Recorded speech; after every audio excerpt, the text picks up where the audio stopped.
Read by George Guidell. Chapter 1. New York City. It was nearing 10 o'clock in the evening when Mitch Rapp decided it was time to move. He stepped from the sedan into the April night, popped his umbrella, clutched the collar of his black trench coat, and set out across a rain-soaked East 20th Street. He navigated the puddles and swollen gutter without complaint. The weather was a blessing. Not only did it clear the streets of potential witnesses, it also gave him a reasonable excuse to hide his face from the city's ever-increasing array of security cameras. Rapp had traveled to New York City to decide the fate of a man. At an earlier point, he had debated the wisdom of handling the situation himself. In addition to the inherent risk of getting caught, there was another, more pressing problem. Just 6 days earlier, a series of explosions had torn through Washington, D.C., killing 185 and wounding hundreds. 3 of the terrorists were still at large, and Rapp had been ordered, unofficially, to find them by any means necessary. So far, however, the investigation had been painfully complicated and had yet to yield a single solid lead. The 3 men had up and disappeared, which suggested a level of sophistication that few of them had thought the enemy capable of. The last thing Rapp expected, though, was that he would still be dealing with this other issue. In light of the attacks in Washington, he thought the fool would have come to his senses. Beyond the significance of deciding if the man should live or die, there was the aftermath to consider. Killing him had the very real potential to cause more problems than it would solve. If the guy failed to show up for work, there would be a lot of questions, and the majority of them would be directed at Rapp and his boss, Irene Kennedy, the director of the Central Intelligence Agency. One tiny misstep, and the shitstorm of all shitstorms would be brought down on them. The head of the surveillance team had tried to talk him out of it, but Rapp wasn't the kind of man who was going to start pulling the trigger from a climate-controlled office a couple hundred miles away. He needed to see with his own eyes if they were missing something, if there wasn't some unseen or unpredictable event that had caused the bureaucrat to jump the tracks. Rapp was keenly aware of the universal disdain for the man he had followed to New York. There were plenty of people on the clandestine side of the business who had cause to wish the prick dead. And that was another reason Rapp needed to be absolutely certain he was guilty of what they suspected. His dislike for the man would make it all that much easier to pull the trigger, and Rapp knew he had to fight that urge. He needed to give this idiot every last chance to save himself before they did something that could never be undone. It would be a mistake to read too deeply into Rapp's cautious attitude, though. If he found the proof he was looking for, there would be no hand-wringing or queasiness. He'd killed too many people to begin acting like an amateur. And although the man was a fellow American, he was also very likely a traitor. And not some low-level paper-pushing traitor. This guy had one of the highest security clearances in the federal government, and his hypocrisy had likely gotten one of Rapp's agents killed. Rapp moved down the sidewalk toward Park Avenue at a casual pace. He was dressed in a fashion similar to that of the 1,000-plus executive car drivers who were shuffling their clients around the city on this rain-soaked evening. Black shoes, black suit, white shirt, black tie, and a black trench coat. To anyone who happened to notice him, he would look like just another driver out stretching his legs, trying to kill a little time before his client finished his meal and was ready to head someplace else or call it a night. As Rapp took up a position across the street, and one door down from the Gramercy Tavern, he reached into his pocket and fished out a pack of Marlboros. Standing in the rain in New York City doing nothing might get you noticed, but throw in a cigarette, and you looked like all the other addicts battling the elements to get their fix. Rapp turned away from the street and faced the blank facade of the building behind him. He tilted the umbrella so it looked as if he was trying to block the wind and flicked his lighter. He wasn't worried about the wind, but he was worried about one of the other drivers catching a glimpse of his face in the glow of the flame. After a deep pull off the cigarette, Rapp casually looked out from under the rain-soaked umbrella and across the street. The target was sitting in one of the restaurant's big windows, sharing a meal, a lot of booze, and too much conversation with a man Rapp had never met and hoped to keep that way. The other man was a concern, to be sure, but Rapp was not in the habit of killing private citizens simply because they were witness to the ramblings of a bitter man who was past his prime. Despite every effort to find a different solution, Rapp's mood was decidedly fatalistic. The surveillance team had the restaurant wired for sound, and for the last 2 hours he had been sitting in a parked Lincoln town car listening to his co-worker trash-talk the agency. As Rapp watched him take a drink of wine, he wasn't sure what bothered him more, the man's self-serving criticism or his reckless behavior. One would think that anyone who worked at the CIA would be a little more careful about when and where he decided to commit treason. So far, his associate had done little more than espouse his political and philosophical views. Bad form, to be sure, but nothing that had risen to the level of outright sedition. Rapp, however, could sense that it was coming. The man had been drinking heavily. He'd downed 2 gin martinis and 4 glasses of red wine, and that wasn't counting the bump or two he'd probably had on the flight up from D.C., and possibly at the hotel bar. Rapp had ordered his surveillance people to steer clear of the airports. There were too many cameras, and trained law enforcement types who would eventually be interviewed by the FBI. If the night went the way it was looking, every moment of this guy's life would be rewound and scrutinized, and they'd start with that U.S. Airways commuter flight he'd taken out of Reagan National up to LaGuardia earlier in the day. Rapp casually took another drag from the cigarette and watched as the waiter placed 2 snifters of cognac in front of the men. A few minutes earlier, Rapp had listened as the other man tried to pass on the after-dinner drink. Rapp got the feeling the man was starting to think the dinner meeting had been a waste of his time. Rapp's co-worker, however, insisted that they both have a drink. He told the other man he was going to need it after he heard what he was about to tell him. Now, with the rain softly pelting his umbrella, Rapp watched the waiter place 2 snifters on the table. The waiter was still within earshot when the man from Langley leaned in and began to tell his story. Rapp heard every word via a wireless earpiece. For the first few minutes it was all innuendo. Rapp's co-worker put his information on the table in a series of hypotheticals. And while Rapp had no doubt that the lawyers at the Justice Department would have found wiggle room in the statements, Rapp saw them as further proof of the man's reckless intent. Anyone who had been read in at this level of national security knew what could be discussed and what was strictly off-limits. Rapp was in the midst of lighting his second cigarette when the conversation moved from the abstract to the concrete. It started with the specific mention of an operation that was known to only a handful of people, including the president. This is it, he thought to himself. The idiot is really going to do it. As casually as he could, Rapp brought his eyes back to the big window of the restaurant. There, the 2 men sat, hunched over the table, their faces no more than a foot apart, one speaking in hushed tones, the other looking more horrified with each word. The classified designations came pouring out in a rapid-fire staccato of dates and targets. One secret after another was tossed onto the pile as if they were inconsequential nuggets of gossip. The breadth of the damage was even worse than Rapp had dared imagine, so bad, in fact, that he began wondering if he shouldn't simply march across the street, pull out his gun, and execute the idiot on the spot. As quickly as things had heated up, though, they came to an abrupt halt. Like some belligerent drunk who'd consumed 1 ounce too much of alcohol, the man from Langley put away his wares and announced that he'd only divulged a fraction of what he knew, and that before he said anything further, they needed to come to an agreement. Up until now, Rapp had thought his co-worker's rigid principles had driven him to take this risky step, but as he listened to the 2 men discuss the financial details of their new relationship, that last shred of grudging respect vanished. Rapp looked through the rain at the traitor and realized that, like the hundreds of miscreants who had gone before him, his co-worker's often flaunted idealism came with a price, just as with all the other bastards. Rapp flicked his cigarette into the gutter and watched it bob and swirl its way into the sewer. As he turned toward Park Avenue, he felt not even the tiniest bit of remorse over what he had just set in motion.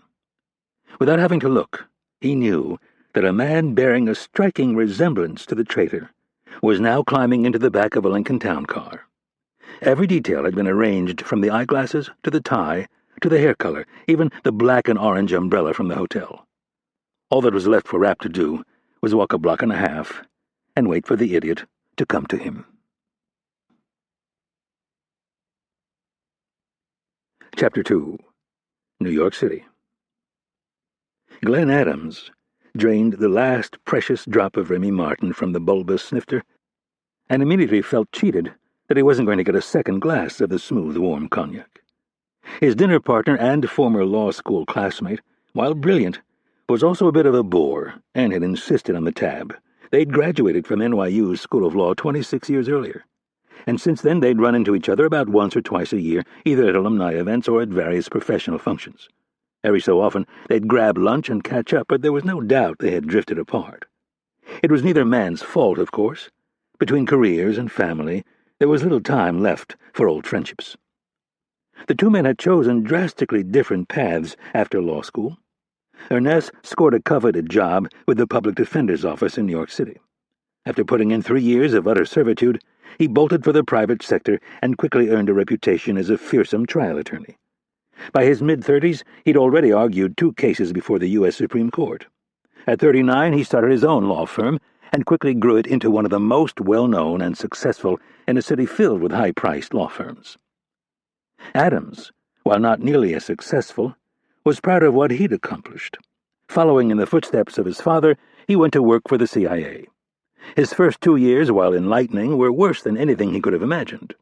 Since childhood, he'd dreamed of becoming a spook. Unfortunately, it didn't turn out to be anything even remotely close to what he thought it would be. Adams had grown up in the house of a father who had fought in World War II and then gone on to work for the CIA in its Special Activities Division. His dad was rarely around, and that left a lot of time for a young, impressionable boy to dream about unseen heroism and daring exploits. Even in his absence, the man managed to cast his huge presence over the house and the aspirations of his only son. In the real world, Adams found the Directorate of Operations at Langley to be staffed by crude, rude, and dim-witted ex-military types, who were challenged to think of the world in any colors other than black and white. Having graduated from one of the world's top law schools, Adams found it unbearable to work around so many simpletons. After 2 years of service, and despite strong protest from his father, Adams left the CIA and went to work for the Justice Department. It was a decision that ended up causing irreparable damage to their relationship. It took the younger Adams years to come to grips with the rift it had caused, and in many ways, this evening was a major step in putting the entire thing behind him.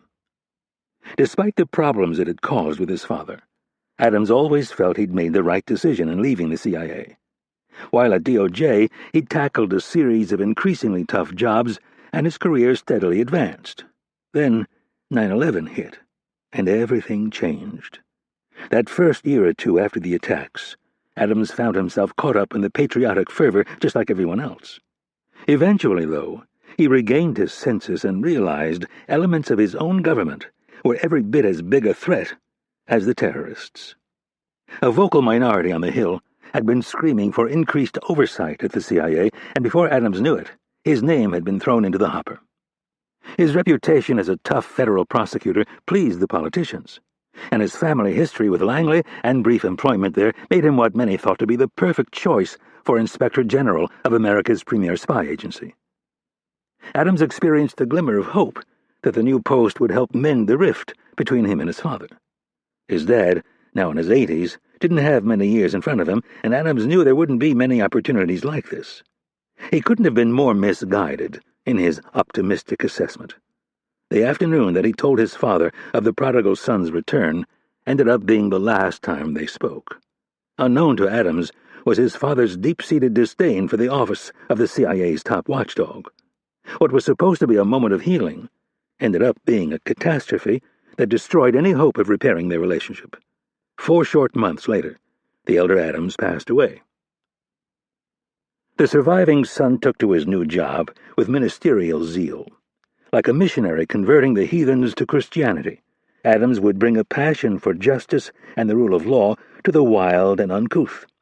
And like the missionaries who had worked the backwaters of South America, Adams would use force if need be, conversion by the sword.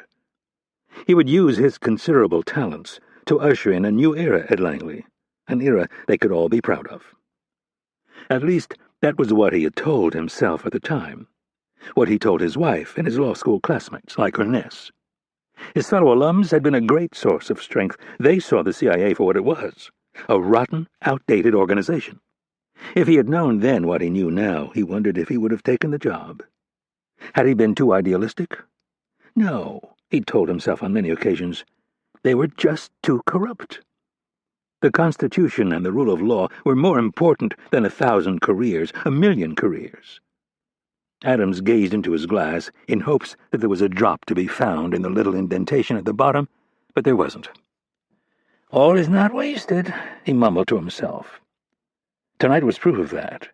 His plan was good, better than good. It was perfect. None of them would expect it. Besides, they had their hands full at the moment, trying to figure out how they'd fucked up and allowed nearly 200 of their fellow citizens to get killed in broad daylight. They were nothing more than a bunch of goons, and these attacks were proof that their methods had served only to hearten the enemy. "This is a big step," Ernest said as he slid his black American Express card back in his wallet. "Are you sure you want to go through with it?" "Come on, Kenny," Adams said to the other attorney. "I've never doubted your determination." "I just want to make sure," Ernest said with a toothy grin. "There's going to be some very powerful people who are going to be really pissed off." "No doubt. Are you sure you're up to it?" The attorney took a moment and then said, "I'm ready for a new challenge, a cause I can believe in. I've made a shitload of money. Now I'd like to make a difference." With a raised brow, Adams said, "Like Woodward and Bernstein?" "Yeah, except you'll be Deep Throat." "Let's hope I don't have to wait until I'm 90 to admit my role in all of this." "If I'm reading this right," Ernest said, "and I usually do, I don't think you'll have to wait more than 2 years. I'll have it all gamed by then, and you'll be treated as a hero." "By some." Ernest pushed his chair back and started to stand. "Fuck 'em." Adams laughed and stood, oblivious that his white dinner napkin had just slid from his lap to the floor. "I'm serious. Fuck 'em. You're never going to get those fascists on the right to understand what we're doing, so I'm telling you right now, fuck 'em and forget 'em." "You're right," Adams said with an impish grin. As Ernest came around the table, Adams put his arm around him. He was almost a head taller than his friend. "You're a good shit, Kenny. I really appreciate this." "I'm more than happy to help, Glenn.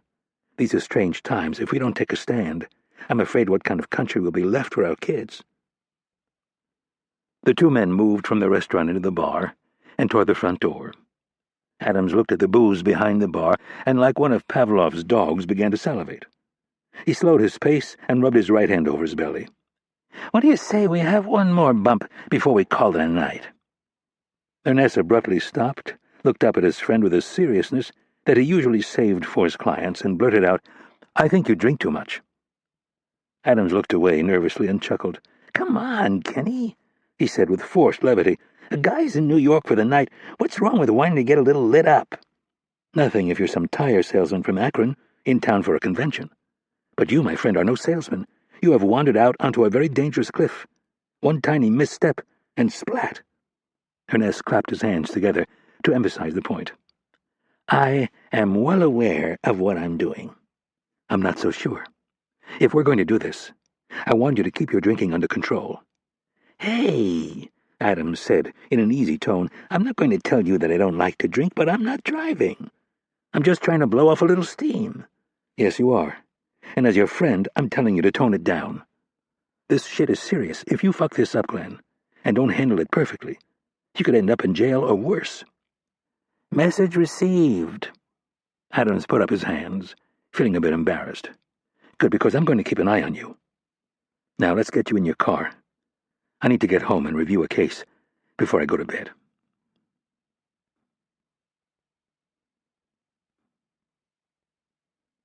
Chapter 3.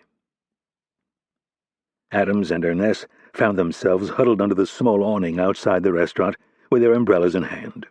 Each man scanned the rain-splattered windows of the closest executive cars in search of a white placard with his name. Adams was lucky his car was only 20 feet away. Ernest said a rushed goodbye and then hurried away, darting between the puddles. At each passing sedan he stopped to search for his name. Adams plotted his own course and bolted for the rear passenger door of his Lincoln Town car. He opened the door, closed the umbrella, and ducked into the back seat. The driver gave him a polite nod and a soft "hello," followed by a "back to the hotel, sir?" Adams was half tempted to ask him if he knew of any good bars, and then thought better of it. Ernest's admonition about his drinking had wounded his pride. "Yes, my hotel, please." Adams was already looking out the window, his mind trying to justify the joy he received from a good glass of booze or bottle of wine. A guy like Ernest didn't understand. He was too focused on his career to enjoy the other things life had to offer. Come to think of it, the man didn't have a single hobby or passion other than the law. Besides, Adams thought to himself, I'd like to see Ernest walk in my shoes for a month, let alone 6 years. Adams felt like General Custer at times, surrounded by savages trying to fight the good fight. Every day brought a new level of duplicity and treachery. The entire clandestine service and most of the leadership at Langley were staffed by professional liars and manipulators, men and women who had not an ounce of respect for the Constitution and the co-equal branches of the Republic. There was nothing wrong with the occasional drink, he decided. He would just have to be a little more discreet about it. Adams looked out the window as they rolled through a busy intersection. Despite the concern over his drinking, he was pleased with the pact he'd made with Ernest. Considering how complicated it was, he felt the night couldn't have gone better. Adams smiled at his bold step, allowed himself to think how sweet victory would feel when the rotten house of Langley came tumbling down on itself. Adams realized he hadn't felt this good in months.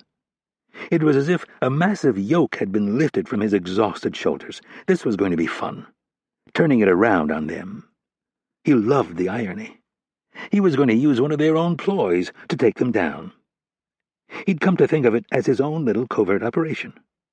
He would have to continue in his role as Inspector General and look with feigned zeal for the leaker. He'd have to be careful, though, to not seem too eager. The operatives, while not bright, were at least instinctive. If he changed his behavior too much, they would sense it, so he would have to do his job while letting it be known that he had warned all of them this day would come. Adams couldn't wait to see the looks on their faces when the news broke. The car hit a pothole and began to slow. He looked up and was about to ask the driver why he was pulling over when suddenly the driver's side rear door opened. A dark figure dripping with water glided into the vehicle and took a seat next to him. Before Adams had the chance to figure out who it was, the door was closed and the car was moving again. Somewhere in a seemingly distant part of his brain, he heard the automatic locks slam into place with an ominous thud. His mind was suddenly racing to understand what was going on. Why was this strange man in his car? Adams was about to ask him just that when the man turned to face him. The alcohol caused a slight delay in connecting the dots, but Adams knew instantly who he was looking at. The jet-black hair with a touch of gray at the temples, the olive skin, and the eyes so dark they looked like two pools of oil, they all belonged to none other than the CIA's chief thug, Mitch Rapp. But what in the hell was Rapp doing in New York City, let alone his car? "What?" Adams stammered. "What in the hell are you doing?" "How was your dinner?" Rapp asked in a casual tone. "My dinner? What in the hell are you doing? Get out of my car right now!" Panic crept into his voice as his inhibited brain began to comprehend the gravity of the situation. "Easy, Glenn," Rapp spoke in a deep, calm voice. "You're in no position to be handing out orders." "The hell I'm not!" Adams reached inside his jacket. Rapp made no effort to stop him. "What do you think you're doing?" "I'm calling the Attorney General is what I'm doing." Rapp let out a protracted sigh, followed by, "Put your phone down." He'd figured this was how Adams would react. Rapp took his gloved right hand, brought it up by his left shoulder, and unleashed a backhanded slap that caught Adams square in the nose. The blow was just enough to stun. Rapp didn't want him bleeding, at least not yet. Adams yelped like a dog and dropped the phone at the same time. He instinctively brought both hands up to cover his face and began complaining loudly. Rapp grabbed the phone and started patting Adams down, sliding his hands around his waist to make sure there wasn't another phone or pager that he didn't know about. "Take your hands off me," Adams demanded. "Stop moving," Rapp ordered as he quickly searched the jacket pockets. "This time you've gone too far," Adams shouted. "There is no way you're going to be able to weasel your way out of this. Kidnapping, assault." Rapp ignored the list of charges and told the driver, "It's just the one phone." The driver nodded and put out his hand. Rapp gave him the phone, and a second later the driver pulled over, rolled down his window 6 inches, and handed the phone to a man standing on the street corner. Rapp turned his attention back to Adams, who, while done listing the potential charges, had now moved on to expressing the joy and satisfaction he would receive from watching Rapp brought to justice. "Glenn," Rapp said, "that's not going to happen." "The hell it isn't," Adams said emphatically. Rapp sighed. "The chance of your ever seeing me brought to justice is 0. You don't know me very well if you think for a minute I'm somehow going to be talked out of going to the Attorney General with this." "I know you all too well, Glenn. But apparently you don't know me very well if you think I'm going to let you live." "Live?" Adams asked incredulously. "You wouldn't dare." "I've dared more times than I can count, and for far less than this." You're a traitor. And unless you can somehow explain to me why in the hell you've been leaking classified information, I'm going to kill you." Rapp looked into the eyes of the man sitting next to him and said, "It's really not that complicated. And if you really believe I'm the monster you claim, you should know I'm serious." The seriousness of his predicament finally sank in. Adams, his jaw slack, stared at Rapp for a long moment and then, blinking, looked at the driver and shouted, "Pull over right now!" The driver ignored him, so Adams repeated himself, but even louder. Rapp twisted in his seat, took a good look at Adams, picked his spot, and then let loose a left jab that caught the Inspector General square on the chin. Adams's head bounced off the window, and then his entire body went slack.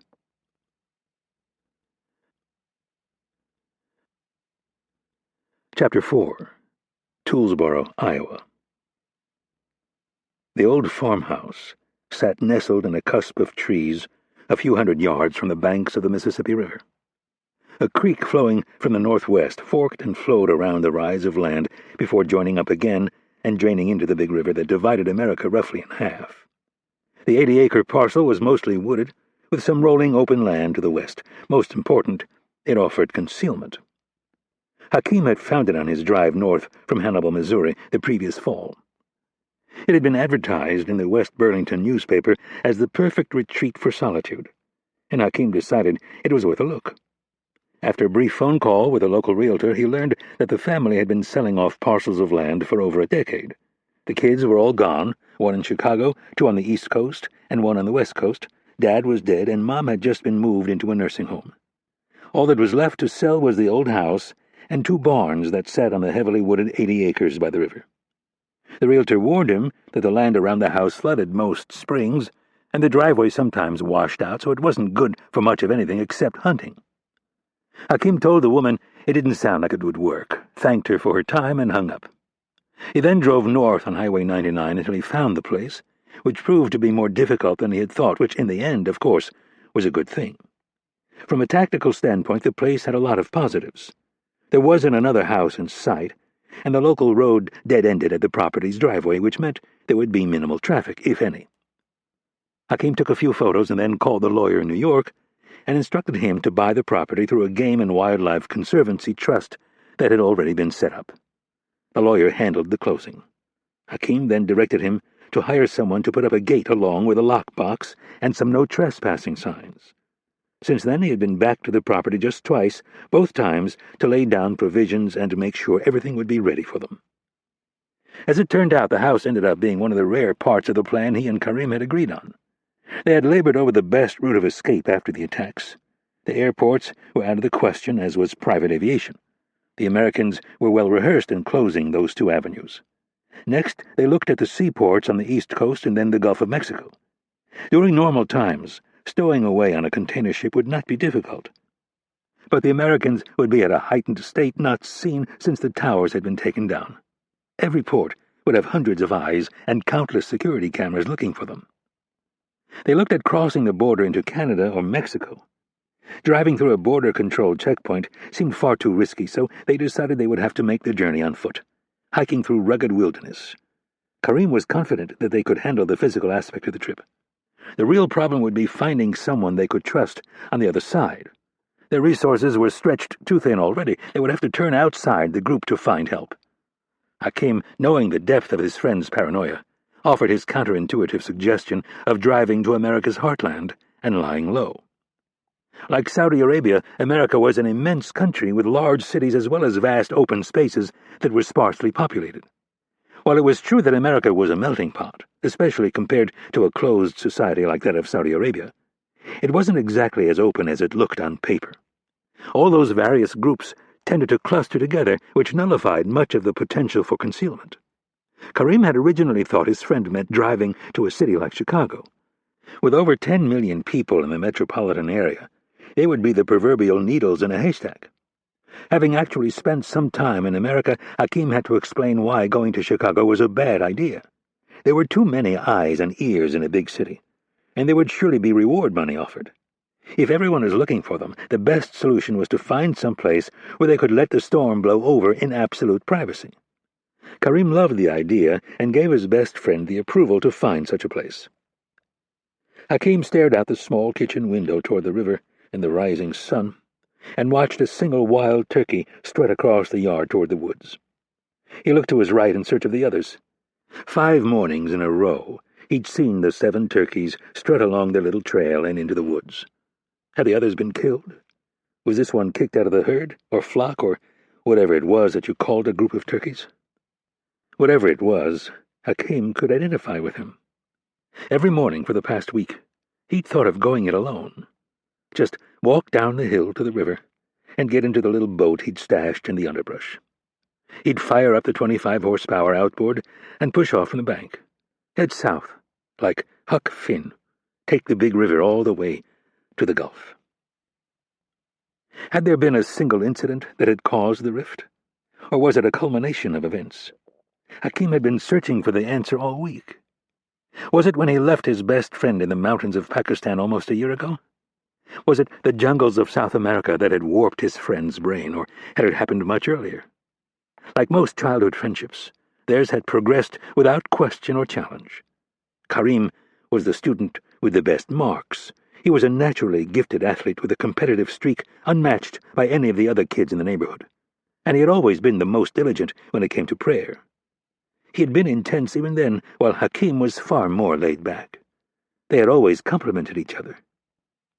As Hakim took a sip of tea, he wondered if it had been an illusion of sorts. Had they ever really been that close? Hakim wanted to believe they had been the best of friends, but it was possible that the relationship had always been one-sided.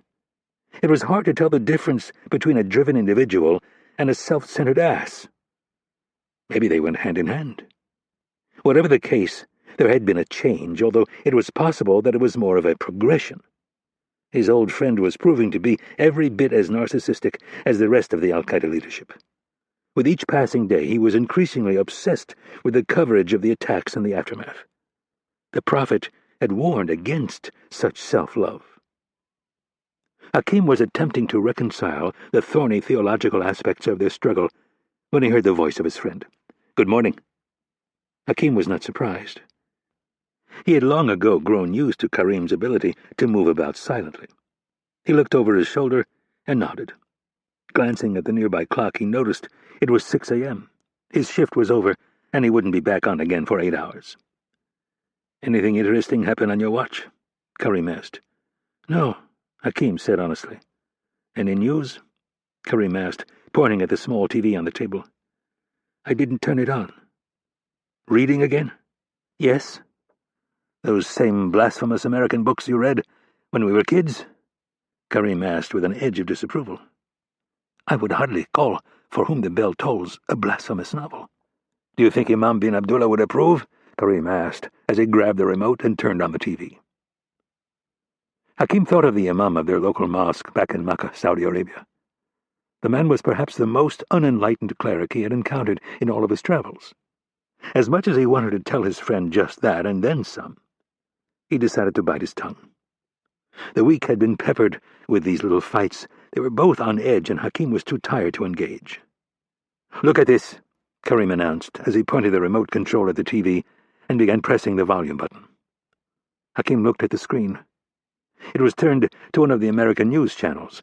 It seemed that his friend could not get enough of the coverage of the attacks they had perpetrated the previous week. He took an almost perverse joy in keeping track of the death count and the names of those who had been killed.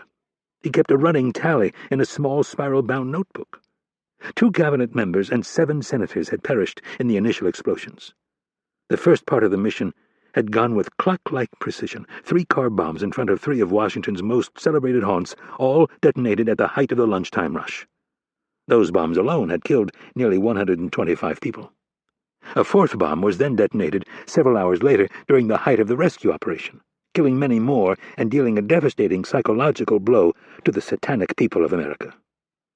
At least, that's how Karim chose to describe it. Hakim, however, was not so exuberant. The secondary explosion had killed dozens of firefighters, rescue workers, law enforcement officers, and civilians who happened to be standing nearby. Hakim had argued against the tactic. He saw no honor in the use of such underhanded moves, and that was only the beginning. One of his greatest struggles within Al-Qaeda was trying to get his fellow members to take a less myopic view of the world. Very few of his fellow jihadists were widely traveled, and even fewer had spent any real time in America. They had no understanding of America's sense of fair play. An explosion that was designed to target and kill rescue workers would enrage the American people. Karim and the others who thought such tactics would weaken the American resolve to fight couldn't have been more wrong. Dastardly tactics like this would only drive young men to the military recruiting centers. This would prolong the war and hurt their cause in the eyes of the international community. Hakim had stated his case as forcefully as he dared, and once again he lost. "Look," Karim said almost gleefully, "this is why they will never win this war. I have been telling you this for years." "What are you talking about?" Hakim was more irritated than interested. As he stepped closer to the TV, he saw a picture of a man in his late 20s. The screen suddenly changed to a still photo of a smiling woman and a baby girl. "He was supposed to meet them for lunch," Karim said. "He works for their Treasury Department. Or I should say, worked," he added with a chuckle. "He was more than 30 minutes late for the lunch last week. The mother and daughter were killed in the explosion. He survived." "And why are you so happy?" Hakim asked. "He just committed suicide." Karim started laughing. "Can you imagine such a thing? They are so feeble."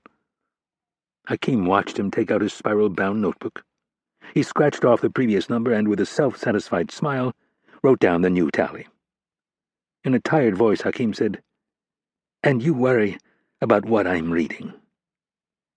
Karim, having not really heard his friend, closed the notebook and looked up. "Excuse me? What do you think Imam bin Abdullah would think of your merriment over the pain of others?" With a dismissive grunt, Karim said, "He would thank me for killing another infidel." Too tired to get into another heated debate with perhaps the most obstinate person he knew, Hakim ignored his friend and headed down the short hall to a warm bed and what he hoped would be a long and undisturbed sleep. Chapter 5. Lake Anna, Virginia. Mitch Rapp looked down at the calm, glassy lake as a bright orange sun began climbing over the trees on the eastern shore. Pockets of fog clung to the inlets, but the middle of the lake was clear. Somewhere around the bend he could make out the whine of an outboard engine, more than likely carrying a fisherman to his favorite early morning spot. Rapp had been to this place often since the murder of his wife. It was always a bit conflicting in the sense that it reminded him of the good times they had shared and the harsh reality that she was gone.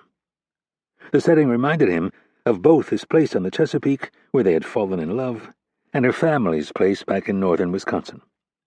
He'd only been there a few times while she was alive, and wouldn't go back now that she was gone. He'd made the one trip to Chicago to apologize in person to her parents and brothers. He dreaded every minute of that conversation, but knew he would never be able to live with himself if he didn't face them. Rapp hadn't been the one who killed her, but he was the selfish idiot who had pulled her into his shitty little world where, all too often, innocent people got caught in the crossfire. He'd been a fool to ever think he could have a normal life. He remembered, as he looked down at the smooth morning water, how she and her brothers liked to ski first thing in the morning. He thought of all those family photos that hung on the knotty pine walls of the cozy family cabin, shots of Anna as a little kid, all legs, like a fawn, skiing knock-kneed on two old boards, her golden-brown skin and the freckles around her nose. Those amazing green eyes that still haunted him every night. He'd never known anyone as beautiful, and would have bet everything he had that he never would again. He had decided after several years of mourning that it was hopeless to think otherwise. There'd been a couple brief relationships, but he still wasn't over her, so each woman was doomed from the start. The squeak of a screen door caught his attention, and Rapp looked over at the main house. It was a story and a half, with 3 big dormers on the second floor and a wraparound porch that covered 3 sides. The 4-inch siding was painted white, and the trim around the windows and the doors matched the green asphalt shingles on the roof. The owner stepped out onto the porch and struggled with the zipper on his khaki jacket. After a moment he got it started and then stepped forward with the help of a cane. His name was Stan Hurley, a 78-year-old veteran of the CIA. He'd been officially retired for 19 years, but unofficially, he was still very involved. The irascible Hurley had handled much of Rapp's training those first few years after he graduated from Syracuse University. On more than one occasion, Rapp had wondered if the bastard was trying to kill him. Most of that training had taken place right here, on the banks of Lake Anna. Rapp had been an experiment of sorts. The clandestine men and women at Langley all went through the CIA training facility near Williamsburg, Virginia, known as the Farm. A group of veterans at Langley, however, saw the changing political winds and decided they would have to begin hiding things from the opportunists on Capitol Hill. That was when Hurley left the agency and set up shop an hour south of Washington, D.C. Rapp didn't know how many others they had auditioned, but he gathered that Hurley had chewed up and spat out at least 3 guys before he arrived on that hot, humid summer day almost 2 decades ago. He knew because Hurley referred to them as Idiot 1, Idiot 2, and Idiot 3. He'd say things like, "I spent 2 days trying to teach Idiot 3 how to do this, and then the jackass nearly killed himself." Watching the old prick hobble across the asphalt driveway, Rapp had to admit that he was still a bit intimidated by the man. There weren't many guys who could give him that kind of feeling. Rapp remembered showing up for training as if it were yesterday. He was in his early 20s, and he thought the best shape of his life after finishing a near-perfect season captaining the Orangemen lacrosse team. There was nothing as humbling as getting your ass kicked by a chain-smoking, bourbon-drinking, 60-some-year-old man who was all cock and bones. It had happened only a few feet from where Rapp was standing. In the big barn, on the old stinky wrestling mat that Rapp had been forced to manhandle 7 days a week for nearly 4 months. Looking back on the situation now, Rapp could see Hurley had been in complete control, but back then, he seriously wondered if the fossil was trying to kill him. Hurley woke him up at 4 a.m. with a cigarette dangling from his lips. When Rapp didn't get out of bed fast enough, Hurley flipped his military-issue cot and dumped him onto the hard, dusty floor of the barn. He was told that the barn was where he'd be sleeping until he proved himself worthy to sleep in the house. The real trouble started when Rapp came up swinging. In hindsight, it had been an extremely stupid move. The geezer was far more agile than he looked. Rapp threw the punch, and then next thing he knew, he was back on the floor, the wind knocked from his lungs, gasping for air like a fish flopping around on a dock. Hurley had announced, while standing over him, "A fighter. Idiot 1 was a fighter. He only lasted a week. But at least he was a fighter." Rapp made it through that first week despite being knocked to the ground on average probably 8 times a day. He was also called every dirty name in the book and ordered at least once an hour to quit. Hurley would tell him over and over in the foulest possible language that Rapp was wasting his time. Rapp had seen enough movies to know what was going on. He'd also run enough captain's practices to understand that Hurley was trying to figure out if he had what it took to make the cut. Knowing it and experiencing it, however, are 2 very different things. Rapp had never quit anything in his life, and he sure as hell wasn't going to start now, but Hurley and his sadomasochistic trials tested him. As the tough old spy hobbled along the drive with the help of his cane, Rapp couldn't help but smile over the fact that the guy used to kick his ass 6 ways from Sunday. "What's so funny, dickhead?" Hurley asked in his throaty 3-pack-a-day voice. "Nothing." Rapp's smile got bigger. "Bullshit! You think this cane is funny?" He picked it up and shook it at Rapp. "I'd like to see how you get along when you're my age. Doc says most guys are all whacked up on drugs for the first week after they get their hip replaced. I haven't taken shit." "That's if you don't count the 5th of bourbon you drink every day." Hurley stopped, his dark eyes zeroing in on Rapp. "Are you trying to ruin my life?" "No," Rapp replied with a grin and threw one of Hurley's favorite lines back at him. "Just trying to keep it real, Stan." Hurley looked toward the barn with his baggy eyes and stuffed his right hand into his jacket pocket. After digging around for a moment, he retrieved a soft pack of unfiltered Camels. "Yeah, well, things are about to get as real as they can get." "You sure you're up for this?" Rapp asked, wanting to give him another chance to skip it. "I can handle it." Hurley cupped his left hand around the tip of the cigarette and spun the wheel on the old Zippo. The flame shut up, and after a long, deep pull, he exhaled a cloud of smoke and said, "I know you can, but I need to do this." Rapp would have preferred to handle it himself, but he knew there would be no changing Hurley's mind. "Well, let's get started. Have to be back up at Langley by 9. Chapter 6. The big double doors to the barn were closed, so Rapp and Hurley used the smaller service door around the corner. A medium-sized tractor, a couple of ATVs, and a Ford F-150 pickup truck were parked on the half closest to the big doors. The other side of the floor was dominated by what looked like a large safe, but was actually an industrial kiln that Hurley used for his incongruous hobby of pottery and a few other things. The two men walked to the opposite wall and approached a large oak card catalog cabinet. The brown wood was scuffed and dusty, and a few of the old brass pulls on the drawers were missing. Even without all the various screws, nuts, bolts, nails, and assorted knickknacks that filled the 80 drawers, the thing looked as if it weighed 1,000 pounds. Hurley reached around the back, pressed a button, and the cabinet began to swing away from the wall, revealing a concrete staircase. Rapp went down first, and once Hurley's head was clear, he punched a code into a keypad.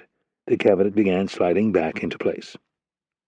Once the cabinet was back in place, Rapp punched in another code. When the light turned green and he heard the electric motor release the lock, he turned the knob and stepped into a rectangular room with poured concrete walls. There were 2 battleship-gray metal desks, a couch, and a round table with 4 chairs. One man was sitting behind the closest desk. He stood when Hurley and Rapp entered. The second man was on the couch, lying on his back, his feet up, a Baltimore Orioles hat covering his face. He was either sleeping or didn't care to look and see who had just arrived. The room had the heavy, sour smell of nicotine. When Rapp had gone through his training, this place didn't exist. Hurley used a discreet contracting firm that was run by a former operative and had it built after 9/11. The floor of the barn was excavated and the foundation underpinned to make room for the basement. The walls were poured and spancrete sections were placed on top to create the roof for the new rooms and the floor of the barn. Within a 2-hour drive of Washington, there were 3 similar facilities, all of them built with private funding, and each one known by only a handful of individuals. Necessity was, after all, the mother of invention. In order to fulfill its mission, the CIA needed to be able to conduct most of what it did away from prying eyes and in secret. Hurley had explained on many occasions that during the Cold War they had more than a dozen such places that they would use to debrief defectors as well as the occasional traitor. "Where's the doc?" Hurley asked the big man who had been sitting behind the desk. The muscular man pointed toward the steel door at the far end of the room and said, "Talking to Adams. Been in there almost 2 hours." The big man's name was Joe Maslick. He was a native of Chicago and a former airborne ranger who had done 3 tours, 1 in Iraq and 2 in Afghanistan. He was wearing a black Under Armour T-shirt and pair of jeans. Hurley looked at Rapp and asked, "Is he drunk?" Rapp nodded. "He was pretty much on his way when we picked him up last night." "And since then?" "I gave him a few drinks on the plane ride down." "No problems at the airport?" Rapp shook his head. "Loaded him in the hangar right there at Teterboro." "The pilots?" Hurley asked. "Cockpit door was closed the whole time." Hurley mumbled something under his breath and then said, "Why didn't you just drive him down?" Hurley's words were less a question than a criticism, and Rapp did not do well with either. If it were anyone other than his old instructor, Rapp would have asked him why he hadn't gotten his lazy ass out of bed and handled the job himself. But it was Hurley, so he gave him a pass. "Stan, these pilots have flown me all over the world. They've seen a lot of shit. And if they're asked at some point who was on that plane, they'll say they deadheaded it down to Richmond because they had an early hop the next morning. And when the feds want to talk to the exec who chartered the plane." Rapp glanced at his watch. It was 6:58 a.m. "The plane is on its way to Mobile as we speak, and the man on board has no idea I even exist." "I still don't like it," Hurley grumbled as he began digging for a pack of cigarettes. Rapp almost said tough shit, but didn't because he knew this was harder on Hurley than he'd ever admit. He'd been best friends with Adams's father, had served all over the world with him. Wanting to get off the subject, Rapp asked, "Did you listen to the audio from last night?" "Yeah." Hurley exhaled a fresh cloud of smoke. "And?" Hurley stepped behind the desk and looked at the flat-screen monitor on the left. It showed Adams sitting in the next room, talking to a 50-ish man with curly blonde hair. His name was Thomas Lewis, and he was a clinical psychologist. Hurley wasn't sure who he was more upset with, himself or the little turd sitting in the other room. "He's a fucking traitor, an embarrassment to his family name." Rapp didn't know what to say, so he kept his mouth shut, and since Maslick wasn't much for conversation, the 3 of them stood there in silence watching the screen. Across the room, though, the man napping on the couch decided to make himself heard. From under his baseball cap he announced, "Embarrassing the family name is no reason to kill a man." Rapp wasn't surprised by the comment, but it still pissed him off. He'd been arguing with Mike Nash about this entire mess for the last few hours. "How about committing treason, boy genius?" Hurley asked. "Definitely a capital offense, but then again it doesn't exactly fall under our jurisdiction." Hurley's eyes scanned the surface of the desk, his hands beginning to tremble with rage. He skipped the stapler, grabbed a ceramic coffee mug, and whipped it across the room. The mug hit the concrete wall just above the leather couch and shattered into 1,000 pieces, shards raining down on Nash. Nash jumped off the couch, shouting, "What the hell? You want to argue with me, sport? You do me the courtesy of getting off your ass and looking me in the eye." Hurley turned to Rapp and snarled, "What kind of shit show are you running? If I wanted personal opinions, I'd join a fucking book club." Hurley set out across the room, growling and cursing under his breath. When he reached the steel door, he banged on it several times with his cane and then punched in the code to release the lock. Rapp looked at Nash and mouthed the words, "What in the hell is wrong with you?" Nash didn't bother to reply. He was too steamed at Hurley to deal with Rapp.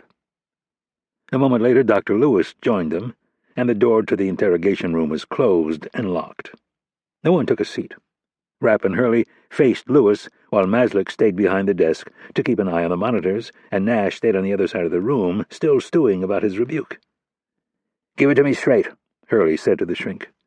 Lewis started to speak and then paused, as if deciding where to begin. He ran a hand through his curly blonde hair and said, "Classic narcissistic personality disorder." "That's it?" "No, it's quite a bit more complicated than that."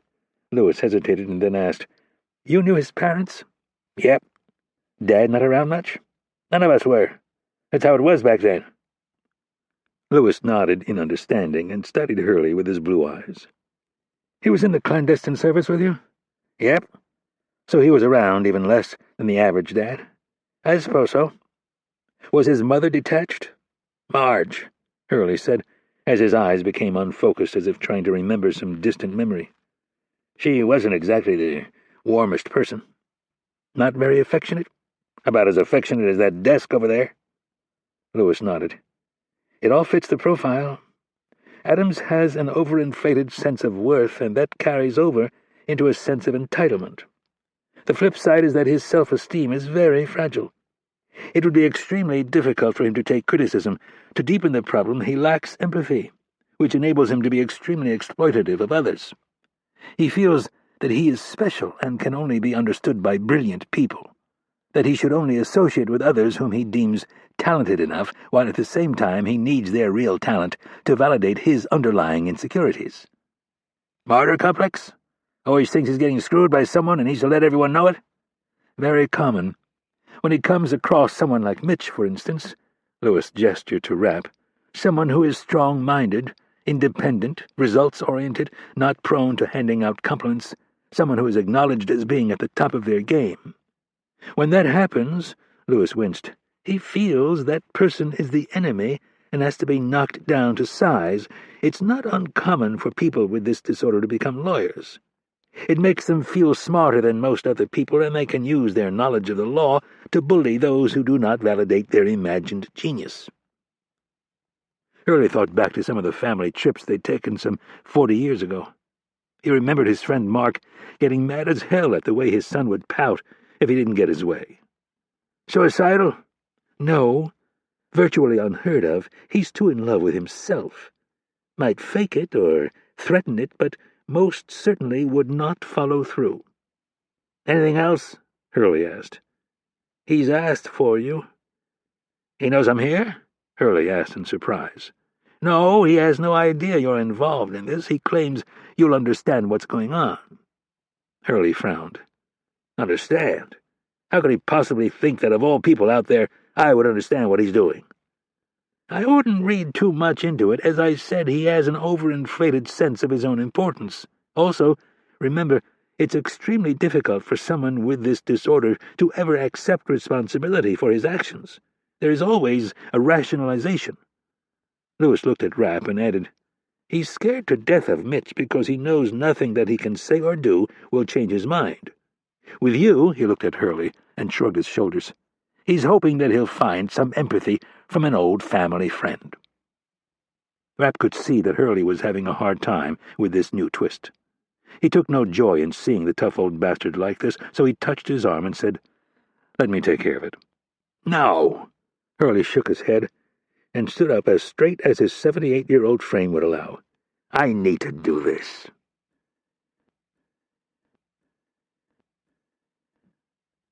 Chapter 7.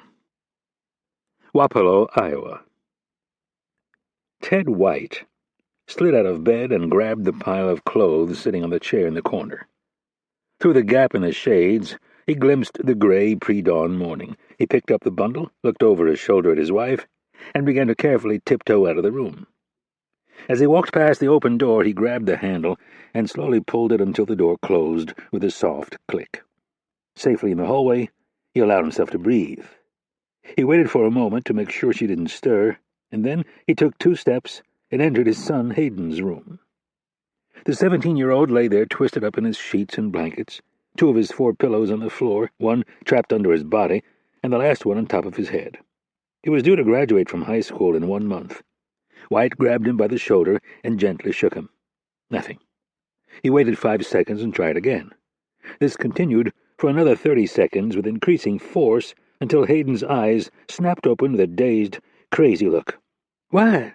he asked, still delirious with sleep. "What's wrong?" "Shh," his dad said. "If you wake your mother up, there's no way she'll let you come with me." The kid didn't reply. He just looked around the room and tried to figure out what was going on. "Grab your hunting gear." "But Mom said I couldn't go. I have an English test 3rd period, and I have a game tonight." Hayden was headed for the University of Northern Iowa on a baseball scholarship. "You've worked hard enough over the past 4 years. I think you're entitled to a little turkey shoot with your dad." "But, Mom—" "I know," his father cautioned, shushing him with his hand. "As long as I have you back in school in time to take that test, everything will be fine. Coach doesn't like it if—" "I already talked to your coach. He likes to turkey hunt just like me, and he knows they're randy as hell this week. He said it was fine just so long as I have you back in school in time for the test. We'll head out to my uncle's old place, 15 minutes out and 15 back. If you get your butt in gear, we should have no problem getting a few good hours." Hayden untwisted himself and put his feet on the floor. He raised both arms above his head and groaned. "Mom's going to be pissed." In a hushed yet forceful voice, White said, "I'm going to be pissed if you wake her up. Now get moving. I'll make us a couple of fried egg sandwiches. We can eat them in the truck." With that, White left his only child's room and made it down the hallway to the kitchen. He started the coffee and warmed up the frying pan. Next came the hard part. He found a notepad and a pen and leaned over, placing his right elbow on the counter, and wondered how best to admit to the crime. Like most things in life, he decided it would be best to be brief and hold his ground. "Honey, I checked with Coach last night. He says it's fine if I take Hayden hunting. I will make sure I have him back in school for 3rd period. This is probably our last spring shoot. Next year he'll be away at college. Where did all the years go? Love, Ted." Chapter 8. Toolsboro, Iowa. Hakim closed the door to the bedroom, and despite wanting to clear his mind, he began to think of the attacks. The lunchtime explosions, the bomb that had decimated the emergency personnel who were sifting through the rubble of the Monocle, a restaurant that was a favorite haunt of U.S. senators and lobbyists, and then the final bold move. Hakim considered it a stroke of genius for all his recent disagreements with Karim. He had to admit that the audacity of the plan was impossible to ignore. Karim had asked Hakim to locate America's National Counterterrorism Center, the nerve center for the great Satan's illegitimate war on terror, as he called it. Without telling any of the senior al-Qaeda commanders, they put together a daring plan to assault the building. Karim wanted to turn the hunters into the hunted. They would hit the National Counterterrorism Center while the Americans were in disarray and focused on the initial attacks and the secondary explosion. Hakim had been there with Karim when their 6 comrades, dressed in SWAT gear, burst into the building. Having spent a decent amount of time in Washington, Hakim knew it was not uncommon to see big black SUVs driving down the street loaded with menacing men armed to the teeth. With the confusion created by the initial blasts, they would drive right up to the gate of the counterterrorism facility and easily dispatch the light security. The men had been trained for months in every detail of the plan, and from what they saw it had worked perfectly. The Suburban drove over the curb and right up to the front door with its emergency lights flashing.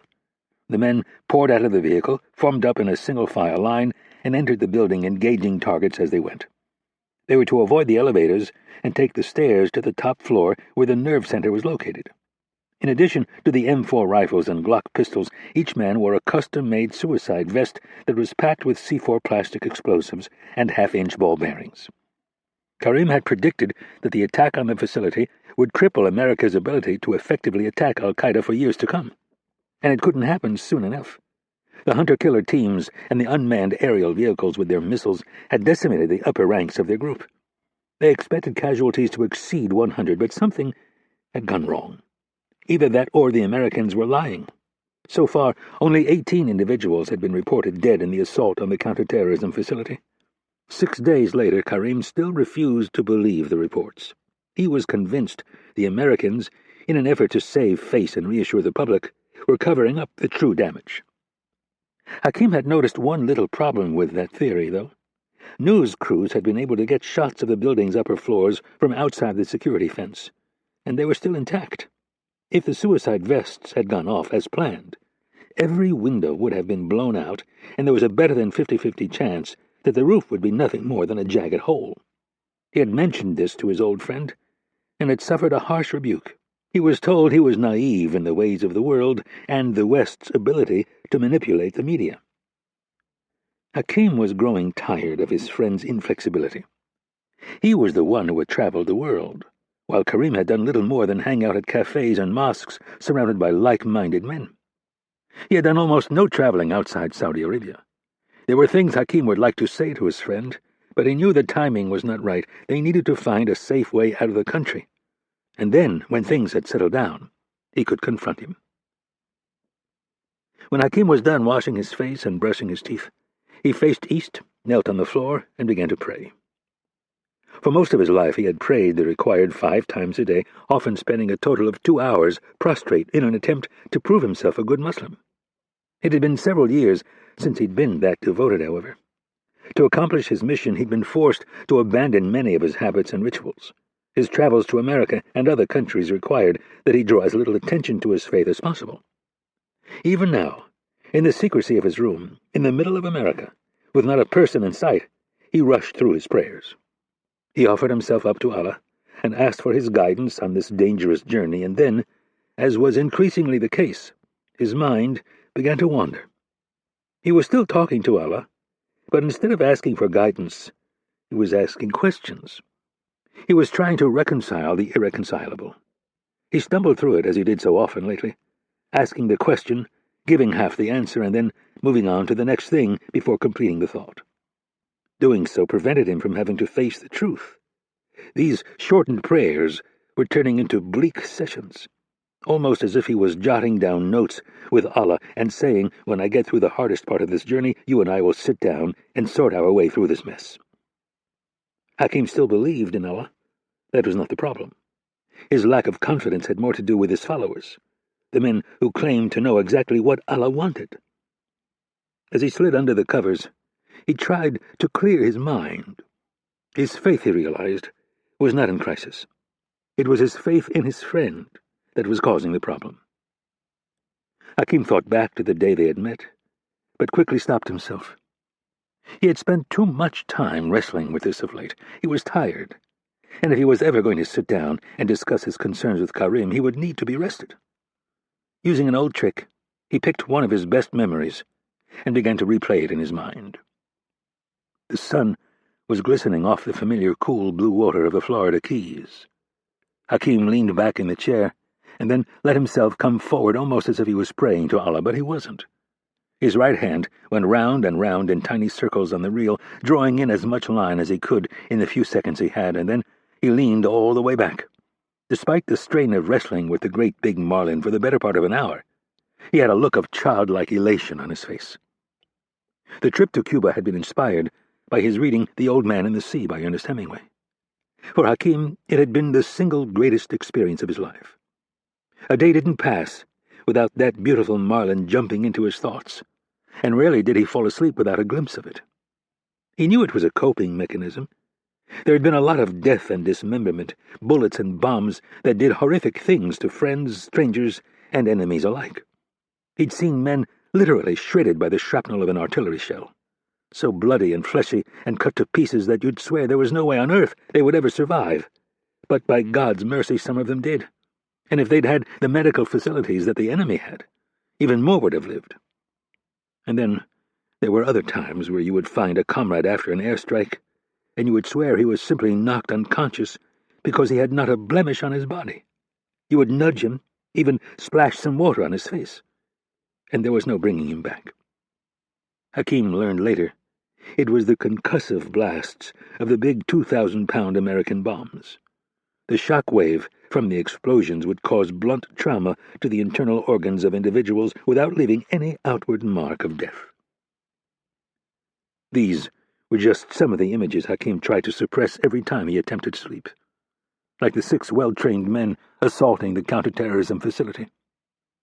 Hakim did not like the casual way they convinced other followers to throw their lives away. That was why he clung to the memory of his trip to Cuba, and the unforgettable day he spent chasing the marlin, fighting and eventually landing the huge fish. The chasm between the two worlds, however, created a paradox. He had either been half-heartedly trying to reconcile the issue or trying very hard to avoid it. Whichever was the case, Hakim knew he couldn't put it off much longer. Now is not the time, he told himself. He quieted his mind by thinking of the warm sun on his face.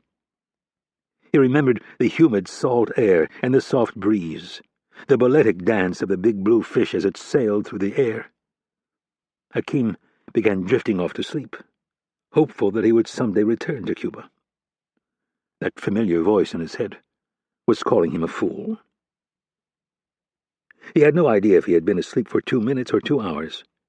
He was still on his back, his eyes closed, when he heard the heavy footsteps of someone running in the house. The door to the bedroom burst open with a thud, and Hakim, startled, sat up in complete shock. His mind, numb from its deep state of REM, couldn't quite place the face of the burly man standing in the open doorway. "They are coming," the man said with genuine fear in his voice. Hakim realized it was Ahmed, the lethargic Moroccan. "Hurry, they are here," he said in heavily accented English. "Grab your gun and get to your post." "Who is here?" Hakim asked, suddenly very alert. "2 men with orange, like they put on their vehicles." Hakim was used to trying to translate the mangled sentences that the men often concocted, but this was a new one. "What are you trying to say?" "Get up," the Moroccan said with genuine panic. "Karim wants you now. Hurry."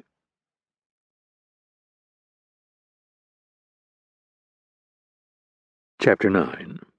Lake Anna, Virginia. Adams couldn't figure out where in the hell things had gone wrong. His plan had been perfect. He'd seen what happened to whistleblowers. They ended up celebrated by one party and trashed by the other. Legal bills bankrupted the poor bastards, while the slow workings of justice placed their life in a near-permanent state of limbo. No matter how just their accusations, they ended up pummeled. Politics in D.C. was a blood sport, and whistleblowers were cannon fodder.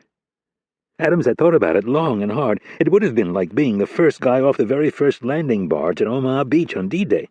They would have slaughtered him. No, he was convinced he had plotted the right course.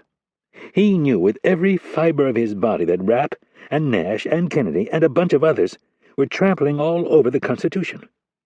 He'd been working feverishly behind the scenes to try to get the right people at Justice to stand up and take notice.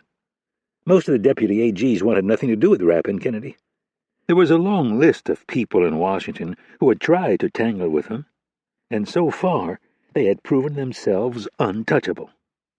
More and more people saw it as a career-ender.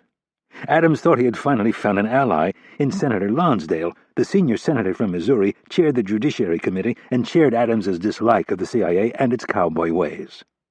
Then, the bombs had shattered the civility of the Capitol, and the mood changed yet again. Adams had gone to see Lonsdale only a few days ago, and the meeting had been a disaster.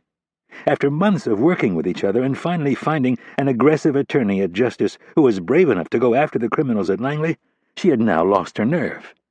She suggested Adams drop the issue and focus his energy on tracking down the millions in unaccounted funds the CIA had squandered in Iraq and Afghanistan. He desperately tried to get her to see that now was not the time to quit. They were so close.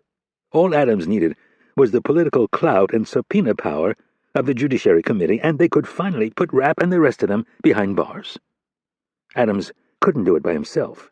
Despite their overall lack of brainpower, Rapp and the others were survivors and had gone to great lengths to cover their tracks.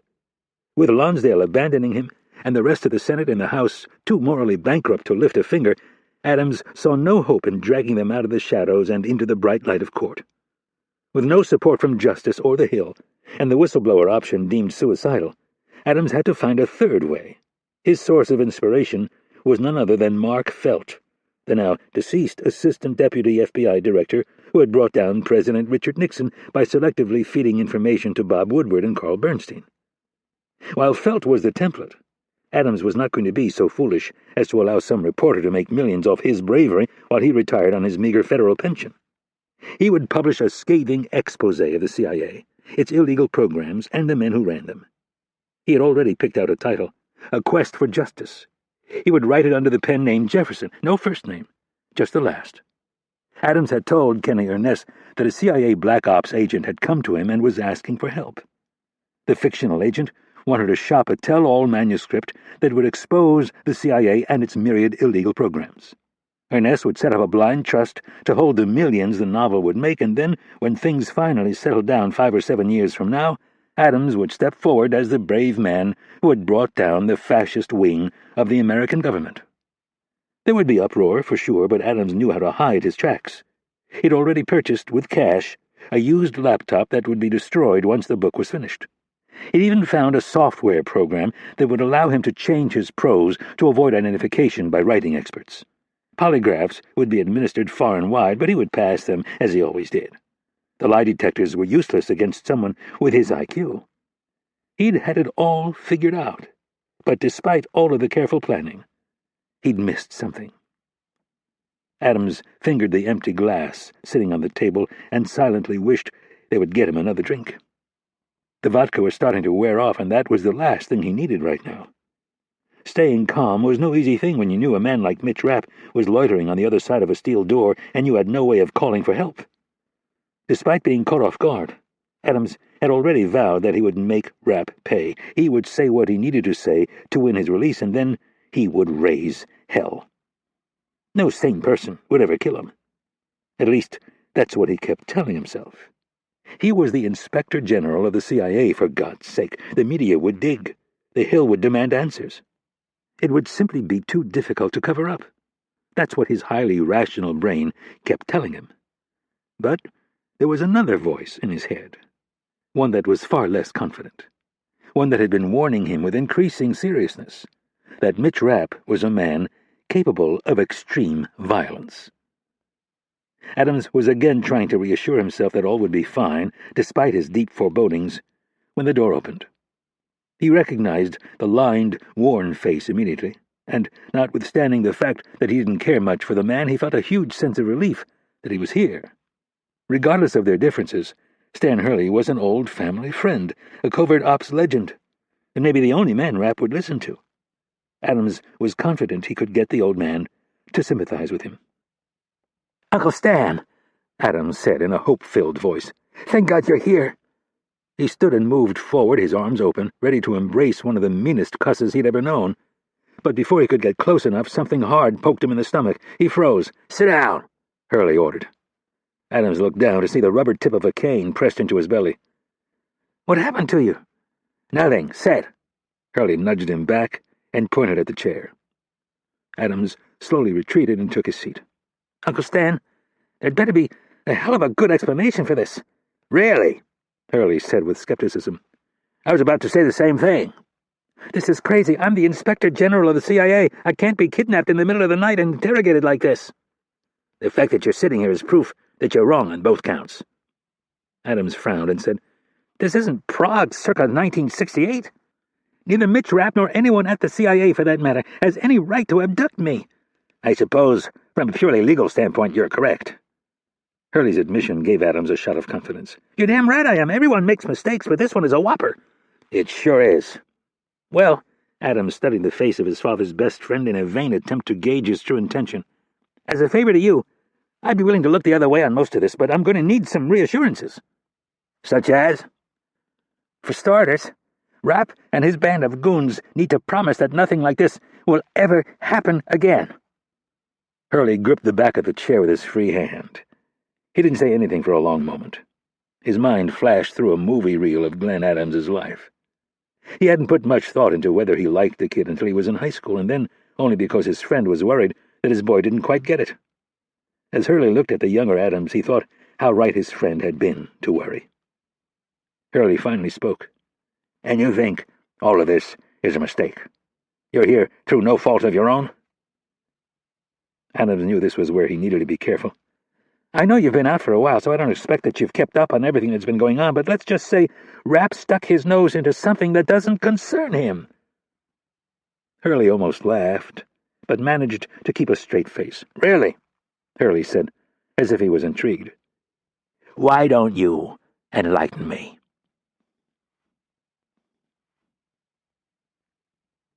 Chapter 10.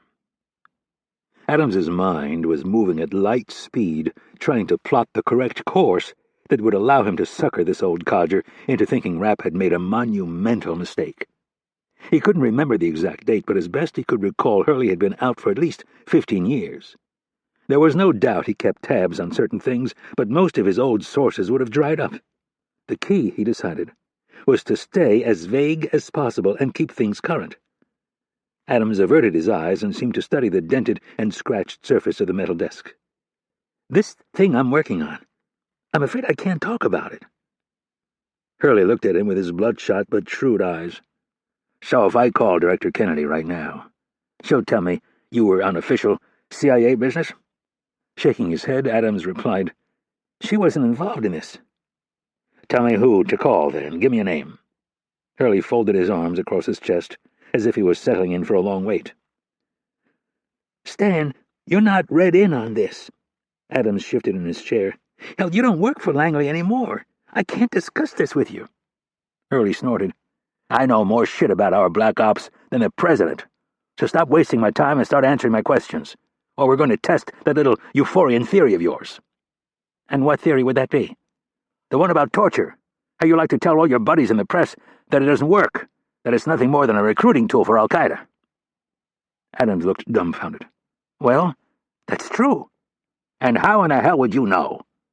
Hurley leaned over the chair. "Have you ever interrogated someone? Had to get rough with him to save lives?" "You know the answer to that. I'm the Inspector General of the CIA. What about those 23 months you spent in the clandestine service that you like to brag about? A whole 5 of them in the field, and even then, the only time you left the embassy compound was to play golf or try to get laid." "I'm not going to relive all that with you," Adams said with a forced smile. "Let's just agree that there are 2 sides to every story." "Yeah, like the truth, and then the stuff that isn't the truth. Like your little dinner date last night." "What about it?" "According to Mitch, you were in the process of committing treason." "Mitch Rapp is a professional liar." "It might be a good idea if you didn't try to make this about Mitch. You either start answering me honestly, or I'm going to bring him in here, and you know as well as I do that he cares even less about your feelings than I do." Fine, Adams said, backpedaling. "But there's only so much I can say." "What were you doing in New York last night?" "Having dinner with an old college friend." "Discussing?" Adams hesitated. He had to be careful not to catch himself in a lie. "I respect you, Stan. I always have, so I'm going to say this as politely as I can. I don't answer to you. I don't answer to Mitch Rapp. I answer to the President and the oversight committees on the Hill. That's it." Hurley exhaled a sigh of frustration. "I don't seem to be getting through to you." "I feel the same way," Adams said, in disappointment. "I understand how difficult this business is, so I'm willing to look the other way this one time, but this offer is not going to last very long. I'm tired, and I have a busy day of appointments. I'll give Rapp one chance to let me walk out of here. And I mean right now. One chance." Adams held up his index finger. Hurley started to laugh. "You don't understand what's going on, do you?" "I understand that in about 2 hours people are going to start wondering where I am. And once that happens, it's going to be very hard for me to look the other way on this. So for the last time, let me go and I'll forget all this. But I tell you," Adams's face flushed with anger, "if Rapp so much as looks at me the wrong way, I will bury him." Hurley wouldn't have believed the man's arrogance if he hadn't been here to witness it. "I don't think you're going to be going anywhere for quite a while." "I'd better," Adams felt his heart begin to race, "because what little understanding I have is quickly wasting away." "You're an idiot," Hurley said, as if he was telling him his shoes were untied. "I tried my best to help you early in your career, but you really are one dumb son of a bitch." Adams acted as if he'd been slapped in the face. "Uncle Stan, I have done nothing wrong. I am the one trying to do the right thing." "If you think you've done nothing wrong, then I might as well shoot you in the head and get this over with." Adams's mouth was agape. Here was a man he had known since birth. His father's best friend, for Christ's sake. Adams blurted out, "I've served my country. I don't understand. I signed up just like you and Dad. Do yourself a favor and don't start comparing your clandestine service career to your father's. Adams stammered. "I wasn't about to go down with that chip of rats. They were the most corrupt bastards I'd ever met." "Corrupt? You talking about our fine boys down in Bogota back in the 80s? Of course I am. They should have all been thrown in jail." Hurley considered slapping him, but he didn't want to make this any more personal than it already was. "This is all my fault. The other instructors of the farm wanted to wash your ass out, but I protected you. They knew you didn't have what it would take, and I knew it too, but I thought I owed it to your father, so I talked you up and let you graduate." Shaking his head in self-loathing, he added, "It was one of the biggest mistakes of my life." "Didn't have what it would take?" Adams asked, some anger finally seeping into his voice. "You mean like a frontal lobotomy? You mean the ability to ignore every ethical standard I'd ever learned, ignore everything Congress says about what I should or shouldn't be doing?" "The problem with you, Glenn, is that you always thought you were special. And the truth is you're not. You were a dog-shit operative. The only thing you were good for was whining and dining at the embassy parties. Anything that involved getting your hands dirty, you pissed and moaned like a little girl. By getting my hands dirty, you mean breaking the law?" "You're damn right I do. What in the hell do you think it is that the CIA is supposed to do? You think we're supposed to obey everyone's laws? Go ask the International Court and the UN and the fucking State Department for permission to find out which Colombian military officers are on the drug cartel's payroll? Oh, I think you're simplifying it a bit." "You want me to simplify things? Here it is. You were a complete failure as an operative. You were a mediocre prosecutor who kissed all the right asses and managed to land an empty suit job as the chief watchdog at the CIA, where your entire mission is to get in the way of people who are actually trying to keep us safe. Is that simple enough for you?" "Get in the way?" Adams shouted. "You think things like the rule of law and the Constitution simply get in the way?" "No, but neither have I deluded myself into thinking that the men who wrote it ever intended for a second that it'd be used to protect our enemies. So guys like Mitch Rapp should be able to do whatever they'd like without any oversight, kill whomever they deem a threat without answering to any higher authority? If I have to choose between Mitch and those menstruating partisan hacks on Capitol Hill, I'll put my money on Mitch." Adams, his fists clenched, stood and demanded, "Do you know why they hate us?" "Oh, the terrorists. Who do you think? They hate us because of men like you and my father and Rapp and Nash and the rest of you knuckle-dragging goons." "Those goons," Hurley said in a quiet, angry voice, "have done more to protect this country than the entire House and Senate put together, and they've done it without an ounce of recognition or thanks from all the intellectually arrogant fucks like you." Hurley stepped back and swung his cane around, smacking Adams in the elbow. Adams yelped and grabbed himself. "What in the hell is wrong with you?" "I was your only chance, you dumb ass. All I wanted was the slightest sign of remorse, and instead I got more of your pompous defiance." He turned for the door. "Where are you going?" Adams asked in a voice that had suddenly lost its command. "To get the man you think so little of." "Wait," Adams said in a voice that finally betrayed a bit of fear. Hurley didn't bother to turn around. "You blow it. Now you get to find out firsthand if torture works."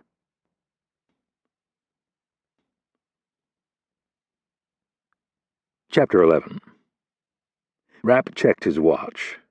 He had 30 minutes at the most, and then he would have to hightail it up to Langley.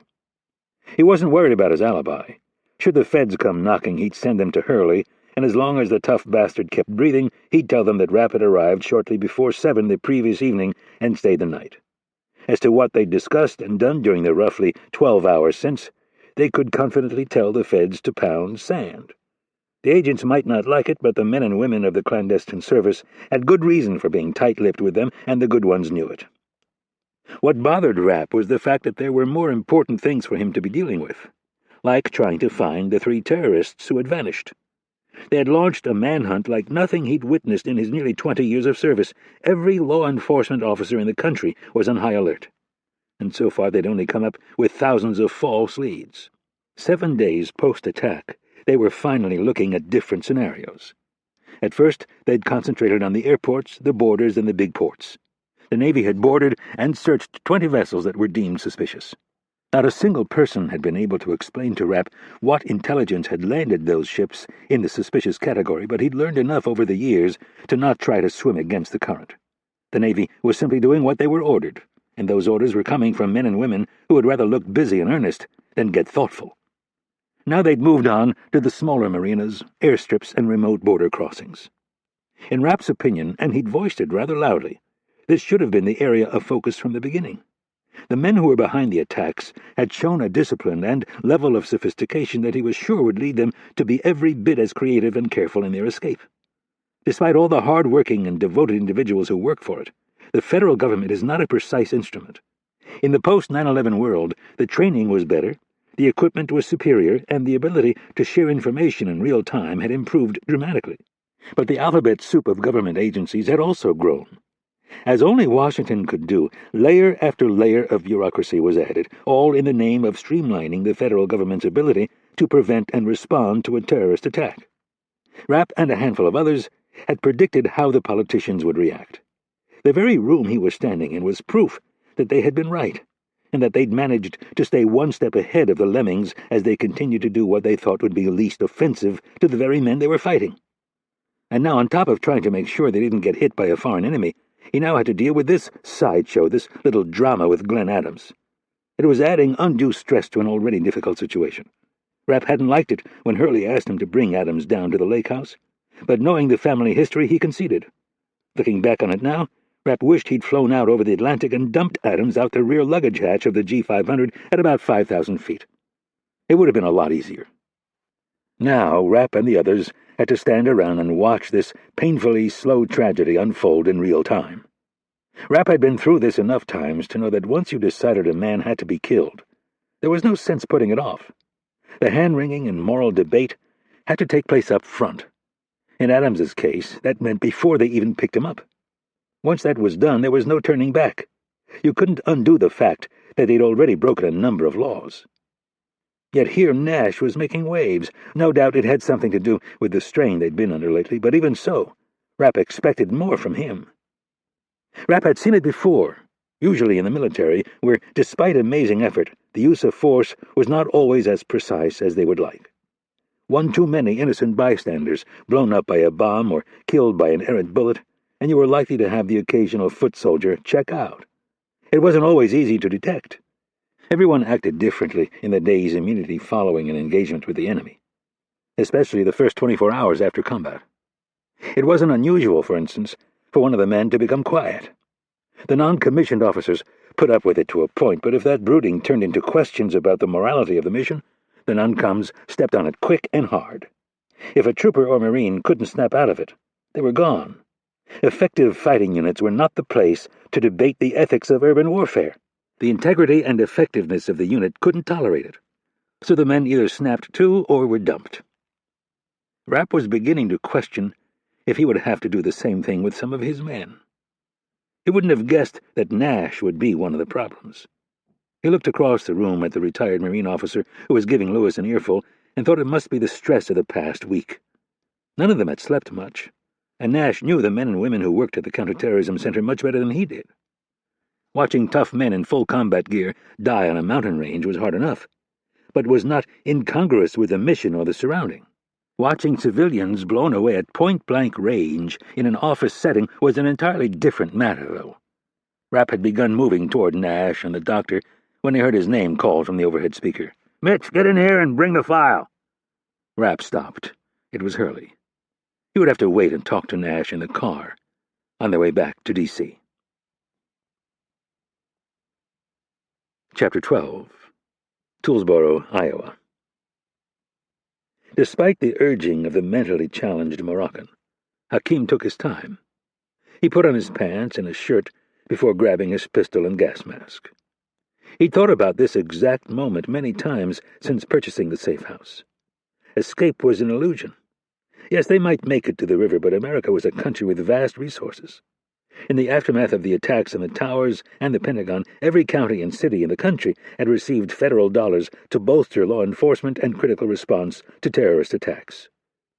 Local law enforcement went on a spending spree, snatching up state-of-the-art communications gear, biohazard suits, and weapons that rivaled those used by elite special forces units. Budgets for training increased in some cases by 1,000%. Planes and helicopters with night vision equipment were added to the arsenal, as well as boats and specialized vehicles of all shapes and sizes. And that was just at the local level. Chicago was less than an hour away by air, and the FBI field office there had a SWAT team that was considered every bit as good as their venerable hostage rescue team that they kept in Quantico, Virginia. Hakim, in general, was equal parts optimistic and pragmatic, but on this issue, it was hard to be optimistic. He knew from the moment he found this place that they would be dead if the Americans ever found them. They went through the motions of discussing escape routes, and the provisions had been put in place, but both he and Karim knew it would do them little good. Ahmed, on the other hand, was probably naive enough to think they could get away. Hakim started down the hallway at an almost casual pace, his pistol in his right hand and his gas mask in the other. He made no attempt to stay low to the ground. The Americans would not fire first. They would try to contact them, ascertain the situation, negotiate their surrender, and if all of that failed, they would strike, or they might simply wait them out. That last point concerned Karim more than any other. If they were going to go down, he wanted to do it in one final, glorious battle, taking as many Americans with him as possible.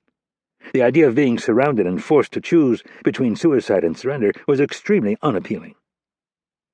A few steps before Hakim reached the front of the house, he heard the squawk of a radio. It was Ahmed calling out the distance to his targets. Hakim walked past the center staircase and reached the front portion of the house. A small dining room was on his left and a living room on his right. Karim was in the living room, kneeling at the window ledge, peering through the lace curtain. Karim looked at Hakim and ordered, "Get down!" Hakim ignored him and walked straight to the front door, where he looked through the small 12-by-12-inch window. Two men were coming up the gravel driveway, and they were definitely dressed in orange hats and orange vests. Hakim was slack-jawed for a moment and then began to snicker as he thought of Ahmed's confusion. In Afghanistan, the Americans would drape their vehicles and positions in orange panels to reduce the chances of their own planes bombing them. Ahmed assumed these men were wearing orange for the same reason, that they were federal agents and they didn't want their own men shooting them. "Get down!" Karim hollered. "Relax," Hakim said. "They are hunters." "How do you know?" Hakim often grew tired of having to explain the obvious to his friend. "Hunting is very popular in this part of America. Animals are colorblind. They wear orange so they don't get shot by another hunter." Ahmed's voice crackled over the radio. "I have the shot. Do I have your permission?" Hakim looked up the staircase and yelled, "No! Do not shoot!" Anger flashed across Karim's face.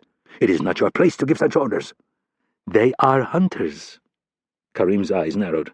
"What if they are agents posing as hunters?" Hakim hadn't thought of that, but he wasn't about to admit it to Karim, so he looked out the window and studied the two men.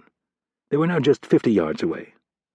They'd made it up the long, straight stretch of the driveway and were now entering the large gravel square that sat between the house and the barn. The man on the left was half a head taller and quite a bit heavier than the other men. A few seconds later, Hakim realized the shorter man was a teenager. "They are not agents," Hakim said assuredly. "One of them is a boy. It could be a trick." Hakim didn't even have to think about this one. The Americans would never try such a stunt. In a voice loud enough to carry up the stairs, he said, "Both of you stay calm and keep out of sight. I will see what they want." He bent over and set his gas mask on the floor. "No!" Karim ordered.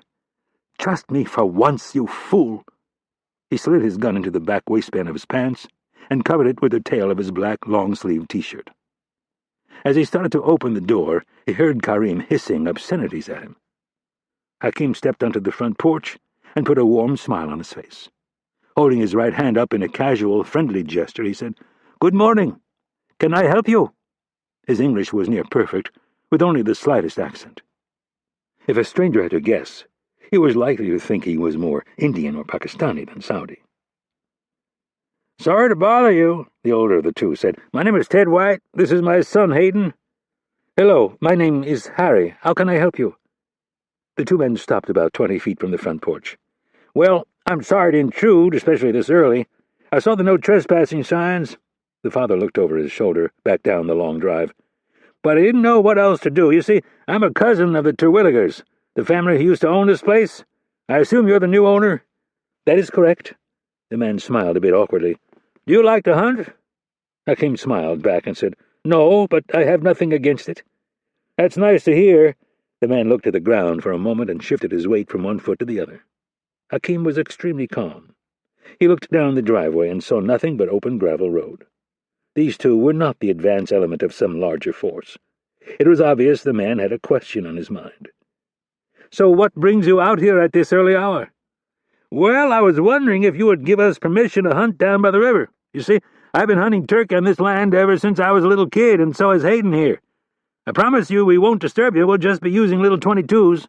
Nothing more than a little pop, really." Hakim nodded. Things were beginning to make sense. "How early do you like to start?" "Well, it depends."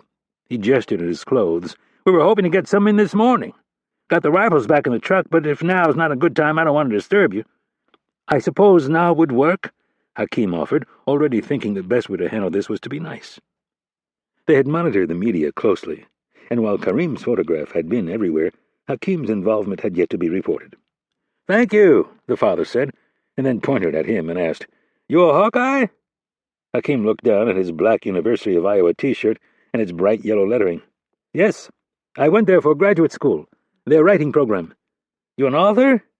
"Yes, that's why I bought this place, nice and quiet." "I understand," the man said, holding up an apologetic hand. He seemed to sense this would be a good time to leave. "Well, we really appreciate you letting us use the land. We'll just skirt the creek down there and make our way down to the river. You'll never see us. Really appreciate it. It means a lot." Hakim waved and said, "No worries. Be safe." Right as he said it, he heard the door open behind him. Hoping he had imagined it, he kept his eyes on the father and son. They were turning to leave, but then they suddenly stopped. Hakim watched the expression on the father's face turn friendly before his entire demeanor changed. Hakim felt the old porch boards sway under the weight of an additional person. His pulse began to quicken. "Hello," the old man said in a nervous voice. Hakim turned his head slowly to see Karim standing beside and just behind him. His gun was clearly visible in his right hand.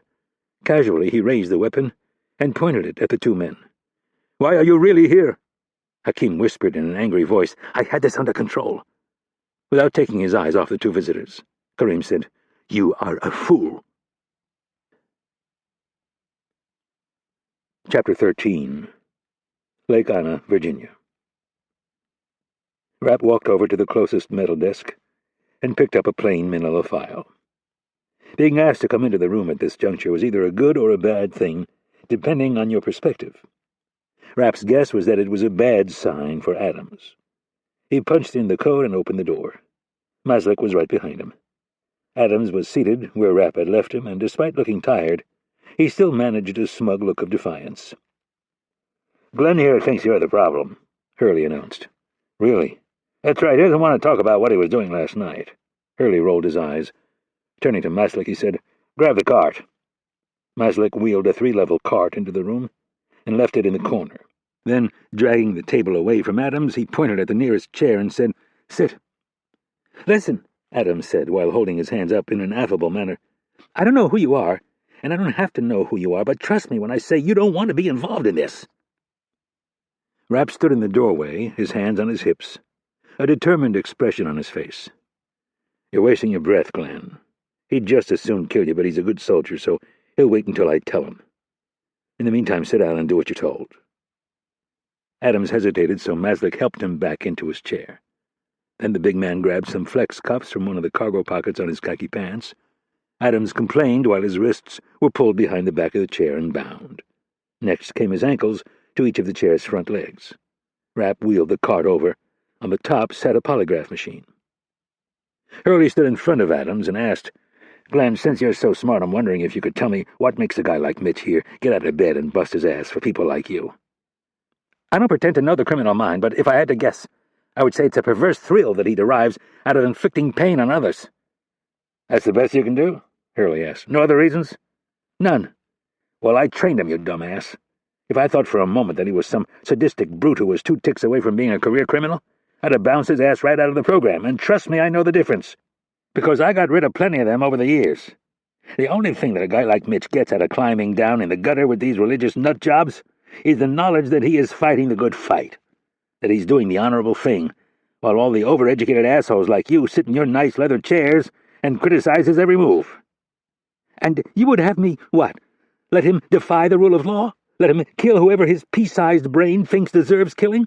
No, but at a bare minimum I expect you to resist the urge to delude yourself into thinking our enemies would like us if only we were nicer to them." Adams exhaled a tired sigh, as if to say they were wasting his time. "Do you want to wait until the poly's hooked up so you're sure I'm giving you the right answer?" "We're not going to bother with the poly," Hurley said, half laughing. "Any clandestine officer with half a brain knows how to fool that thing." Rapp stepped forward, grabbed Adams's shirt, and tore it open. Normally I try to stay detached while interrogating someone, but this is going to be tough. "You are making a huge mistake," Adams warned. "The only mistake I've made in the last 24 hours was not killing you sooner."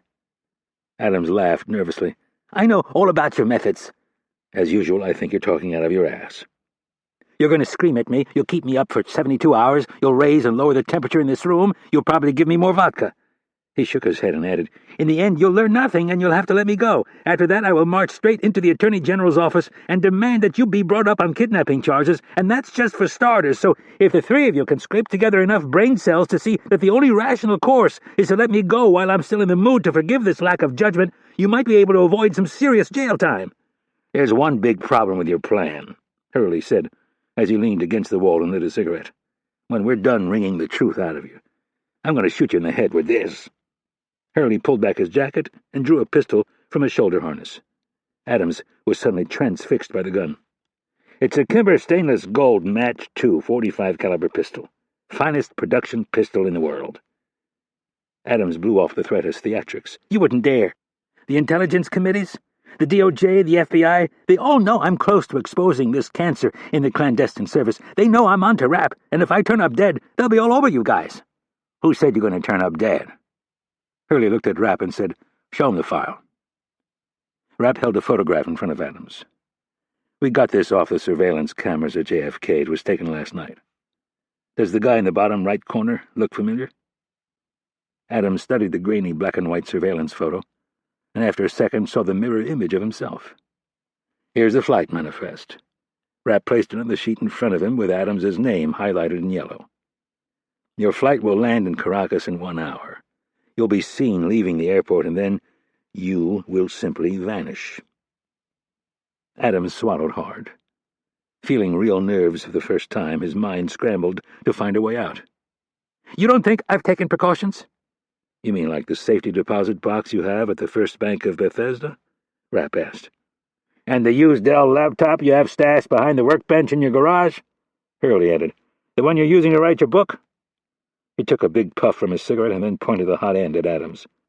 "You have a lot of problems, Glenn. Chief among them is the fact that you're insecure.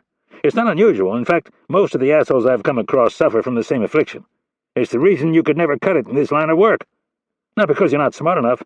You're far from retarded. The problem is, when you're as insecure as you are, the only way you can make yourself feel good is to convince yourself that your enemies are stupid. And in this line of work, you can never underestimate your enemies." "It'll never work." Adams forced a smile onto his face and some confidence into his voice. "There are too many people in Washington who know I was about to blow this thing open." Rapp could see he was going to have to jump-start things if he was going to make it back to Langley by 9. He held up his right hand and said, "You see this?" Rapp watched Adams's eyes zero in on his right hand, and then, with his left hand, he unleashed an open-handed slap that cracked Adams flush across the face. Adams yelped like a wounded pup, and then, in a panicked voice, yelled, "That's it! You've crossed the line! I'm going to make sure you spend the rest of your days in a jail cell! I'm going to—" He never finished the threat because Rapp whacked him again, this time with his right hand. He then grabbed him by his thin silver hair and forced him to look at the sheaf of documents in his left hand. "Do you think those defenders of yours know you've been going through 2 bottles of vodka and another 6 to 8 bottles of wine a week?" "That's a lie!" "It's the truth. You're a frickin' drunk. We have your bank statements, credit card receipts, ATM withdrawals. We even have video of you buying booze at 3 different liquor stores, and they're the only 3 we checked. We found vodka in your trunk, your desk drawer. We even have video of you stopping at a park to dump your extra bottles." "Marty and Mary are out of the house," Hurley chimed in, mentioning Adams's 2 children. "Off to college and calling home once every couple of weeks. You and Gretchen don't even sleep in the same room anymore. Hell, we've had your house bugged for a week. You don't even talk. You're the classic bitter narcissist who's pissed at the world because everyone has failed to recognize his genius. The biggest laugh of all is that we don't even have to plant evidence. It's all right there for them to see. And trust me, they'll find it.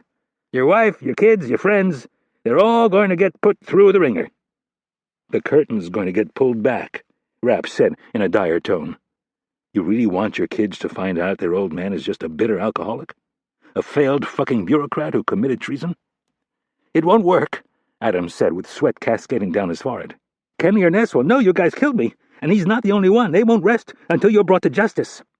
"Who," Hurley growled, "other than some fucking loony, anti-American, CIA-hating scumbag is going to A, care that you've disappeared, and B, spend the next 5 years of his life trying to find out what really happened?" "You have no idea how powerful my contacts are." "Really?" Hurley said skeptically. "Is that why you had to fly up to New York and meet with an ambulance chaser last night so you could hatch a plot to write a tell-all book and line your pockets?" "That's not why I went to New York. Almost 200 of your countrymen were killed last week, and you're out trying to get rich off it."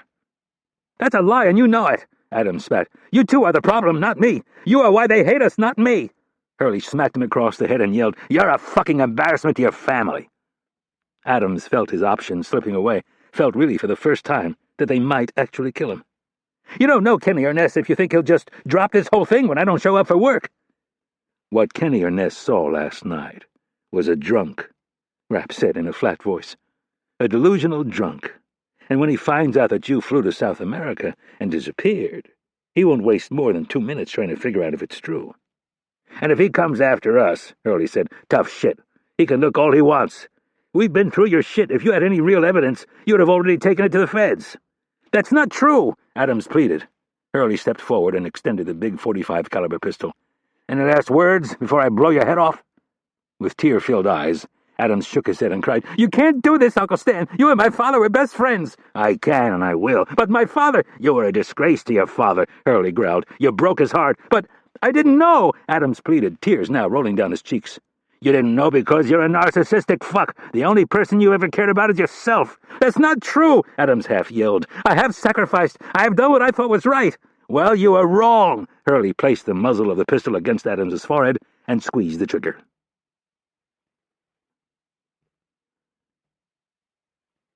Chapter 14. The report of the big .45 Kimber was deafening.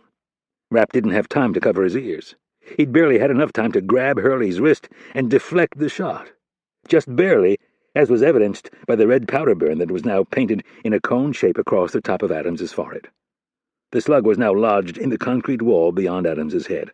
A crater the size of a fist marked the spot. Rapp couldn't hear a thing, but he could see just fine. Hurley was screaming at him, and Adams was sobbing, his eyes closed, his head down, his chin bouncing off his chest every few seconds as he gasped for air, snot pouring out of his nose. Hurley pointed his Kimber at Rapp and began to use it to punctuate whatever point he was trying to make. Rapp, none too fond of having a gun pointed at him, almost snapped the older man's wrist but caught himself in time. He slowly brought his hand up and gently moved the muzzle of the gun to a less threatening direction. After pointing at his left ear, Rapp mouthed that he couldn't hear what Hurley was saying. He walked over to the door and gestured for Hurley to follow him. Rapp hit the intercom button and asked for the door to be opened. As he stepped into the outer room, he found Nash, Lewis, and Maslick all standing there with shocked expressions on their faces. Rapp placed both palms over his ears and pressed down for a good 5 seconds while he swallowed several times and flexed his jaw. The first words he began to recognize belonged to Hurley. He was still cursing up a storm. Rapp looked at him, still waving his gun around, and yelled, "Put that damn thing away before you shoot someone." Hurley pointed the gun at Rapp again and barked, "Someone? You're the only one I'm thinking about shooting." Rapp's entire posture was instantly transformed. Like a big black panther who had been stirred from a lazy nap, his muscles flexed and his weight was transferred onto the balls of his feet. His eyes narrowed and his brow furrowed, and he half shouted, "Stan, put that gun away right now, or I'll break your wrist." Hurley, having trained Rapp, knew not only that he meant it, but that there was a good chance that at this close distance Rapp could do it before he got off a shot. Slowly, and with a not-too-happy look, he shouldered his pistol and asked, "Why in the hell did you stop me?" The answer was complicated, although there was one really good reason and several decent ones. Rapp decided to go with the big one, the one they should all have thought of to begin with. "Where in the hell is he getting his information?" "We've already gone over that," Hurley said in an irritated voice. "He's filling in the gaps. If he had anything real, he would have taken it to the Justice Department." Rapp shook his head. He still had to start somewhere. Someone is talking to him. "He's the Gestapo. We've already found dozens of bugs. He has half the offices on the 7th floor wired." The Inspector General's office at Langley was often called the Gestapo by the frontline troops at Langley. This was exactly what Rapp had feared, that they would let their dislike of Adams cloud their judgment. He took a deep breath and asked, "What's our rush?" "You know as well as I do you can't let shit like this fester. The best can lose their courage, and besides, we have bigger fish to fry. And we also have one shot at finding out what he knows." "We've gone over this," Hurley snarled. "We have what we need. We kill him, and whoever he was talking to won't know if he's dead or if he's disappeared. Either way, the effect is the same. We send a clear signal that we're done fucking around." "By we," Nash jumped in, "I assume you mean the royal we, because no one knows you're involved in this. Mitch and I are the two guys with the targets on our backs." "Why, you little—" Hurley reached for his gun. Rapp stepped forward and grabbed Hurley's wrist. He looked at Nash and his bloodshot, tired eyes, and instantly knew he was strung out. Hell, they were all strung out. Sleep was a luxury they had experienced far too little of in the past week. "Head up to the house," Rapp said to Nash, "and get cleaned up. We need to be on the road in less than 30 minutes. "But I don't give a shit what you think," Rapp barked. "It's an order. Stands right. This isn't a frickin' book club. Now get your ass up to the house and get cleaned up." It was obvious by the constipated look on his face that Nash wanted to say something, but he managed to keep his mouth shut and head for the door. After he left, Rapp turned his attention back to the group and said, "Something Doc said earlier got me thinking." Rapp looked at Lewis. "You said he'd never commit suicide." "I said it was highly unlikely." "Good enough. So his desire for self-preservation is pretty high?" "Absolutely." Looking back at Hurley, Rapp said, "I think we can turn him." "And I think you're nuts. Doc, tell him why we can't." "Once we turn him loose," Lewis said, "and he feels safe, he will turn on you." "What if he never truly feels safe? I could check in on him from time to time and remind him that I'm looking over his shoulder." "And why take the chance?" Hurley asked. "Because he might be useful." "Doc," Hurley said, as if he wanted him to explain the obvious to Rapp, "it's risky, Mitch. With someone like this, there is never any real loyalty." "What if we co-opt him?" Maslick suggested. They all turned, a bit shocked, and looked at the linebacker of a man who was known for his quiet demeanor. "What exactly do you mean?" Lewis asked. "What if we get him to take ownership?" Maslick asked in a soft voice. "Get him to help us out." Looking directly at Hurley, he said, "Like flipping a foreign agent. You've said so yourself many times, Stan. All you need is a little money, a little time, and a cause worth fighting for." Chapter 15. If the words had come from anyone else, Rapp felt confident that they would have elicited a rather strong response from Hurley, but they'd come from the gentle giant, so the old spymaster stood there and quietly chewed on them. Rapp took the time to figure out his next move. As he did so, he saw the tension leave the old man, and it occurred to him there was a heavy emotional toll attached to this untidy situation. No matter how tough he was, there was no accounting for the burden of almost killing your best friend's son, a boy you had cradled in your arms as an infant and bounced on your knee as a toddler. Hurley hobbled over to the closest desk and sat on the edge. Rapp looked at Lewis, who was watching the old man with legitimate concern. Thinking the silence was only making things worse, Rapp said, "Stan, this could work. You may have just scared him straight." "That is a valid point," Lewis added. "He expected you to save him from Mitch, not the other way around. And that was a pretty close call. I doubt you could have faked it any better." "I want to go back in there and throw him a lifeline," Rapp said. "Doc?" Lewis shrugged. "You know the routine. To start, don't ask him anything you don't already know the answer to." "And don't try to turn him," Hurley offered in a detached voice. He'd swiveled the monitor on the desk around so he could look at Adams. Faint sobs could be heard on the small desktop speakers. "That comes later, after he's proven he really wants it. Go ahead and hold out a glimmer of hope, but that's it." "Understood." Rapp nodded. He grabbed a bottle of water from the fridge and a bottle of vodka and a glass. "Buzz me if anything comes to mind." Rapp knew all he had was 20 minutes, but he was probably never going to get another shot at Adams when he'd be this fragile. Rapp punched in the code and opened the door. There Adams sat, with his crimson forehead peppered with 100 little droplets of blood from the muzzle blast, his eyes closed and his chin down. His pants were damp, and there was a puddle of urine at his feet. Hurley was right about one thing. This was a nasty business, and it was easy to lose your nerve if you didn't operate under tight constraints. Put a bullet in a guy's head, dispose of the body, and move on. No sense slowing down to peruse the carnage, and don't bother to look in the rearview mirror either. You start doing stuff like that, and you're inviting trouble. Even so, Rapp saw an opportunity. It wouldn't be long before people began to wonder where Adams had gone. The office didn't expect him back until this afternoon, and unless they'd missed something, he had no breakfast meetings in New York. His staff would probably start to get nervous around mid-afternoon.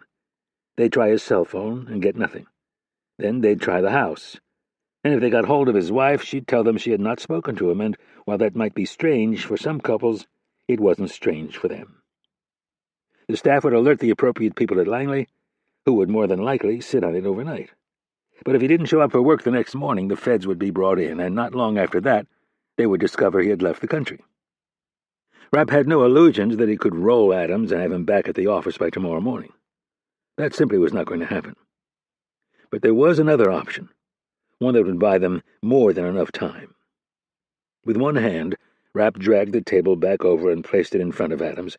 He set the water bottle, vodka, and glass down on the table, and then withdrew a small tactical knife from his belt. He then walked behind Adams, cut the flex ties from his wrists, and said, "I think you probably need a drink."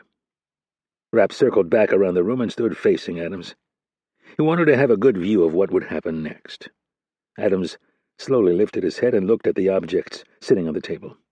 He hesitated and then reached out. His right hand went straight for the bottle of vodka, which Rapp had expected. Adams clutched the bottle and spun the silver cap off, not caring that it fell to the floor. With a shaky hand, he clanged the neck of the bottle against the rim of the glass and let the clear alcohol come splashing out, a good portion missing the glass. Adams set the bottle down and drew the glass to his lips, downing about 3 ounces of vodka in 2 gulps. For a moment he looked as if he was going to pour another glass, but instead he started to shake uncontrollably, and then he was sobbing again, his head on the table, cradled in his arms. Rapp could only make out every 5th word or so. It was a complete meltdown. He'd seen it before and knew there was no stopping it, short of smacking him, but that would be a mistake. The die had been cast 5 minutes earlier, and Rapp was now going to have to play the good cop.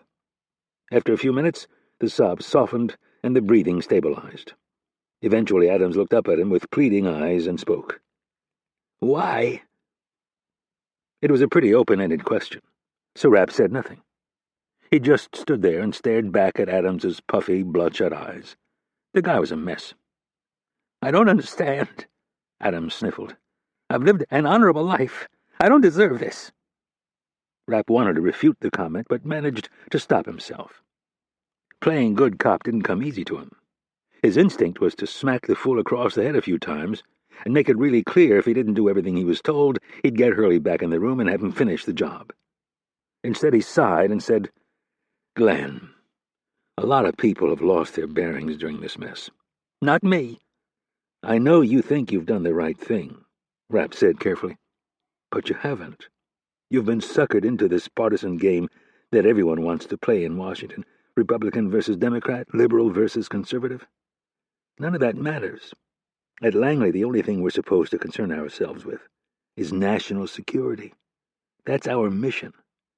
And the day the ACLU starts driving our national security policy is the day America is really fucked."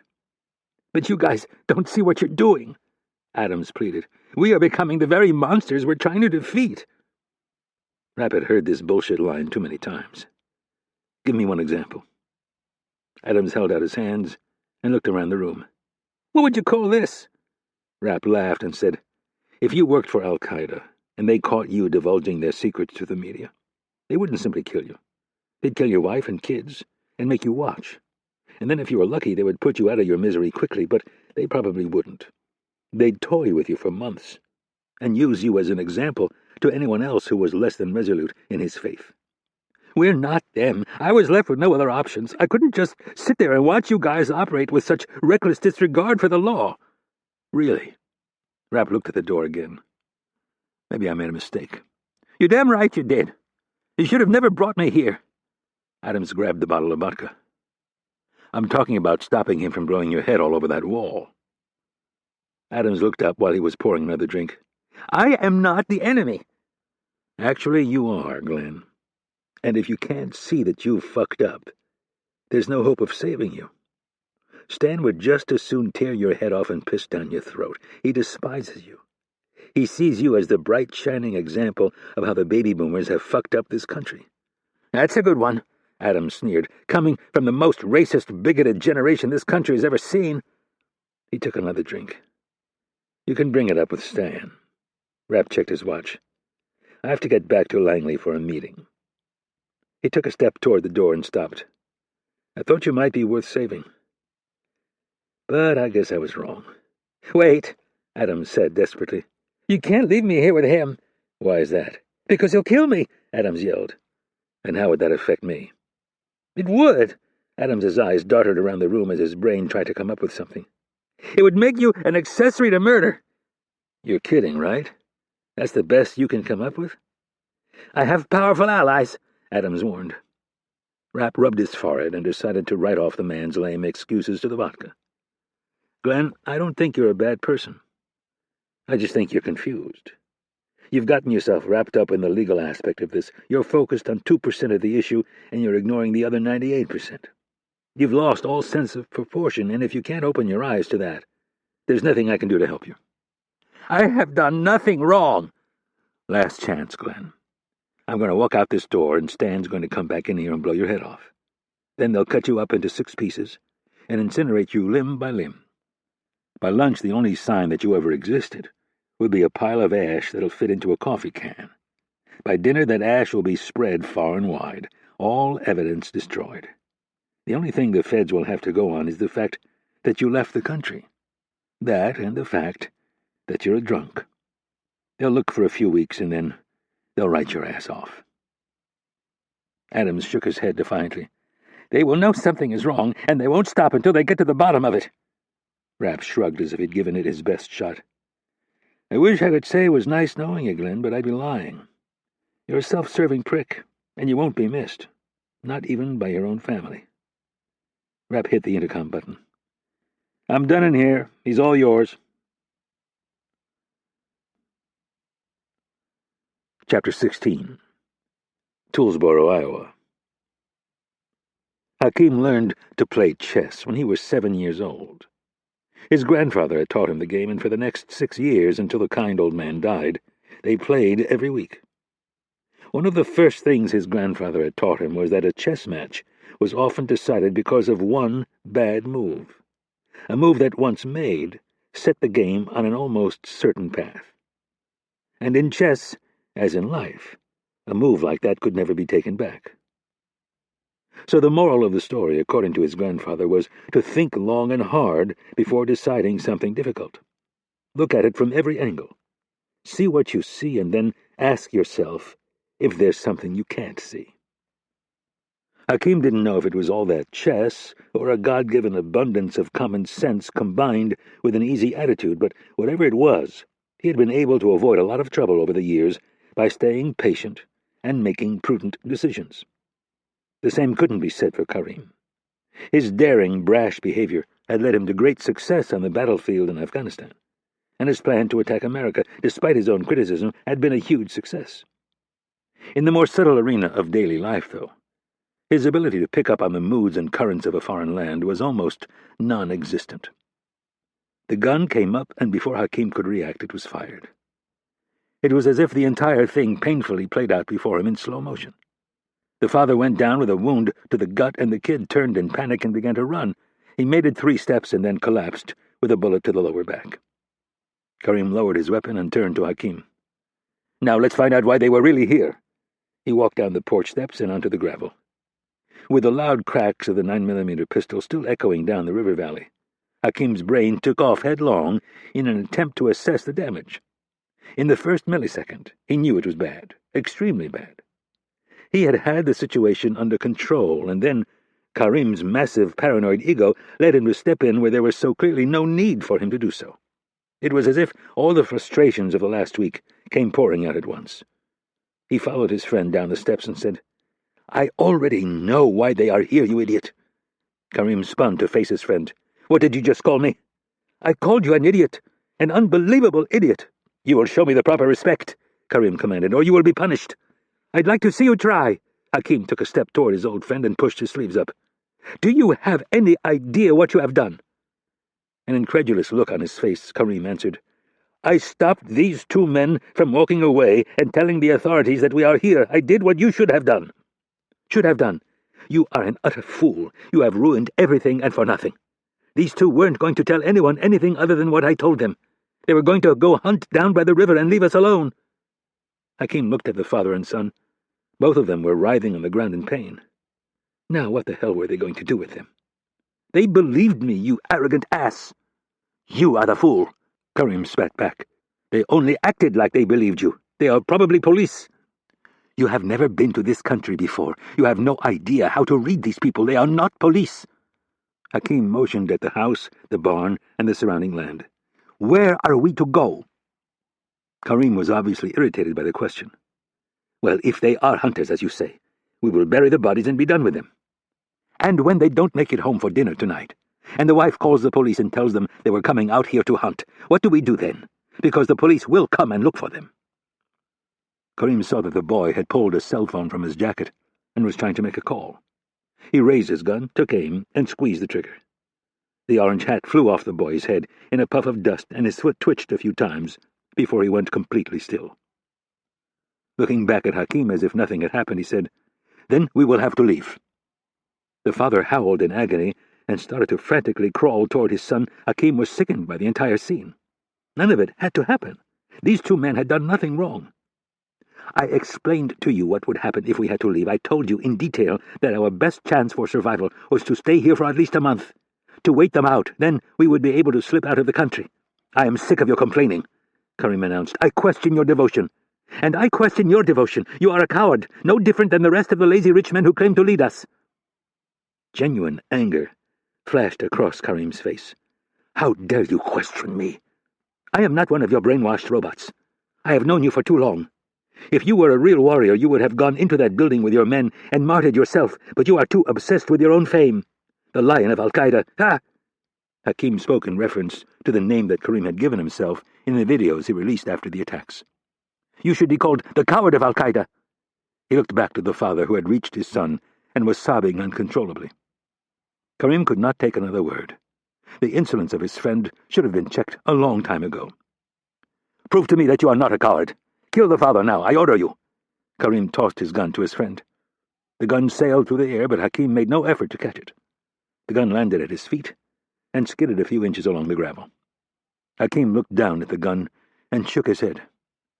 "There is no honor in this, no bravery in killing an unarmed father and son who have done nothing to offend you or Allah. I order you. We are the infidels in this land. This is wrong. If you want him dead, then you should finish what you started. For the last time, I order you to pick up the gun and shoot the father." "I don't take orders from you," Hakim said with a derisive scowl. "Yes, you do." Hakim turned and started back for the house. "Do not turn your back on me," Karim yelled, but Hakim paid him no attention.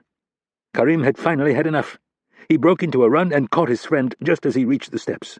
He delivered a quick rabbit punch to Hakim's kidney and then kicked through the back of his right knee, collapsing him to the ground. Karim then grabbed him by the shirt, threw him onto his back, and dropped on top of him, delivering a flurry of punches to his friend's face. "This," he said in between his third and fourth punches, "is a lesson I should have taught you a long time ago."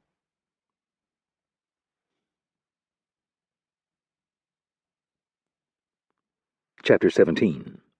Lake Anna, Virginia. Adams pleaded, then cried, and in between the sniffles and tears, he began mumbling to himself. The door buzzed, and Rapp opened it to find Hurley standing on the other side, looking none too pleased that he was going to have to shoot his best friend's son in the head for the second time. "I should have never stopped you," Rapp said in an apologetic tone. "Damn right you shouldn't have." Hurley pushed past him, his cane in one hand and his gun in the other. Adams snapped out of his mumbling trance and began screaming for Rapp to stop. Upon seeing Hurley and the gun, he tried to stand, and forgetting that his ankles were still tied to the chair, toppled over.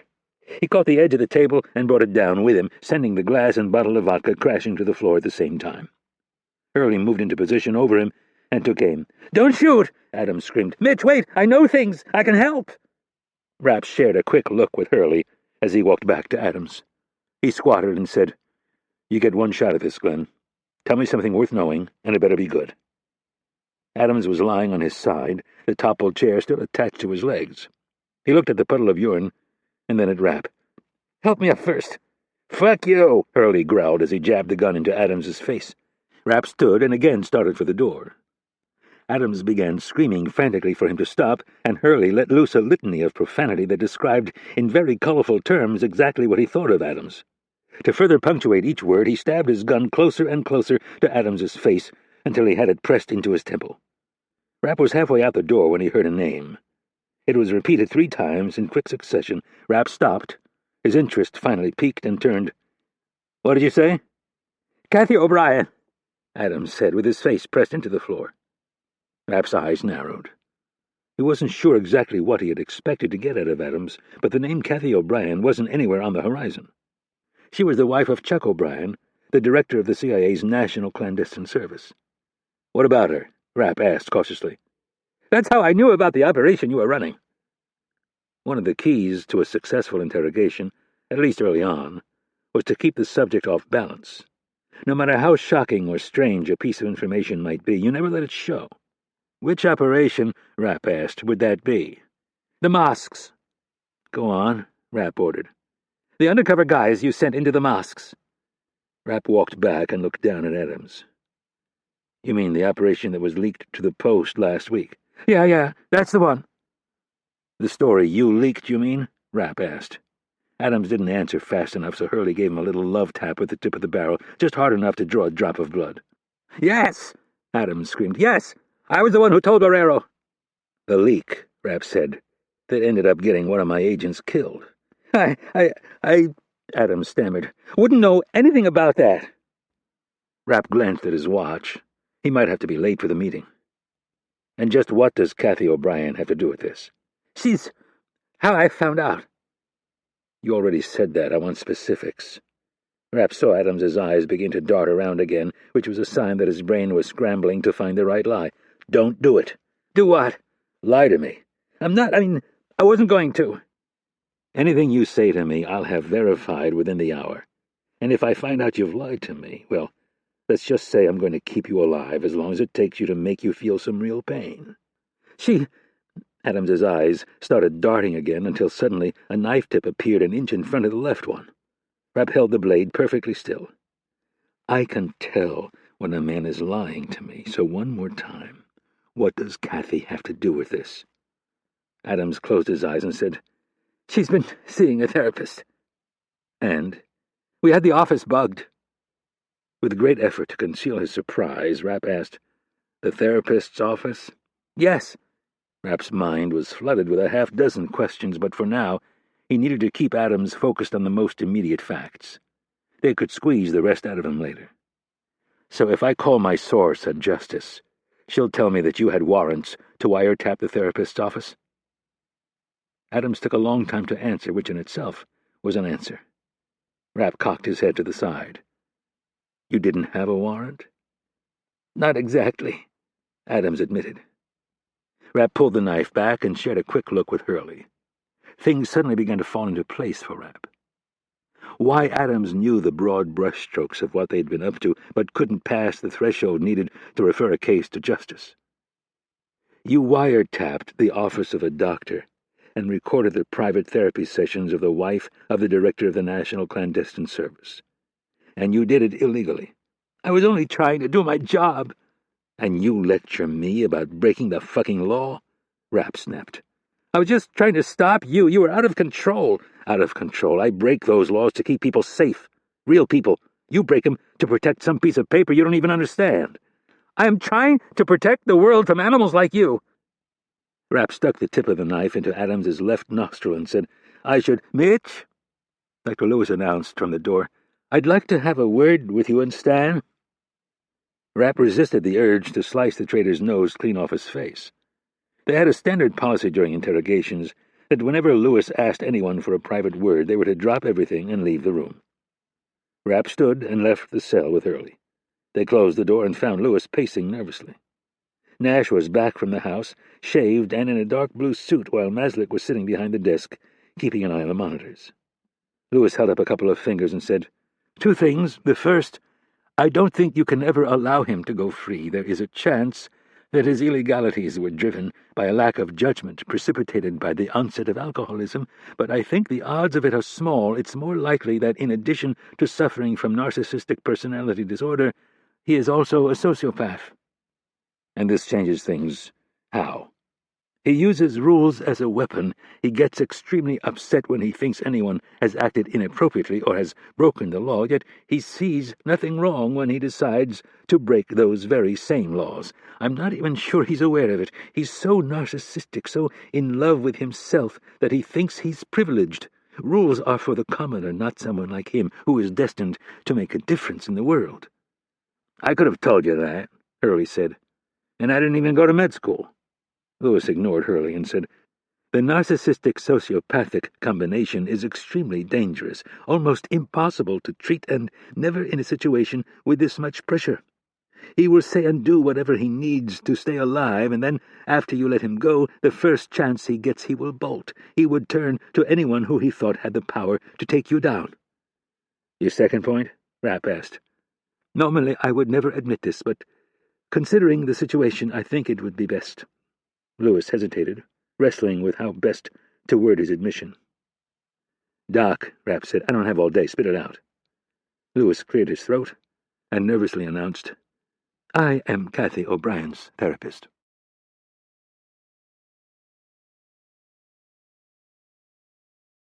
Chapter 18.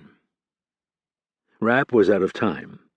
If he and Nash were to have any chance of making the powwow at Langley, they had to be on the road in the next few minutes, and even then they would have to drive at least 80 miles per hour to give themselves a chance. Normally, Rapp didn't concern himself with getting to meetings on time, but this was not your average run-of-the-mill bureaucratic black hole of a meeting. Kennedy had made it very clear the President had requested the presence of both her senior counterterrorism operatives. And while Rapp really didn't care much for politicians, he dealt with a few presidents over his career and found them tolerable in the sense that they understood it wasn't a bad idea to have a man like Rapp around to deal with some of the stickier situations that popped up.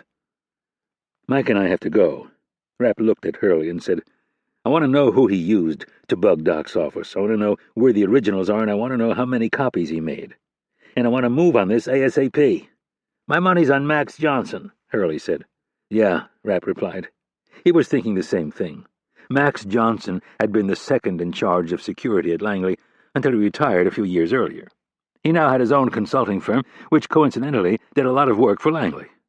Rapp didn't know him personally, but had heard a few things over the years that would lead him to believe the guy would have no problem stooping this low. "I want a list of everybody Adams has talked to about Kathy O'Brien. I want those tapes handed over to me immediately so I can destroy them," Lewis said.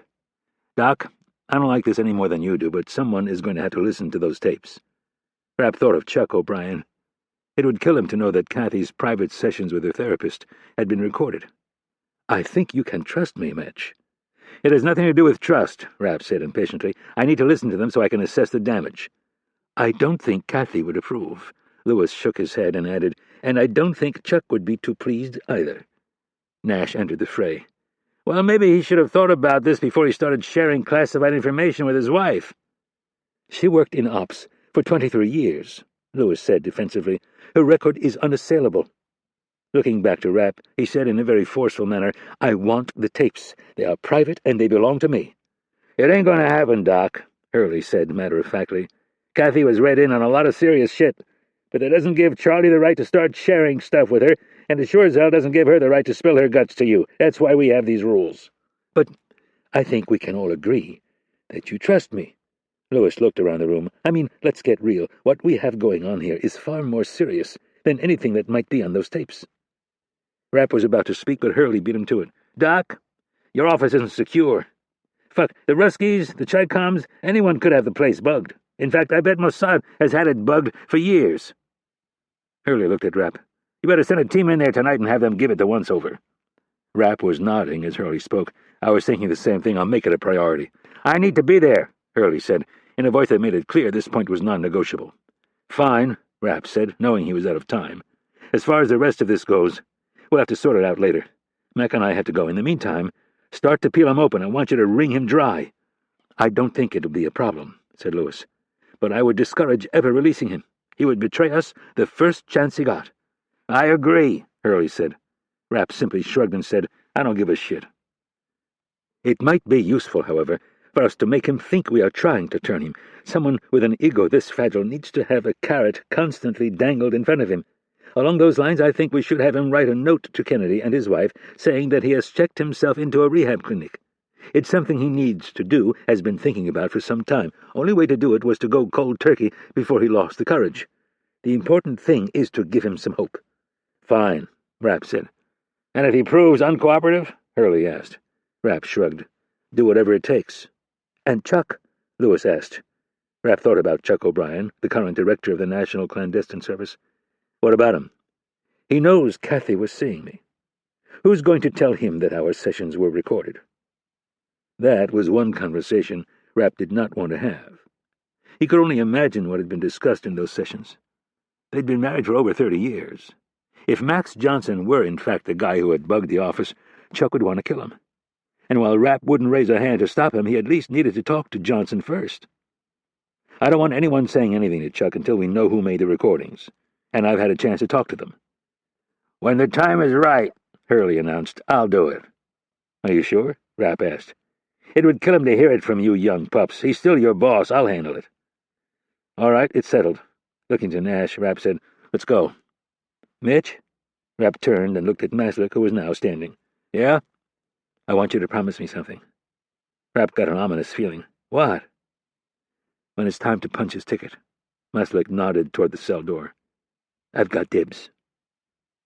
Rapp understood immediately. Chris Johnson, Rapp's agent who had been killed a week earlier, had been Maslick's best friend. They'd served in the 101st Airborne Division and had done 3 combat tours together.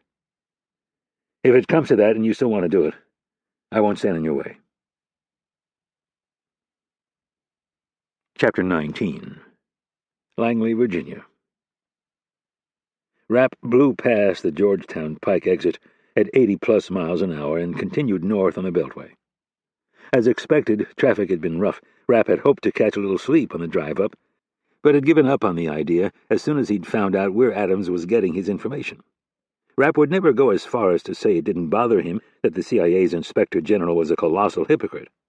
It surely did, but it was pretty small stuff compared to the other glitch they had just uncovered. Kathy O'Brien was not the only client of Dr. Lewis who had ties to Langley.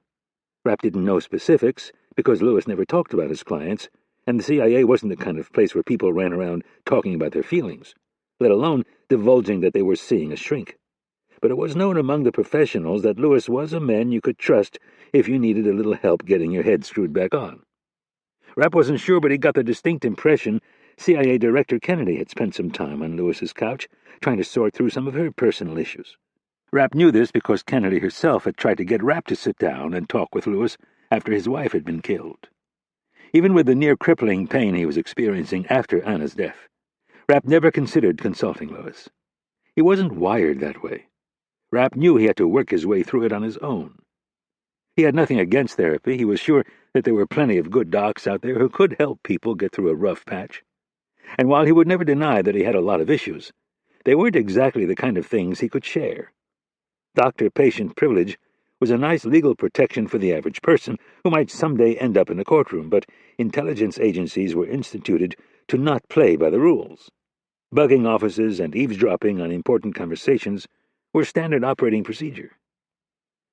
"I can't believe we're going to be late," Nash said in a tired voice. Rapp looked over at his friend, who was clean-shaven and dressed in a crisp white shirt, blue suit, and yellow tie. Rapp glanced at his own reflection in the mirror. He had thick black stubble on his tanned face and was not wearing a tie. If he had had time, he probably would have shaved, but not necessarily. This was not his first meeting with this president or the previous one, but it occurred to him this was probably Nash's first dance. He glanced at the clock. It was 3 minutes past 9, and they were still a few miles out. Rapp hit the blinker, cut across 2 lanes of traffic, and took the George Washington Parkway exit without slowing down. By the time they cleared security and parked, they'd be about 10 minutes late, and while Rapp didn't like to keep the President of the United States waiting, He knew from experience that presidents weren't exactly the most punctual people. Staring out the side window at the passing trees, Nash asked, "What in the hell are we doing?" Rapp merged onto the parkway and said, "You're going to have to be a bit more specific, sport." "This." Nash made groping gestures with his hands. "This crap last night and this morning." After glancing at him, Rapp returned his attention to the road. They were 99% sure the car was clean, but they had their work phones on them, and although they were encrypted, the technology existed for an outfit like the National Security Agency to turn the phones into listening devices. Rapp chose his words carefully. "Maybe we can carve out a little time this afternoon to talk about it."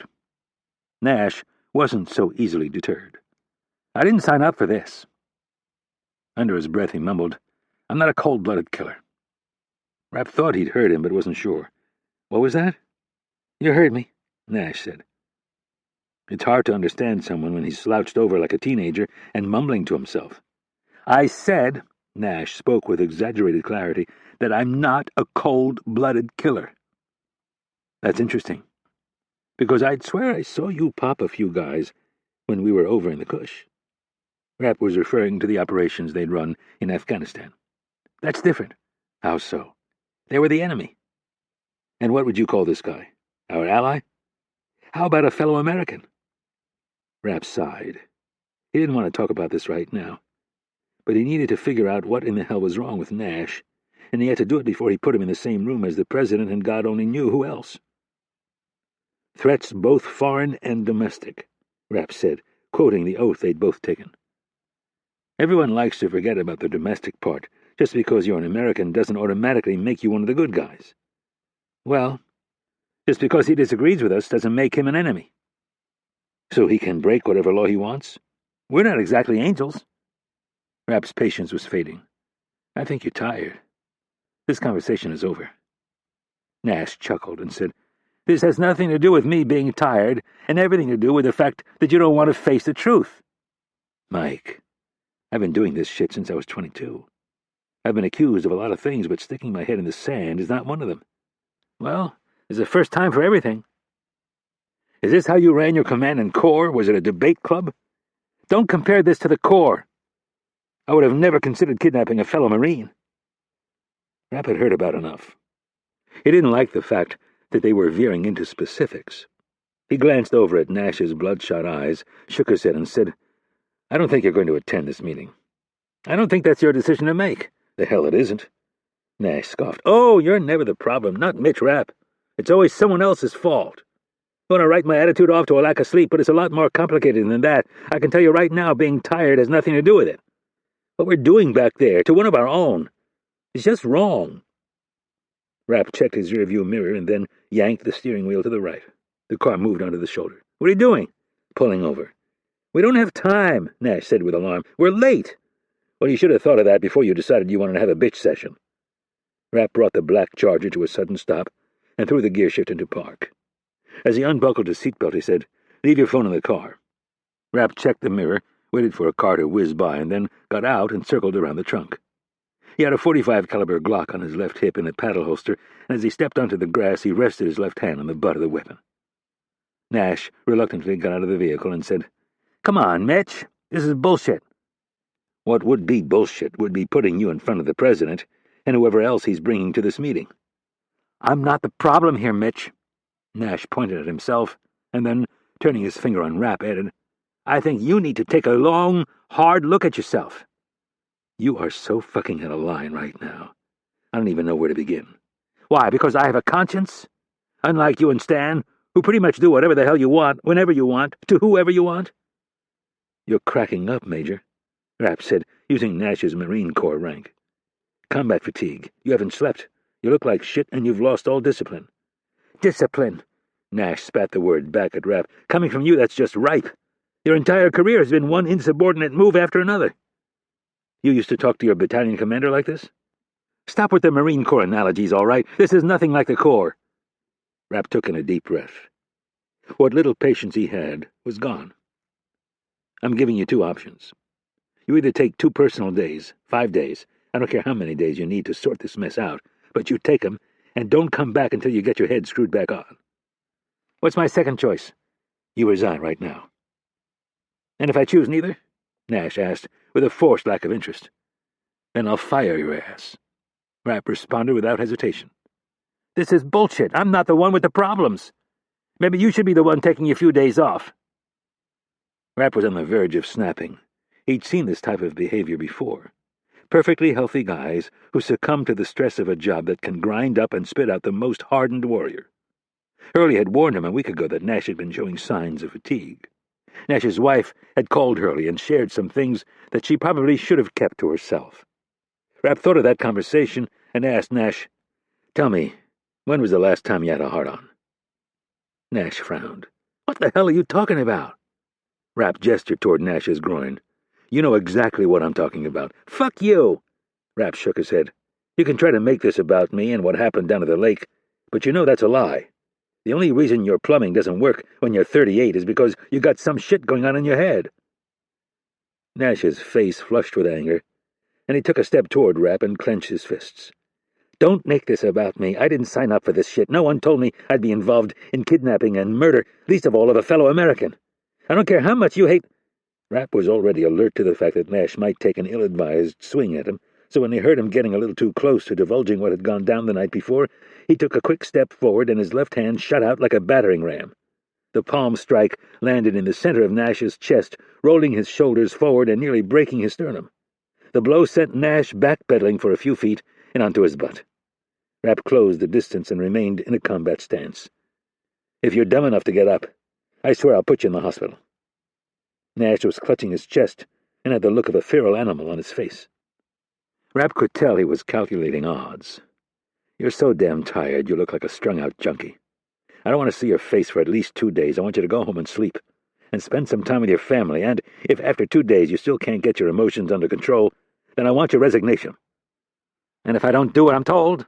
Nash said, clutching his chest. "What are you going to do, kill me? Hurt my family?" Rapp was in a state of semi-disbelief. "You know damn well I'd never touch your family." "I'm not so sure." "Let's be clear on one thing."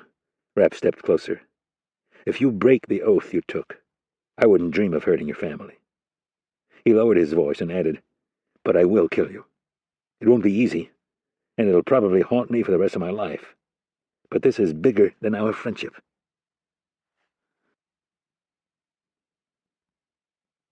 Chapter 20.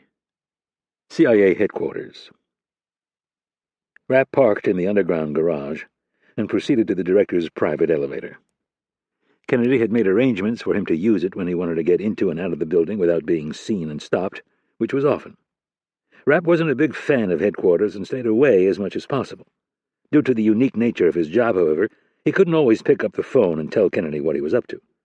They had both been trained by Thomas Stansfield, a World War II icon, to never assume that a secure phone was secure just because a technician announced it was.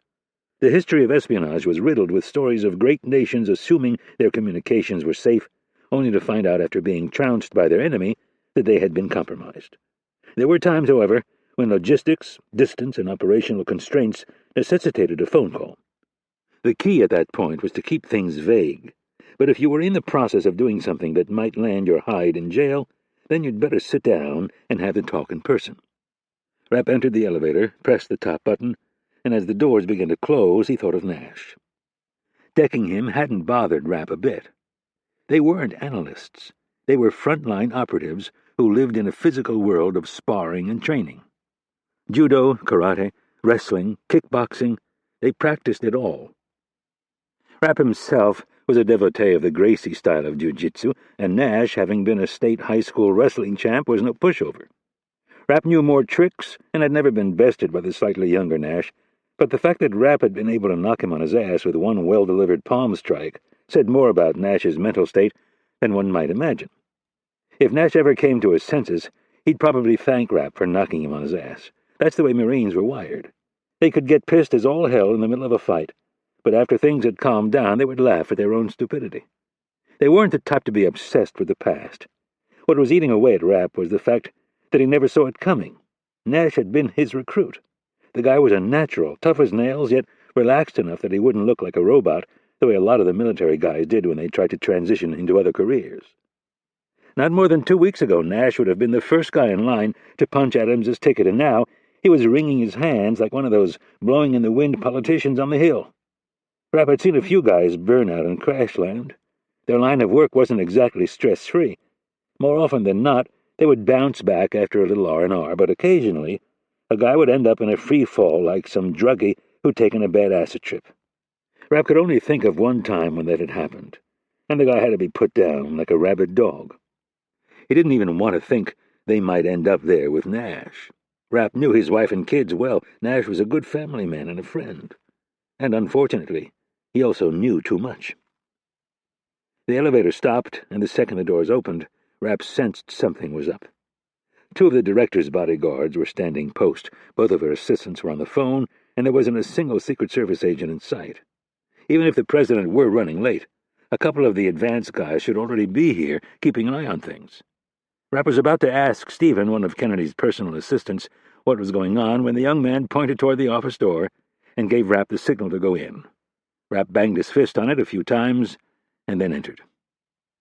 The corner suite ran from right to left, with a sitting area straight ahead, then the director's desk, and beyond that, a large conference table. To the right were the director's private bathroom and the door to the deputy director's office. Instead of the 6 to 8 people Rapp expected, there were only 2. His boss, and a man he had never met but knew by reputation.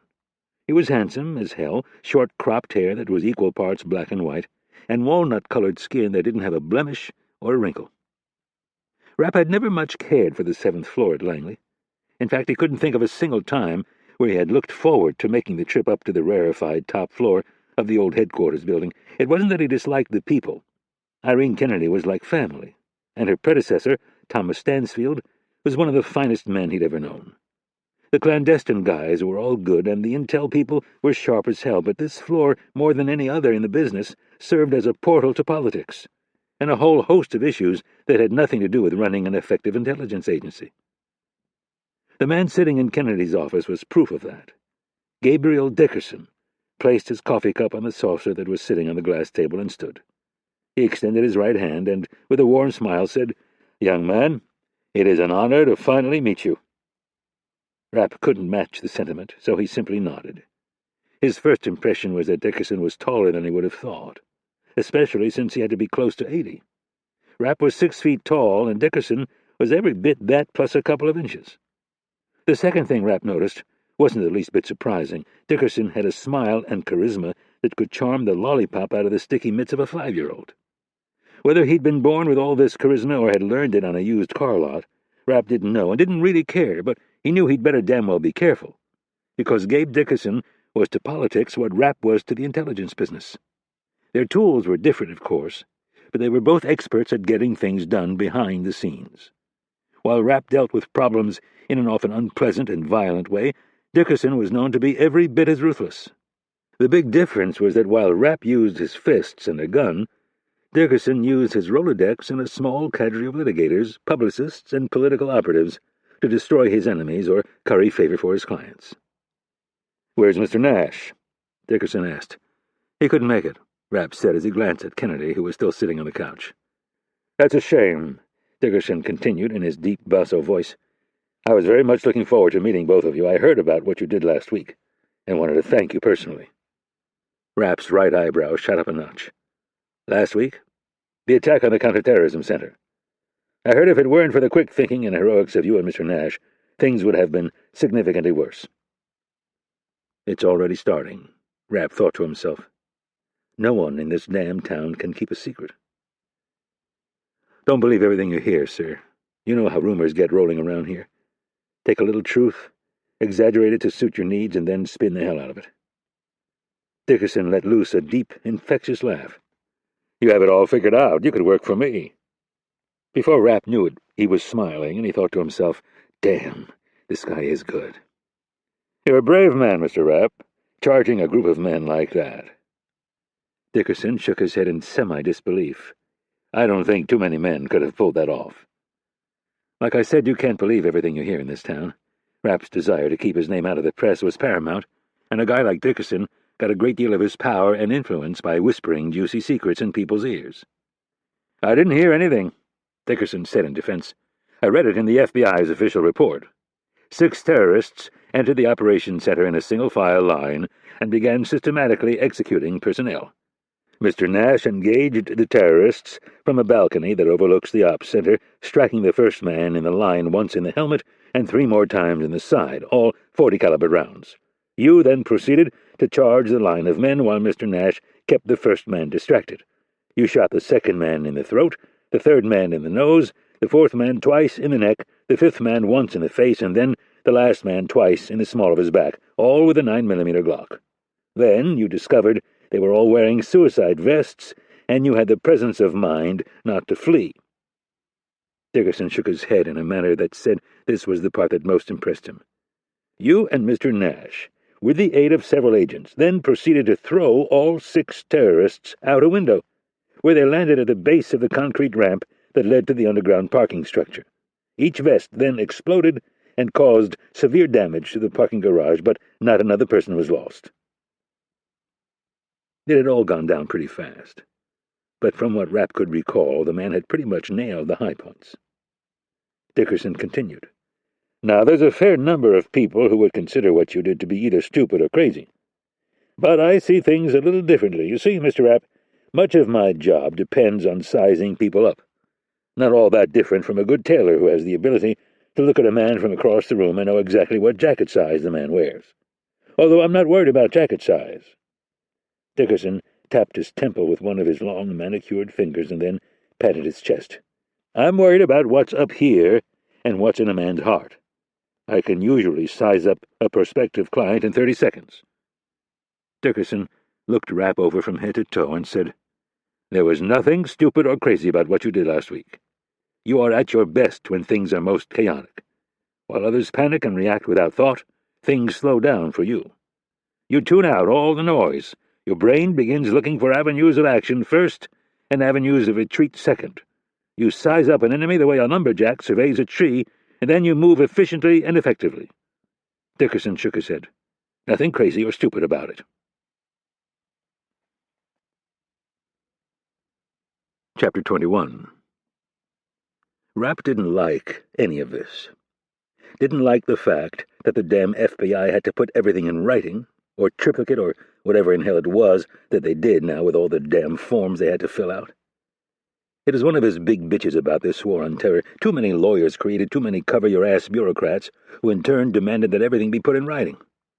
Assuming it took a few days to put the report together, it couldn't have been in circulation for more than 3 or 4 days, yet here was a private citizen who had already read it. Rapp was pissed, not because of Dickerson, really, but because he had failed to have the damn report sanitized, or at least have his role in the affair minimized to a footnote and have someone else given the credit. Things were happening too fast, and he was making mistakes. Everyone took a seat, and then Dickerson said, You don't look too pleased. I'm not used to discussing classified information with civilians.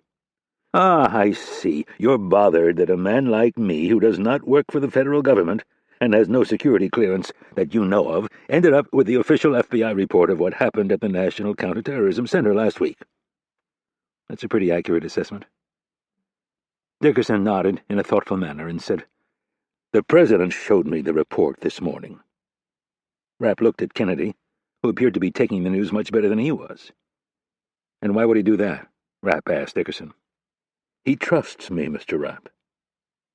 Rapp looked around the room. I assume he's not showing up? That would be correct. Rapp looked to Kennedy. The CIA director said, It's politics, Mitch. What does this have to do with politics? Rapp knew it was a stupid question the second it left his lips. The factions in D.C. could turn anything into a partisan issue. Much of it he ignored, but when it came to national security, it really got his blood boiling. Kennedy said, That FBI report that Gabe is referring to contained mention of an incident between you and Mr. Abad bin Baz. You're talking about the Saudi terrorists that I apprehended the day of the attacks? Yes, Kennedy replied. So? Dickerson answered. He has dual citizenship. Rapp was afraid some Dudley Do-Right would make an issue of this. He's a Saudi terrorist who applied for dual citizenship so he couldn't put the screws to him. If we had any common sense left in this town, you'd take his citizenship away and hand him over to me so I can finish interrogating him. The President Dickerson sighed. "Actually agrees with you, but there is a rather vocal group in his party that, to put it mildly, disagrees with him." "Don't tell me they're going to come after me for this," Rapp asked Kennedy. "There's too much going on right now, too many things that I need to take care of. I can't be dealing with these idiots right now." Kennedy said, "Fortunately, it looks like they have run into an obstacle." "What kind of obstacle?" Dickerson said, "A fellow senator who has vouched for you." "Lonsdale?" "Yes. The FBI report has a section that outlines Mr. Benbaz's claim that you dislocated his shoulder and a doctor's report that backs up his claim that the injury was caused by you while he was in your custody, before he was turned over to the feds." Rapp knew it had been caused while in his custody. He remembered vividly dislocating the little pecker's arm and twisting it to the point where he thought he might actually rip it off. "And Lonsdale?" "She has filed an affidavit stating that Mr. Benbaz was in perfectly good condition when she arrived at the National Counterterrorism Center, and that he was hurt during the attack when he was thrown to the floor by none other than herself." Rapp concealed his surprise. The fact that the senator had lied for him was an interesting development, to say the least. Rapp kept a straight face and asked, "So what's the problem?" "Things in Washington are very rarely open and shut. This group of senators and representatives has retreated for the moment, but they have very powerful lobbying groups that give them piles of cash, and in return they expect them to take the fight to the enemy. Those groups will demand that they open a new front." With evident sarcasm, Rapp said, "I thought we were all on the same team." "They despise you, Mr. Rapp." Dickerson looked around the office.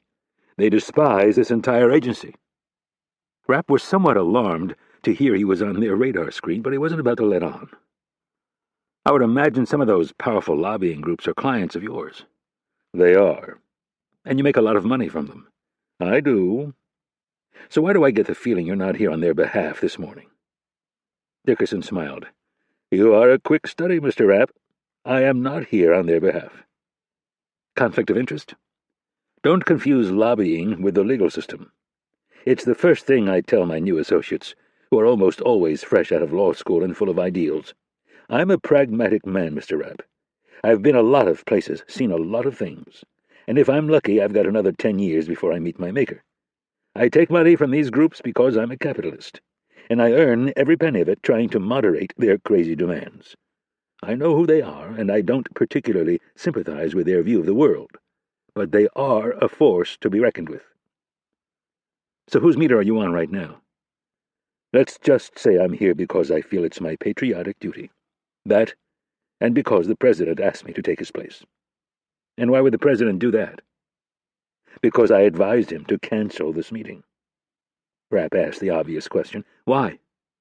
"He was briefed by the FBI late last night about the ongoing manhunt, and let's just say it didn't go well." "How so?" "They don't have a single lead, and the suspects that you took into custody the day of the attacks have all lawyered up and are refusing to talk." "And this surprised the President?" "Not entirely, but he is a man who expects results. He thought some progress would be made, but these 3 men have simply vanished. The FBI doesn't have a single solid lead." "Well, when you fight with both hands tied behind your back, it's hard to win." "The President is starting to see things your way, but I'm getting ahead of myself." There was another development at the meeting. One of the deputy attorneys general also pointed out this sticky issue between you and Mr. Benbaz. He went so far as to say he felt Senator Lonsdale had filed a false affidavit, and that you in fact had abused the prisoner. Rapp groaned. I bet the President loved hearing that. It did not please him in the least. Dickerson turned even more serious. He told the briefers that the only 2 people who seemed to have gotten anything done in the past week were you and Mr. Nash, and that in his honest and very important opinion, if men like you didn't have to spend so much time answering the Justice Department's inquiries, you might have been able to prevent the attack that occurred last week. He then went on to suggest that it might be a good idea if we stopped persecuting our own people and focused a little more on the terrorists who attacked us. Kennedy said to Rapp, "The President called me after the meeting. He said he wanted to talk to you and Mike first thing. Thank you for the sacrifices you've made, and ask you for a favor." Rapp turned to Dickerson. "And you talked him out of coming?" "Yes." Why? Please don't take this the wrong way, Mr. Rapp, but I think it would be best if the President kept his distance from you.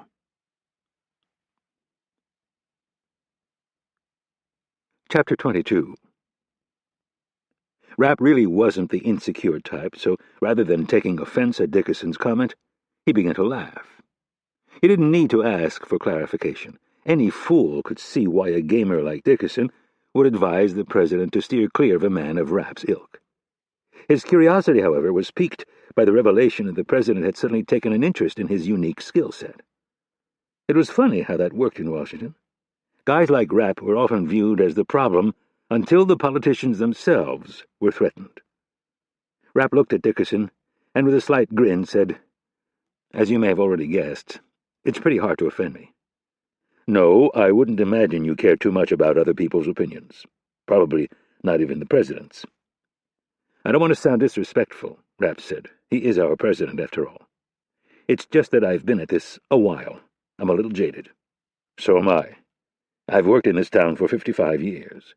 I've seen a lot of administrations come and go, and while each one has its strengths and weaknesses, the good ones all have something in common." "What's that?" Rapp asked. "Deniability." Rapp's face showed his surprise. There were a lot of words he could have anticipated, but this was not one of them. "How so?" "This is a shitty business, and the chief executive needs to stay out of the shit. I served in the Navy after college. Learned a lot about a lot of things, but the thing that impressed me most about the Navy was the way they thought everything through to the 10th, 20th, sometimes 100th degree. The way they designed those ships is amazing. The training, everything is geared toward not just putting out a fire, but putting out the fire while still taking the fight to the enemy. You take a torpedo, up front below the waterline, you close the watertight doors and keep fighting. You seal off that part of the ship, and there more than likely are going to be some guys who aren't going to make it out. But you seal the doors anyway. Your point? I'm that watertight door between you and the President." Rapp thought about it for a moment and then said, "So in other words, you expect me to put my neck on the line, but if things start going bad, water starts flooding the compartment, to use your analogy, and I try to get out, you're going to slam that door in my face and let me drown." Now it was Dickerson's turn to put a frown on. "No, that's not what I'm saying." Rapp's version of the sinking ship analogy was more accurate than Dickerson would allow himself to see. The only problem was, the political operative, mostly due to his station in life, viewed the scenario from the top down. Not an unusual thing for a wealthy, successful person. Dickerson naturally saw himself on the bridge of the ship with the captain. To save the ship, others would have to die. Conveniently, however, they would also be saving themselves. Rapp understood the draconian necessity in the military application, but in the political arena it was tinged with selfishness and arrogance, especially when bracketed in the context of national security. The number of politicians in Washington who were willing to stand on principle and put the security of the country before their beloved party was quickly becoming a pathetically small group. They'd all spent too much time on the bridge and not enough time in the engine room. Rapp leaned back and crossed his legs. "I think that's pretty much exactly what you're saying." "No!" Dickerson shook his head vehemently. "And trust me on this, the President is a big supporter of yours. I have advised him, however, that due to the way things work in this town, it would be best if he kept a few people between himself and you. Especially in light of what he wanted to talk to you about today." Here it is, Rapp thought to himself. He bet a guy like Dickerson billed between $500 and $700 an hour, and while it was unlikely that he would be charging the President for this slice of time, he was nonetheless an extremely busy man who wouldn't bother coming out to Langley unless it was something serious. As I already stated, the President is not happy about the FBI's lack of progress. I know some of those guys, and to be fair to them, the Justice Department isn't doing them any favors. I wouldn't disagree with you, but we are a nation of laws. Rapp leaned forward and put out his hand, giving Dickerson the stop sign. You know, you're the second person today who has used that line on me, and I gotta tell you, I think it's a cop-out. Dickerson was not used to people speaking to him so bluntly. Really? A throwaway line that means everything and nothing at the same time. You don't think we're a nation of laws? Dickerson asked. "No, I agree we're a nation of laws. But there are a lot of people running around parroting that statement without any sense of history. I think I have a very good sense of history." "Then help me with this. When did we get so hell-bent on affording our legal protections to our enemies?" Dickerson paused a bit and then said, "That's a complicated answer, Mr. Rapp." "No, it isn't," Rapp replied bluntly. "You don't want to answer it because you're going to ask me in a very coded way to put my neck on the line and break these very laws you and the President pretend to hold so dear. And if I'm right about that, I'd appreciate a little honesty from you on this issue." Rapp paused for a beat and then added, "And don't worry, I won't be writing to the press, not my style. The only people I dislike more than politicians are reporters. I just want to make sure we're on the same page before you send me down to the engine room to plug the leak." Dickerson nodded as if to say, "Fair enough." Kennedy held up a finger, looked at Rapp and said, "If I may?" Rapp said, "Go right ahead." "This country of laws," Kennedy said in a slightly sarcastic tone, "has a long history of curtailing its citizens' rights during times of war and national emergency. The Civil War is the most obvious example. Lincoln suspended what many would argue is the most sacred law of all, habeas corpus. During World War II, the FBI opened any piece of mail they wanted. They listened in on phone calls, intercepted cable traffic, and they did it all without a single warrant. And anyone who is naive enough to think we treated every POW to the exact standards of the Geneva Conventions has never spoken to a Marine who served in the Pacific. Not every Japanese POW was treated as well as we'd like to believe. FDR, a man who is considered by many to be one of our greatest presidents, interned thousands of Japanese Americans as well as German and Italian Americans. We simply rounded these people up based solely on their ethnicity and stuck them in prisoner-of-war camps until the war was over. Then the Cold War came along, and despite all the people who have tried to rewrite history, the Soviet Union had a massive intelligence operation here in the United States. Joe McCarthy may have been a drunk and an ass, but that didn't make him wrong on the big issue. It is an undeniable fact that the Soviet Union was engaged in espionage on a colossal scale. They were recruiting agents, stealing our vital national secrets, and attempting to undermine our political process by funding communist and socialist political parties in this country. This little chapter in our nation's history was not simply cooked up by the alcohol-soaked brain of the junior senator from Wisconsin. So while there are a lot of people in America who would love to embrace compassion and tolerance, and they have correctly labeled Joe McCarthy a bully, they do so by conveniently ignoring the fact that the Soviet Union was doing everything that Joe McCarthy and J. Edgar Hoover and JFK and a whole host of political figures accused them of doing.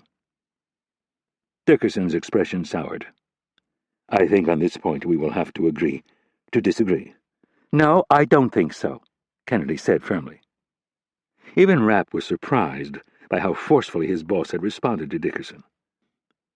"I don't want to sound disrespectful, Gabe, but I'm pretty sure I know why you're here, so I think you might want to hear our concerns before you ask us to risk our careers and possibly our freedom." "Fair enough." 15 years ago, do you know what we used to do when we'd close in on a suspected Soviet spy? And I'm talking about the ones who had U.S. citizenship. "I'm sure you would refer the matter to the FBI," Dickerson said, showing the hint of a grin. "No," Kennedy answered seriously. "We'd grab them, usually in the middle of the night, and we'd take them to any number of undisclosed locations, and we'd use every form of interrogation you could imagine." "And you weren't always right, were you?" "Of the nearly 100 cases I'm familiar with, there was only one instance where the individual turned out to be innocent." Dickerson scoffed at Kennedy's claim. "How could you be so sure?" "Those groups you referred to earlier, the ones you represent." "Yes." "You know how they like to say torture doesn't work?" "Yes." Kennedy tapped her leg with her reading glasses and said, "Well, trust me, it does." Chapter 23. Rapp looked at his watch. He had a mental list 2 pages long of stuff he needed to get to, and sitting in his boss's office trying to persuade one of the president's closest advisors that torture worked seemed like it might be like a waste of time. Rapp had found in his various appearances before the intelligence committees that you were wasting your breath if you tried to convince people in $1,000 suits who had Ivy League law degrees that torture was an effective and necessary tool against an enemy who refused to put on a uniform and intentionally targeted civilians. Given the right team and enough time to work on the individual, there wasn't a person out there who didn't break. But Rapp had learned the hard way that most politicians preferred an issue and a ready-made talking point to reality. Rapp had tired of trying to convince people that it worked. He'd come to the conclusion it would be like a major league slugger arguing with fans over why he swung or didn't swing at a certain pitch. If you've never been in that batter's box, with some freak of nature perched a little more than 60 feet away on an elevated mound of dirt, who was about to whip a hard white ball at you in excess of 90 miles an hour, that might or might not hit you in the head, you really couldn't understand what it was like to decide in a split second to swing or not swing. It's easy to sit in the stands with a hot dog and cold beer and criticize, and it's every bit as easy to sit in a federal office building in Washington, D.C. and do the same thing.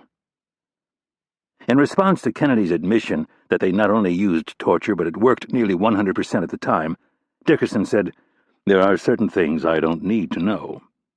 He smiled uncomfortably and added, "This is why I advise the President not to attend this meeting. This type of discussion is way off the reservation.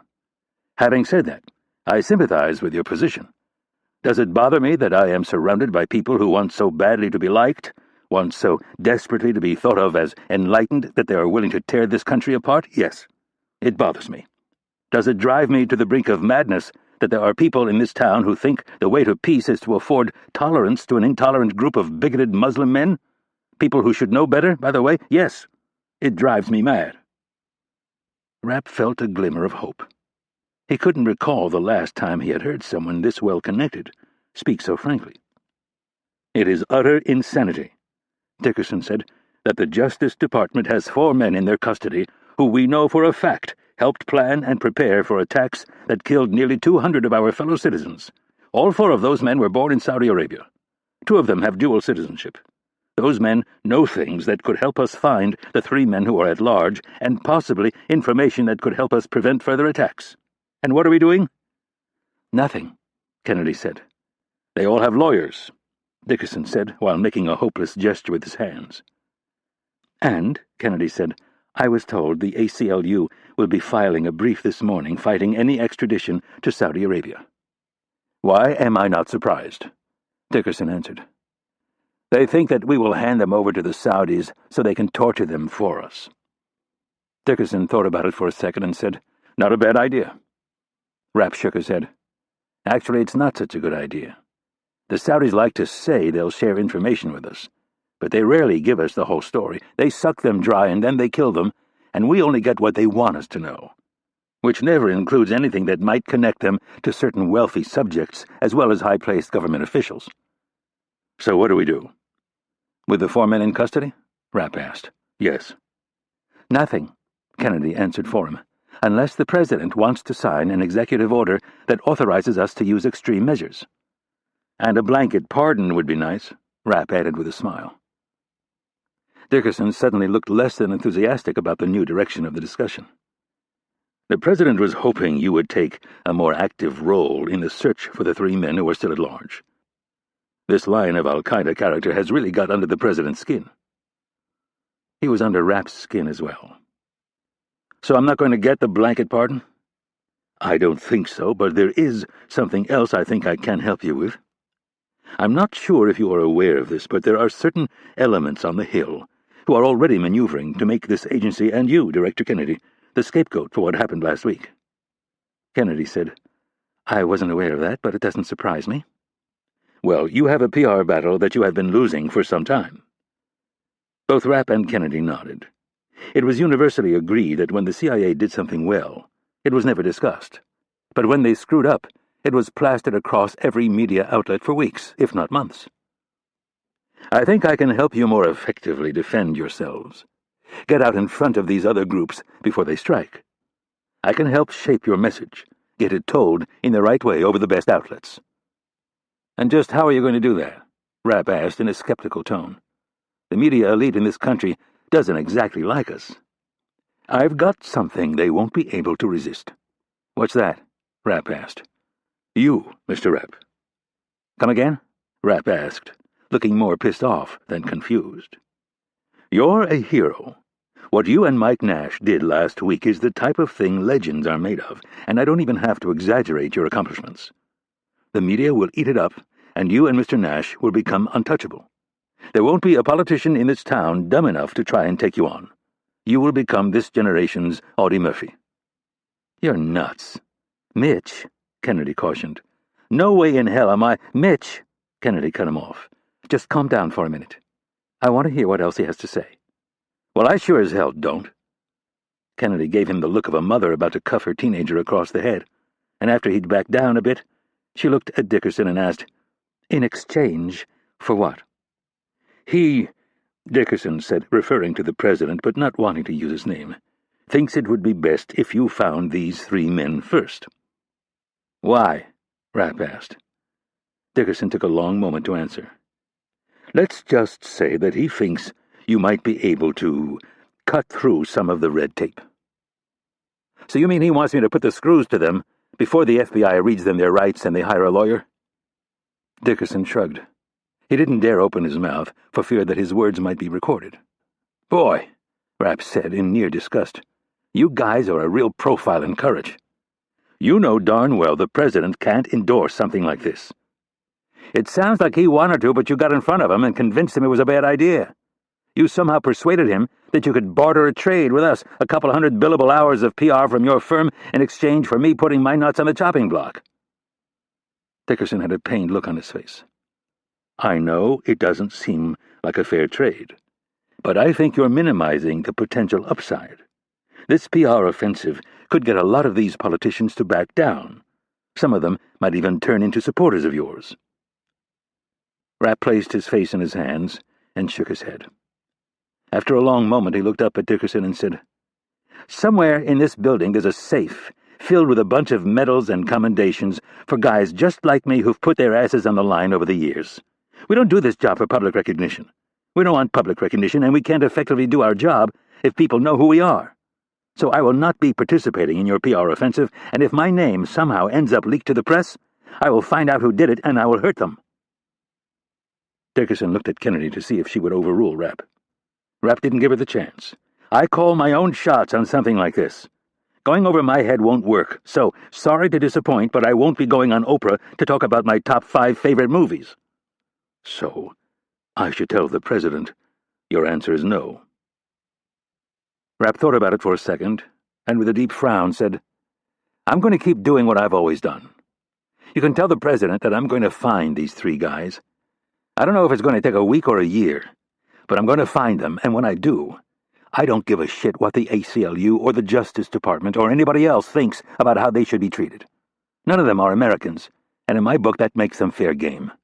I'm going to find out everything there is to know about their organization, who supported them, where they got their money, where they got the explosives, how they got into this country, and if they got out, who helped them, and then I'm going to track all of these people down, and I'm going to kill them." Dickerson was more than a little surprised by the frank admission. "The president will be very, happy to hear that you will be taking an active role in the case." Rapp stood. He'd already wasted enough time. "Yeah, well, tell him, if the shit hits the fan, I'll scream from the rooftops that we had this little powwow and you asked me on his behalf to disregard the law and do whatever it takes to bring these men to justice." Dickerson looked as if he might vomit. In a deliberate, cautious tone, he said, "I would advise against—" "Don't worry," Rapp said casually. Pointing at Kennedy, he added, "I think she and I are the only 2 people left in this town who know how to keep their mouths shut." Chapter 24. While Kennedy said goodbye to Dickerson, Rapp grabbed his BlackBerry, walked to the far end of the office, and began listening to the 9 messages that had been left during the meeting. Rapp saw no sense in thanking Dickerson for a meeting at which, at least from his perspective, nothing had been gained. As usual, Rapp and his people were going to shoulder the risk, while the political elites inoculated themselves against any fallout. Rapp took a bit of joy in the fact that Dickerson left looking none too pleased. Rapp figured he made the man nervous. Dickerson was a professional handicapper, and Rapp was a wild card, the aberration that his formula couldn't account for. Dickerson was used to assessing his chances for success in a game where people played by a certain set of unwritten rules. The players all moved along a path where their incentives were money, power, and notoriety. Rapp had more than enough money, and as far as power was concerned, it could be easily argued that he represented the very essence of physical supremacy, at least in the individual sense. Put him up against pretty much any guy in town, and you'd be a fool not to put your money on Rapp. The thing that had really thrown Dickerson, though, was Rapp's outright refusal to become a national hero. Dickerson's substantial fees were generated by ambitious men and women who couldn't compute turning down such an offer. Many of them wouldn't bat an eye at manufacturing tales of bravado if they knew they could get away with it, and more than a few had done just that over the years. Passing on an opportunity to bask in the lights, cameras, and microphones of the national media was unthinkable. It would be like a sex addict saying no to a weekend in bed with a Playboy centerfold. There was another reason Rapp knew that Dickerson didn't look too happy.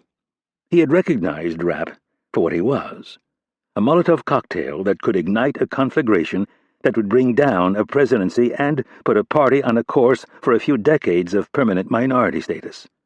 It was why Dickerson had argued against the president's attending the meeting in the first place. Even so, Dickerson was acutely aware of both the risks and rewards that were circling the president. An attack had gone down on his watch, and he hadn't raised a finger in protest of the very people Dickerson represented. Apparently, being nice to the terrorists wasn't working out so well. "And you wonder why I don't like coming in here," Rapp said as Kennedy closed the office door on her guest. Kennedy began walking across the office toward her desk. "Should I be offended?" "Has nothing to do with you, boss. You know that. It's just that I've got a few things that need my attention, and I just wasted the better part of the morning sitting here listening to I'm not sure what." "Gabe is a good person to have on your side." Rapp shrugged. "Maybe if you want to get booked on Oprah. But from where I'm standing, he doesn't appear to offer a lot." "You could have been a little more subtle. Maybe a simple thanks, but no thanks." "A guy like that would see that as a yellow light. He'd hit the gas. The only way to stop him is to make your intentions crystal clear. Maybe even make him think you might come unhinged." "Well, you accomplished that." Kennedy looked at the blinking message light on her phone and decided it could wait. She needed to go over a few things with Rapp first, and she could tell by his fidgeting that he didn't plan on staying long. Lifting her gaze, she focused on Rapp's face and asked, "Where were you last night?" Rapp didn't waver. He looked her straight in the eye and said, "I was down at Stan's place. We had a few things to go over." Kennedy nodded. "And you didn't bring your cell phone with?" "I had it with me." "But you turned it off and took out the battery." Rapp shrugged as if to say, "What do you expect?" "Call me paranoid." "No doubt. And if I need to get hold of you?" Kennedy asked. "You'd leave me a message and I'd call you back. Or try Stan's number next time." "He's no better than you are. He never answers his phone. I'm not even sure he has a phone, now that I think of it." "I call him all the time." Kennedy eyed him. "I'm never going to get anywhere with you on this, am I?" Rapp shook his head. "Listen, before we get too far off track, did you know that this meeting was going to be about a big PR offensive?" "Of course not," Kennedy answered. "I know better than to waste your time." "So if he's as smart a guy as you say he is, how could he possibly think I'd go along with something like this?" Kennedy picked up a small tube of hand lotion. "I think he was a bit desperate." She squirted a dollop the size of a quarter into her palm and began rubbing her hands together. "The president has good instincts. He can see where this is all headed. We haven't even finished burying all the dead from last week, and in certain circles he's being labeled as weak on terror. You have to remember he ran on a rule of law platform, and now we've been hit. And so the brave thing to do is launch a PR offensive." "Theirs is a different world, Mitch." Kennedy shrugged. "The president told me himself that he is really frustrated with the FBI. "Why?" "Because they've come up with nothing. They know very little about the men who carried out the attack. And the 3 men who are still at large, they've vanished." "Well, don't get mad at the FBI. They're operating within the very constraints the president campaigned on." "And that," Kennedy said, "I suspect is why he wanted to sit down with you and Mike." "But Dickerson waved him off," Rapp said. "Correct. And to be honest, I'm not sure it wasn't wise counsel. God forbid the president get a little dose of reality. Maybe sign an executive order that allows us to really go after these guys." "Be careful what you wish for, Mitchell." If I could wish for anything, it would be some damn support from the White House on the Hill. As foreign as it seems, that's what Gabe was trying to offer you. But for reasons that I completely understand, you would prefer to not have your image splashed across the world media outlets.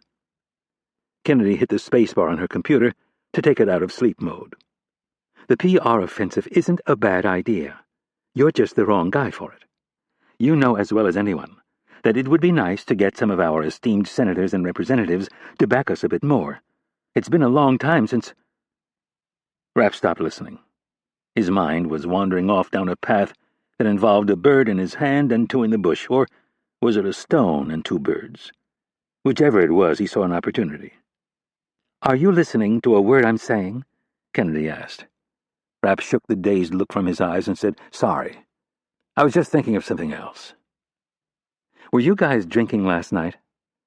Kennedy thought of Adams and his colorful history and said, "That was a stupid question. You were at Stan Hurley's lake house. Of course you were drinking. Where is Mike, by the way?" Rapp thought about his roadside confrontation with Nash and wondered how he would explain to his boss that one of her most valued operatives was experiencing a mental collapse. Don't tell me he was too hungover to see the president. It sounded like as good a story as any, so Rapp gave it the non-denial denial and shrugged his shoulders. Kennedy shook her head in disappointment. "Do I even want to know what goes on down there?" Rapp thought of Adams and said, "Probably not." "How bad can it be?" Rapp was tempted to tell her it involved hookers and a bunch of drugs, but he didn't want to push her over the edge. Some cards, some drinking, some harmless talk. That's all it ever is. Kennedy gave him her schoolmarm frown.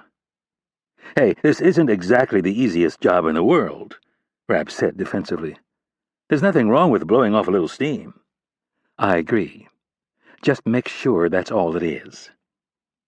She maneuvered her mouse and opened up her email. "Speaking of PR, the last thing we need right now is some TV news crew to catch you guys doing God only knows what you do down there." Rapp found the idea preposterous. Hurley had more damn security than some federal buildings. If any reporters were dumb enough to ignore all the signs and wander onto the property, they would end up running for their lives from Hurley's pack of dogs. The last person you need to worry about is Stan Hurley. He's smarter than all of us, and he's been doing this for a hell of a lot longer.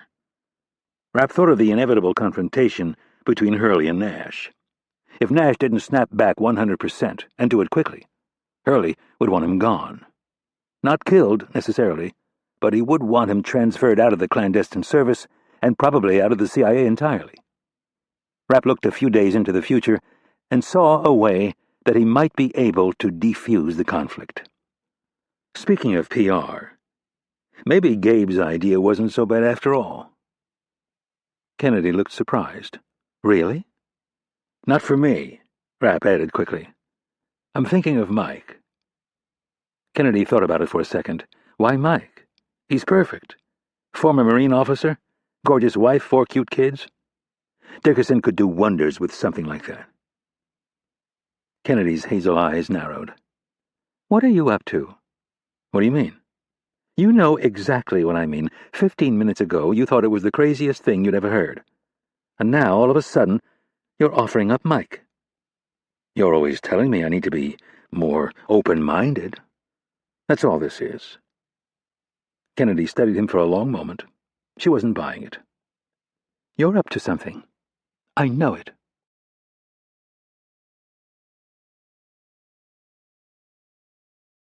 Chapter 25. Rapp was thinking on the fly. He wasn't about to explain to Kennedy that Nash had come unhinged in the last 12 hours. She was too perceptive, and she would want to know what the catalyst had been. She would also assume it was something that had taken place at Hurley's lake house, and she would be right. Rapp could fabricate a hell of a lie that would stand up to a lot of digging, but there was one weak point.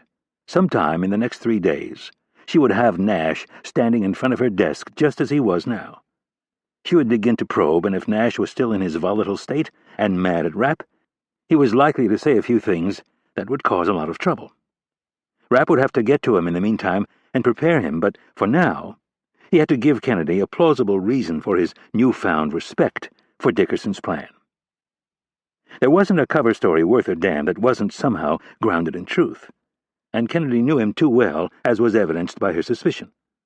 Rapp started speaking, and before he knew it, the answer was on his lips. I think Mike is having a hard time with what happened last week. So your answer is to thrust him into the spotlight and end his career as a clandestine operative? Rapp shrugged and tried to play down the obvious. It wouldn't be ended. There's still plenty of work for him to do around here. He just wouldn't be involved in some of the more risky operations. Rapp watched her eyes burrow through him as if she was trying to read his soul. Something happened last night, Kennedy said. This time it was a statement, as if she knew for certain something had gone on. Rapp sighed and said, He's burned out, Irene. This shit has really gotten to him. I'm not sure he ever fully recovered from the injuries he suffered over in the Kush. Rapp was referring to an operation they had run in Afghanistan nearly a year ago. The intel had been solid. A high-valued target was staying in a village right on the border. They had gone in with the Special Forces team right at dawn. Everything was looking good, and then the house they were about to raid blew up, killing 2 troopers and nearly killing Nash. The docs are still picking shrapnel from him, and his wife tells me he wakes up every morning with an ear-splitting headache. Then last week he sees his secretary and a bunch of his co-workers gunned down by some gun-toting jihadists. Considering what he's been through, it's a wonder he can get out of bed in the morning and face the world. And you? Kennedy asked, with a bit of amusement in her voice. What about me? It could be argued that you've suffered through the same events. I wasn't wounded on that operation in the Kush, and I didn't know those people at the NCTC like he did. But you've been wounded before, and I've always bounced back. That's debatable. Rapp knew she was referring to his lengthy absence after his wife had been killed. Listen, I think it would be a mistake for you to try to compare Mike and me. For starters, I've been at this a lot longer. And I think I've proved beyond a shadow of a doubt that I'm committed. You don't think Mike is committed? Kennedy asked, cutting him off. Rapp's frustration was apparent. Are you going to let me talk, or are you going to keep interrupting me? Kennedy put on a pleasant smile and said, By all means, continue. I'm not saying Mike isn't committed. I'm saying his life is a little more complicated than mine. He has certain obligations that I don't have. His family? Yes. I think this job is really taking its toll on his personal life. We are all aware of the pressures that go with this job. It's deeper than that, Irene. It's not just the job. It's the way the job has crept into his life. Rapp paused for a beat and tried to honestly put his finger on what was going on with Nash. Shaking his head, he said, I think maybe I scared the hell out of him. Kennedy was surprised by Rapp's statement. Why would Mike have reason to be afraid of you? Has he done something you're not telling me? No, it's not that. He hasn't done anything that I know of. I think he's afraid he's going to become me. Interesting. He has a family to go home to at night, and he has to somehow shut down this portion of his brain that deals with all this crap. He has to be a father and a husband. Try to teach those kids the difference between right and wrong, live up to the ideals of Maggie, and reassure all of them that everything is all right and will be all right, when he knows damn well the world is a scary place. At some point it creeps into your head that you might not make it home.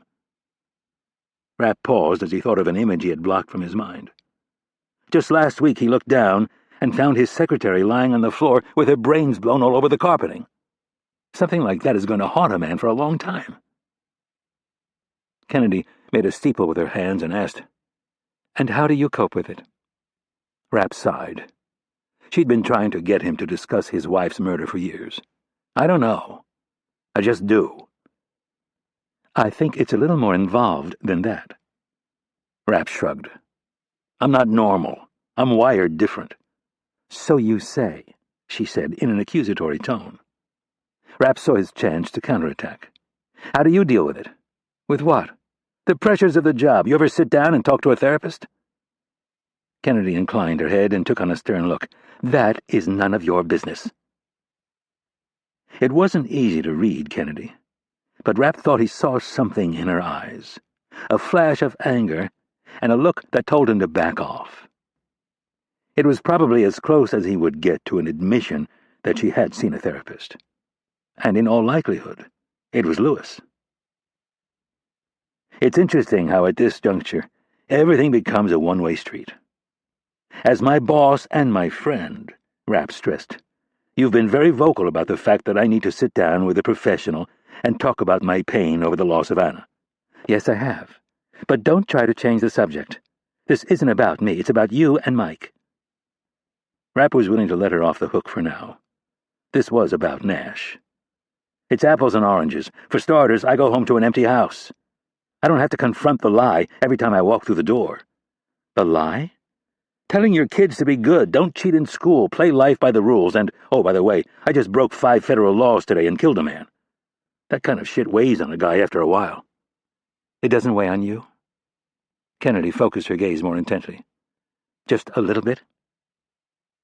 Rapp was surprised that he actually paused to think about it. As crazy as it was, no one had asked him this question in a long time. Which part of the job? All of it. But let's start with the part that most people would have a hard time with. The killing. Rapp shook his head. It's never bothered me. The guys I'm whacking aren't exactly upstanding citizens.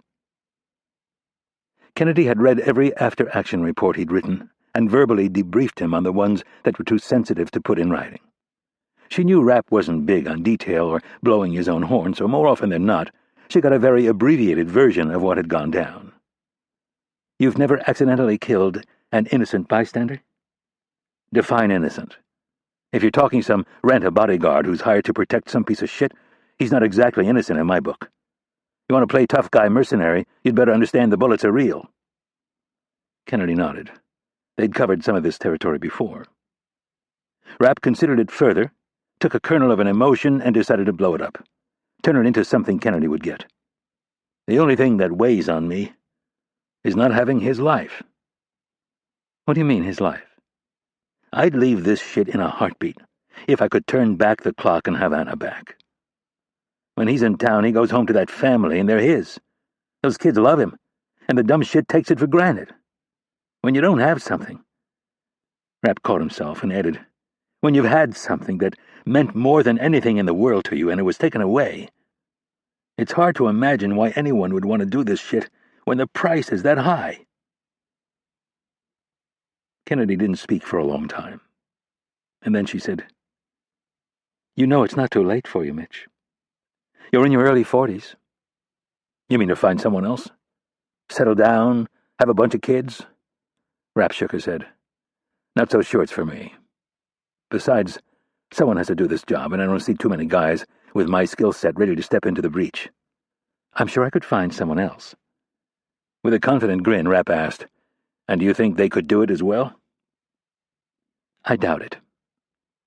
Kennedy reflected on the subject and began to see that maybe Rapp was coming at it from the right place. So your solution, as far as Mike is concerned, is to let Dickerson turn him into the CIA's poster boy? I haven't worked out the details yet, but yeah, that's pretty much the plan. And you think he'll go along with this? Not sure, but we don't have to give him a choice in the matter. Kennedy shook her head. I don't think he'll like it. He probably won't at first, but I think he'll come around pretty quick. Kennedy winced. I don't know, Mitch. He's not as stubborn as you, but he's pretty close. When he sees how proud Maggie and the kids are, Rapp smiled. All will be forgiven. I'll think about it. Good. Rapp checked his watch. I gotta get going. I need to... Kennedy stopped him. Yes, you do. You need to get out to Dallas. Your friends have requested a meeting. Which friends?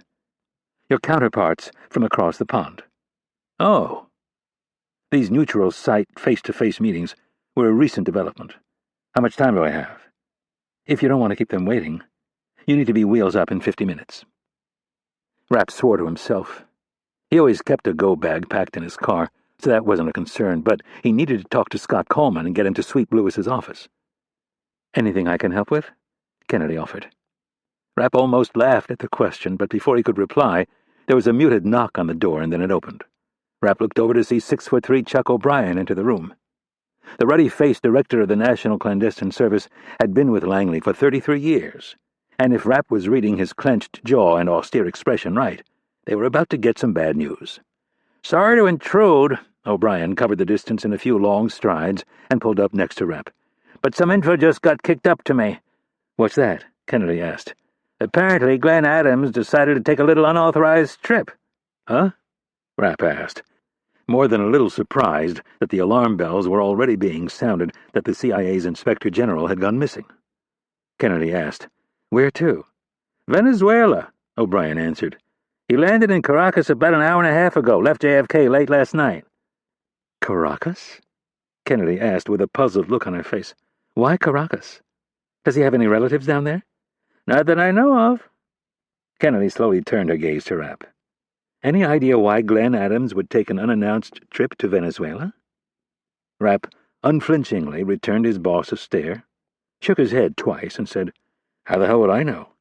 We're not exactly drinking buddies."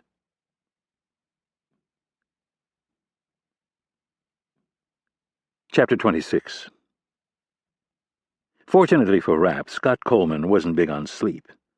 The retired Navy SEAL had returned home from the operation in New York at 4 a.m., and after 3 short hours of sack time, he'd gotten up and started his day. By the time Rapp called, Coleman had already hit the gym and gotten in a 5-mile run. Coleman confirmed that he could meet Rapp at one of their usual spots in 20 minutes. Rapp grabbed his go-bag from the trunk of his sedan and took a quick shower in the men's locker room of Langley's fitness center. 10 minutes after leaving Kennedy's office, he was in his car and heading west. Rapp exited the main gate, got onto Dolly Madison Boulevard, and grabbed his phone. After searching his address book, he found the mobile number for Maggie Nash and punched the call button. Through his Bluetooth earpiece, he listened to the line ring. On the 5th chime, a familiar, upbeat voice answered, "Maggie Nash?" "Hi, Maggie. It's Mitch. How are you?" "Fine," she answered in a cautious voice. Maggie was a great person, and Rapp had always gotten along with her. He knew immediately by the uncertainty in her voice that she had talked with her husband. "You spoke with Mike?"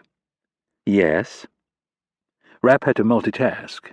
He had to get Maggie to see things from his perspective, and he had to make sure he made it to his next meeting without the wrong person or group following him. Fortunately, he had grown up only a few miles from Langley and knew the winding residential streets as if he'd laid them out himself. It was the ideal terrain to detect surveillance. With all the parks and creeks, there were a lot of dead ends, and if it turned out the FBI was following him, he could always fall back on the fact that there were hundreds of foreign spies in Washington who would love to know what he was up to.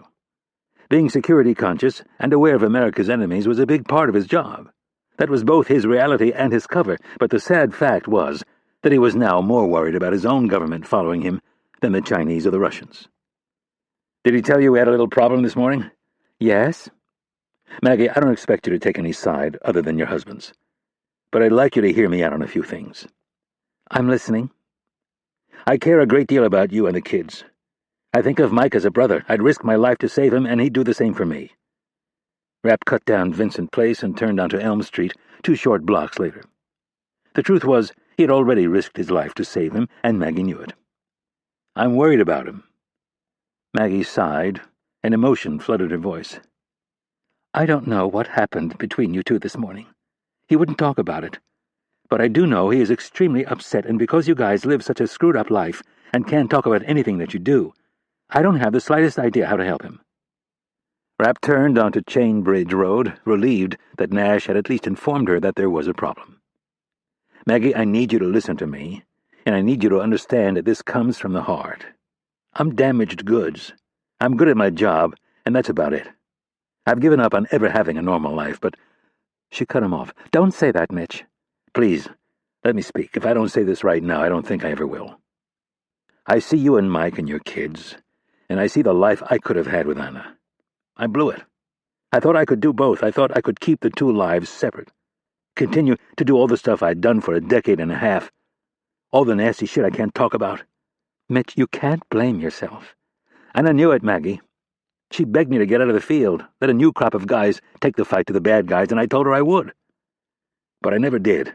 I kept telling myself one more operation, one more bad guy to take down. I made excuse after excuse. I even lied to her about the crap I was involved in because I knew she'd freak.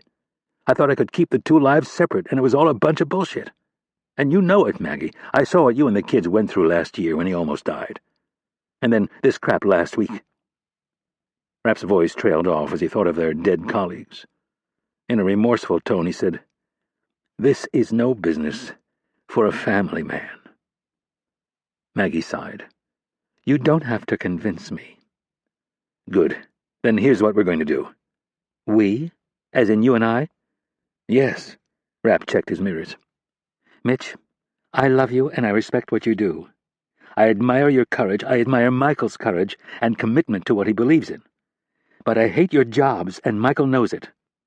I have tried to get him to quit, and he has yet to listen to me. What makes you think this time is going to be different? Because we're not going to give him a choice in the matter.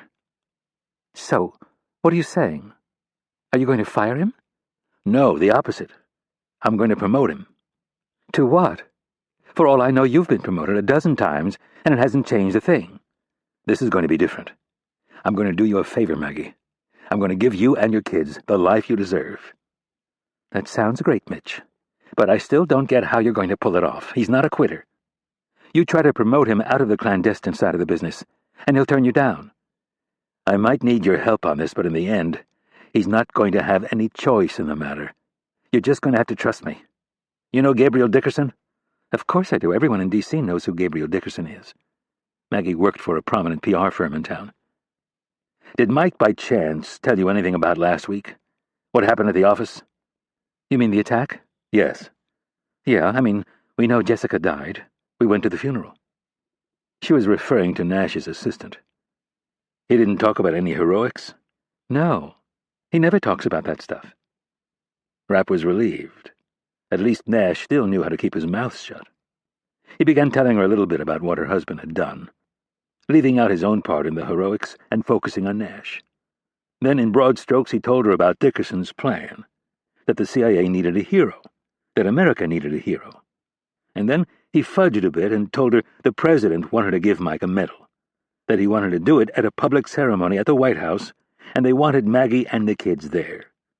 Her husband would finally be rewarded for his sacrifices, and Maggie would no longer have to live the lie because he would be outed. Rapp made her promise not to tell anyone, especially her husband. You know how these politicians work, Rapp warned her. This morning they think this is a great idea. Dickerson is championing it for the president, but it's never a done deal until it actually happens. You don't have to tell me. I've been burned plenty of times. Rapp could hear the hope in her voice. Maggie, there's a lot of fucked-up guys like me out there who don't have a family to take care of. Let them take their turn stepping into the breach. Mike's done his part. Go home, support him. Make sure he gets some rest, and don't breathe a word of this to him. You know him. If he gets wind of this, he'll stop it dead in its tracks.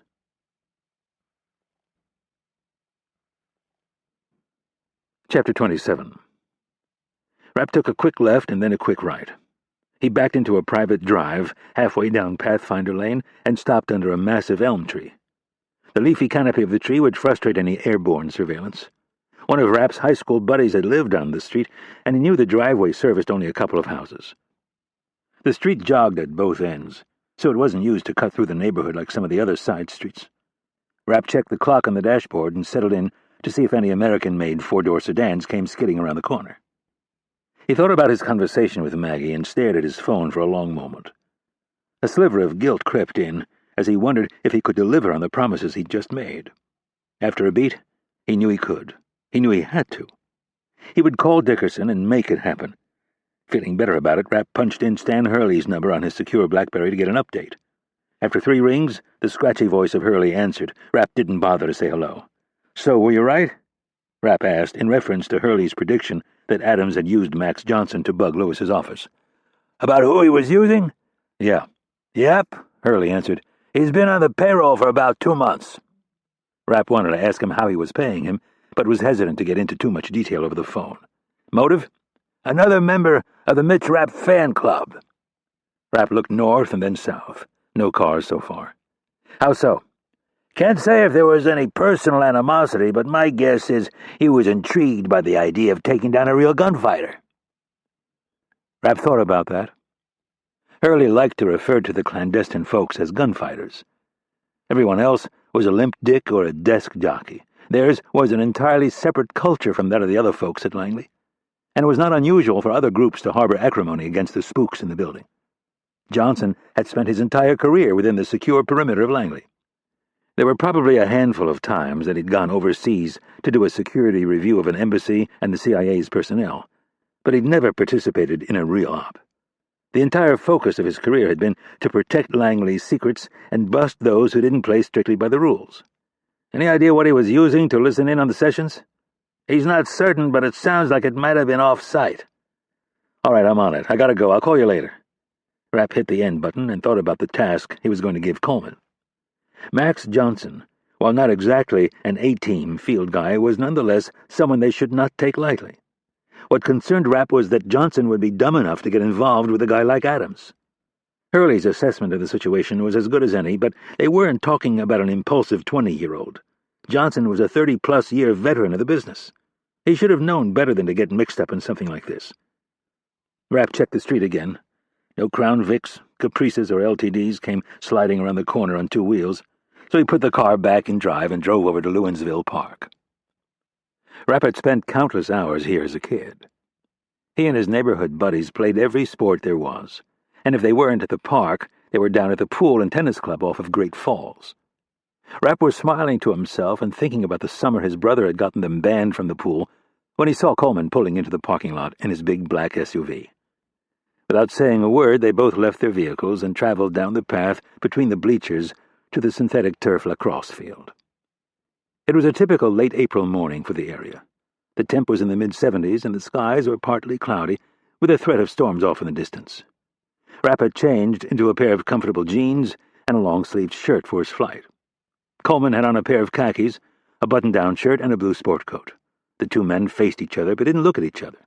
They were more concerned with their surroundings than making eye contact. Coleman looked over at the basketball courts. There were 4 kids playing hoops, young enough that they should probably be in school and definitely too young to be on the payroll of the FBI or any other organization. He ran a hand through his blonde hair and asked, "Don't tell me we already have a problem." Rapp kept his eyes on the parking lot. "Not with the thing you're thinking of," he said, referring to the op they'd run in New York. "At least not in the way you might be thinking, although," he said, glancing at Coleman, "I did hear something interesting this morning." "What's that?" "Charlie O'Brien told me that little prick Glenn Adams took off for Caracas without letting anyone at Langley know he was leaving the country." "You don't say. I thought you guys had rules about that." "Most definitely. You have to notify senior management as well as security." "And he didn't either?" "That's right. He's stepped in some real shit." "Do they have a line on him?" Coleman asked, already wondering if his guy had been able to disappear. They had agreed that it would be best to have no communication unless there was an emergency. "You mean Langley?" "Yeah." "No," Rapp said, "not so far." "Is the FBI in on it?" Rapp shook his head. "Irene wants to keep it in the family, at least for the next 6 hours. We have some people looking at the hotels, and we're quietly talking to a few of our contacts in the Venezuelan DIS.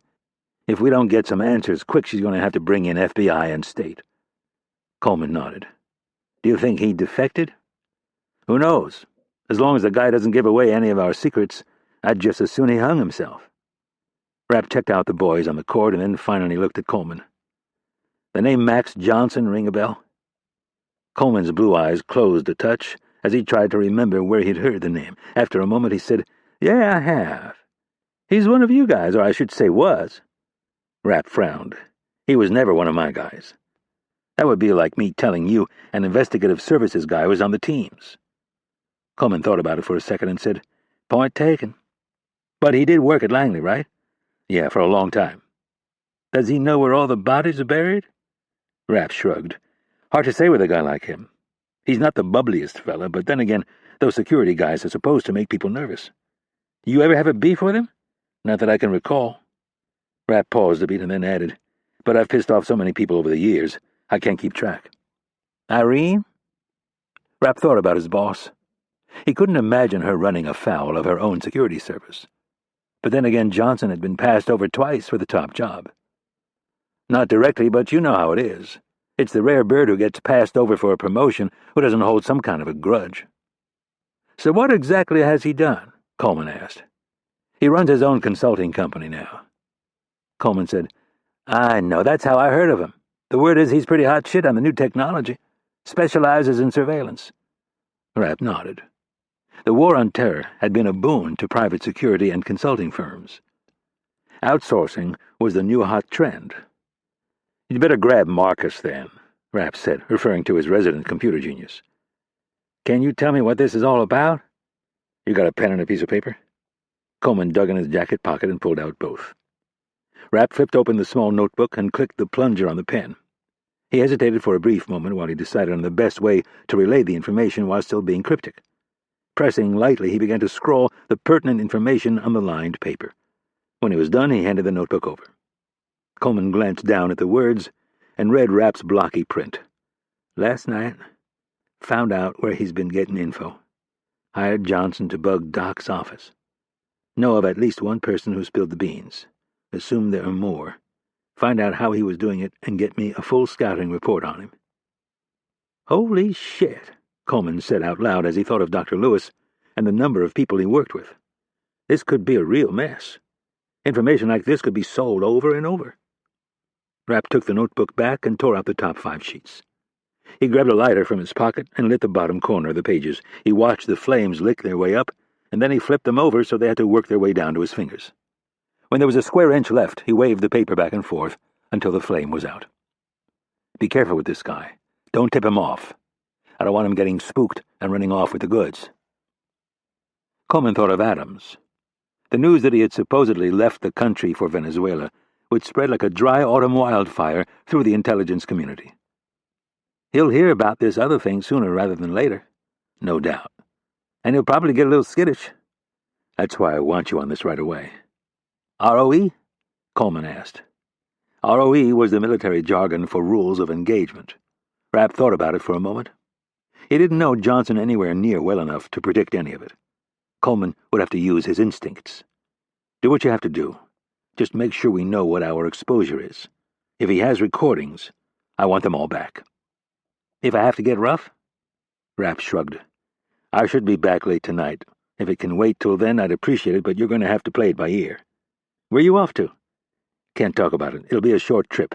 I'll shoot you an email and let you know when I'll be back." Rapp started walking back to the car, and Coleman fell in beside him. "Send me some updates and make sure they're as obscure as possible. Assume everything you write or say will be intercepted." "Got it. Anything else?" "Yeah, be careful. I got a bad feeling about this Johnson character."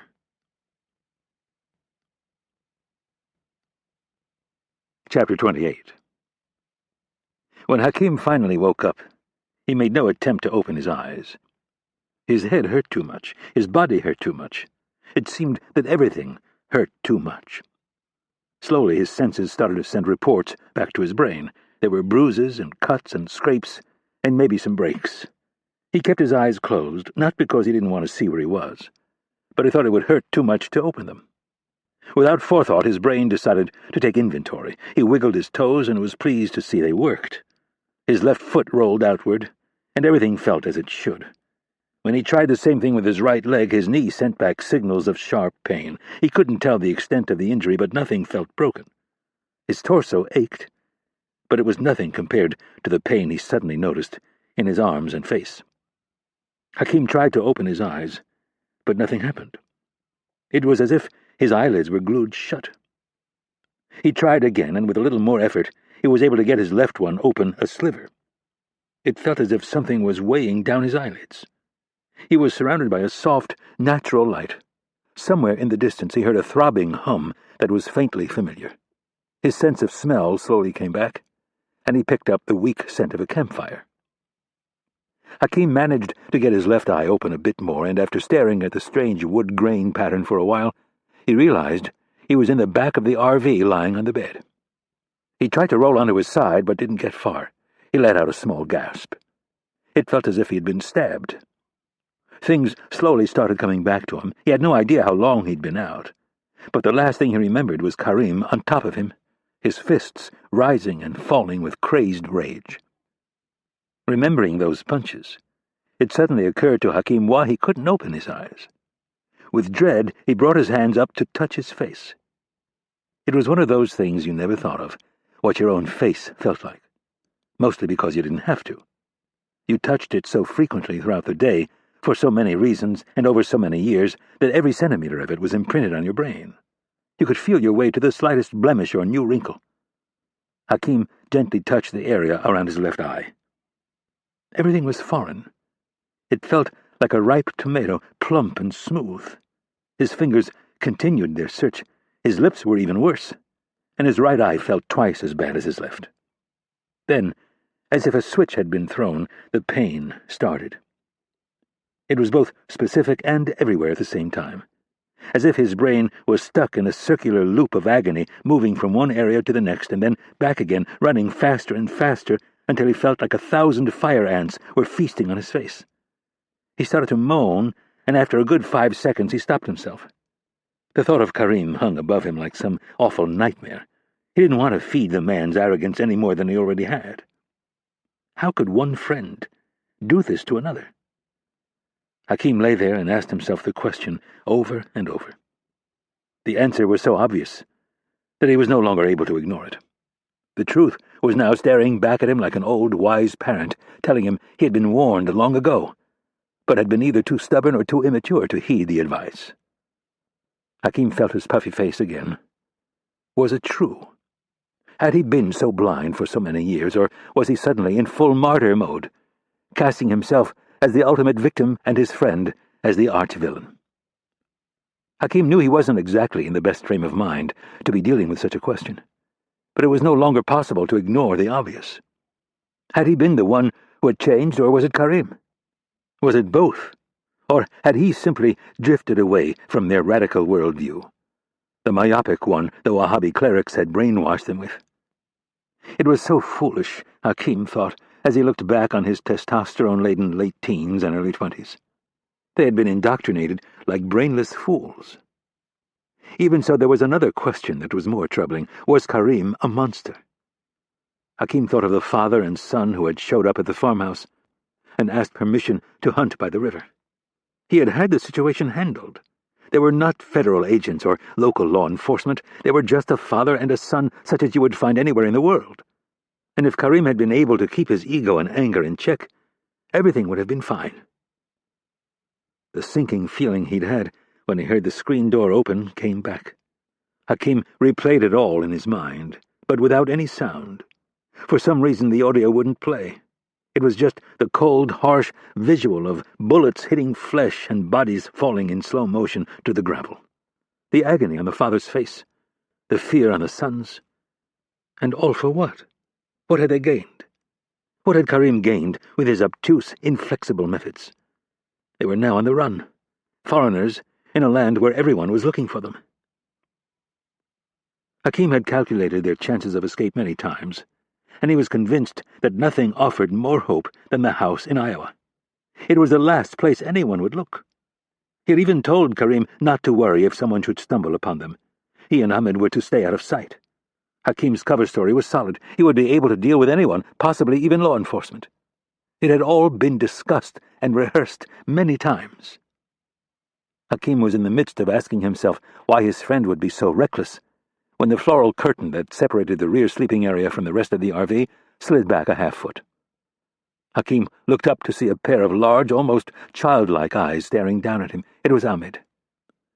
The Moroccan pulled the curtain back a little more, and then stepped into the sleeping area and let the curtain close behind him. He had a damp washcloth in one hand and a bottle of water in the other. Ahmed placed the washcloth on Hakim's forehead and then, holding the water in front of him, asked, "Thirsty?" Hakim began to shake his head, but it hurt too much. He winced in pain and tried to speak, but that hurt as well. He moved his tongue around in his mouth and realized he was missing at least 2 teeth. Ahmed leaned in close and softly said, "I am sorry for what happened." It was obvious by the way he spoke that he was afraid of being heard by Karim. Hakim saw fear in his eyes, the kind of fear a man shows when he's in over his head. Through puffed lips caked with dried blood and a swollen and possibly broken jaw, he managed to ask, "Where are we?" "I'm not sure. I think still in Iowa." "How long have I been unconscious?" "I'm not sure, but it was a long time. I was afraid you might be dead." "What time is it now?" Ahmed held up his black digital watch. It was 12:56 in the afternoon. Hakim worked his way backward and figured he'd been out for over 5 hours. "How long have we been on the road?" The Moroccan shrugged. Hakim suddenly noticed a familiar but much stronger odor on Ahmed. "You smell like a fire." After looking over his shoulder, Ahmed nervously said, "Karim had me put the father and son in the house, the basement. I then set fire to it." "Why?" Hakim asked in near disbelief. "He said it would destroy the evidence." "And bring the police. What did you do with all the supplies in the barn?" Hakim watched Ahmed shrug and then flinch as he heard Karim call his name from the front of the RV. He was obviously driving. "I will come back and check on you later." "What about their vehicle?" Ahmed didn't understand. "The car that the hunters drove?" Ahmed shrugged his big shoulders and said, "I don't know." Then he was gone. Hakim slowly rolled his head back to his left.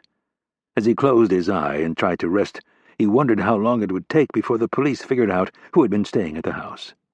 He doubted they would remain at large very long. And part of him was fine with that. Chapter 29. Eastern Atlantic. Rapp woke up on descent, about an hour out, as he almost always did. Takeoffs put him to sleep, and landings woke him up. He'd never figured out exactly why, but he guessed it had something to do with the way takeoffs kind of pinned him back in his seat. The end of the flight was easier to understand. When the pilots eased back on the throttles and started their descent, it was as good as a flight attendant placing a gentle hand on his shoulder. On this flight, however, there was no flight attendant, just two 60-plus-year-old former Air Force jocks at the controls, and Rapp riding in back. All three men knew how to keep their mouths shut. That left 15 open seats. Rapp had logged countless miles in the service of his country, and at least early in his career they were rarely in such comfort. The Gulfstream 550 was a beautiful bird from top to bottom, and a far cry from the noisy C-130s he used to fly around in. The old military transport had been in service for over 50 years. And while it was robust and dependable, it wasn't designed for comfort. Zero noise suppression, minimal insulation, web seats along the sides, a latrine that consisted of a curtain on a wire and a funnel on the side of the plane, plus 4 of the loudest turboprop engines known to man. Rapp had flown all over the damn world on the things, and the end result was always the same. The thing vibrated so much it shook your senses right out of you. It was a wonder units could deploy on them and still shoot straight. It was all those darn C-130 hops that had enabled him to take his new development in stride. In the days after 9/11, Rapp understood almost immediately the full extent of what had happened, and where it was all headed. He knew the public outcry of his countrymen would be nearly uniform, and for that delusional 5 to 10% who wanted to blame America for the attacks, there was nothing he or anybody else could do to convince their illogical brains otherwise. But Rapp had read enough history that he could see part of the future. The population's support for the war on terror would wane over time, and it had. But the one thing he never fully expected was just how low the politicians would stoop. This little trip to the middle of the Atlantic was proof that their actions had far-reaching and unintended consequences. Just a few years ago, all of this could have been handled with a secure conference call or an encrypted message. Those sanctimonious politicians, however, with their chant that the people deserve to know the truth, had turned the intelligence community on its ear. The British and French had been crucial in the war against Islamic extremism, far more so than the American people and most politicians in Washington understood. In many ways they had done the heavy lifting. They had more experience in dealing with some of these characters, and at least in the case of the British courts, they took a more pragmatic view of what the people deserved to know. With the politicians in America, and their various left-wing special interest groups demanding investigations, hearings, and trials, the British and French, and a good number of other allies, began to reassess what they were willing to share. They had participated in many of the same terrorist interrogations. The far left was now screaming to see the tapes and notes of those not-so-pretty sessions. It's a fundamental tenet of any intelligence organization to keep its means and methods a secret. So when federal judges start ruling in favor of the ACLU and other groups' requests for the release of information under the Freedom of Information Act, some very important allies in Paris and London got nervous. Kennedy and Rapp flew to both cities and met with their counterparts.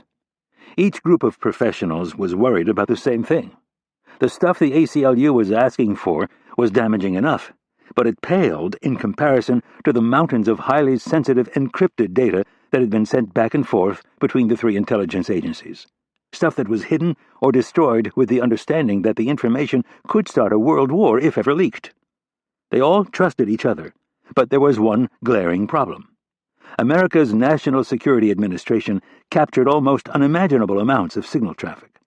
As with one of those big commercial fishing trawlers, it looked as if their nets might bust at any second. They might be looking for tuna, but they caught everything else, big and small. They all knew that somewhere in the NSA's vast files, their own highly sensitive and encrypted traffic sat like an ancient cipher waiting to be solved. So the flow of daily information slowed to a trickle, and a handful of trusted men and women who had earned their spurs in the field began meeting face to face. Rapp dreaded the trips at first. It seemed there was always something else that needed his attention.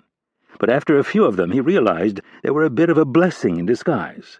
For starters, they allowed him to unplug. The planes always had a secure comm package, and he would usually take an hour or two to catch up on the more mundane stuff, but in general, he turned everything off and used the silence of the long flights to crack some of the more stressful problems they were dealing with. With all of the damn technology around today, strategizing was in danger of becoming extinct. The other bonus was that he no longer felt the need to plod through 20-plus pages a day of cable traffic that was rarely germane to what he was most concerned with. Now they'd meet face-to-face 2 or 3 times a month and go over the most important information. Rapp put on a fresh pot of coffee in the galley and then brushed his teeth and washed his face. Since his hair was only a 1/4 inch of black stubble, there was no need for a comb. When the coffee was ready, he poured himself a cup, took a few sips, and then changed back into his dark suit and a fresh light blue dress shirt. The closest in-flight screen told him they would be landing in approximately 10 minutes. Rapp turned on his laptop and used it to skim 41 emails. 39 of them were pretty much useless chatter, but 2 jumped out at him as things he would need to deal with. Rapp slid back a wood compartment and retrieved the handset for a secure satellite phone. He punched in the number for Kennedy's direct line and thought about the best way to convince her that his plan was sound. After 6 rings, Rapp knew the call was rolling over to one of her assistants. "Director Kennedy's office." The woman's voice was neither polite nor rude, just efficient. "Kristen, it's Mitch. Is she around?" "She's on the phone." "Can you interrupt her?" "Let me see." There was a click as he was put on hold, and then, a few moments later, Kennedy was on the line. Rapp said, "You know that meeting we had this morning?" "Yes." "I'm on board." "You sure you're up for all the attention?" "No," Rapp said, making no attempt to hide his lack of patience. "I'm talking about Mike." "I know," she said. "I was just jerking your chain."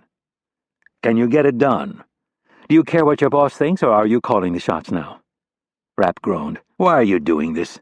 "Doing what?" "Torturing me. You told me this morning that you thought it was a good idea." "That was when I thought you would accept the medal as well.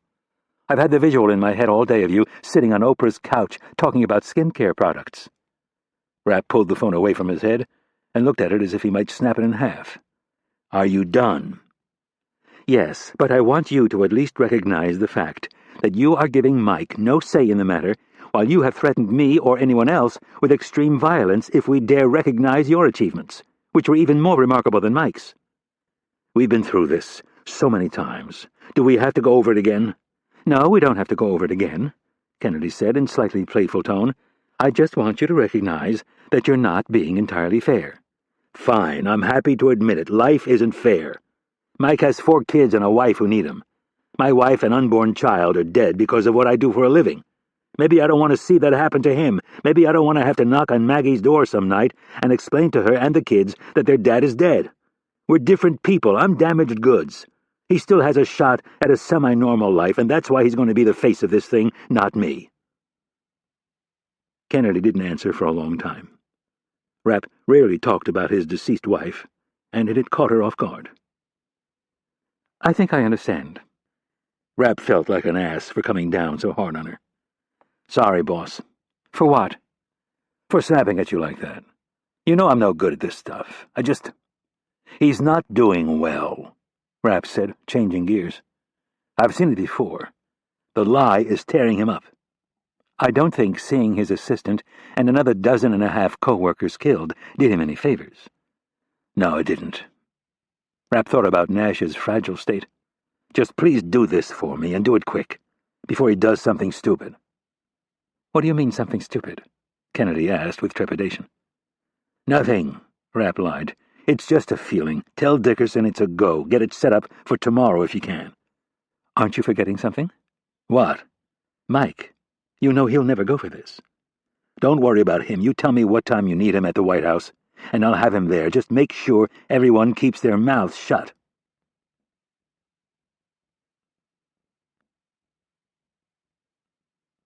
Chapter 30.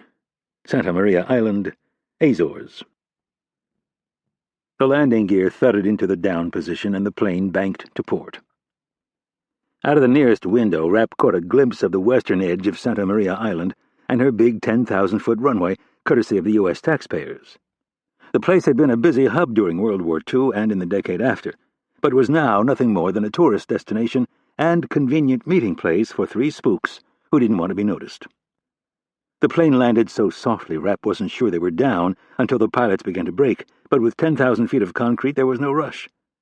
He looked out the window and saw the other two private jets parked in the distance at the refueling station. That was the other thing Santa Maria Island was known for, fuel. Roughly 1,000 miles from the European mainland, the big airstrip offered a convenient place to stop for fuel or repairs on transatlantic flights. The other beauty of the island was that it only had 5,000 residents, who were more or less uninterested in the tail numbers on the planes that came and went. Even so, Rapp grabbed a pair of sunglasses and a newspaper as he prepared to exit.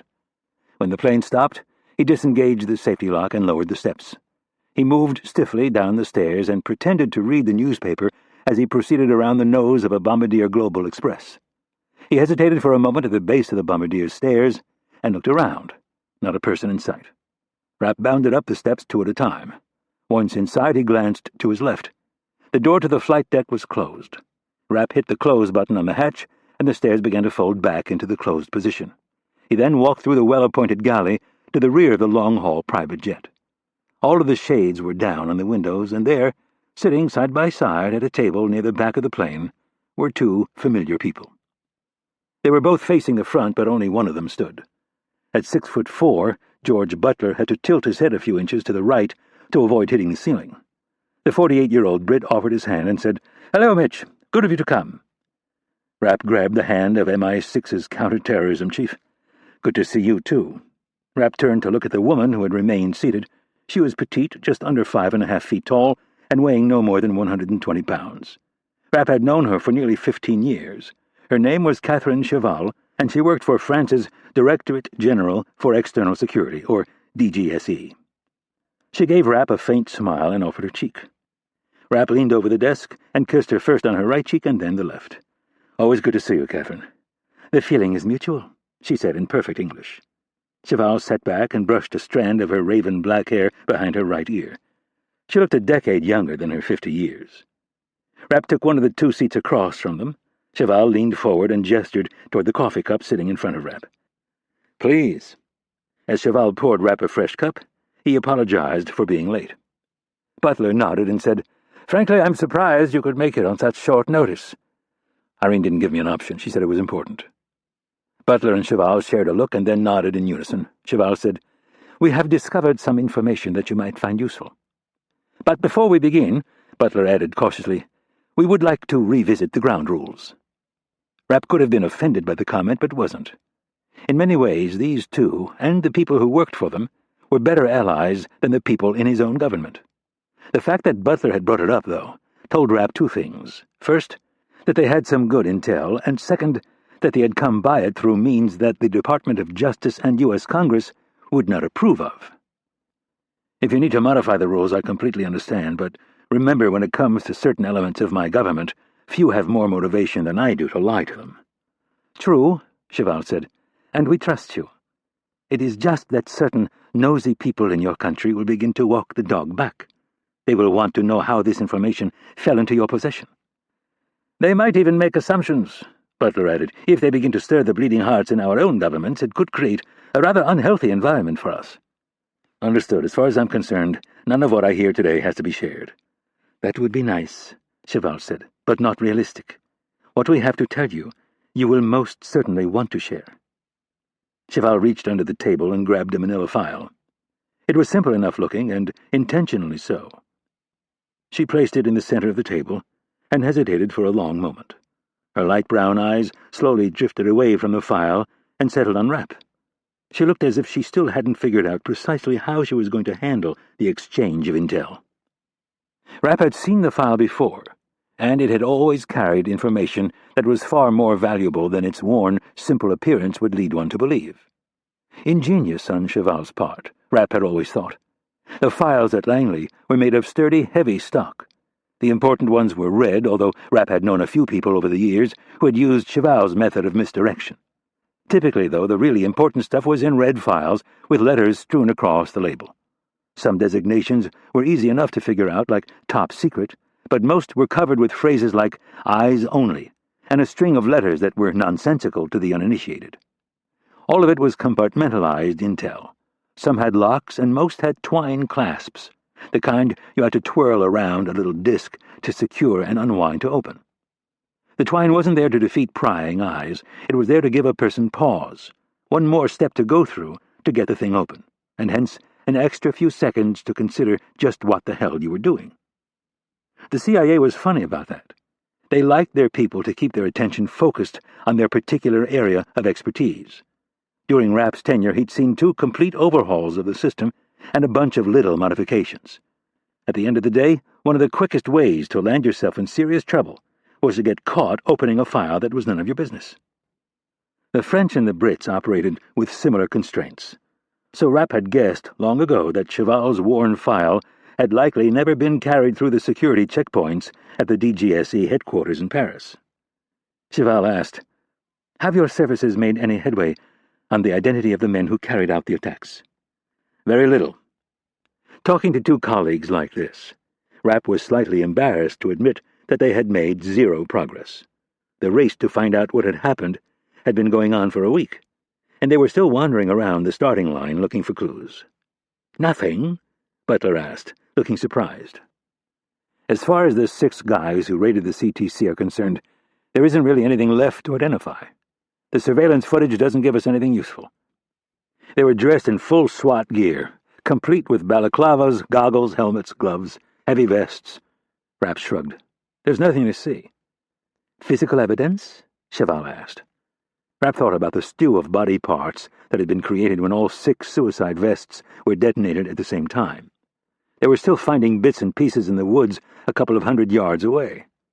The men had ended up at the base of the 20-foot-wide parking ramp. The smooth, poured concrete walls looked like an old subway car that had accumulated 5 years of graffiti, but instead of spray paint, it was chunks of bone and flesh and lots of blood. And instead of a half-decade, it had happened in the blink of an eye. "They've been able to identify 6 separate sets of DNA, but that's about it." "Surely there's a fingertip or 2 to be found," Butler said. "I've seen a lot of nasty shit over the years, George, but this one was disgusting." Rapp thought about it for a second and then corrected himself, saying, "I take that back. It wasn't disgusting, it was bizarre. There was nothing left except chunks of indistinguishable goo." "But you did manage to get 6 separate sets of DNA?" Cheval asked. "That's what I was told." She asked, "FBI?" "Yes." "We might," Cheval said guardedly, "have a relative in our possession." "Can you get me a DNA sample?" Rapp asked. Cheval and Butler glanced at each other. Rapp picked up on it and asked, "What?" "It would be best if you gave me what you have. I will see if I can get a match." Rapp gestured with his hands, as if to say no big deal. "I think I can take care of that." "This relative," he continued. "Sister, mother, father?" "Brother," Cheval answered. "Where'd you find him?" "This stays here." "Of course," Rapp said. "One of my teams picked him up in Casablanca." "Moroccan?" "Yes." "Active investigation?" Cheval shrugged her slender shoulders as if to say, "Who knows?" Rapp gave her a disbelieving frown. Cheval ran the DGSE's Directorate of Intelligence. Anything on the covert side of the business fell into her purview. "How can that be?" "My operative, who brought this to my attention," she paused. "How do I say this?" After a moment of searching for the right description, she smiled at Rapp and said, "He reminds me a lot of you." Rapp grinned. "Tall, dark, and handsome, highly intelligent, women hanging on his every move." "Don't forget delusional," Butler added with a wry smile. Rapp chuckled. Cheval smiled and said, "He does not follow directions well." "Ah," Butler said while nodding at Rapp. "He has authority issues. I think I know the type." "Yes, that is the phrase. He has authority issues." Very difficult to manage, unnerving at times. Cheval smiled at Butler, and he nodded, as if to say, I share your pain. Rapp laughed at both of them. Well, if he's so difficult, why do you put up with him? The question had a solemn effect on Cheval. You know why I put up with him? Because he gets things done, Rapp said, with a bit of pride in his voice. That is correct. He is extremely effective, but... Her voice trailed off. What? Let's just say I know how Irene feels. Rapp was well aware that Kennedy and Cheval shared a history that went all the way back to Beirut nearly 30 years ago. You're afraid he's going to land you in jail one day? No, Cheval shook her head. Then what? Every time he leaves the country, I wonder if he will return. Rapp lowered his eyes and felt like a bit of a moron. Sorry. He'd been through this with Kennedy on many occasions. He didn't spend a lot of time worrying about his fate, but apparently she did. No need to apologize. It is the business we are in. This man spends a fair amount of time in Algeria and Morocco, and he has very good contacts. He picked up a rumor that some of the men involved in the attack were Moroccan. After some diligent work, he found a man who was bragging that his brother had participated in the attacks on America. Rapp frowned. There were probably 1 million young Muslim men who were claiming that they had a relative involved in the attacks. Rapp knew he sounded slightly ungrateful, but it was the truth. Trust me when I say my man verified the information. Rapp looked at Butler for confirmation. The Brit nodded and said, I think you will want to hear the rest of the story. It was Rapp's nature to be skeptical. The craft of espionage was filled with half-truths and guesswork, lies and deception, so much so that it was often impossible to unravel all the layers of misdirection. But this was not Cheval or Butler's first dance. They were every bit as suspicious as Rapp, and maybe more. And both had a look that said they had solved a very important piece of a complex puzzle.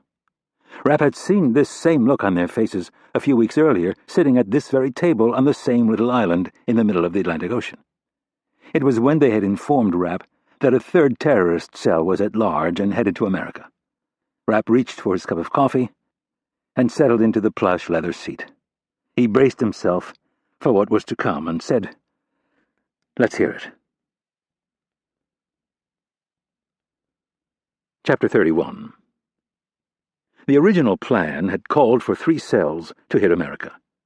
In typical al-Qaeda fashion, they had picked New York, Los Angeles, and Washington, D.C. 90% of the intel they collected pointed toward attacks on those 3 cities. Occasionally, Chicago or another major city popped up, but al-Qaeda was especially obsessed with New York and Washington, D.C., for obvious reasons. Al-Qaeda was acutely aware of the role media could play in amplifying their message.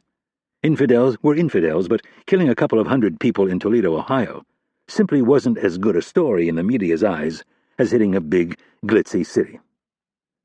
The Brits had nabbed 1 terrorist cell while it was transiting through Hong Kong, and the French had picked up the 2nd cell in West Africa. Much better at keeping secrets from their elected officials, MI6 and the DGSE took the men to black sites and proceeded to peel back the onion on what was to be a very lethal operation of 3 coordinated attacks. The one thing they couldn't do, however, was glean the whereabouts and identity of the 3rd cell. The various groups had never met. The only thing they knew about each other was that they existed and that they each had been assigned one of the 3 major cities. No specific targets were known to anyone other than the individual cell leaders. Rapp wondered if they had managed to squeeze a little more information out of the men in their possession, and asked Cheval, Have you had more success with the cell you intercepted? My man, Cheval said without pretext, was heavily involved in those interrogations. Like you, he is not afraid to get his hands dirty. So I have absolute confidence in what I'm about to tell you. We originally told you that these 3 groups didn't know each other. No crossover whatsoever. While that is still true, the men all belong to the same organization in the broad sense. And the majority of them earned their stripes fighting in Afghanistan, Butler added. Terrorists talk the same as everyone else, Cheval continued. They were tight-lipped about operational details, but there is gossip about the more trivial aspects of their lives. They looked at their best men to create these 3 teams. There were quite a few rivalries. The Saudis, with their usual arrogance, demanded to be in charge of all 3 units and fill the ranks with their own people. That, however, presented a problem. Let me guess, Rapp said. They found out it was a one-way trip, and the courageous sons of Arabia decided they'd pass. That was part of it. The other problem lay in the fact that the Saudi ranks are bloated with wealthy men who rarely see combat. They are there to provide funds and then go home and thump their chests. For this operation they needed real shooters, real veterans of combat.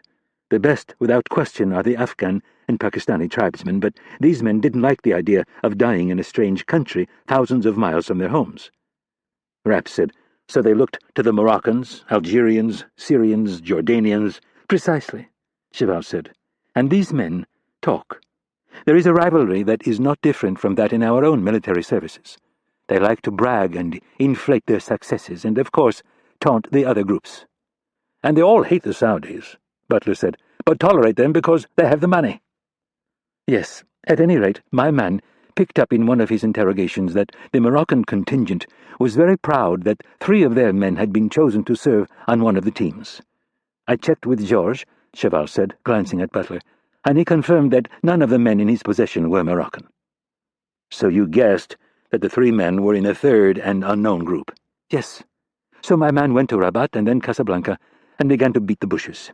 It took him a week, and then he found what he was looking for. The sibling. Yes. Cheval gave Rapp an uneasy look and added, it was slow work at first. You mean the brother was not cooperative, Rapp said. That is correct. It took a little longer than my man would have liked, but you know how such things work. Eventually, even the toughest decide to cooperate. Rapp thought of asking if the sibling was still alive, but thought better of it. We now know the identities of all 3 Moroccans who participated in the attack. Let me guess. They were all part of the suicide crew? Cheval shook her head. Not according to my man. One of the men is still alive. Rapp leaned in a bit. One of the 3 we're looking for? Yes. Cheval ran her ring finger along the edge of the file and flipped it open, revealing a photograph.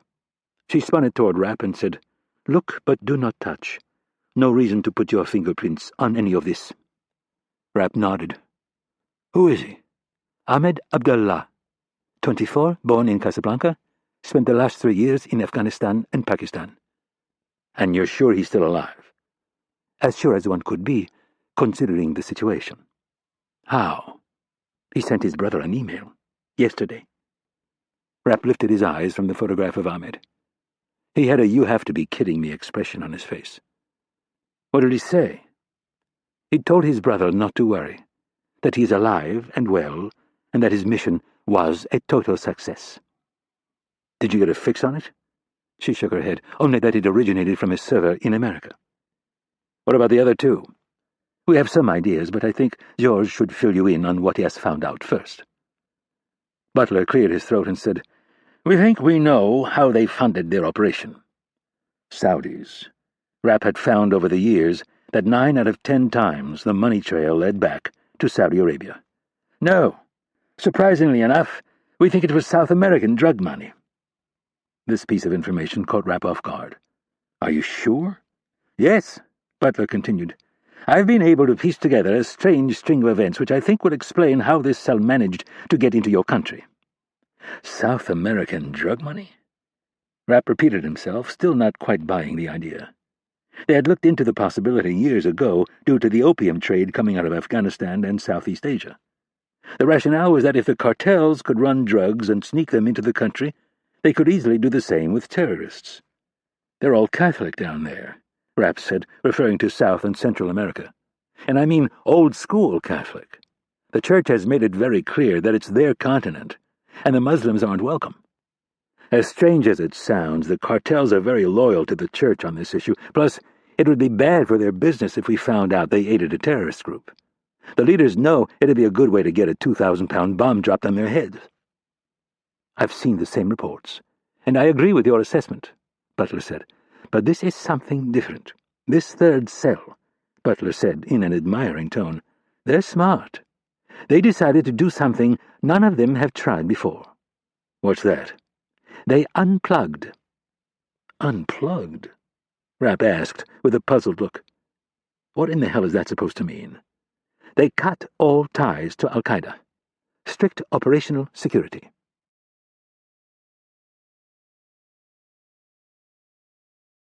Chapter 32. Butler went on to explain what they'd discovered.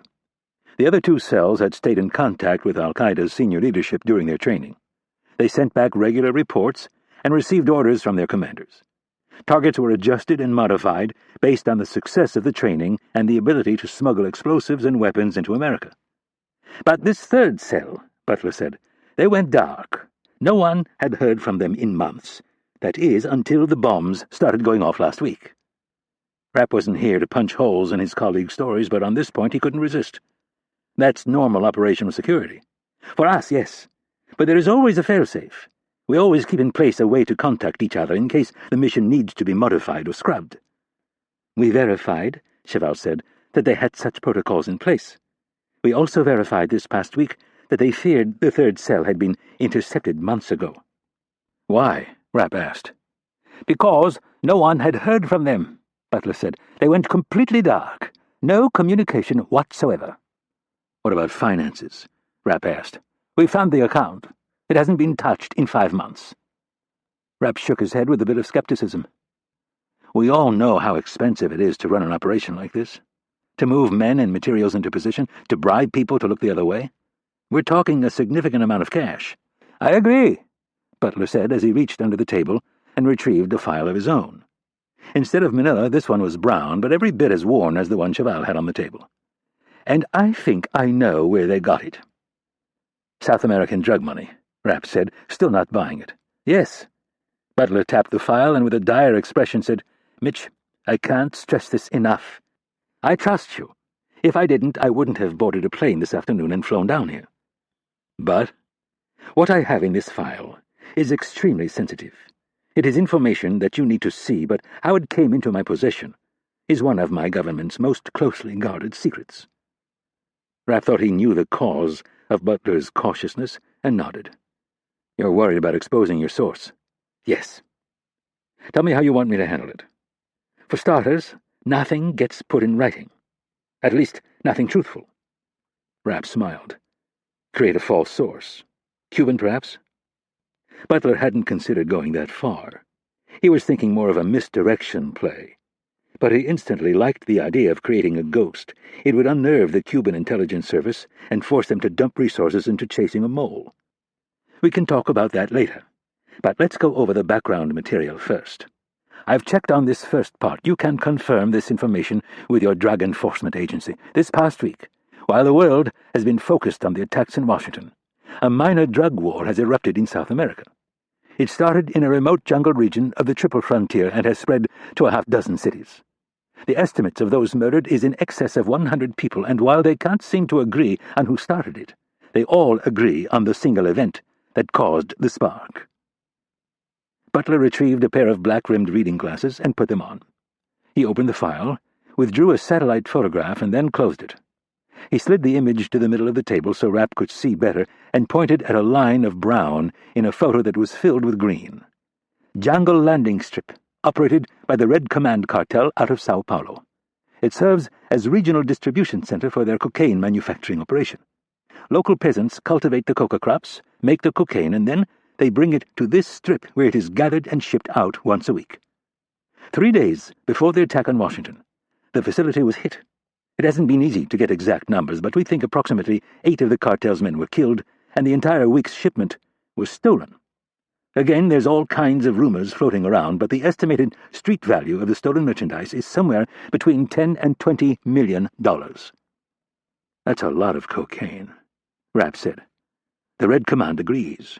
They have offered massive rewards. They want their drugs back, and they want the guilty party punished. They played nice for a few days last week, and then, when no useful information turned up, they began hitting the rival cartels, and all hell broke loose. You don't think it was a rival cartel? Rapp asked. No, I think it was the third cell. Rapp nodded. I'm listening.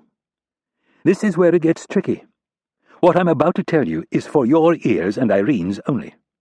Understood, Rapp said. They could figure out the best way to disperse the information later. The same day that the distribution center got hit, a plane showed up in Cuba with 9 men and 2 pallets of cocaine. They were met by a colonel in the Cuban army and a small contingent of soldiers who helped them offload the cocaine and transfer it onto 2 speedboats. This particular colonel was given 10% of the shipment in exchange for his help, somewhere between $1 and $2 million in product. Rapp digested the information and said, Cuba isn't exactly my area of expertise, but from what I've heard, this isn't an uncommon thing.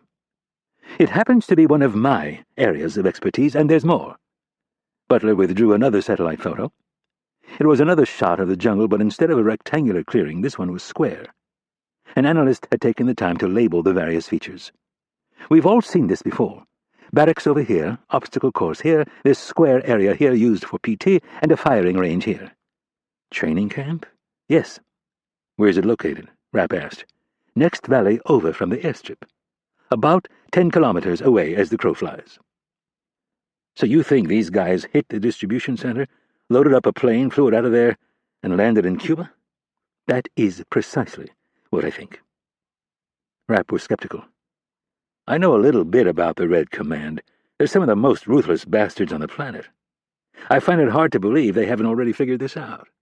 This is their backyard, after all. Butler looked over the top of his black reading glasses and said, Yesterday afternoon, in the triple frontier town of Ciudad del Este, a mosque was firebombed and burned to the ground, killing 18 people. Rapp swallowed hard. What else? My source in Cuba tells me that the 9 men who came in on the plane looked more Mediterranean than South American. And then there's this last part that you are probably aware of. The day after this plane landed in Cuba, 2 speedboats approached your Florida Keys. Your Coast Guard scrambled a helicopter to intercept. It crashed at sea. Your rescue divers located the wreckage and discovered 50 caliber bullet holes in the engine. Rapp was slightly embarrassed that he hadn't already made the connection. Thousands of data points had passed in front of him in the last week alone. Emails, text messages, voicemails, briefings, internet searches, off-the-record conversations with his counterparts at a half-dozen foreign intelligence agencies, FBI reports, and, of course, the not-so-little sideshow with Glenn Adams. Rapp was suffering from sleep deprivation and information overload at the same time. It was time to strip it all away and start over. He rubbed his eyes for a moment and then said, All right, you've convinced me. What else do you have? Butler slid another sheet from the file. This one was white and had a sketch of a man's face on the front. This was the advance man who set everything up in Cuba. Rapp studied the drawing. The man was handsome. He looked to be in his late 20s. His hair was wavy and a little long, but not mangy. This was done off a photo? Rapp said, referring to the sketch. Yes. You really are sure about this source? Surveillance photos could be analyzed by experts who could tell you with amazing accuracy where the photos had been taken. By having an artist sketch the image would ensure that all those background clues were no longer a concern. Again, this between the 3 of us. Nothing gets put in a file. My source in Cuba, I recruited him myself a long time ago. I would do anything to protect him. Rapp and Cheval nodded. They had both been in similar situations before. Do we have a name to go with this face? Rapp asked as he looked at the artist's sketch. Cheval smiled and said, Have you ever known us to waste your time? No. Cheval tapped the artist's sketch and said, George sent this to me, and I had my man show it to a few of the prisoners. 2 of them recognized him. Would you like to guess his nationality? Rapp looked at the drawing. It was black and white, so it was impossible to pick up any skin tone. The nose and the cheekbones offered some clues, though. If I had to guess, I'd say Saudi or Yemeni. Cheval nodded and said, Saudi. We don't have precise dates, but we think he fought in Afghanistan for at least a year. They said he was very cosmopolitan. Rapp frowned. Cosmopolitan was not often a word used to describe jihadists fighting in the mountains of Afghanistan. How so? He liked to read, especially American authors. He had traveled to your country before, and Cuba as well. His favorite writer was Ernest Hemingway. He talked of going to his house in Key West and in Cuba as well. As far as we can gather, he left the fighting a few months before the teams had been assembled. It was rumored later that he had been sent ahead to scout out potential targets. Rapp's doubt was quickly dissipating. Name? Hakim al-Harbi. Grew up in the town of Makkah, Saudi Arabia. And here is the really interesting part. As you know, most of these fighters sign up in groups. Hakim joined with his best friend, a man named Karim, who, in a very short period, gained a reputation as a fierce and capable fighter.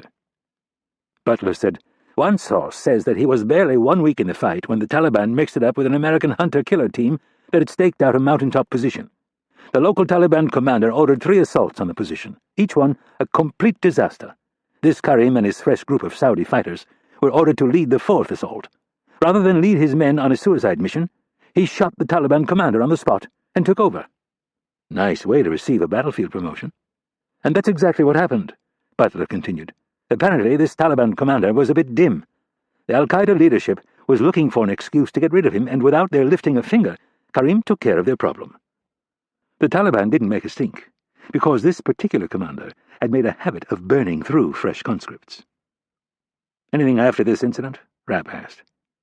"We're working on compiling and checking the stories, but he was known to be a tough and disciplined commander with a wicked temper," Cheval said, "and apparently wasn't afraid to engage in a little self-promotion." "How so?" Rapp asked. "He gave himself a nickname." Butler asked, "Care to hazard a guess?" Rapp was used to connecting the dots, and this was something he should have picked up on several minutes ago. With a shake of the head, he said, "The Lion of al-Qaeda." "Exactly," Cheval answered. Rapp looked at Butler's file and then Cheval's. "Please tell me you have one more photo to show me. We've been after the Saudis, but they haven't given us shit. They're denying that he's even one of them." "That does not surprise me," Butler said. "Sorry to disappoint, but we have no photo at the moment. I promise you, though, we are throwing a lot of resources at the problem." Chapter 33. Midwest, USA. Hakim came to, and the first thing he noticed was a lack of movement. There was no gentle swaying back and forth and the occasional bounce. They were either on a very smooth road or they had stopped. His head moved to the right and then the left. He felt fluid sloshing around inside somewhere, and then a stabbing sensation in his ear. He knew instantly his left eardrum had been burst. After clenching his jaw for a long moment, he opened his eyes and looked around the bedroom in the back of the RV. The shades were still drawn on the 2 windows, but a bit of light still managed to make it through. Something felt oddly different this time. To say that he had been a bit out of it would be a huge understatement. Hakim had no real sense of time, but it felt as if he had slept on and off for most of the day. Occasionally something would hurt so badly he'd come to for a moment, and then things would get hazy again. His memory was foggy, but at one point he seemed to remember Ahmed sticking something in his arm. That image jogged a few things loose, and he suddenly realized he was really thirsty. He tried to sit up, but it was too painful. A few ribs were surely broken. Reaching out, he managed to get hold of the curtain that separated the bedroom from the kitchen area. He moved it a few inches and saw Karim sitting in the booth talking to Ahmed. Maps were spread out on the table, and they were talking in hushed tones. Karim sensed he was being watched. He lifted his dark eyes and looked through the gap at the man he had pummeled earlier in the day. Hakim did not look away. He stared back at his friend with his sliver of a left eye, the right one still puffy and closed. He wanted Karim to have to look at his battered face. He wanted Karim to know exactly what he had done to his supposed friend. Ahmed realized Hakim was awake and quickly slid out of the booth. He yanked open the door to the half-sized refrigerator and grabbed a bottle of water. He quickly brought it over to Hakim, and after gently cradling his head, he pressed the bottle to his swollen lips. Hakim took several sips, and after a long pause, a few more. When he felt he could speak, without his voice cracking, he asked, "Where are we?" Ahmed looked over his shoulder, and Karim reluctantly nodded for him to go ahead. He looked back at Hakim and said, "We are not sure." "Not sure? You mean we are lost?" "Yes." Hakim didn't know if he should laugh or cry. "How could you be lost? Where is the GPS device?" Ahmed didn't answer. From behind, Karim announced in a quiet but noticeably angry voice, "It was left in the house." Hakim looked up at the ceiling and laughed silently. He had taken so many precautions. How could they have screwed it up? He wasn't worried for a second that they would remain lost. He had driven all over this part of America. He had spent more nights than he could ever recall sitting in lonely roadside motels poring over maps, so many that he imagined he could win nearly any geography competition in the country. "What time is it?" Ahmed looked at his watch. "Almost 5 in the evening." "When did we leave the farm?" "Around 9. Ahmed added, "I think." "It was 8:47, Karim announced with confidence. "Do you know what state we are in?" Ahmed sheepishly said, "I thought I knew, but now I am not sure." Hakim was dumbstruck. The states in the middle of America were huge. "How can that be?" "The river," he said, as if that would explain everything. "It turns like a snake." Now Hakim understood the confusion. The Mississippi River acted as a state line for almost all of its 2,300 miles. The RV had 2 gas tanks, which Karim knew held 75 gallons. He also knew the tanks were full because he had topped them off with the reserves he had stashed at the farm. If they'd been on the federal interstate highway system and had driven at the posted speeds, they could have traveled as far as 700 miles without refueling. That was almost 10 hours of driving, and they had been on the road just 8. "How much fuel do we have left?" "We are low." "How low?" "Barely above empty." Hakim was hit by a pang of fear. How could that be? He had gone over the escape plans with both men. He had drilled it into their thick heads that if anything should happen to him, they should follow one of 2 escape plans, either to Chicago or Houston, and stick with whichever one they chose. Both involved getting on the interstate and blending in, getting as far away as possible, as quickly as possible, with the least chance of something going wrong, like getting lost. "What happened to the escape routes I gave you? They were simple to follow, even without the GPS." Ahmed made a gesture with his eyes, as if he was looking over his shoulder while not wanting to turn his neck. Hakim understood. "Karim, why did you not follow my plans?" He wished Ahmed would move so he could see the pained expression on Karim's face. "I made a tactical decision. When I looked at recent developments, I decided we must adapt." "And how did that work for you, deviating from the plan?" Hakim asked, not caring if he upset him again. After a long pause, Karim said, "I do not need your help. I can figure this out without you." "Is that why we are stopped? We should be halfway to Houston or safely parked under a bridge in Chicago if that were the case. You chose to ignore all of my hard work, and once again, look where it has gotten you." "Ahmed, move!" Karim ordered. The big man got up and walked to the front of the RV. Karim gave his old friend a long, hard look and said, "I will not hesitate to beat you again. I do not have the time or the patience to deal with your hurt feelings. And I no longer have the time or inclination to condone your arrogance and stupidity." Anger flashed across Karim's face. He pulled back his untucked shirt, showing the handle of a pistol. Hakim smiled, his once perfect set of teeth now ruined. "You talk of mission and faith, and doing what is best for the jihad. But you can't humble yourself for even a second. I am your commander. It is not my place to humble myself before you." Hakim said, "Who gave you the rank of commander?" Karim started to draw the gun. "You gave it to yourself. I was never part of your little group that you trained in the jungle. You may have deluded yourself into thinking that I was. But deep down in your heart you know I am speaking the truth." "I am sick of all your talking," Karim shouted as he stood. Hakim remained calm. "And you think that justifies killing me?" "On the battlefield it certainly does. Discipline must be kept." Hakim started to laugh, but it hurt too much and quickly turned to coughing. He spat up some blood that dribbled down his chin. His face was so bruised and numb, though, that he didn't even feel it. He asked, "What would Allah think of this? You say that everything you do is to please Allah. How will your murdering me please Allah?" Karim held onto the gun so tightly he began to shake. "Allah wants this mission to succeed. This is what will please him. You and all of your Western ways disgust him. Allah cares nothing for you. He would reward me for ending your life and sending you to hell. Now you claim to know what Allah thinks. I am truly in the presence of greatness. Maybe you could ask him where we are." "I have heard enough." Karim raised his pistol and pointed it at Hakim. From the front of the RV, Ahmed called, "Sir, please, may I have a word with you?" Karim turned to find Ahmed standing ramrod straight, his hands at his sides, his chin pointed slightly up and his eyes looking straight ahead, as if he was on the parade grounds, waiting inspection. "What?" "In private, please, sir." Hakim lay there on the bed, wondering briefly if he had lost his senses. Why provoke an unstable man who had killed and would gladly do it again rather than admit he was wrong? The answer, he guessed, was that he didn't care. He watched Karim hesitate and then yield to Ahmed's request. The two men stepped outside and closed the door, leaving Hakim alone in the RV, wondering if he would have the courage to leave these two on their own. Let them fend for themselves. That would be poetic justice. Let the egomaniac rely on his inflated opinion of his own skills. He wouldn't last more than a few days. Ahmed came back into the RV by himself and closed the door. He moved carefully to the back and sat on the edge of the bed. In a quiet tone, he said, "I know this hasn't been easy for you. That jungle changed him. It changed all of us." "That is no excuse." "No, but it is a cause." Hakim thought for the first time that Ahmed might not be as dim-witted as he seemed. "Be that as it may, he is not my commander."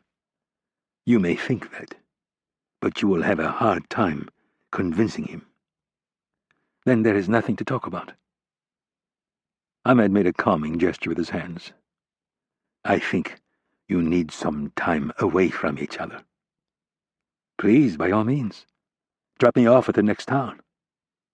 Ahmed ignored him. Lowering his voice to a mere whisper, he said, "I have offered to deal with you." "Are you my superior officer now? We must keep the chain of command in place," Hakim said in a mocking tone. "No. I want to save your life. I think you are a good man. And I think we need you. Please, help us." Hakim thought about it for a long moment and then said, "In the rear luggage compartment on this side." Hakim pointed over his head to the starboard side of the vehicle. "You will find a black Oakley backpack. Bring it to me." Ahmed left, and a minute later returned with the backpack. Karim came back into the RV and stood just behind Ahmed, his gun still in his hand. It occurred to Hakim that he was keeping an eye on him in case he drew his own weapon from the backpack.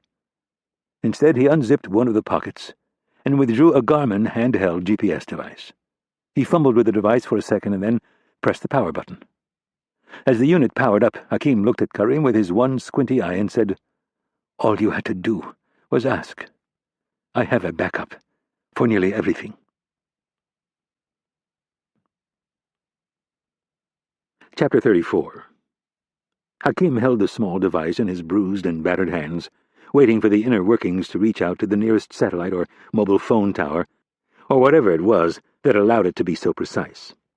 It took a total of 40 seconds for the device to power up, run through a bunch of graphics, and deliver the information he was looking for. Hakim would have laughed, but the pain from his previous attempt was still fresh on his mind, so he kept his composure. Squinting at Karim, he announced, "Congratulations. We are in Mexico." Karim frowned. "How can that be?" "Mexico, Missouri." Hakim wanted to throw in a "you idiot," but knew it would likely elicit a further beating or maybe even a bullet. "It is a town west of St. Louis." "I knew we were near St. Louis." Hakim didn't believe him. He looked at Ahmed and said, "There's a laptop in the bag. Would you please hand it to me?" After he was given the laptop, he said, "And in the outer pocket on the side, you will find a small USB device with Verizon printed on it. Please find it for me." Hakim turned on the computer, and while he waited for Ahmed to give him the USB modem, he asked Karim, "Do you have any idea where you have been?" "Not precisely." "I didn't ask precisely. I asked if you have any idea." "I know we were in Illinois at one point." "Several times," Ahmed said while he kept digging through the pockets. He came up with something and said, "Is this it?" "Yes." Hakim took it and stuck it into the USB port. "And what was wrong with the route I had laid out for you?" Karim looked at his watch and said, "I did not want to be seen, so I decided to stay off the main roads." The man was a stubborn idiot. "And you got lost. Did it ever occur to you that the big roads have more traffic, that it is easier to blend in?" "And they have more police," Karim said boastfully. "That is why we got lost. I wanted to avoid St. Louis. Too many police, and there was construction." "You left the farm more than 8 hours ago. If you had followed my plan, you would already be in Oklahoma, and well on your way to Houston. Now you are barely in the next state." "Everything is fine," Karim said dismissively. 3 minutes ago you were lost. I knew we were near St. Louis." Hakim didn't believe him. He glanced at the laptop screen and saw that he had a connection. He logged onto Google Maps and double-clicked on the middle of America. Using the trackpad, he began to zero in on the area north of St. Louis. He eyed the distance between the Iowa farmhouse and Mexico, Missouri. You have traveled approximately 150 miles in 8 hours. That is a good distance. Hakim realized the idiot was still thinking as if he was in the mountains of Afghanistan, where traveling 20 miles in a day was considered a huge success. If you had trusted me, you would have traveled more than 500 miles in that time. It does not matter. We are safe, and we know where we are. Doesn't matter. 3 Arab men in America's heartland. A town like Mexico is probably 90% Caucasian. The other 10% is divided up between Hispanics, blacks, and some Asians. They have probably never seen an Arab before. It doesn't matter. No one will be looking for us in this part of the country. And when they find the father and son in the house? It will be days before they find them, Karim said with confidence, if they find them at all. I would be willing to bet that they have already found them. Karim shook his head. Not possible. We are fine. All we need to do is wait for nightfall and then fill up on fuel. With your device, we will no longer be lost. Why wait until nightfall? We only have cash, and that means we must go into a store to pay. They will see our faces. The man was an idiot. Hakim asked Ahmed for the backpack, and after digging through a pocket for a second, he pulled out a small billfold. It had a Texas driver's license, cash, and a few other things. Hakim held up a credit card. We can get gas now. Where did you get that? Karim asked with derision. How do I know it is safe? Rather than answer the question, Hakim began tapping away on the keyboard. A moment later, he'd pulled up the website of the Iowa City Press-Citizen. It was the closest big city to the farmhouse. He found what he was looking for at the very top. Double homicide, he announced, and turned the screen so Karim could see. The bodies have already been discovered, and it has been ruled a murder. I don't believe you. You are a stubborn fool, Hakim said without passion. The Americans work fast. I'm sure somebody will recall seeing an RV driving away from the farm at about the time of the fire. The police will call other departments and ask them if they've seen an RV that fits this description. Before you know it, they will receive dozens of calls that it was seen wandering back and forth between Illinois and Missouri for most of the day. You give them too much credit, and you obviously don't give them enough. They will alert all of the law enforcement in the region. It is standard procedure. Did you burn the barn down as well? Karim and Ahmed shared a quick look.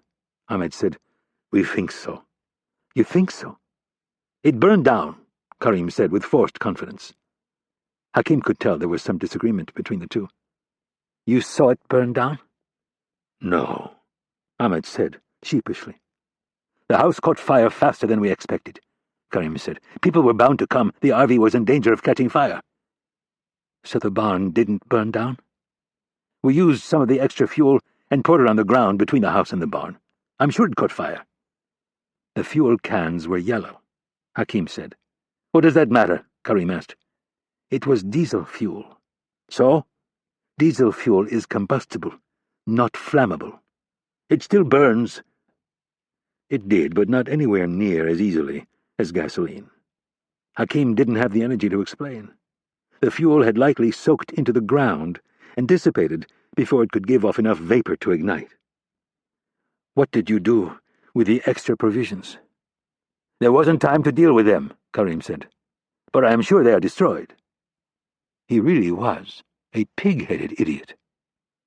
And if they haven't been destroyed, they will find the motorcycles, weapons, ammunition, food, fuel, passports, cash, and the 2 backpacks that I prepared for each of you. Hakim tried to shake his head, but it hurt too much. If the FBI isn't already there, they are on their way. He handed Karim the handheld GPS device. Head west. Stop at the first gas station you see, and then take Highway 54 south. We need to get moving. And remember, only diesel fuel. No regular petrol.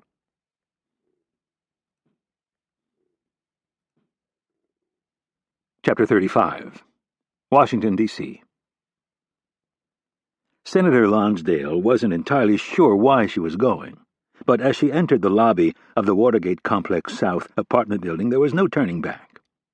Harry the doorman had already seen her and was on the move. From the outside, she looked put together and 10 years younger than her 58 years, but inside, She felt fragile, vulnerable, and beat.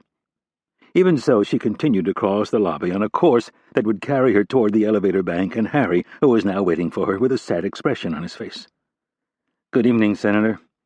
"Evening, Harry," Lonsdale said without much energy. "Sorry about everything," the doorman said sincerely. "I know you lost quite a few friends." Lonsdale was on her 4th day in a row of funerals and wakes. The pain of watching families torn apart was difficult, to say the least. But Lonsdale had to carry the additional burden of knowing that it was her hounding of the CIA that had more than likely opened the door for the terrorists. "Thank you, Harry, and my condolences to you as well. I know Senator Safford cared a great deal for you." "I've been here 18 years, and he's been here the entire time." Harry choked up a bit. "I'm going to miss him.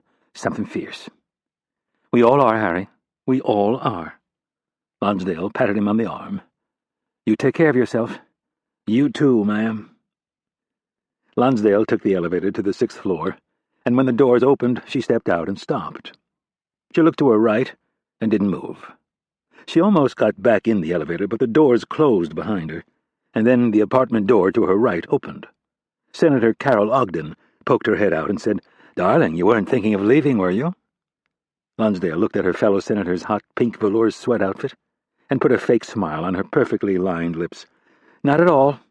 "You could have fooled me," the senator from California said. "And you look like you need a drink." "Twist my arm," Lonsdale said as she entered the apartment. There in the living room were 2 other women, Fran Burton and Amy Pringle, both United States senators. Together they were the 4 Gals. That was the name their sexist colleagues in the Senate had given them 16 years ago. In that time their ranks had grown to 7 seats, but the 5th, 6th, and 7th female senators were all from the other party, so it was decided to keep their little group at 4. Schedules were tough, but for 16 years they got together at least one evening a month. In the beginning they played cards, smoked, and drank. Lonsdale figured it was their way of showing the men that they had no problem keeping up with them. Both Burton and Pringle had given up smoking about 10 years earlier, and that coincided with their starting a book club.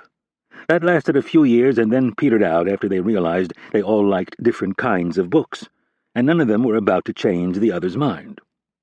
Lately they'd gone back to cards and drinking Chardonnay. Mostly, though, they got together to network, to make sure they were watching each other's back and offering support where it was needed. Ogden handed Lonsdale a glass of Chardonnay, and in her smoky voice said, "Harry told me you seemed a little down." Lonsdale took the glass.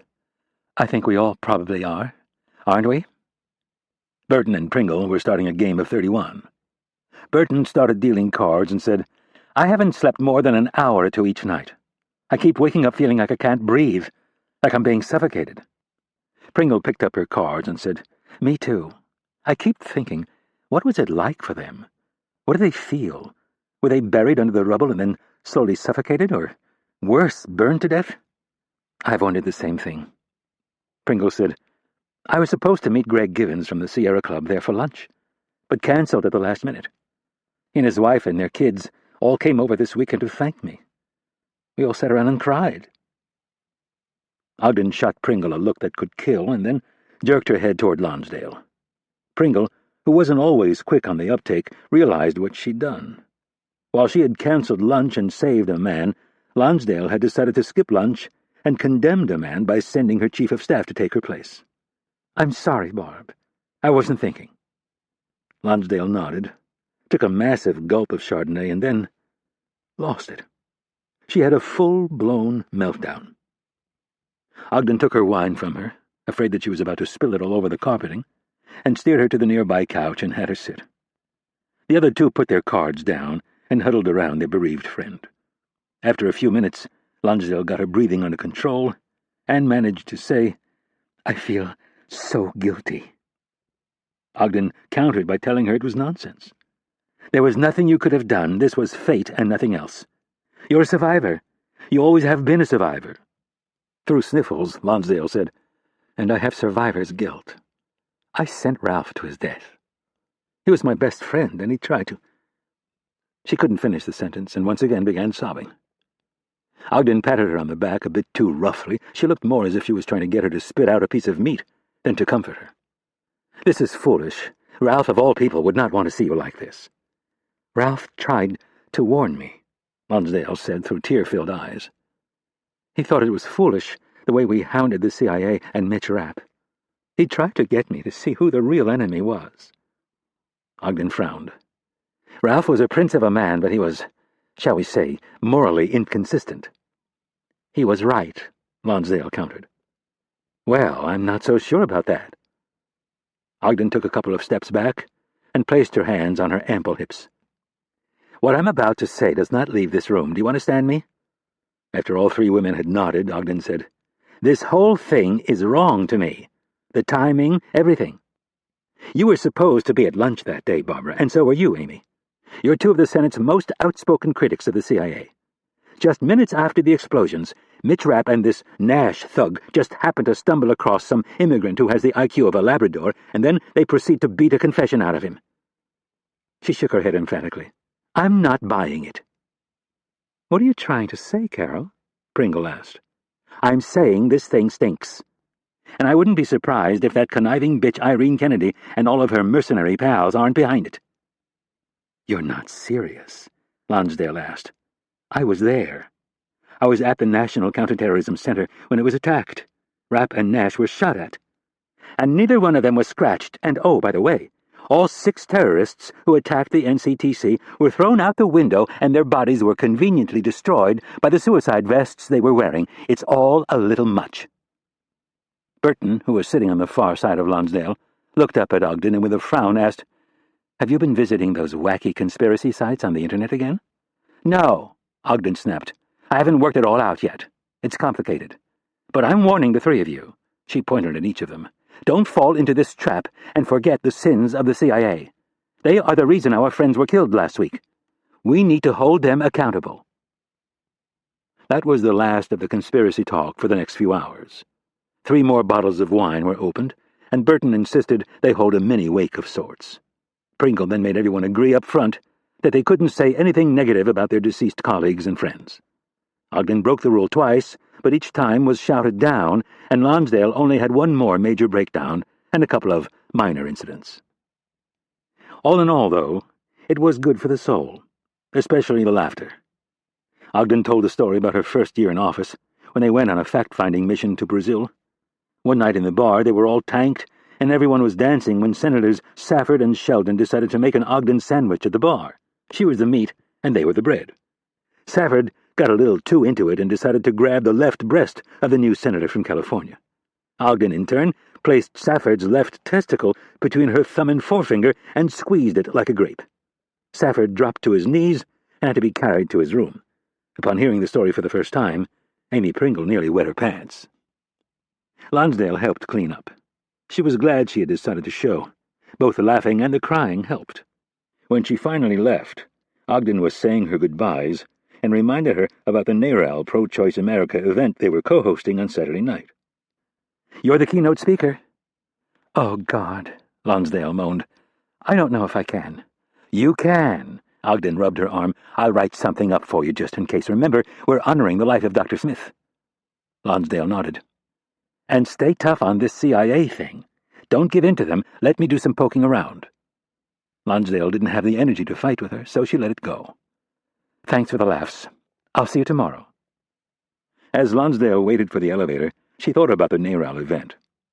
They were going to honor the work of an abortionist who'd ended more lives than anyone dared count, and Ogden wanted to destroy a man who had devoted his entire career to protecting his country. Lonsdale suddenly felt as if she was trapped in a Lewis Carroll novel. We're all mad here. Washington was a very strange town.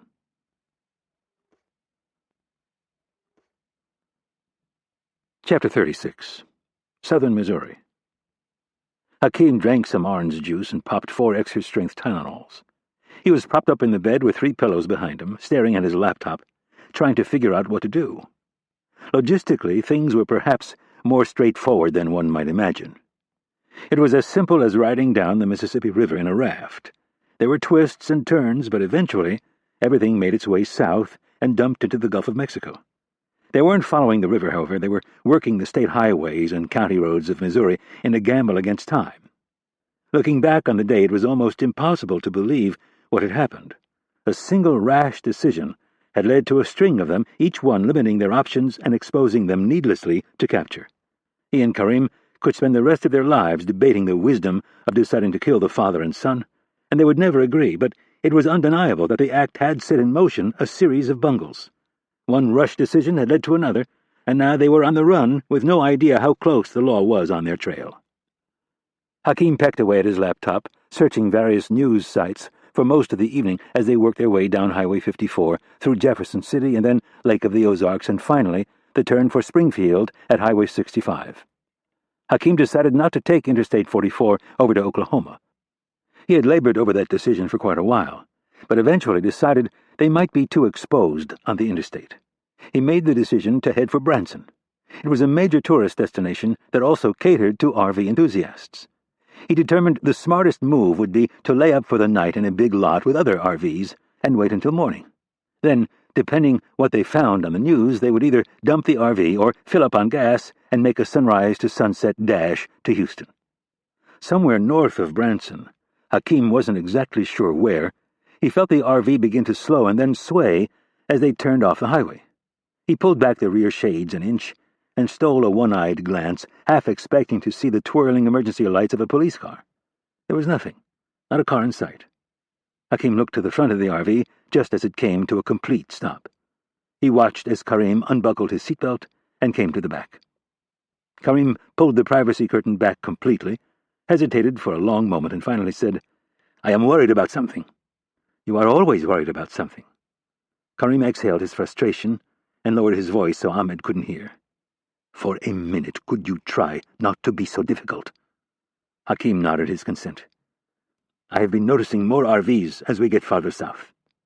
"I know that. Branson is like a Bedouin watering hole for RVs." "Well, they are all old." "The RVs?"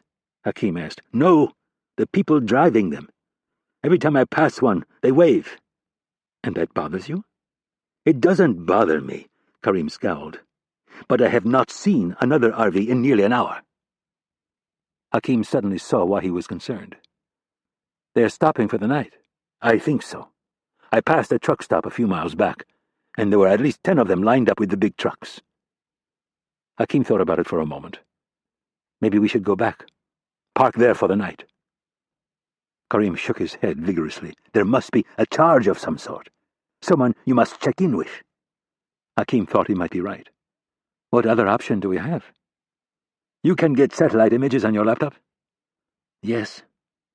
Hakim hit the space bar and took the computer out of sleep mode.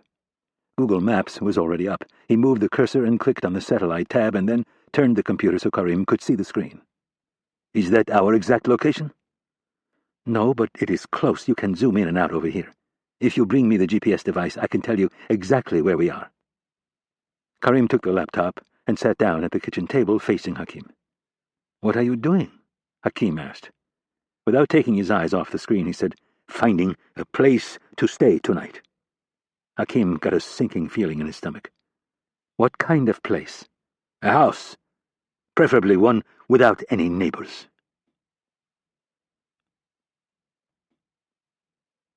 Chapter 37.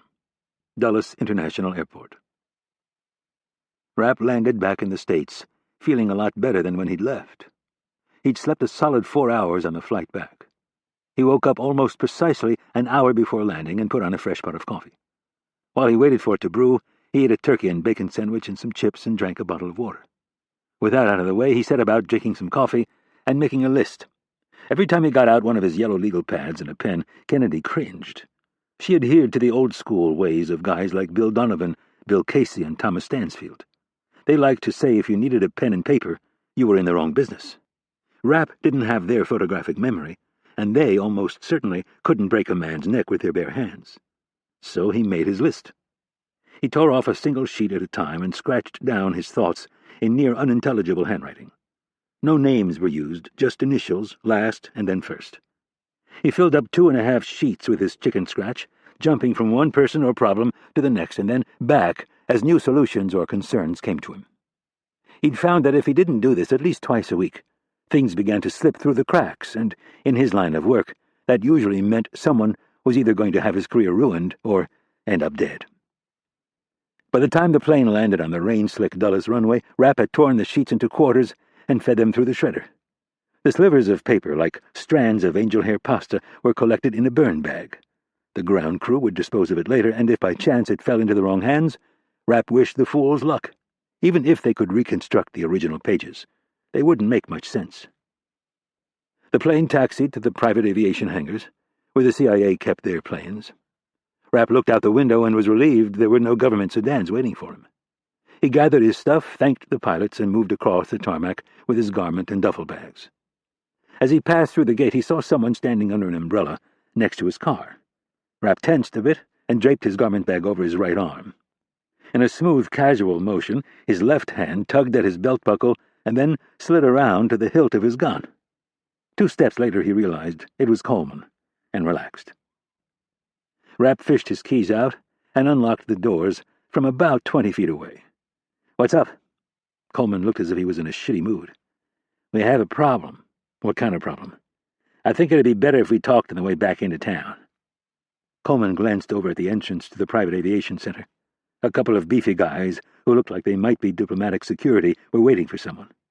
Rapp threw his stuff in the back seat and asked, "Can you ride with me?" "Yes." Coleman pointed a few rows over and said, "I brought Mick with me. He'll follow us back downtown." "Downtown? Why are we going downtown?" "Because I think you're going to want to talk to someone." Rapp almost asked who, but decided he'd wait until they were on the road. As they pulled out of the lot, Coleman said, "Your car's clean. I swept it while I was waiting." "Good." Rapp turned onto the service road and asked, "You sure?" Coleman glanced over at him and gave him a non-committal stare. "I checked out Doc's office, and I didn't find shit." Rapp frowned. "How many guys did you use?" "Myself plus 3. "Marcus?" Rapp asked, referring to his main computer guy. "Yeah." "And you found nothing?" "Damn it."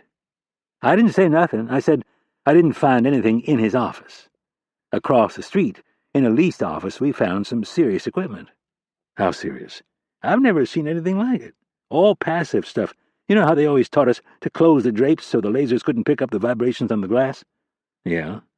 "Supposedly it doesn't matter with this stuff. Marcus knew about it. He said it's the latest version developed by your boys in S&T. Coleman was referring to the science and technology people at Langley.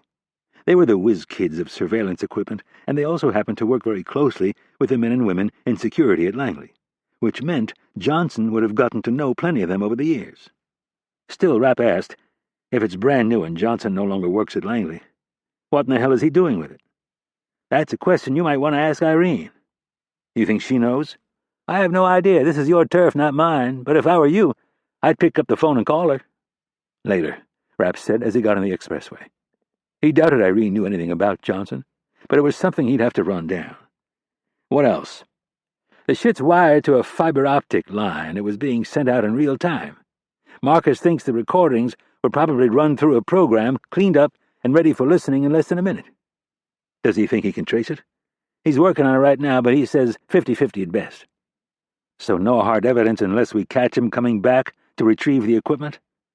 Coleman considered it for a moment and said, "If we brought in the feds, we could start rounding people up and find out who tells the biggest lie. We could probably even put some heat on the S&T guys to find out who gave Johnson the equipment, but—" Coleman's voice trailed off. He didn't even like the idea. "We can't bring in the feds, because we can't tell them how we know the shit even exists." "Exactly. Plus," Rapp checked his side mirror and changed lanes, "I don't feel like airing the CIA's dirty laundry with some overzealous federal prosecutor." "I thought that's what you'd say." "So why are we going downtown?" "Because that's where Johnson is." Rapp glanced sideways at Coleman. "And why would I want to see him right now?" "Because he's running with a crowd that should make you nervous." "Who?" "Russians. Lots of them." "Is he working for them?" Rapp asked, more than a little surprised. "I couldn't prove it in a court of law, at least not yet, but these aren't the kind of guys who hang out with fat 50-something retired CIA security officers because they have a good sense of humor." "What kind of Russians?" "The kind with lots of money." "Shit."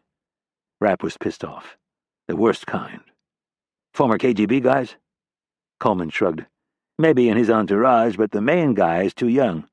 He's a 36-year-old whiz kid, Peter Sidorov. You ever heard of him?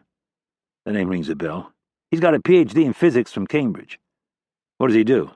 Uses all that brain power to run a hedge fund. He's made billions the last couple of years. Mostly, and this could be a lot of jealousy talking, by manipulating commodity prices. A Russian hedge fund manager manipulating commodity prices, Rapp said with feigned surprise. I'm shocked. I know, but you know how people are with success, especially with this new crowd out of Russia? Everyone wants to believe they're in bed with either the FSB or the mob. Or both, yeah. There's also a few of them who play it up, so they can act like tough guys. Rapp was familiar with both types. His preference was clearly for the ones who were acting. So which is it with this guy? I don't know. This isn't my area. I never operated in that part of the world. Well, I have, and I happen to know someone who is probably our top expert on the subject. Irene? Coleman asked, referring to Kennedy. Yep. But I think I already know the answer. How? If there's one thing I've learned about the Russians over the years, it's that rules and laws are nothing more than obstacles. For them, hiring a guy like Max Johnson to rig the game in their favor would be like us hiring an accountant to do our taxes.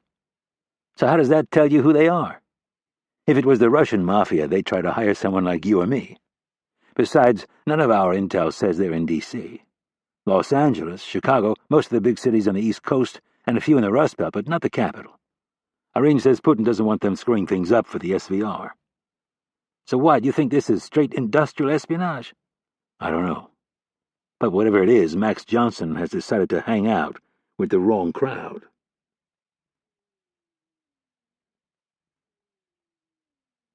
Chapter 38. Missouri, Arkansas border. They agreed it was better to travel 11 more miles and cross into Arkansas, rather than backtrack north from Branson to a less populated area. It seemed to them that the more state lines they could put between themselves and the farmhouse, the better off they'd be. Hakim was not in disagreement that it was a good idea to get off the road for the night. He did, however, fear the unknown, and by unknown he meant what Karim would do to the unfortunate occupants of the house they happened to choose. Not far across the border they found a few interesting prospects just off Highway 65, on Old Cricket Road. Karim carried the computer over to Hakim and showed him the two homes he'd zoomed in on. Hakim knew instantly which house they would be visiting. They were adjacent to each other, but more than a quarter of a mile of woods and pasture separated them. They shared a gravel driveway for several hundred feet, and then it split off. To the left, the drive led to a series of buildings that, even from space, did not look well cared for, and then a house. Hakim stared closely and identified 8 vehicles that were parked randomly in clusters around the main portion of the property. A couple of them could have been farm equipment, but it was too difficult to discern. The place had a disorganized feel to it. Hakim imagined a large, extended family living on the property. People of all ages coming and going, lots of dogs. Too many variables at play to go wandering into at this late hour, or any time for that matter. The other property was uncannily similar in layout and geography to the farm in Iowa. The gravel road ran for 1,000 feet up the side of a gentle rise and then hooked around the top to dump into a gravel courtyard that was situated between the house and a large barn. A thick picket of trees encircled the house on 3 sides, and then, beyond, as the hill fell away, there was pasture. It was precise, immaculately maintained, and by far the better choice. Karim pointed at the screen and asked, "Does that remind you of anything?" "A house in Iowa." "Yes, it is almost the exact same." Hakim kept his eyes on the screen, searching for other clues. "I don't know how old this image is, but there are no livestock trails in the pasture." "What does that mean?" "If they had cows or sheep," Hakim pointed at the screen, "you would see lines in the pasture, like a goat trail in the mountains. The cattle use them to get from the barn to the pasture and back." "Is this good?" "Yes, if they have cattle, they have to be taken care of, especially if it's a dairy operation. The milk has to be picked up daily. That would mean someone showing up tomorrow morning." "We might be gone by then." Hakim said, "If we are lucky, this might even be what they call a hobby farm." "What is that?" "It's no longer used as a farm. People live there, and that is it. Some people use them as vacation homes. They live in a bigger city and spend their weekends at a place like this." "So it might be empty?" "It's possible." Hakim hoped so. Karim conferred with Ahmed briefly and explained what they would do. He laid out a precise plan in less than 60 seconds. Hakim had to admit this was where his friend shone. He had a mind for such things. From the moment they had arrived in Afghanistan all those years ago, he proved almost immediately that he was a battlefield commander. Karim climbed behind the wheel of the RV and pulled back onto the highway. They drove the exact speed limit through Branson and took some comfort in the increased traffic. A few miles later, they crossed the border into Arkansas. 2 miles after that, they turned onto Old Cricket Road. Karim saw the driveway on the left a short while later and slowed to get a better look.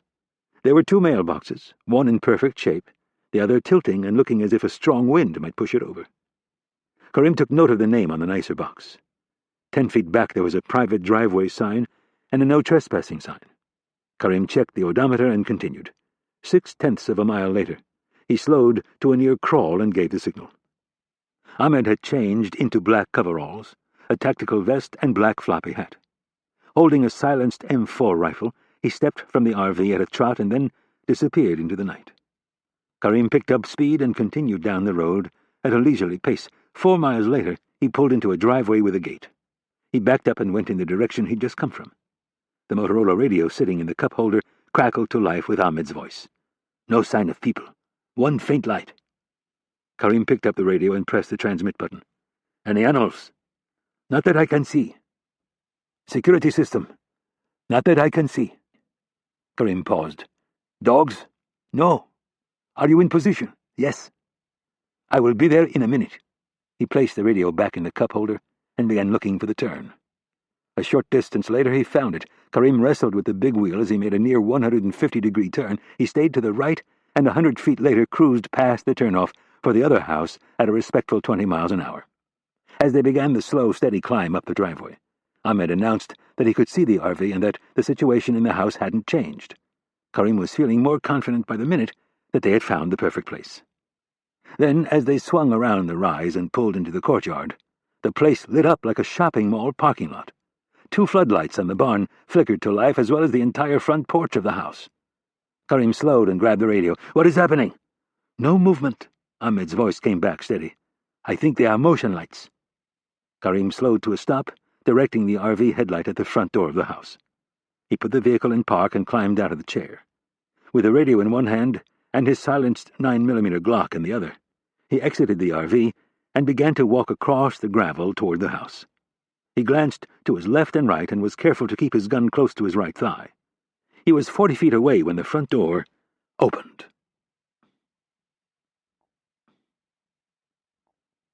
Chapter 39. Washington, D.C. Rapp turned off H Street and parked the car at a yellow curb. He threw a plastic police placard on the dash and looked down the length of a block at the old warehouse. People were lined up from one end of the street all the way to the near corner, a flock of mostly 20 and 30-somethings, moving and bobbing to the heavy bass that was rattling the grimy windows of the club. The guys trended a little older, the women probably 6 years younger. The guys all wore their urban chic uniform, $200 designer jeans, splashy shirts, and snappy shoes. The hair was either really short or really long, and there was a lot of stubble on the faces. To Rapp's eye, they looked as if they were all going after the Eurotrash look that had been all the rage on the French Riviera some 10 years earlier. The women were pure eye candy. 3-inch platform shoes and skimpy dresses of every cut and fabric, and lots of heavy makeup and wild hair. They looked more as if they were in line to audition porno than for a night on the town. Every 30 feet or so, a couple of buttoned-up preppy kids from the Hill could be seen trying to fit in. Their efforts consisted of losing their ties and unbuttoning their dress shirts 2 whole buttons. This had never been Rapp's scene, and it sure as hell was no place for a 56-year-old former agency employee. Coleman could tell by the way his jaw was set that Rapp was looking for a fight. His brow was slightly knotted, and he was looking at the group with a disapproving frown. "I know what you're thinking," Coleman said in an easy tone, "and I don't think it's a good idea." Rapp kept his eyes on the front door. "What am I thinking?" "You're thinking of jump-starting this thing. You have other shit you need to take care of, and you're really not in the mood to sit around in a car all night doing surveillance." Rapp's gaze didn't waver. "Anything else?" "Yeah, you're frustrated. You're thinking this Max Johnson should know better, and the fact that he doesn't means he deserves a good ass-kicking." "And the Russians?" Rapp asked. "You don't like that they come over here and break all of our rules." "Anything else?" "Yeah. I see the way you've been eyeballing those 4 bouncers at the door." Rapp grinned. "You're itching," Coleman said in a not-so-happy voice. "Sometimes," Rapp said as he unbuckled his seatbelt, "the best way to handle these situations is to force the issue. These Russians are nasty people, Mitch. They don't play by the rules." Rapp turned to Coleman and arched his left eye. "And we do?" "No, not exactly," Coleman stammered for a second. "But we're not crazy like they are." "Well, maybe it's time we get a little crazy. Make them feel a little uncomfortable about coming into our backyard and recruiting some jackass like Johnson. They don't scare easy. We'll see about that." Coleman sighed. He knew there was no changing Rapp's mind when he got like this. "So what are you going to do?" "Improvise. And if the locals show up?" Rapp dug into his suit coat pocket and asked, "You said Marcus is monitoring the club's network?" "Yes." Rapp pulled out a leather ID case. He opened it, reached behind his CIA ID, and pulled out a second laminated piece of paper. This one said Homeland Security in dark blue block letters. He slid it between the CIA ID and the clear plastic window. He showed Coleman. "Works like a charm. Who's not for Homeland Security?" Coleman shook his head. "If the cops show up, I'm out of here, and I'm taking my guys with me." "Understood. Tell Marcus that in about 2 minutes I want him to crash their security cameras and their phone lines and kill the mobile phone traffic." "Who's going in?" Rapp thought about it for a second, looked at the 4 big guys at the door, and assumed there were at least another 6 or 8 inside. "I think you and I can handle it." Coleman half laughed and said, "Fine, but I'm telling Mick to stay close." Mick Reavers was Coleman's one-man wrecking crew. He was built like an NFL linebacker, only meaner. "Fine by me." Rapp got out and popped the trunk while Coleman issued instructions to the rest of the team. He dialed in the 2 3-digit codes on a large black rectangular case and then slid the buttons out. Both hasps popped up with the thud of an old-fashioned briefcase. The inside of the case consisted of a large gray block of foam. Sections of the foam had been cut out in the silhouette of a variety of weapons. Rapp already had his 9mm Glock on his hip. As was almost always the case, it was loaded with subsonic, hollow-point ammunition.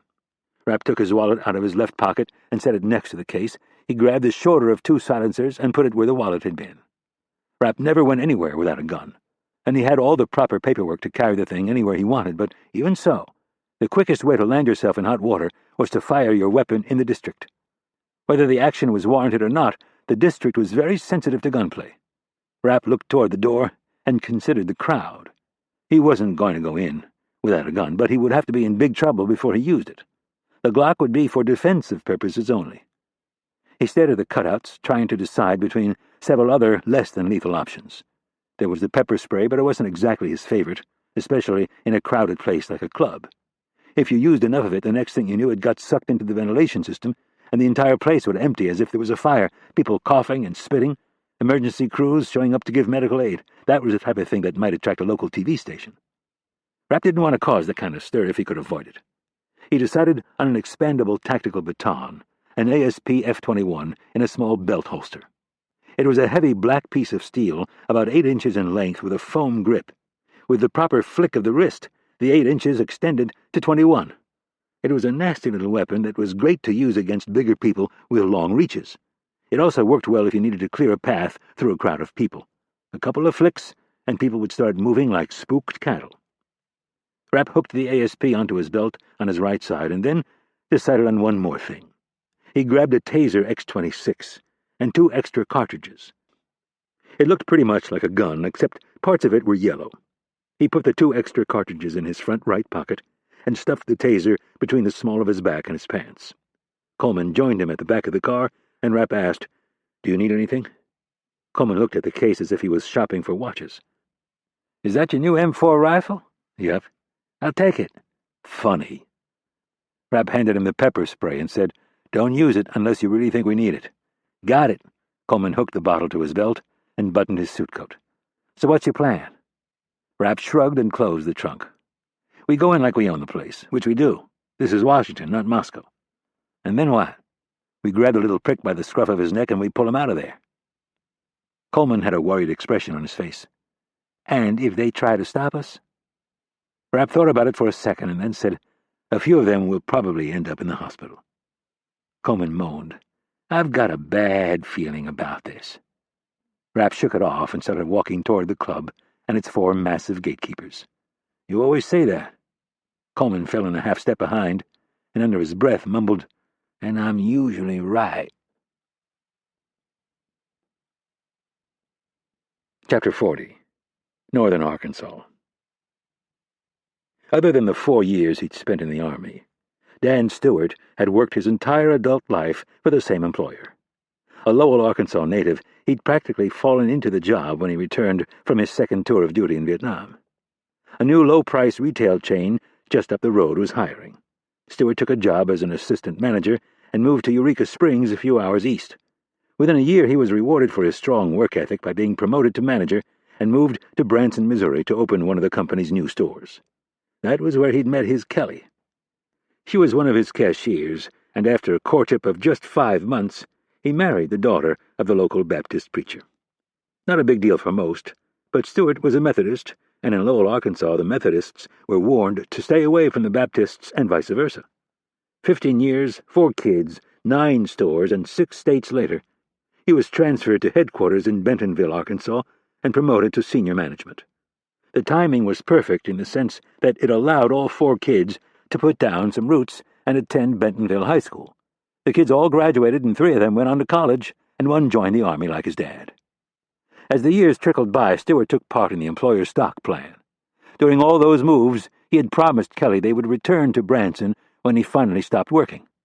It was during his 39th year with Walmart that she found out they had accumulated over 300,000 shares of preferred stock. With the price hovering around $50 a share at the time, the math was not difficult. On his 40th anniversary with the company, his wife forced him into retirement. They bought a cabin on Table Rock Lake, where Kelly had spent the summers of her youth. After the first year, Stewart bought the hobby farm just down the road. Kelly's relatives seemed to drop by the lake a little too frequently, and he was getting way too much crap from his friends for living in Missouri. So he convinced his wife they needed the hobby farm so he could store all of his stuff and avoid paying the outrageous Missouri taxes.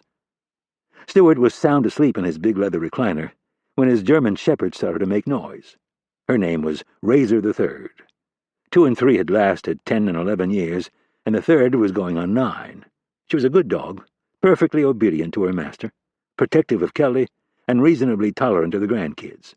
Stewart was sleeping in the chair because his shoulder was giving him problems. He'd been putting off surgery for years and had finally decided it was time to fix the darn thing. All of his friends were playing golf and hunting, and he was in so much pain he could do neither. He came to, hearing the low growl of Razor, and then she let loose 2 unhappy barks. Stewart was about to shush her when the exterior lights snapped on, and then he could hear the grumble of an engine. Stewart was a motor guy, and he could tell immediately it wasn't a car. It was something bigger. He pushed forward in the chair, dropping the footrest and springing to his feet. The blanket fell to the floor, and he watched as the headlights washed across the opposite wall above the TV. The first thing he thought of was the meth heads who had been causing all the trouble with local law enforcement over the past few years. There had been a home invasion at the lake just after Christmas. An elderly couple had been beaten, tied up, and robbed at gunpoint. Stewart had vowed he would never let a couple of hopped-up pieces of white trash get the draw on him. He yanked open the front hall closet and stuck his hand in, shoving the collection of fall, winter, and spring jackets from the right to the left. Without his having to look, his right hand found the back corner and the cold, tempered steel of his Remington 870 shotgun. He closed the closet door, threw back the bolt on the main door, and opened it. Stewart stepped into the cool evening air, wearing a pair of maroon Arkansas Razorbacks pajamas his grandkids had given him for his 66th birthday. His bare feet hit the white-painted porch. Razor growled at his side, showing her menacing teeth. Stewart saw a man coming at him out of the near-blinding white lights on the front of a big motorhome. He racked a shell into the chamber and flipped off his safety with the smooth, practiced motion of a man who had hunted turkey since he was 7. He kept the muzzle pointed at the intruder's feet and said, "Who's there? And what in the hell do you want?" The next part happened fast. Somewhere to his right, Stewart heard a slapping noise, and then he heard Razor's nails sliding around on the glossy porch floorboards as if she were wearing roller skates, and then she was down. Stewart glanced at her to see what was wrong, and right as he noticed the blood pooling against the white backdrop of the porch, something big and heavy smacked him in the upper left chest. There was no time to figure out what it was. He was spinning and falling, his bare feet giving him no traction. He landed hard on his left side, the shotgun clattering away as it bounced down the steps. Another moment passed, and Stewart's brain still wasn't processing what had happened, but as he lay there, a warmth began to spread beneath his left side. Stewart realized he'd been shot. He thought of Razor for a second, and then his wife. He heard a scraping noise on the gravel and knew it was the shotgun being picked up. Then there were footfalls on the porch steps, slow and deliberate. Stewart tried to crane his neck around to see who it was, but a stabbing pain in his left shoulder stopped him.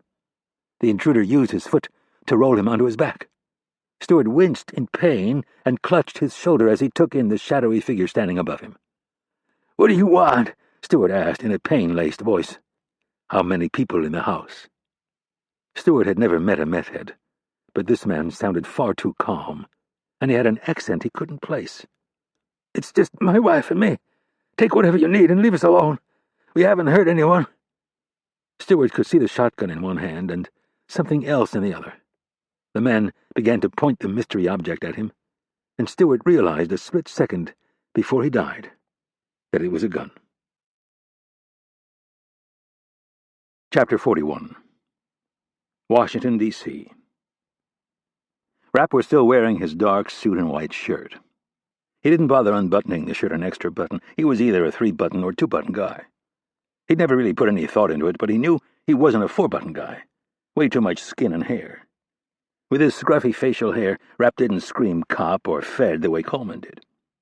The retired SEAL officer was in a blue sport coat, black polo shirt, pleated khaki dress pants, and thick-soled lace-up black dress shoes. Anyone with a decent amount of experience would notice the bulges under their jackets and guess that they were carrying. Rapp, used to blending in, had to consciously tell himself to act more like a cop, make his fluid movements a touch more robotic, and instead of avoiding eye contact, make sure he made it, kept it, and left no doubt who was in charge. He decided to cross the street directly across from the front door rather than at an angle. As he stepped off the curb, he sized up the 4 bouncers. 3 of them were black and 1 of them was white, big fellas, with big legs, big arms, big chests, and big necks. They were easy to pick out since they were in black jeans and black polo shirts, and they were 2 to 3 times larger than anyone else in the vicinity. When Rapp was 5 steps from the sidewalk, one of the black guys did a sweep of the area and noticed the 2 men coming for them. His eyes screwed in on them, and his face betrayed a split second of surprise that these 2 were different from all the other partiers they dealt with. Rapp locked eyes with the man and headed straight for him. No one was wearing any indication of rank, so it was impossible to see who was in charge. Instincts told him, though, that the most alert of the 4 would be the best place to start. Rapp stopped just his side of the velvet ropes and glanced over the guy's broad shoulder at the open doorway. Through a crack in the red velvet curtain, he could see strobes and silhouettes of bobbing and swaying people. Loud music, with a heavy thrumming bass, rolled out the door and hit them like a strong, gusting wind. Rapp put his eyes back on the big man. Rapp was 6 feet tall, and he figured with the pitch of the sidewalk running away from the building to the curb, the guy was probably a few inches shorter than he looked. Rapp guessed he was about 6.5 feet tall. The height didn't concern Rapp. The taller the better when it came to a street fight. And if you wanted proof, all you had to do was watch an Ultimate Fighting Championship match. The big guys had the reach, but their center of gravity was way too high for no-rules fighting. Rapp opened his suit coat on the left side and reached into the breast pocket. He watched as the bouncer's eyes moved down to his waist. The guy noted the gun on Rapp's left hip and didn't bat an eye. Rapp pulled out the ID case in a smooth one-handed motion and held it open next to his right ear so the bouncer wouldn't have to work too hard. The guy's eyes flickered back and forth, and then he nodded and said, "What's up?" "National security, nothing to do with the club directly. I just need to get in there and talk to someone." The bouncer started to answer, but was stopped by another bouncer who had been standing next to the door. This guy was even taller. He had to be 6'9", and easily tipped the scales at 350-plus pounds. His white head was clean-shaven, and tattoos peeked out from under his shirt sleeves and collar. Rapp noted a hammer and sickle tattoo with a sword on the man's forearm. He repeated what he'd already said to the other bouncer, and for good measure held up the Homeland Security ID. The big white bouncer reached out to grab the ID case, and Rapp took a step back. In a cool voice, Rapp said, "I'm not going to cause you any trouble. I just need to talk to someone." "No." The man had a foul look on his face. "You have paper?" he asked with a thick Russian accent. "Paper?" Rapp asked, having no idea what the guy was talking about. The big Russian snapped his fingers several times while he searched for the right translation. "Warrant," he said, finally coming up with the word. "You must have warrant. No warrant, no come in." Rapp looked at the big black guy and said, "He's not serious." The black guy gave Rapp a shrug and said he was the wrong guy to ask. Rapp looked back at the Russian and said, "Let me see your passport." The Russian made a big show of patting himself down as if he was searching for the proper documentation.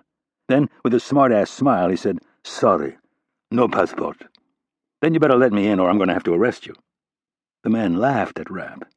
"Come back with warrant. No warrant, peace off." Rapp watched as he made a shooing gesture with his hands, as if he was trying to send a door-to-door salesman on his way. Rapp glanced at Coleman, who was already looking over his shoulder, wondering where Reavers was. "Three options," Rapp said in a loud voice. "The first, I ignore the fact that you're a rude son of a bitch and you get out of my way. Second, you decide not to let me in, so I arrest you for obstructing a federal agent, and I have you deported with all the other Russian assholes who were picked up this week." "And the third?" the Russian asked as he defiantly folded his big arms across his enormous chest.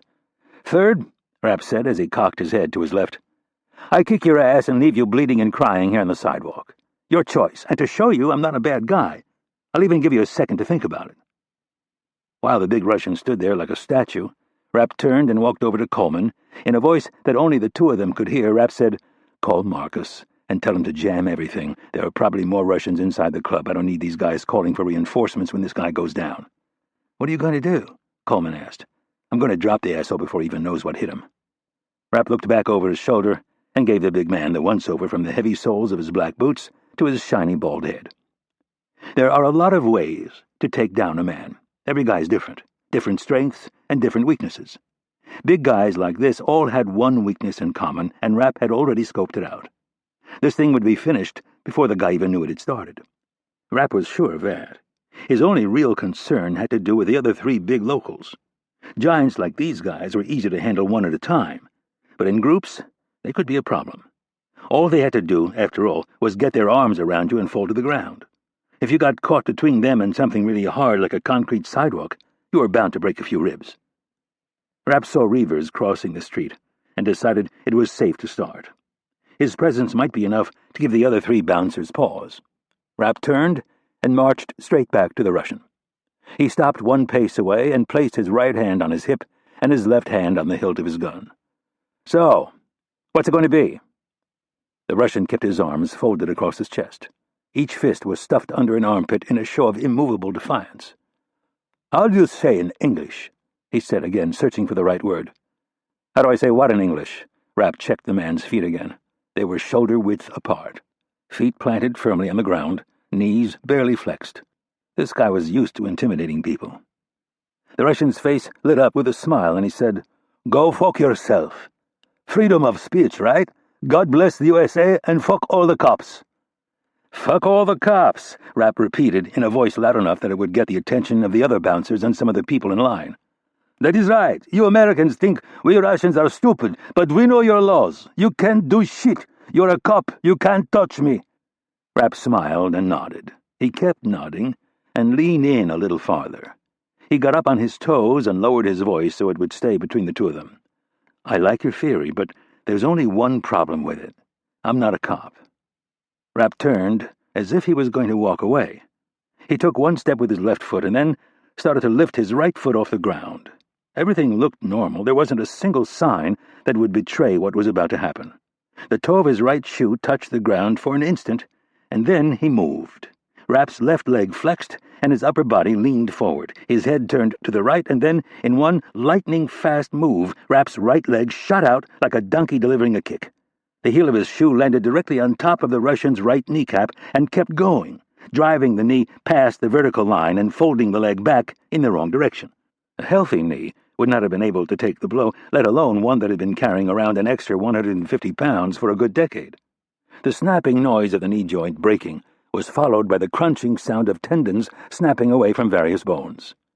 Rapp held his strike at maximum extension for only a fraction of a second, and then he was away like a lumberjack clearing the area in case the tree kicked back at him. The Russian stayed upright for another second, and it seemed like an eternity, Rapp's right hand slid around his belt, found the heavy black baton, and yanked it free. He watched as the Russian began to teeter to his right. Rapp knew exactly what was about to happen. The brain hadn't registered the catastrophic failure of the right knee. Its internal gyroscope was telling the body that it needed to place weight on the right leg to prevent toppling over. It was something the brain did on autopilot 1,000,000 times a day, and it always worked, unless some external force got in the way or the right knee had just been shattered. The Russian didn't even scream. There wasn't time. He just kept tipping to his right, stepped as if he was going to catch himself, and then, when the full weight of his 350-plus pounds started to come down on the bad knee, it folded in the middle like a cheap card table chair. He hit the sidewalk hard, even though his arms reached out to slow his fall. His right temple bounced off the hard, dirty surface and landed facing the toe of his right boot. That was when the screaming started.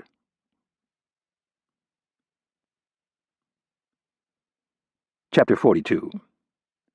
Rapp figured he had 5 minutes to get in and out before things got heated. Maybe as much as 15, but that was pushing it.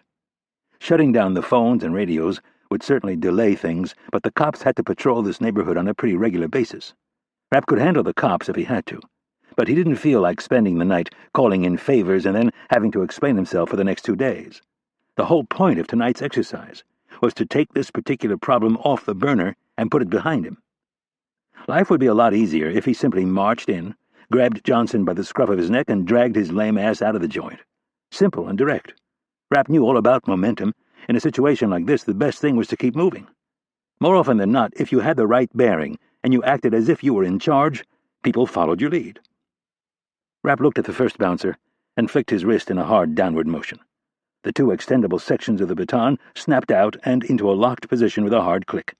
Rapp pointed the stick at the big bouncer and said, "I gave him 3 choices. You only get 2. The bouncer looked down at the big, bald Russian.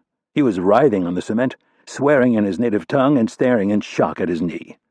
Rapp said, "You either bring me to Peter Sidorov, or you spend the next 3 days in the D.C. lockup with every other shithead and drug addict in the city. You're a big guy, but they're like hyenas in there. They attack in packs.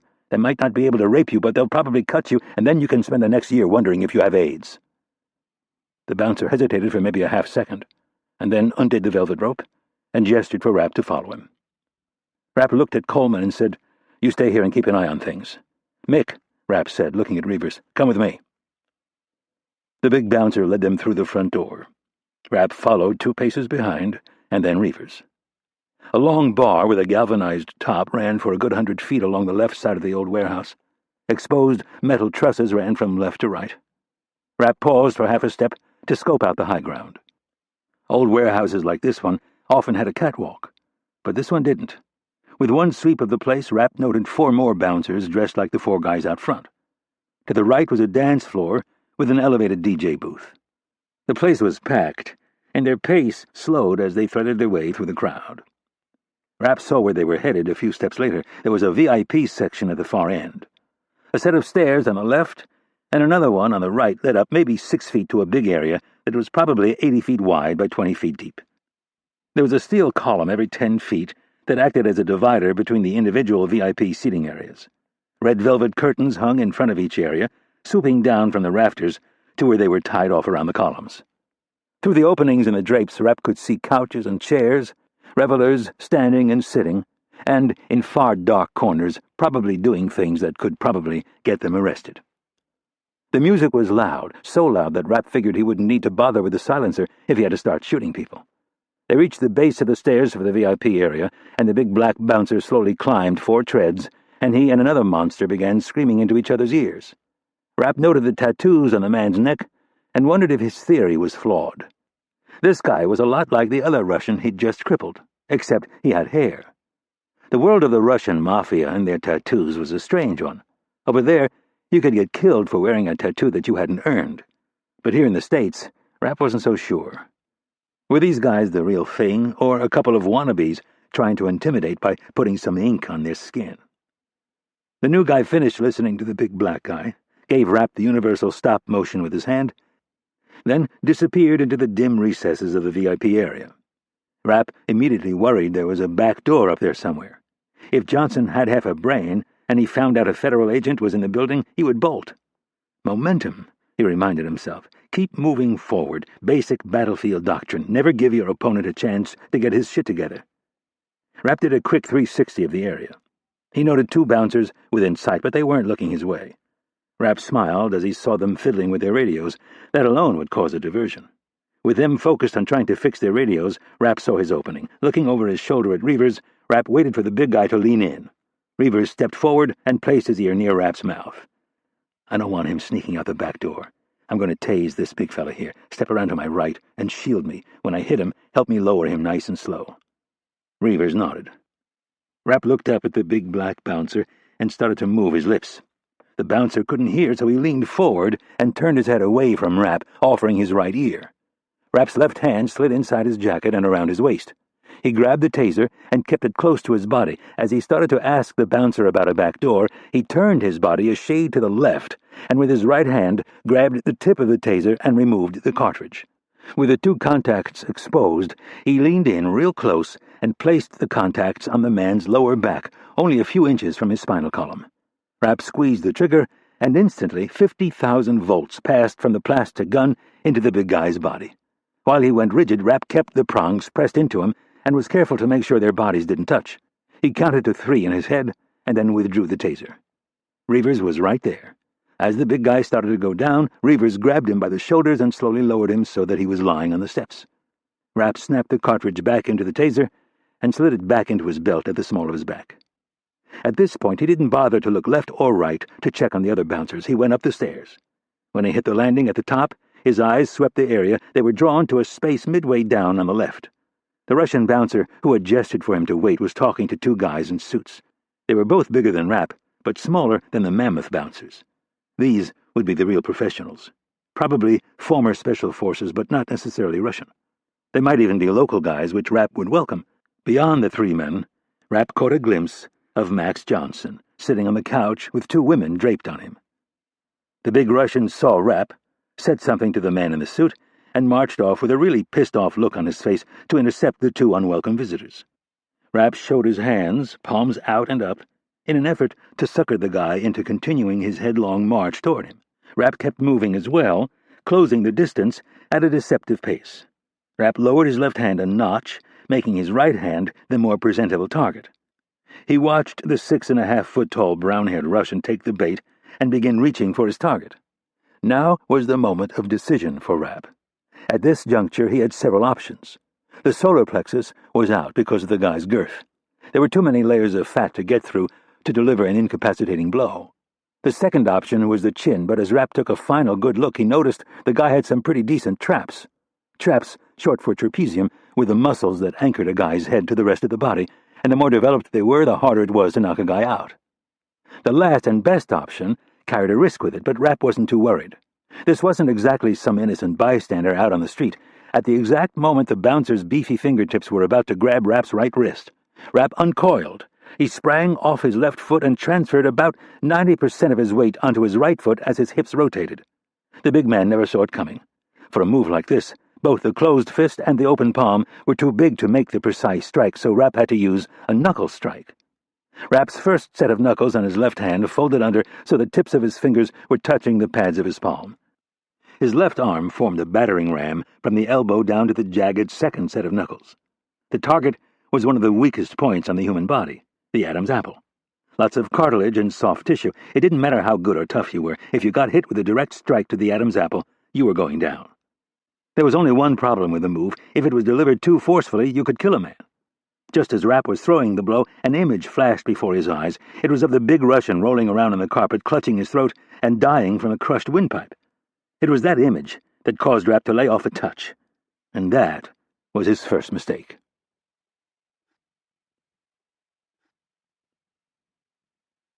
Chapter 43. Northern Arkansas. Hakim took a bit of comfort in the fact that the old woman had died in her sleep.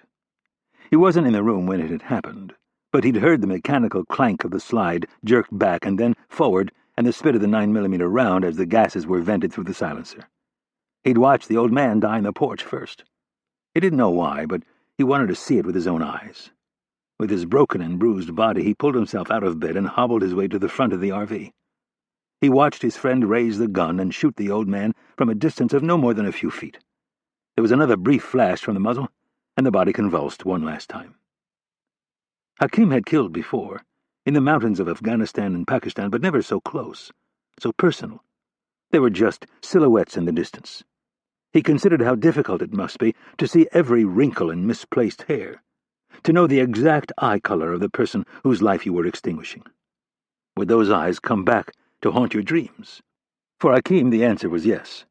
But for his friend, he wondered. Did anything really get to him? Was there a line he would not cross? Hakim stared through the windscreen and then watched with increasing concern as his friend climbed the porch steps and moved into the house. With great effort, Hakim climbed down the RV steps and moved as quickly as his broken and battered body would allow. He climbed the porch steps no more than 5 seconds behind Karim. He looked down at the lifeless carcass of the dog and the old man, who had been literally shot between the eyes. He moved with increasing alarm. He didn't know why, but he was convinced there were children in the house. No matter what the maniacal cleric said, Allah would never condone the killing of children. In the foyer, Hakim paused. There was a staircase straight ahead and a hallway just to the left. Farther to the left, there was a TV room. There was a big leather chair and a matching footstool. A blanket was in a pile on the floor. That must have been where the old man was when they pulled in. That would explain why he was up so fast and was able to intercept Karim outside. He hobbled over to the chair to confirm his theory. He touched the leather chair. It was still warm from the body heat of the man. That was when he heard the faint yet distinctly mechanical clank and spit of the suppressed Glock firing around.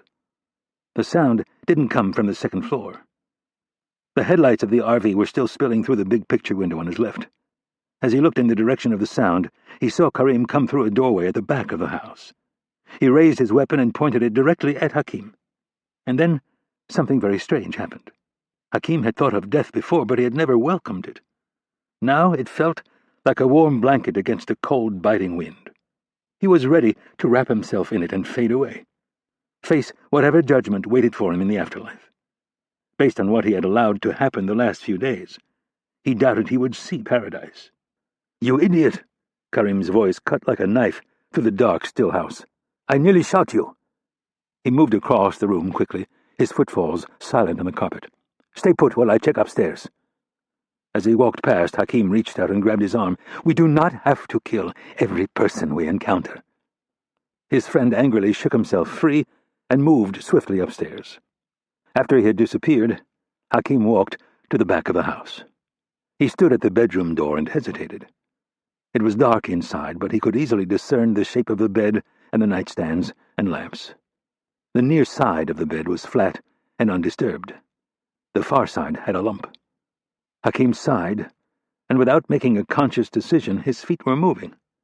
They carried him across the room to the side of the bed, where he guessed the man's wife had been lying, doing what billions of people do every night, sleep. How had she offended Islam? Could someone be an infidel if she was asleep in her own house, thousands of miles from the heart of Islam, in a largely Christian country? Hakim stood over the shape and willed himself to look closer, to confront yet another evil perpetrated by his best friend. At first he could only make out a silhouette under the covers and a head on a white pillowcase. He bent farther, and the features of the woman's face became clearer. Then he saw it, a dark circle at the woman's temple, no bigger than a small coin. Hakim reached out and turned on the bedside lamp. The red pucker mark was surrounded by a circle of gray. Karim had shot her point blank, the tip of the muzzle no more than a few inches from her skin. He had expected to see an elderly woman, but instead saw someone who looked to be in her early 60s with many years left to live. Until they picked her house. Hakim felt sickened by the whole thing. He turned off the lamp and walked back into the TV room. He stopped at the fireplace and looked at the photos arrayed on the mantel. Lots of kids. School photos, sports photos, and photos of family vacations. Hakim guessed they were grandchildren. He could barely breathe. He closed his eyes and prayed and listened. Listened for the clank and the spit of Karim's gun. He prayed that the kids were not here. He could not take any more senseless killing, not tonight. Maybe never again. He asked Allah for guidance, asked him if this was truly what he wanted, and when he didn't hear from him, he made a promise to Allah. It was a bargain. He would follow through on his end of the deal, and he hoped that Allah would keep up his end of the bargain. Shortly after that, Karim came downstairs and announced that the upstairs was empty. Then he radioed Ahmed and told him to make a quick sweep of the perimeter before coming in. Hakim breathed a sigh of relief. But he didn't have much time to enjoy it. He felt a slight tickle in his throat, and then he began to cough. At first it didn't seem unusual, but then he felt the coppery taste of blood in his mouth. He moved to the chair where the man had been sitting, and managed to fall into it just as he blacked out.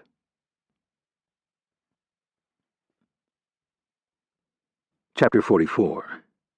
Washington, D.C. This Russian was quicker than he looked.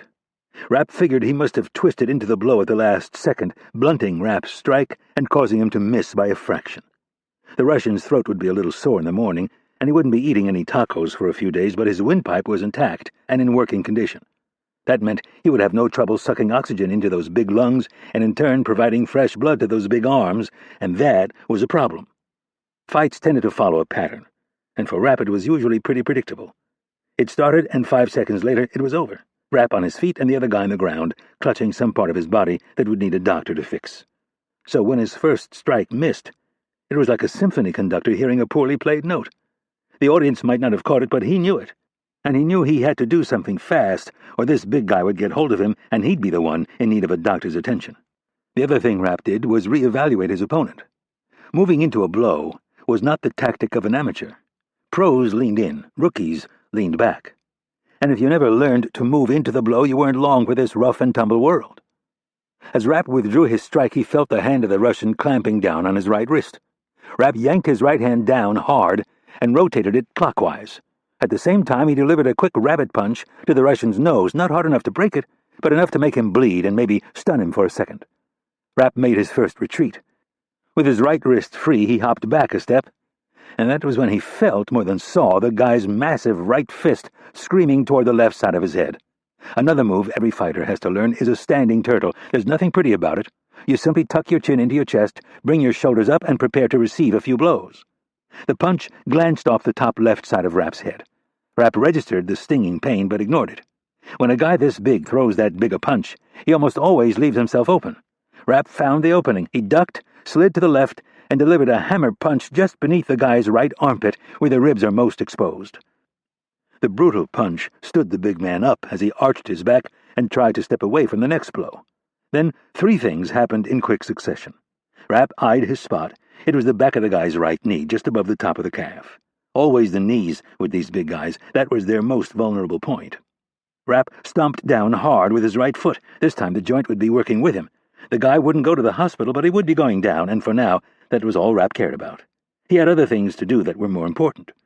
As the big Russian started his tumble, Reavers stepped in and hit him with a perfectly placed right hook that snapped the Russian's head a quarter turn to the right. It was as if someone unplugged the guy. He went down on one knee, his arms dangled, his shoulders slouched. He started to topple forward, and although Rapp couldn't see it, he knew the guy's eyes were rolling back in his head. That was when the third thing happened. Rapp spun to go after Max Johnson and found himself face to face with the muzzle of a Sig Sauer pistol. "One more fucking move and I'll blow your head off." The English was perfect. The accent a slight southern drawl, most likely Texas or Oklahoma. The face lined and weathered. Rapp guessed him to be in his mid-30s. "You want to shoot a federal agent in the head, you go right ahead. They'll ship you back to Texas and fry your ass." The guy blinked, thought about it for a minute, and said, "Show me your ID, nice and slow." Rapp carefully reached into his jacket pocket, withdrew his ID, and flipped it open. He watched as the bodyguard glanced back and forth between Rapp's face and the ID. Rapp knew what was going through his mind, so he asked, "Who do you work for? Triple Canopy?" They were good. One of the best, which meant this guy was more than likely pretty level-headed. "I'm OGA, attached to Homeland Security while I'm back here in the States.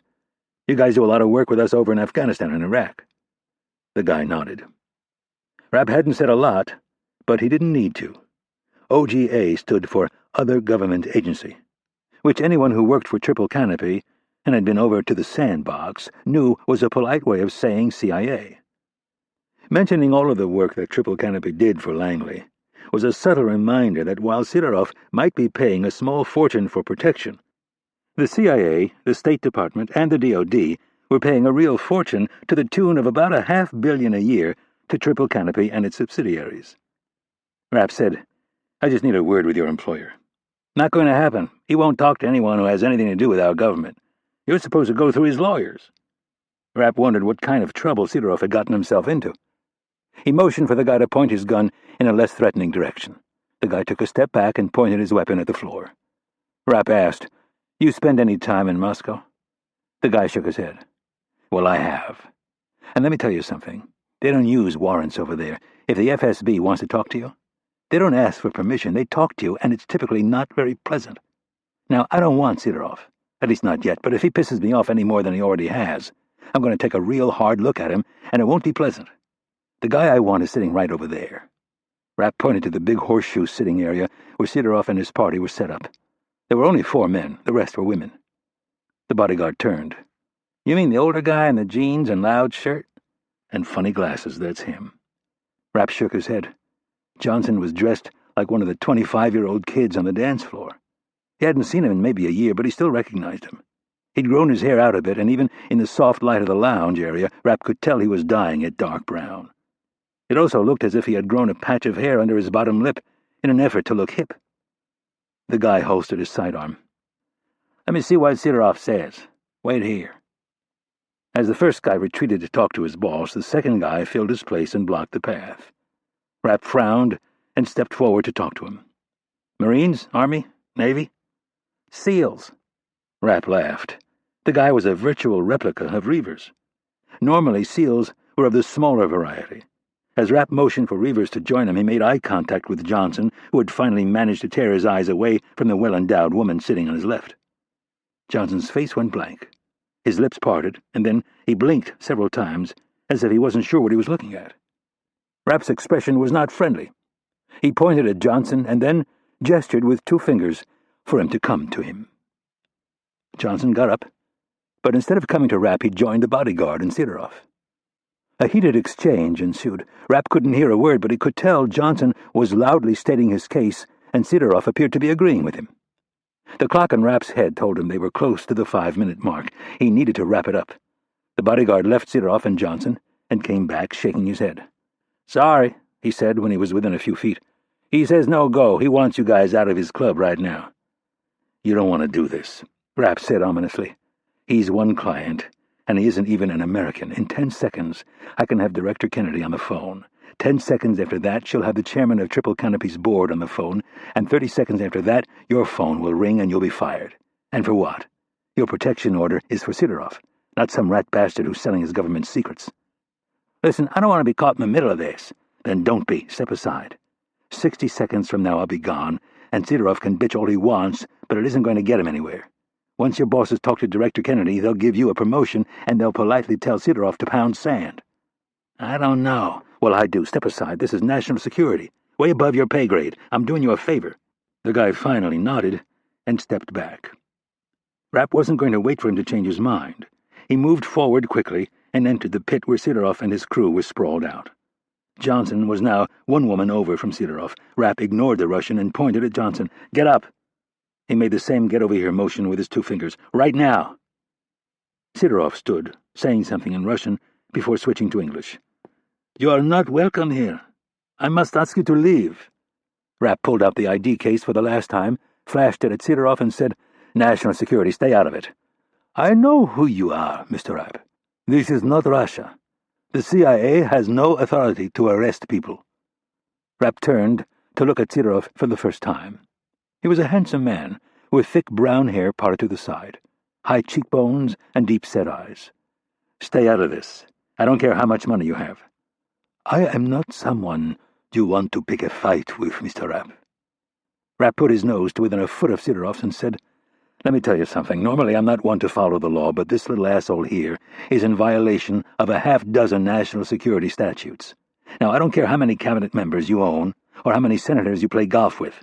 He's off the reservation, and it's my job to bring him back. So you can either get the fuck out of my way or end up in the hospital like that big ugly Russian bouncer you have out front." Sidorov snorted, looked at Rapp with bemusement, and then took a step back.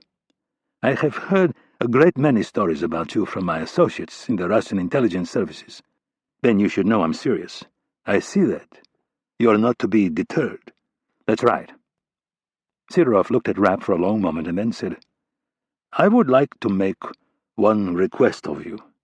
"What's that?" "A meeting." "A meeting?"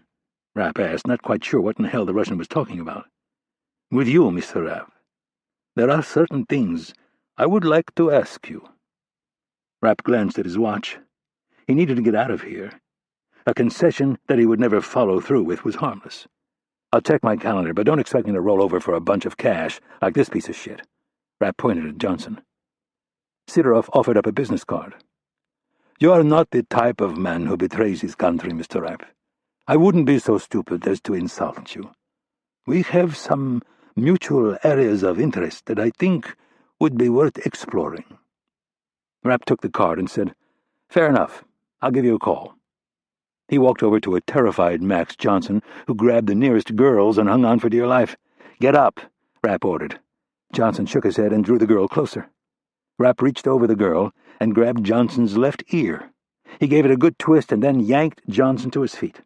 Rapp grabbed one arm, Reavers grabbed the other, and they dragged him out of the club. Chapter 45. Rapp stuffed Johnson in the back of his car with Coleman. They started driving east, away from the FBI, the Justice Department, the Supreme Court, and pretty much anything else that might represent legal protection for Johnson. With each passing block, the houses fell into increasing disrepair. This seemed to add to Johnson's agitated mental state. Like someone who was afraid of the water being driven farther and farther out to sea, Johnson was not able to keep his cool. He pissed and moaned and begged and pleaded the entire way. After traveling 12 blocks, they pulled into an alley just off the railroad tracks. Rapp had ordered 2 of Coleman's guys to scope out the place in advance. It was on the fringe of one of D.C.'s more inhospitable neighborhoods. Dilapidated, abandoned, rusted-out warehouses dotted the area around the railroad tracks. It was the perfect place to kill a man and dump his body. The setting put Johnson over the edge. He took one look at the 2 tough-looking guys standing next to the van and started sobbing. Rapp would have laughed at Johnson's less-than-noble performance, but he was experiencing the front end of a nasty headache that was no doubt the result of the punch he'd taken to the side of his head. The alley was strewn with garbage. An abandoned mattress was leaned up against a wooden utility pole with a shredded tire sitting next to it. The floodlight that hung from the pole had long ago been shot out, probably by some local gangbangers. Coleman dragged Johnson from the back seat and stood him up. The 2 guys grabbed him and slapped on a pair of plastic flex cuffs. Johnson stood motionless for a moment, looking at the cuffs, trying to decide if this was a good or bad development. With moist eyes and a pleading voice, he said, "Mitch, please, don't do this. There are things you don't know. You have to give me a chance to explain myself. I haven't done anything for Sidorov. I only—" Johnson never finished the sentence because Rapp unleashed a backhanded slap that caught him flush on the side of the face. In the relative quiet of the alley, it sounded like a thunderclap. "Shut up and listen," Rapp said. "If I hear another fucking lie come out of your mouth, I'm going to kill you right here." Rapp pointed at the ground. "Right here in this frickin' alley with rat shit all over the place and God only knows what else." "But people saw me leave with you. You can't—" Rapp raised his hand again, and it was enough to silence Johnson. "I don't know if you've noticed, but people are a little more concerned about getting hit by another terrorist attack. Nobody gives a shit about you. You're a retired rent-a-cop who was whoring himself out to a Russian billionaire." "That's not true. I have friends," he stammered, "who I was working with. Important people who will want to know what happened to me." Rapp wanted to mention Glenn Adams, but didn't. "You're a fucking traitor and a liar, and you'll say whatever you think will save your miserable ass, but you've got one problem, Max. I don't need a polygraph to figure out if you're bullshitting me. Unlike you, I've spent my entire career in the field. I don't have a support staff and the latest and greatest technology to get the job done." "I don't have anything against you. I've always admired you." "See, now that's an interesting example right there," Rapp said to Coleman. "He didn't lie, but he didn't tell the truth. He may not have anything against me specifically, and he probably has a grudging respect for some of the things I've done, but I'll bet you my entire pension that he thinks I'm a cowboy, and that I don't give the other people at Langley enough credit." "Which is a true statement," Coleman said. "Exactly, but he's either too afraid to say it, because he thinks I'll hurt him, or he's a pathological liar, in which case We're all wasting our time. So, which is it? Rapp asked Johnson. Johnson was confused. I don't understand. Are you too big a coward to tell me the truth? Or are you a pathological liar? He stammered. I'm neither. I'm just really, really scared right now. This isn't fair. There is no fair in espionage, you asshole. This field shit isn't as fun as it looks, is it? A little easier hanging behind the secure perimeter of Langley, where you're the only sheriff in town, isn't it? It's not how it looks. I wasn't doing anything wrong. Rapp wanted to reach out and choke him. Tell him to hand over the tapes that he'd made from Lewis's office, but he needed to keep that ace buried in the hole for a while. Maybe forever. His voice dripping with sarcasm, Rapp said, Really? I'm sure a good-looking billionaire like Sidorov is hanging out with you because you're a real hit with the ladies, right? Johnson didn't answer. Tell me, did you bother to inform Langley about your new friend? Rapp knew he hadn't, but asked anyway. I'm not in bed with him. Answer my question. I told certain people, but nothing had been put in writing. I was waiting to see how serious things got. Rapp glanced at Coleman, and then, without bothering to make eye contact with Johnson, he unleashed another vicious backhanded slap. Johnson yelped like a kid. Rapp slid his 9mm Glock from his holster and began screwing the black cylindrical silencer onto the end. Here's how this works. Left foot, left knee, right knee. Most guys pass out when you get to the first knee. You? I don't think you'll make it past the second foot. Rapp pointed the gun at Johnson's left foot and took aim. Wait! Johnson screamed. I was working for him, all right. But it was all background stuff, nothing that had anything to do with national security.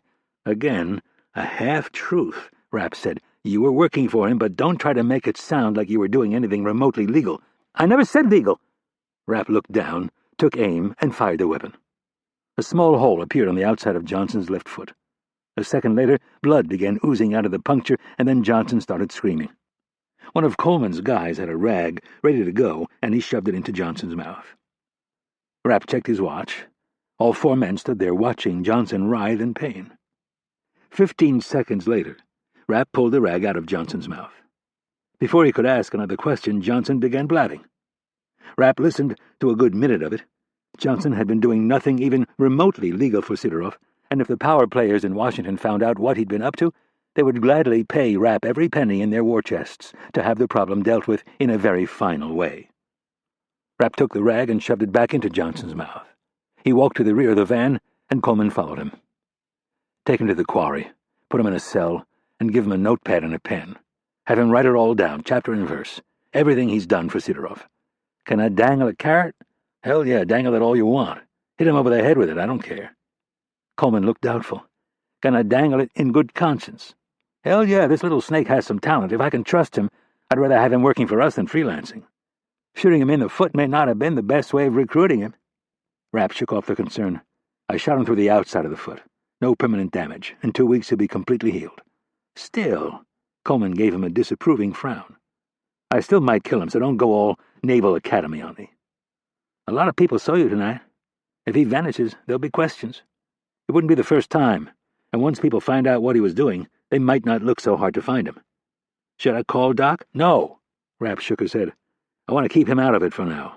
Have Johnson write down everything he can think of, every single time he's strayed off the reservation. You think there's more than just this Sidorov thing and the job he was doing for Adams?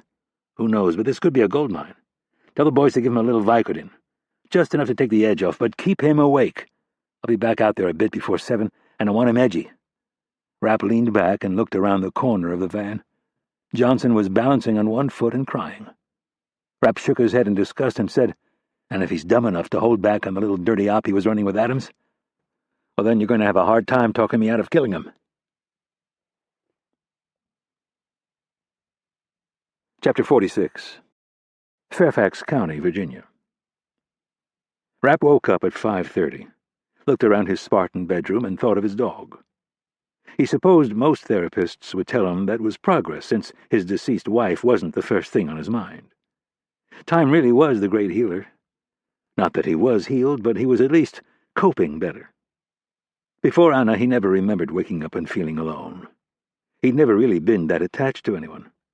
Now, waking up in an empty house, even one that she had never lived in, didn't feel right. Hence, missing Shirley the mutt.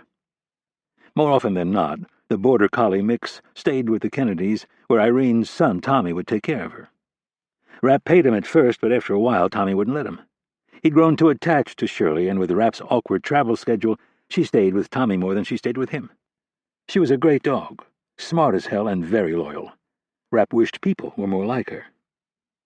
Rapp really wasn't one to lie around and wallow in his own misery, and he had a lot to do, so he rolled out of bed and hit the floor. The first 10 push-ups were always slow. He had to get the blood moving through the shoulders first.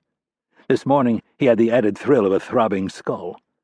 The next 40 were done at a precise clip. Every time he lowered his chest and hit the bottom, the pain in his left temple peaked, and he was reminded of the big Russian who had almost knocked his head off. Rapp smiled, though, because, as bad as he felt, the bouncer would be far worse this morning. That was the way of the competitive mind. As long as you came out on top, all pain was manageable. After the push-ups, Rapp flipped over and rattled off 100 sit-ups, and then he was off to the shower. He stood under the hot water, barely moving for 5 minutes, the day's events cascading through his mind like the water down his back. It was often the clearest 5 minutes of his day. Oxygenated blood coursing through his brain, hot water warming his muscles, the sound of the water falling on the tile, no phones, no radios, no TV, no internet, no one around to interrupt his thoughts. It was the perfect way to start any day, and especially this one. He had stopped by Kennedy's house on the way home. She wasn't much of a sleeper, and he knew she'd be waiting to hear about the meeting with their French and British allies. Rapp realized that was probably why he'd woken up with Shirley on his mind. She'd sat next to him while he filled his boss in on the high points and conveyed George Butler's concerns about his man in Cuba. Kennedy had been in the same spot many times. Countless hours and resources went into recruiting well-placed sources. Once compromised, they were out of the game, never to be used again in a future conflict. Those experiences made her not so willing to share information with agencies that might not treat it with the delicacy it deserved. They agreed to sit on it for a day or two and see if they could come up with a plausible solution. Rapp was already thinking of one, but it was too half-baked to share it with Kennedy. He'd have to let it cook for a while. Then, when he got up to leave, Shirley ran back into Tommy's room, and he remembered standing there for a brief moment, feeling jilted. Looking back on it this morning, it made him smile. Tommy was a good kid, and Shirley was a lucky dog. Now, standing under the hot water, he was trying to punch holes in his own plan. As with anything in his business, there were certain risks. The question was, were they worth it? After he'd fleshed it out a bit more, he decided to table the idea and get back to it later. He was going to be doing a fair amount of driving today, and after he made it through a busy morning, he'd have some time later to devote to it. The first item to be checked off, however, was Max Johnson. And if the idiot knew what was good for him, he'd already have filled a notepad with his professional sins. The rock quarry was situated 30-odd miles west of D.C. Few people knew of its storied history, and for the people who now used it, that was just fine. It was a relic from the Cold War, one of the few places that hadn't been declassified and leaked to the press, and that was due solely to the fact that it had never been on the books to begin with, and no politician in the last 30 years had been informed of its existence.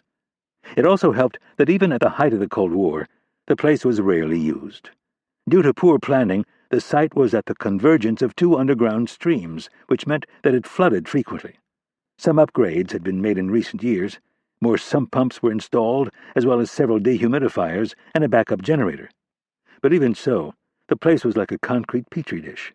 The men who worked there liked to joke that they didn't have to worry about Congress blowing the whistle on them. It was OSHA who would shut them down for unhealthy working conditions. Fortunately, the men and the women of the clandestine service were used to working in less than ideal situations. The place was laid out like an old World War II command bunker, with hallways branching out like a network of arteries. Rapp found Coleman napping in one of the bunk rooms and woke him with a firm shake and a cup of coffee. Coleman swung his feet onto the cold floor and took the mug from Rapp. After a few sips, he scratched his blond hair and began to fill Rapp in on what had been an interesting night. One of the guys fetched the notepad and handed it to Rapp, while Coleman hit the high points. Rapp tried to decipher the chicken scratch. "What about bugging Doc's office?" Coleman grinned. "I didn't push him on it. I thought you'd want to save it for the shock value." Rapp nodded. He did. "He noted it, but it's pretty lame. All he says in there is that he's done a little consulting for Langley's Inspector General. Is he aware that Adams supposedly left the country? No.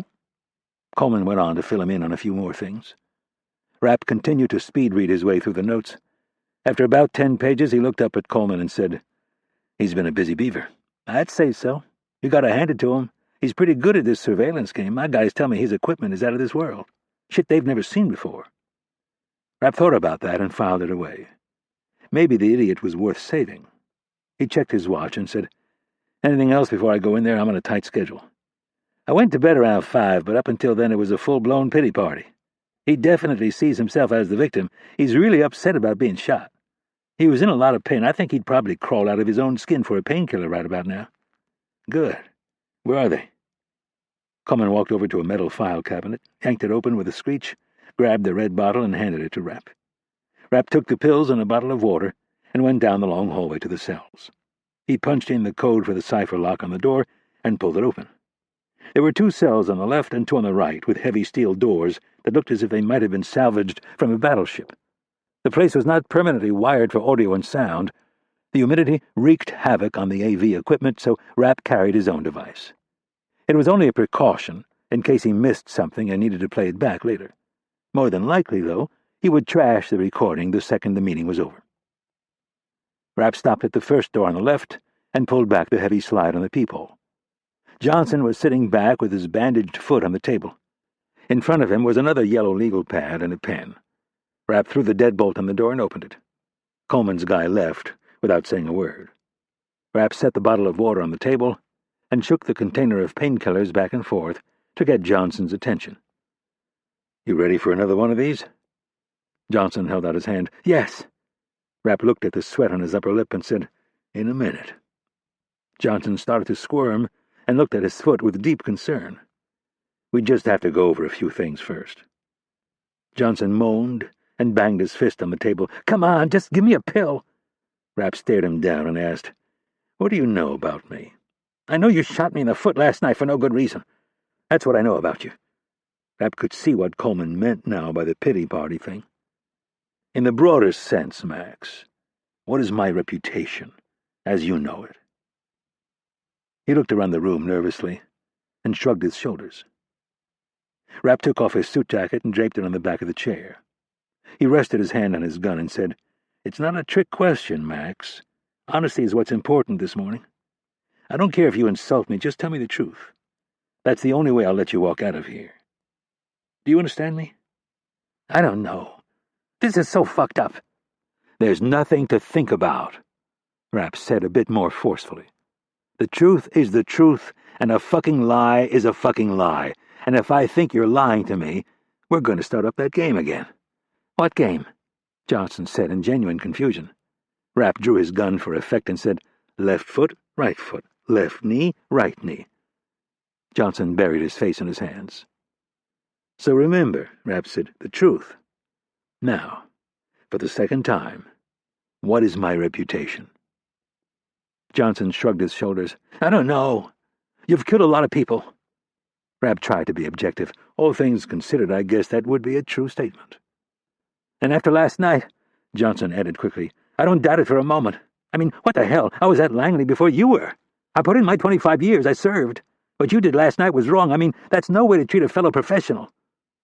Rapp was glad he'd gotten 5 hours of sack time, because Johnson was a perfect example of what happened to the human mind if deprived of sleep.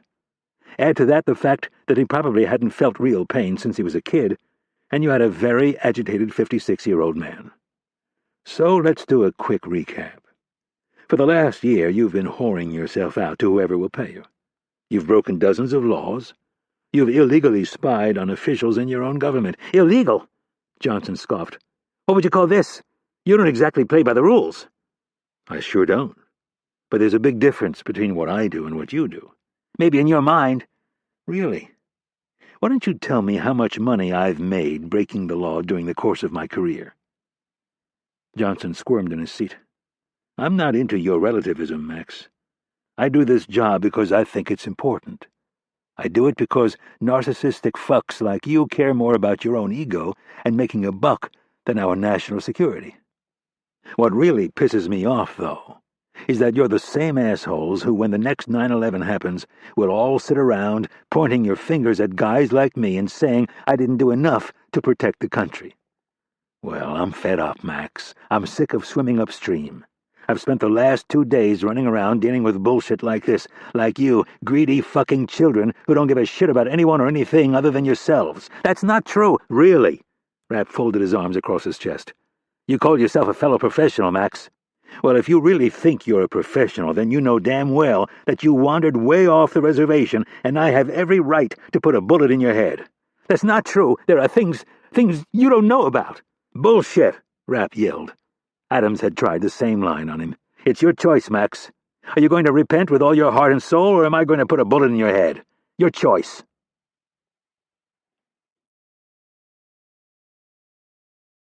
Chapter 47. This was not Rapp's first séance, as they like to say in the business.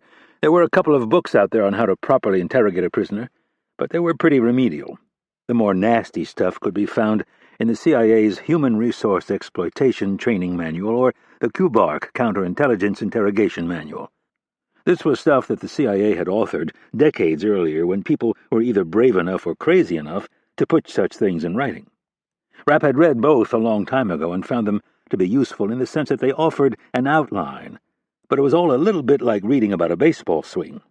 Most people can read and easily understand the swing, but less than 1% of 1% of the population can actually step into the batter's box and hit a 90-mile-an-hour fastball. Rapp had no doubt that Johnson was scared to death of him, but was he scared enough to actually tell the truth?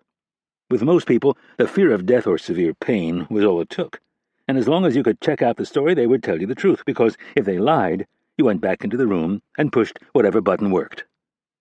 Johnson looked up at Rapp and, in a convincing voice, said, "I want to tell the truth." Now came the sticky part. With Johnson, the crux of the problem was that he had lived by a double standard for so long that he thought lying was his birthright. He was the great inquisitor, charged with making sure Langley's people played by the rules. And if he had to break the rules to catch them, then so be it. He was above it all. The rules were for the little people. It was no wonder he and Glenn Adams had become bosom buddies. So Rapp had to come at this one from a slightly different angle. I have to be honest with you.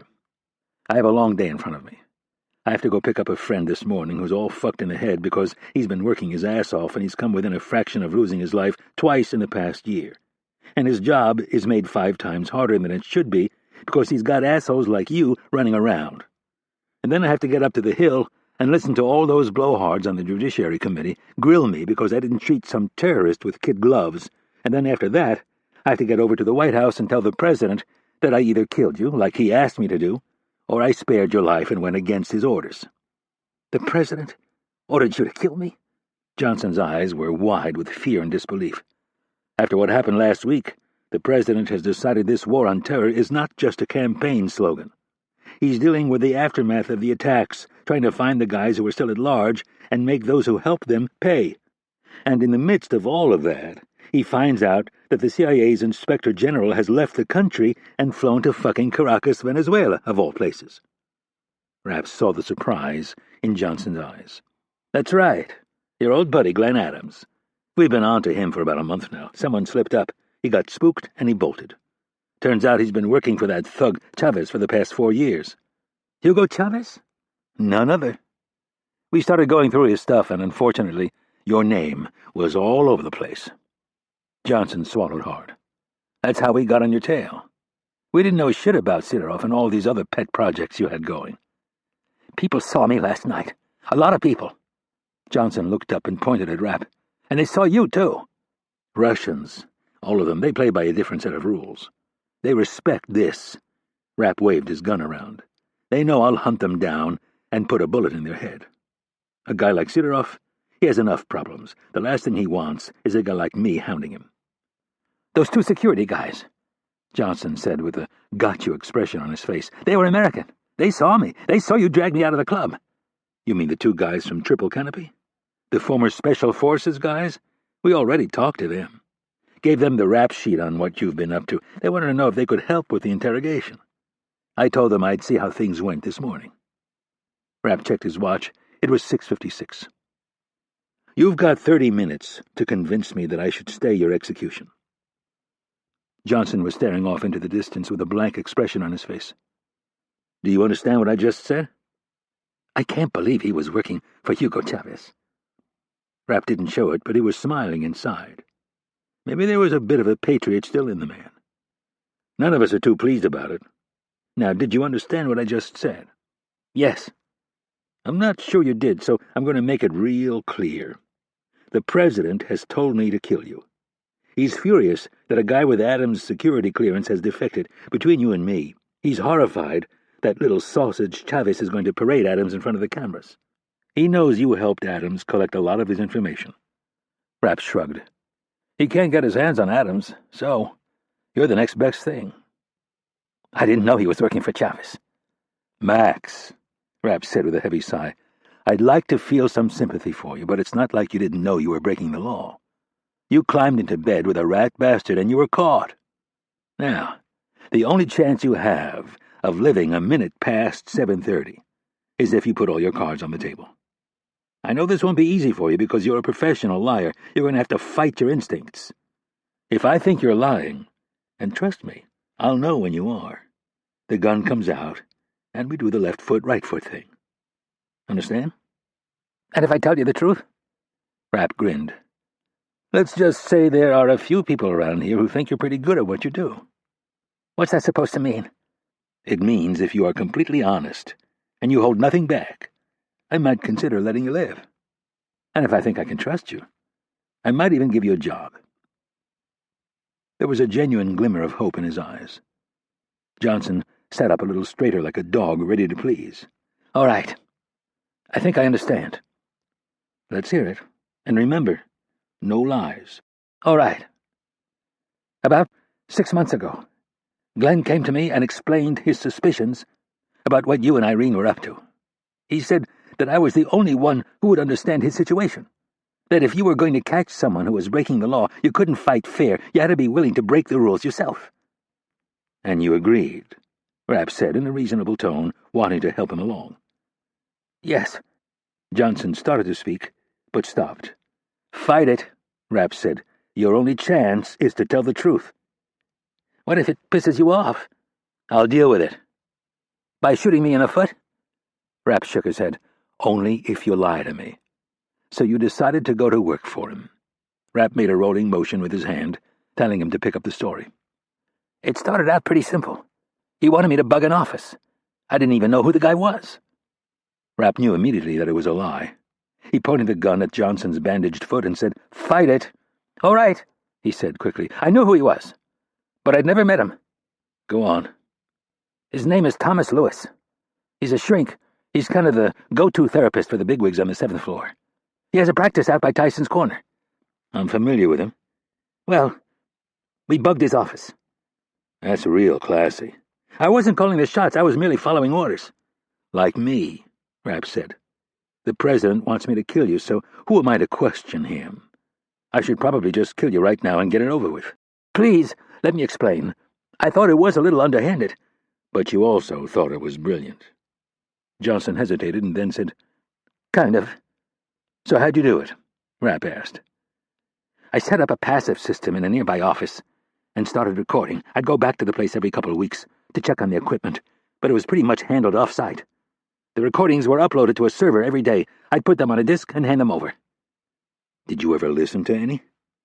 Johnson started to say no, but caught himself. "A few, but not many."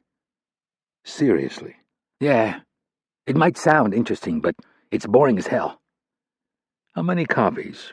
Rapp asked casually. "I gave one to Adams, and the other one is up on the secure server." Rapp nodded and picked up the bottle of painkillers. He popped the top and took out 2 pills. He held them in front of Johnson and said, "You know Marcus Dumond?" "Yes," Johnson snorted.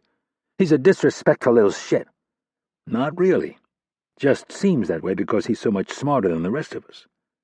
At any rate, he was telling me the other day that he has a new software program that can tell how many times something has been copied. Now, Marcus is at your office right now. If I call him up and ask him to find out how many times this stuff was copied, and he comes back with something other than 2, well, Let's just say you and I will be finished.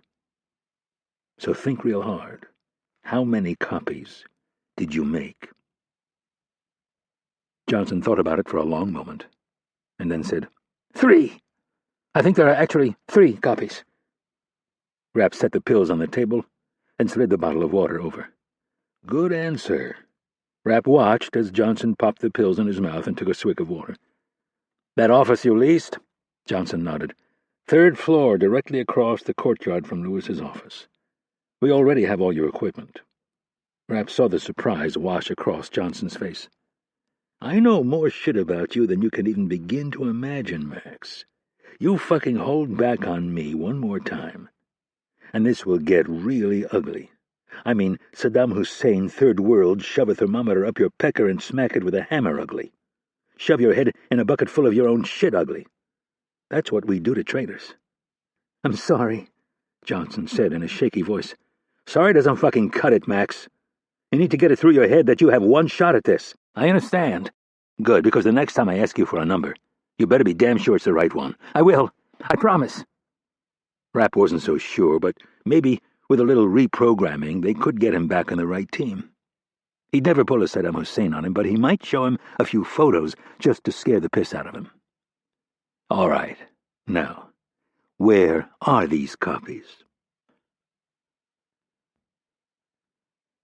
Chapter 48. McLean, Virginia. The house was on a nice tree-lined street in North Arlington, not far from where Rapp had grown up. It was upscale, but not obnoxious.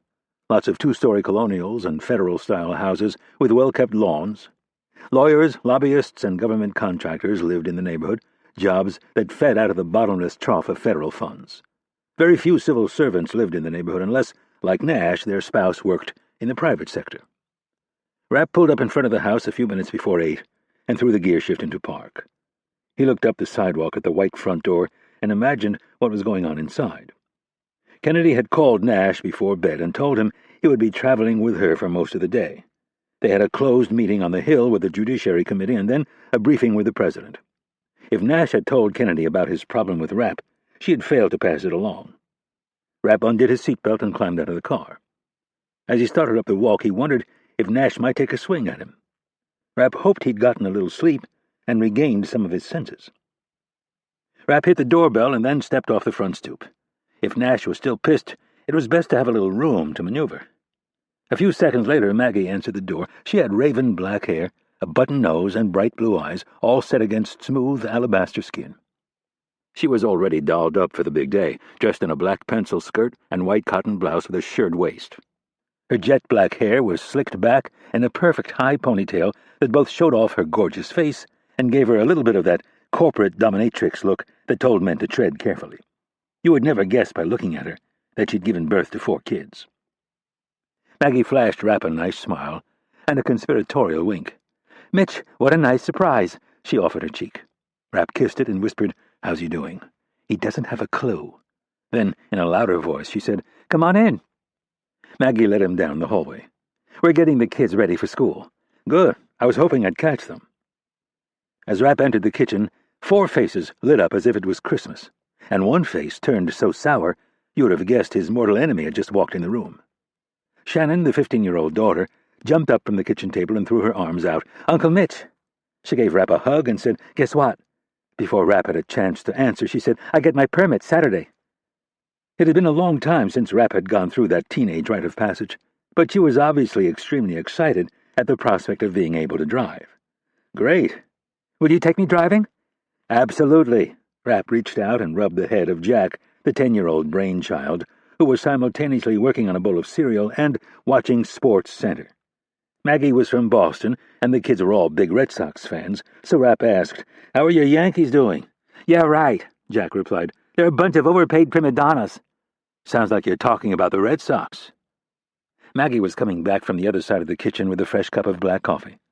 "Don't make me throw this on you." She handed the mug to Rapp just as Charlie, the 1-year-old, started banging on the tray of his high chair. Rapp took the mug and turned to face Charlie, who was looking up at him with his big brown eyes. He had an expectant smile on his sloppy, food-caked lips. "Sorry, little man, I was getting to you." Rapp bent over and kissed the top of his head. When he straightened up, He looked at Rory, who was sitting on the other side of the table. The 13-year-old had a plate of Pop-Tarts and an open book in front of him. "How did it go last weekend?" Rory looked up with a barely concealed grin. "We won all 3 matches." Without looking away from the TV, Jack said, "He had 14 goals. No one could stop him." "Nice," Rapp said. Rory was a phenomenal athlete. Rapp had been an All-American lacrosse star at Syracuse and took great joy in watching Rory play. The kid was a man-child on the pitch and had the potential to play at the highest levels. "We play again Saturday," Rory said, dropping a hint. "Great. I'll try to make it." Rapp turned his attention away from the kids to Mr. Sourpuss, who was standing on the other side of the kitchen. "Irene wanted me to pick you up." He checked his watch. "She wants us to get there early so we can go over a few things." "I can drive myself," Nash said gruffly. "Still pouting, I see." Maggie cleared her throat extra loud and said, "Come on, kids, let's go. It's time to load up." She took a washcloth to Charlie's face and then unhooked and plucked him out of the chair. She handed him off to Rapp and said, "He needs to be dropped off at daycare. Make sure Grumpy gets the car seat from the back of the van." She kissed Charlie and Mitch and then walked over to her husband, kissed him, and said, "I love you. Be safe and have a great day. I'll call you later." 30 seconds later she was gone with the kids, and Rapp was standing in the kitchen with Charlie in one hand and a mug of coffee in the other. Nash was leaning against the far counter looking at Rapp as if he was trying to figure out if he could take a swing at him and not hurt Charlie. Nash took a sip of coffee and said, "I have a bruise on my chest." This wasn't Rapp's thing, handling people with kid gloves. He was tempted to put Charlie back in the high chair and kick his dad's ass, but that would be a little short-sighted. The only thing that mattered today was getting Nash to the White House. Rapp swallowed his pride, ignored every code he'd ever learned about leading warriors, and said, "I'm sorry. I wish it hadn't come to that." "Come to that? That's your apology?" Rapp sighed. "Listen, let's talk in the car. There are some things I need to say to you, and what?" "When was the last time your house was swept?" "Probably a month ago." "We'll talk in the car." Rapp's word was final. They left through the side door. Nash handed Rapp a diaper bag and walked over to the 2-car detached garage to grab the car seat. Charlie saw the neighbor's cat and about jumped out of Rapp's arms. He pointed and bounced and yelled, and when none of that worked, he grabbed a fistful of Rapp's hair and gave it a good yank. Rapp was so amused by the kid's determination that he just laughed. Once Nash had finished wrestling with the car seat, they strapped Charlie in and were off. Nash didn't speak for the first minute. When they got to Glebe Road, Rapp said, "I know you're mad at me, but you have to tell me where we're going." "We're going to the Hart Senate office building. You know where it is." Rapp thought, holy cow, he really is losing his mind. Then he jerked his head toward the back seat and said, "Charlie's daycare." "Oh, take a left." Rapp pulled onto Glebe and said, "Listen, I'm not the easiest guy to work with, and neither is Stan, but you have to take a little ownership in this." "In what?" Nash asked, obviously irritated. "You think I knocked you on your ass yesterday because I'm frustrated with my job?" "Maybe." Rapp shook his head. "I've known you for how long? And I haven't once laid a hand on you. Other than that time in the cush when I dragged your shot-up ass out of the line of fire." Rapp looked sideways at Nash. "It'd be nice if you kept that one in mind before you condemned me to hell." Nash shook his head and looked out the passenger side window. Rapp scoffed. "That's it. You've got no reply to that one. I risked my ass to save your ungrateful ass, and you've got nothing to say? I knew you were going to hold that one over my head for the rest of my life. That's usually the way it works when you save someone's life, Mike. To tell you the truth, I didn't think about it until yesterday, when you were being so unreasonable." "Unreasonable? Me?" "That's right, Mike. You're a professional. You know better than anyone that in this day and age, you can't say shit because it might get recorded. But that didn't stop you from coming unhinged yesterday. I warned you twice, but you just kept on. And then you hit me. You're damn right I did, and I'd do it again.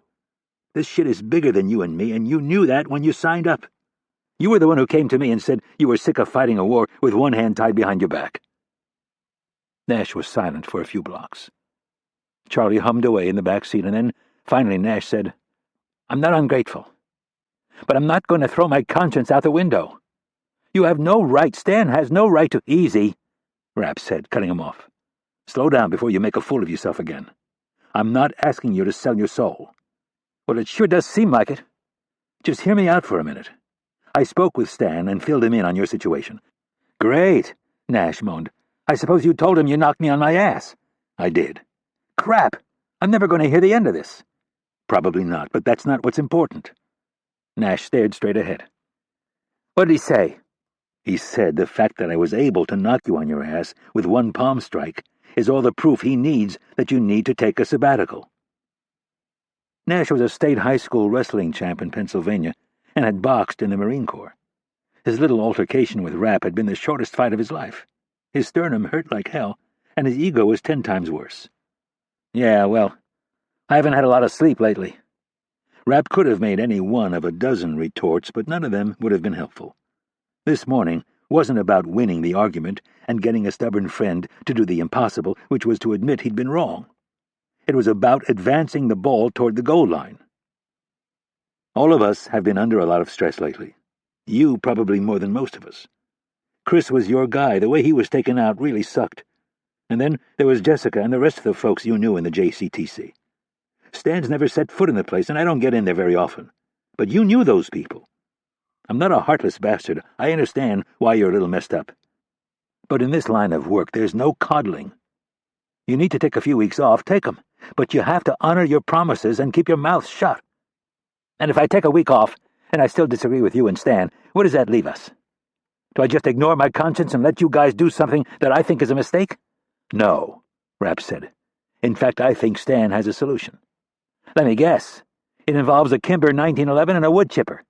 No. Rapp shook his head and smiled at the visual. He says it's your call. What's my call? Nash asked with a frown. Whether that unethical bastard ever sees daylight again. Bullshit. Nope. Stan says he's sick of doing all the heavy lifting. Says he's sick of you bitching about the size of the hole. The size of the hole? Nash asked, not understanding what Hurley meant. Yep, he says it's your turn to grab a shovel and start digging. He's done. He says it's your call. My call about what? On what we're going to do with that rat bastard who leaked our operation. The one that got Chris Johnson killed and quite possibly another 187 Americans. Nash turned his head slowly and looked out the window. His thoughts turned to Chris Johnson. The retired Army Ranger had been Nash's first recruit. The 29-year-old had gone completely off the grid for nearly a year while he infiltrated one of D.C.'s most radical mosques.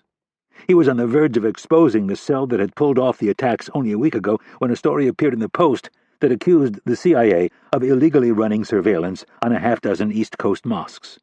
The day after the article appeared, Johnson was discovered, tortured, and killed by the Lion of Al-Qaeda and his merry band of terrorists. Without looking at Rapp, he asked, When do you want my decision? Stan says you have a good week before we're done with the debriefing. A week, Nash thought. 7 lousy days to decide a man's fate. A man whom he hated. What in the hell had he gotten himself into?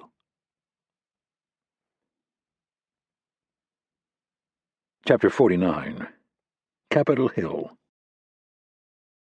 Senator Barbara Lonsdale walked down the broad hallway of the Dirksen Senate office building and stopped at a nondescript door. She tapped on it once with her dainty hand and then entered. Mitch Rapp was in the corner talking to Irene Kennedy, and Mike Nash was in the other corner talking to a couple of Langley's legal eagles. All 5 stopped and turned their attention to the outgoing chairman of the Judiciary Committee. In 1 week's time, Lonsdale's entire bearing had changed. Rapp likened it to the conversion of a New York limousine liberal who gets mugged and then the next day tears up her ACLU card, buys a gun, and joins the neighborhood watch group. Lonsdale looked at the 2 lawyers and said, Gentlemen, would you please excuse us for a minute? The lawyers looked to Kennedy to see if it was okay. The CIA director gave her consent with a nod. Why don't you go into the committee room? Lonsdale advised. We'll be starting any minute. The 2 men picked up their briefcases and left through the door opposite the one through which Lonsdale had just entered. Once they were gone and the door was closed, Lonsdale slapped a plain white envelope against her hand and said, Well, this is it. Are you sure you want to go through with it? Kennedy asked. Lonsdale had made a deal to resign her chairmanship of Judiciary in return for control of the Intelligence Committee. Without hesitation, Lonsdale said, Yes. Rapp said, It's not too late. He still wasn't convinced she couldn't do them more good staying right where she was. I'll still be on the committee, so I can keep an eye on things. But you won't be in control, Rapp said. Lonsdale smiled. I'll still have my seniority. I'll be one chair over from the gavel. I know this committee better than anyone. The staff is loyal to me. They all liked Ralph. Her voice trailed off at the mention of her chief of staff, who had been killed in the explosion at the Monocle, along with 7 senators and a whole bunch of high-level staffers, lawyers, and lobbyists. The loonies on the far left are already beating you up, Nash chimed in. A couple of them have started raising money to challenge you in your next primary. It's America. They have every right to do it, and I have every right to ignore them.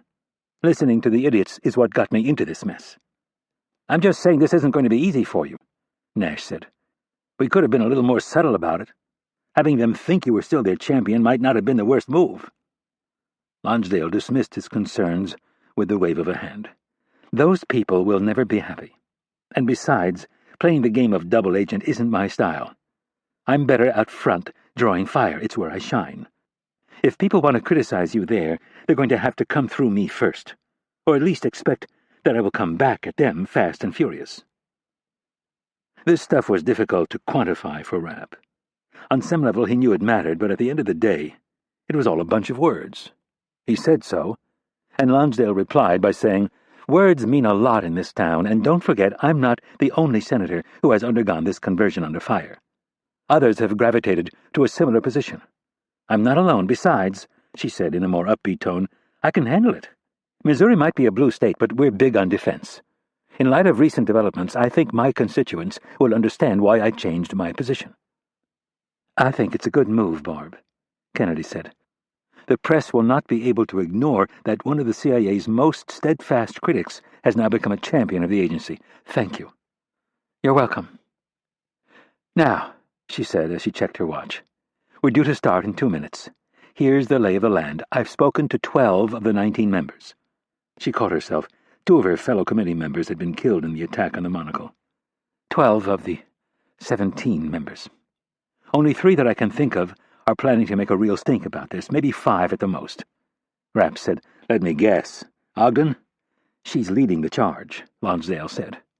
Ogden was the senior senator from California. As you know, this will be a closed meeting, but we all know how that works. This small block of dissenters will begin to selectively leak their side of the story as soon as the meeting is over, so be careful what you say in there. Don't admit to anything that could lead to a referral to the Justice Department. I've already signed an affidavit that backs up your story. With a shrug, she added, If Senator Ogden and her little cabal want to side with the terrorists, well, that's a fight I don't think they will win in this climate, but we still have to be careful.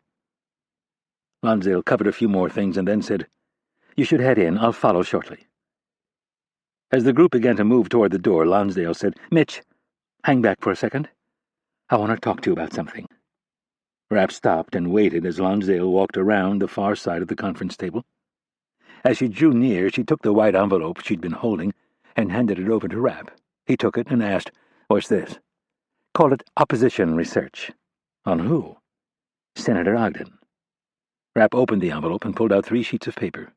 He scanned the lines. What's this? Her prepared remarks. Rapp was impressed. How the hell did you get these? Senators weren't the only people who were killed in the attack on the Monocle. 9 staffers also died. We're a close-knit group. One of her people gave it to you? Lonsdale nodded. You'll have time to read it while we get things started. The first 2 sheets are her remarks. The third is something I prepared for you. It's something that Ralph used to point out to me on a regular basis. Call it a glaring example of hypocrisy. You might find it useful in taking some of the wind out of Ogden's sails. Rapp scanned the first and second pages. His name jumped out at him a few times. He had to hand it to the senator from San Francisco. She wasn't going to back down a bit, even in the wake of the attacks. He scanned the 3rd page with a bit of surprise. This is all accurate? Yep. Interesting. Lonsdale patted him on the arm. I'm sure you will put it to good use. Now, if you'll excuse me, I need to get things started. Chapter 50. The 17 members sat behind the big horseshoe-shaped wooden bench. Since it was a closed meeting, only a skeleton crew of staffers were seated behind them. Rapp thought they appeared a little more solemn than normal. Even Ogden looked somewhat mournful. She looked over the top of her reading glasses and made eye contact with Rapp. There was neither joy nor malice in her expression, just a cold, calculated appraisal. The two had never been fond of each other, and Rapp was in no way delusional enough to think it was solely her fault. He had never given any of them the respect they were used to being accorded. He had managed to stay off the Judiciary Committee's radar for nearly a decade and a half, but then he was involved in a series of high-profile incidents that garnered far too much interest. For the past 2 years it seemed that the committee had placed a bullseye on his back. He had become the white-hot example of everything that was wrong with the war on terror, at least as far as Senator Ogden was concerned. Lonsdale gavelled the hearing to order and spent the next few minutes going over the itinerary. Before allowing the first senator to begin with questions, she asked Director Kennedy if she had any statements that she would like to make. Normally, Kennedy would have passed, but this time she took Lonsdale up on the offer. I would like to offer my condolences to the committee. I know that some of the people we lost last week were far more than just colleagues. They were dear friends, and I'm sorry for your loss. Thank you, Director, Lonsdale replied, and on behalf of the committee I would also like to offer our condolences to the CIA and the families who lost loved ones in the attack on the National Counterterrorism Center. Thank you, Madam Chairman.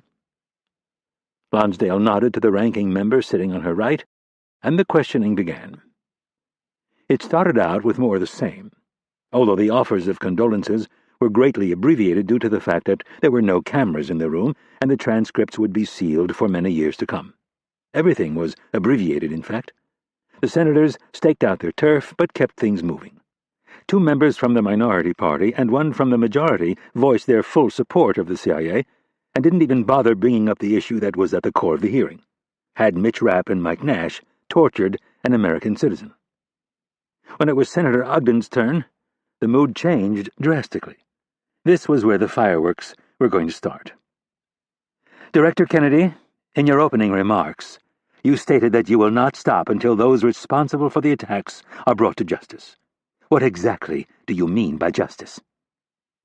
Kennedy leaned forward and was about to answer the question, but never got the chance because Ogden cut her off and said, In the past, your version of justice has been to let men like Mr. Rapp and Mr. Nash here track these people down and play the role of judge, jury, and executioner. Rapp leaned forward and said, Madam Senator, you make it sound as if there's something wrong with that. As Ogden stared down at Rapp, the strain became palpable. Rapp returned Ogden's harsh glare as if he was daring her to engage him, which was exactly what he wanted. At the best of times, Rapp had found it difficult to follow the decorum and procedure of any committee, and especially this one, which was famous for being filled with the Senate's largest egos and biggest blowhards. Considering that he had far more important things to be doing with his time, he really didn't care if he upset Ogden and her little cabal. The senator from California was the quintessential ivory tower politician. She moved in the elite circles of her party, listening to the trial lawyers, academics, and the nuttiest of the crazy special interest groups. Rapp had never pretended to understand the intricacies of politics, but he felt pretty confident that on this issue, Ogden was out of step with the majority of Californians. Mr. Rapp, Ogden said in an icy tone, it is no secret that I have never cared for you or your methods. I'm not alone in my belief that you are out of control and have been for some time, that your unseemly techniques have been the single greatest recruiting tool for our enemy, that you play to our weaker instincts of vengeance and vigilante justice, and that while this may feel good in the short term, in the long term it is destructive beyond calculation. Your use of extreme measures, and by the way, I hate the way you use that euphemism to describe what you do. She stopped and looked from one end of the dais to the other. We all know what he does. It's called torture. When you intentionally dislocate someone's arm and then wrench that arm behind his back in a way that is specifically designed to cause more pain, it can be described as nothing less than torture. While my colleagues may be willing to temporarily forget their oath of office and lose their moral compass, I cannot. You are a black mark, a stain against everything we stand for. You undermine our position on the world stage, and you stand in stark contrast to our national values. Your jackboot tactics and immoral techniques have sullied our reputation beyond repair. The torture that you so wantonly practice is ethically reprehensible and blatantly illegal. It violates our laws. It flies in the face of the international courts and the Geneva Conventions, which we are legally bound to obey and uphold. Your actions have endangered the lives of our service members and inflamed anti-U.S. sentiment around the globe. You have single-handedly eroded our moral authority, and for what? Questionable results at best. Everyone on this committee who is brave enough to admit it knows that torture doesn't work. Yet here we all sit, most of you hoping we can just wish away this black mark, this stain, ignore the fact that we have in our possession an affidavit submitted by a well-known attorney and signed by a respected doctor that an American citizen was tortured by Mr. Rapp and Mr. Nash in the aftermath of last week's attacks. Rapp waited patiently and respectfully while she built her indictment of him. He ticked off her points one by one and plotted his counterattack. Never in his life would he again have this chance in front of this committee. He stole a quick look from one side of the massive bench all the way around the horn. 17 faces, at least half of them scowling at their fellow senator. A few more looked as if they simply wanted to get up and leave. And then there were Ogden's 2 lone supporters, the senior senators from Vermont and Illinois, Kool-Aid drinkers if there ever were. Out-of-touch party loyalists who had built their careers on trashing the CIA every chance they got. Ogden shook her head as if she were eyeing a disgusting child rapist and said, "I cannot sit here silently like my colleagues. I must express my absolute outrage at you and Mr. Nash and your brutal, unethical tactics. I think you are both monsters. I think you should be run out of federal service. I think you should be investigated, indicted, put on trial, convicted, and sent to the worst prison we can find in the federal system, and I hope it is for a very, very long time." She leaned back and glanced to her left and then her right and said, "And I feel that I must express my extreme disappointment in my fellow committee members, that they are so willing to turn a blind eye to you and your illegal methods. This is, after all, the Judiciary Committee, where the rule of law is paramount. It is embarrassing that I am the lone voice for justice this morning." The room remained silent for a few long beats. Rapp was at the far left of the big witness table. Kennedy was in the middle and Nash on her right. The 2 lawyers were right behind them. Rapp glanced over at Kennedy and gave her a little nod that said he would be handling this one. He looked to the center of the big bench at Lonsdale and said, "Madam Chairman, if I may, I'd like to respond." "By all means." Rapp pushed his chair back and stood. He buttoned his charcoal-gray suit coat and stepped around the table. "Why is the witness standing?" Ogden asked tersely as she looked sideways at Lonsdale. Rapp knew this would piss her off. "I stand out of respect, ma'am." "It's Senator," Ogden snapped. "I've worked very hard to get where I am, and I would appreciate it if you would use my appropriate title and sit back down." "Senator, why must I automatically defer to you while you have absolutely no problem calling into question my morals, ethics, and motives?" "I call them into question, Mr. Rapp, because the people of California have seen fit to elect me 4 times to the United States Senate, and I would be breaking my oath to uphold the Constitution of the United States if I turned a blind eye to your barbaric behavior. Now sit back down." "No, thank you. But before I address your points, I'd like to ask a fairly simple question. Can you at least acknowledge that Mr. Nash and I have made certain sacrifices, that we have served our country with distinction?" "Mr. Rapp," Ogden said, her voice dripping with contempt, "there are millions of federal employees, and I would put you both in the lowest percentile of that group." Rapp felt his anger stir a bit. "Senator, I have been shot on 3 separate occasions in the service of this country. I received this nice little scar at the ripe old age of 25.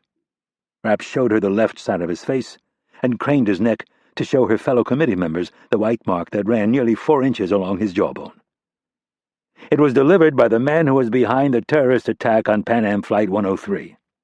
179 Americans were on that flight. 35 of my classmates from Syracuse University perished, including a young woman whom I had dated since high school and planned on marrying. I have been captured and held prisoner by Hamas for nearly a month. I have been detained and beaten in both Syria and Yemen, and this was all before Abu Ghraib and Guantanamo. So please, Don't sit up there and tell me that I and Mr. Nash have created this problem. These sadistic bastards existed long before we joined the fight, and unfortunately they will be around long after we've retired. Mr. Rapp, this is all fine, but I'm not in the mood to— Mood? Rapp yelled with such intensity that a number of the senators eased back in their seats as if to get out of the way of the coming storm. You call into question my morals and my service, and cast doubt on whether I have sacrificed for this country, and then, when I defend myself, you tell me you are not in the mood to hear it? I will not be spoken to in this manner, Ogden said, trying to regain control. Now you want to argue about tone. My insolence offends you, Rapp said in a mocking voice. Barbara, Ogden said loudly, this is unacceptable. You're damn right it is, Rapp shouted. Our two worlds collided last week, and 7 of your fellow senators found out the hard way that you can't appease these bigoted, sexist freaks, and now you want to sit here and condemn my actions as immoral. Mr. Rapp, Ogden said with force, I hardly think it's a stretch to condemn torture as an immoral act.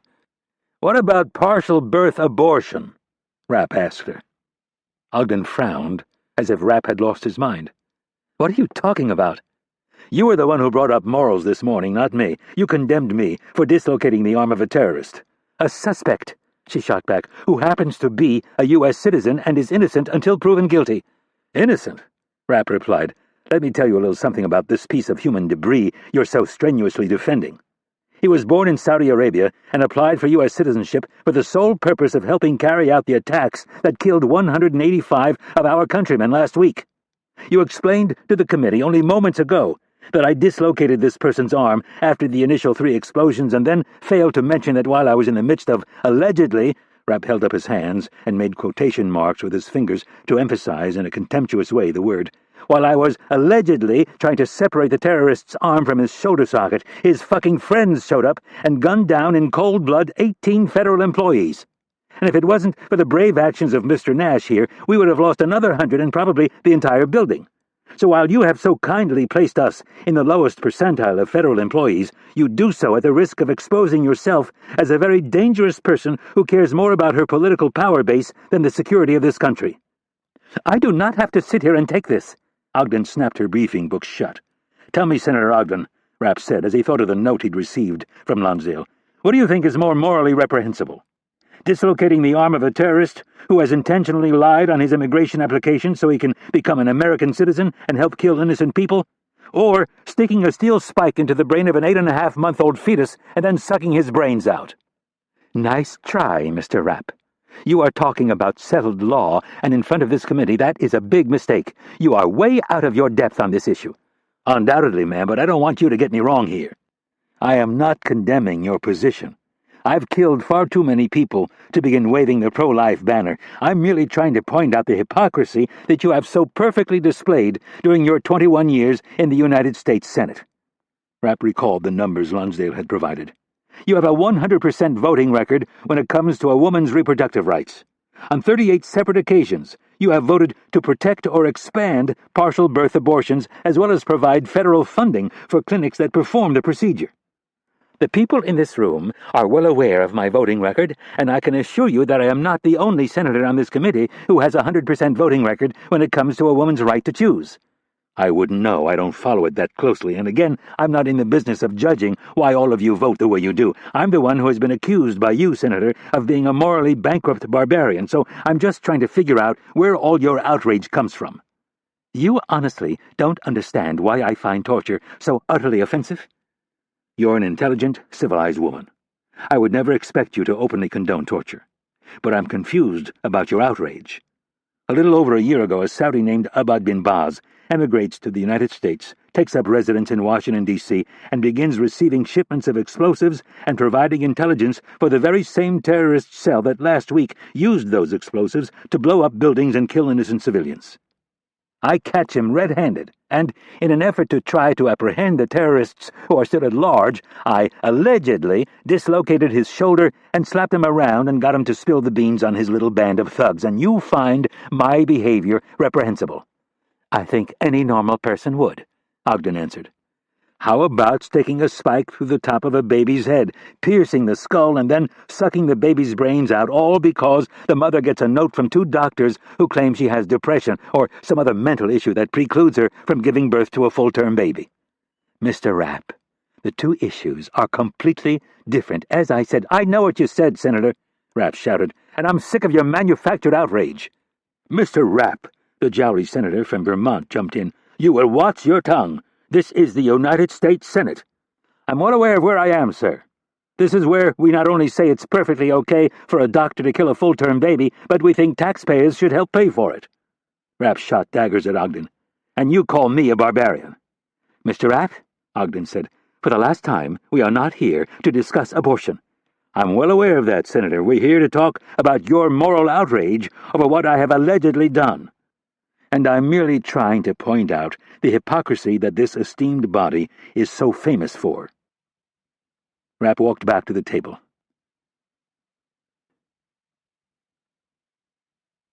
Chapter 51. Where the hell did you come up with that? Nash asked as soon as they were clear of the committee room. Kennedy was still inside having a private word with a few of the senators. Rapp grinned, thought of Lonsdale's note, and said, just popped into my head. It was brilliant. I mean, frickin' brilliant. I've never seen Ogden that frustrated. Yeah, well, she opened the door pretty wide for me. I think you actually got her to reconsider. I doubt it. Rapp shook his head. She'll make it about me. She'd rather shoot the messenger than confront her hypocrisy. Well, there were 16 other senators in there who all seemed to be agreeing with you. Rapp laughed. Maybe 14 or 15 at the most. Probably enough to kill this thing before it gets legs, but she'll leak it to the press and all of her buddies at Amnesty International and the ACLU. There's no shortage of attorneys in this town who wouldn't jump at the chance to try to drag our asses into court. They stopped to wait for Kennedy. Yeah, but at least we'll get political cover from the committee. Probably. And we'll have the president on his side. Nash waited for a couple of staffers to walk past and then said in a conspiratorial voice, wouldn't it be nice if the president would just slip us a couple of blanket pardons? Rapp laughed. Nash, the martyr, appeared to be on break. We could tuck them away in Irene's safe for a nice rainy day. No one would have to know. Rapp thought of their next meeting. You should ask him when we get to the White House. I jumped on the grenade in there. Rapp jerked his head back toward the committee room. You handle the next one. Nash thought about it for a while and said, maybe I will. Don't hold your breath. I've been waiting to get one for years. Kennedy joined them in the hallway, and as she pulled up, she shot Rapp a look and said, that was interesting. Sure was, Nash said. I think we can count on the committee dropping the issue. What about Ogden? Rapp asked. Who cares? Nash said. You destroyed her. She can still make trouble for us, Kennedy warned. Yeah, she'll be back to fight another day, Rapp said. She has to. Either that or admit she's wrong, and she's been drinking the Kool-Aid for way too long to admit that. You were lucky in there, Kennedy said. Lucky? Nash scoffed. I know, Rapp said. I don't think luck had anything to do with it. If it was a prize fight, they would have called it after the first round. What Irene means is that under normal circumstances, they would have never let me get away with that. They would have shouted me down, and if it wasn't for Lonsdale's conversion, there's no way in hell I would have gotten away with it. Kennedy looked at Rapp and said, I've never seen anything like it in my nearly 25 years. They're scared to death. She looked back down the hall at the doors to the committee room, and in near disbelief said, Your friend from Illinois. The one who likes to call us Nazis. Yes, he just pulled me aside and told me whatever I want, just ask for it. He told me to take your leash off and turn you loose. Unbelievable. The guy's been busting my balls for 2 years. Thousands of people die in the towers and the Pentagon, and planes fall out of the sky, and he wants me to Mirandize every piece of crap I come across. Now it hits a little closer to home, and all of a sudden we need to take the gloves off and throw away the rule book. God, they're the most egocentric fuckers on the planet. Yeah, well, don't look a gift horse in the mouth, Kennedy said. Isn't this what you wanted? Yeah, Rapp snarled. It'd just be nice if they did it for a reason other than self-preservation. Well, Kennedy said, sometimes you have to take what you can get. Just be happy they didn't launch an investigation. You could spend the next year sitting in conference rooms, drinking weak coffee and eating stale donuts, talking to lawyers. You're right. All right, Kennedy said while checking her watch. We can't keep the president waiting. The three of them walked down the hallway. Two of Kennedy's bodyguards fell in, one in front and one in back. Nash asked his boss, "What does the president want?" Kennedy stole a quick glance at Rapp and then said to Nash, "I have no idea. We'll find out when we get there." Rapp and Nash parted ways with their boss and went down the back stairs to where Rapp's car was parked. C Street was closed on this side of the building, and his car was parked in one of the diagonal spots. He paused at his door with his keys in hand and looked across the boulevard at the teams of special agents combing through the debris of what had been one of Washington's most famous restaurants. The place looked more like an archaeological dig than a crime scene. The big parking lot had been divided into more than a dozen sections, separated by crime scene tape and orange cones. Agents were sifting through the debris with shovels and by hand. A crane was parked off to the side just in case, but most of the heavy stuff had already been removed from the pile. The FBI was looking for clues, sifting through every risk of debris. This was where they excelled, gathering evidence and building a case. Finding a latent fingerprint on a detonator, tracing the detonator back to the manufacturer, and then following it every step of the way right back to who used it to commit murder. They would spend years building their case, and then as much as a decade trying to convince some foreign government to turn the individuals over. It would be a slow, tedious process. Rapp shook his head and realized why the president wanted him to expedite things. In this particular situation, he wouldn't play the role of judge and jury, but he would gladly play the role of executioner. He got into the car, started it up, and backed out. As they drove over the pop-up security barricade and took a right onto 2nd Street, Rapp listened to a voicemail Coleman had left him. At Constitution, he took another right. A block and a half later, Rapp was thinking of Coleman's voicemail when he asked Nash, "You ever seen a shrink?" He knew Nash would think the question was a little out of bounds, so he quickly added, "Irene's been trying to get me to see one." "You probably should," Nash answered without giving anything away. "I did right after Anna was murdered. Didn't go so well." Nash gave him a sideways glance. "No, I imagine it didn't." "What in the hell is that supposed to mean?" Rapp said with a self-deprecating laugh. "Guys like us aren't very good at discussing our feelings. I don't have anything against it. I think therapy can do a lot of good, but I also think a lot of people use it as a crutch." "Yeah, I suppose Maggie thinks it's good. Anna used to try to get me to do it. Said it would be a fair way for us to resolve some of our issues." "Maggie says the same thing. I know she has someone she goes to from time to time. She doesn't say much about it other than she thinks it would be good for me to sit down and talk to someone." Rapp turned onto Pennsylvania Avenue and added, "Our security clearance doesn't exactly allow us to do that." "That's what I keep telling her." Rapp was half tempted to tell him about Coleman's message. Apparently Doc Lewis wasn't the only shrink they had put under surveillance. Max Johnson had told Coleman that Adams had directed him to follow Maggie Nash and see what he could dig up. When he found out she was seeing a therapist twice a month, he ordered Johnson to bug the office. Mitch knew he couldn't tell Nash, though. At least, not today. He needed to get him to the White House and let him have his moment. Afterwards, he would be sure to tell Nash all the sordid details before he made his decision on Adams's fate. They entered the White House grounds via the southwest gate and pulled into one of the visitor spots on West Executive Avenue. They handed their guns to the uniformed Secret Service officer who checked them in on the ground floor, just around the corner from the Situation Room. He placed them in a locked drawer and handed them claim tickets. Rapp looked at the sign-in sheet and was pleased to see Kennedy was already here. Her security detail would have buzzed over from Capitol Hill without stopping for lights. They walked down the short hallway, and when Nash turned to the right to go to the Situation Room, Rapp grabbed his arm and said, "We're upstairs today." "Where?" Nash asked in surprise. He didn't do a lot of briefings at the White House, and none so far with this president, but when he did, they were always down in the Situation Room. "Not sure," Rapp lied. He started up the stairs and hoped no one was loitering in the halls. This was all a bit like delivering the honoree to a surprise party. When they got to the main floor, they took a U-turn and headed down the hall past the cabinet room. Straight ahead, two big Secret Service agents in dark suits stood post outside the main door to the Oval Office. Each agent widened his stance a bit and tracked the two visitors with unblinking eyes. Rapp knew having a couple of guys like him and Nash in the building always put these guys on edge. He locked eyes with the one on the left and said, "Gentlemen?" They nodded, but said nothing. Rapp hung a left just before he got to them and ducked into an outer office where the president's administrative assistant sat. He looked at the woman behind the desk and said, "Good morning, Teresa. I have Mr. Nash here to see the president." "He's expecting you. Go right in." "Thanks." Rapp moved to his right and stopped at the door.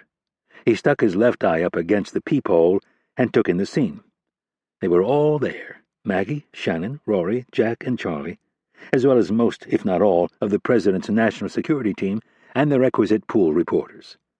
Rapp smiled to himself, opened the door, motioned for Nash to go in first, and then, as soon as Nash had crossed the threshold, Rapp closed the door behind him and put his eye back to the peephole.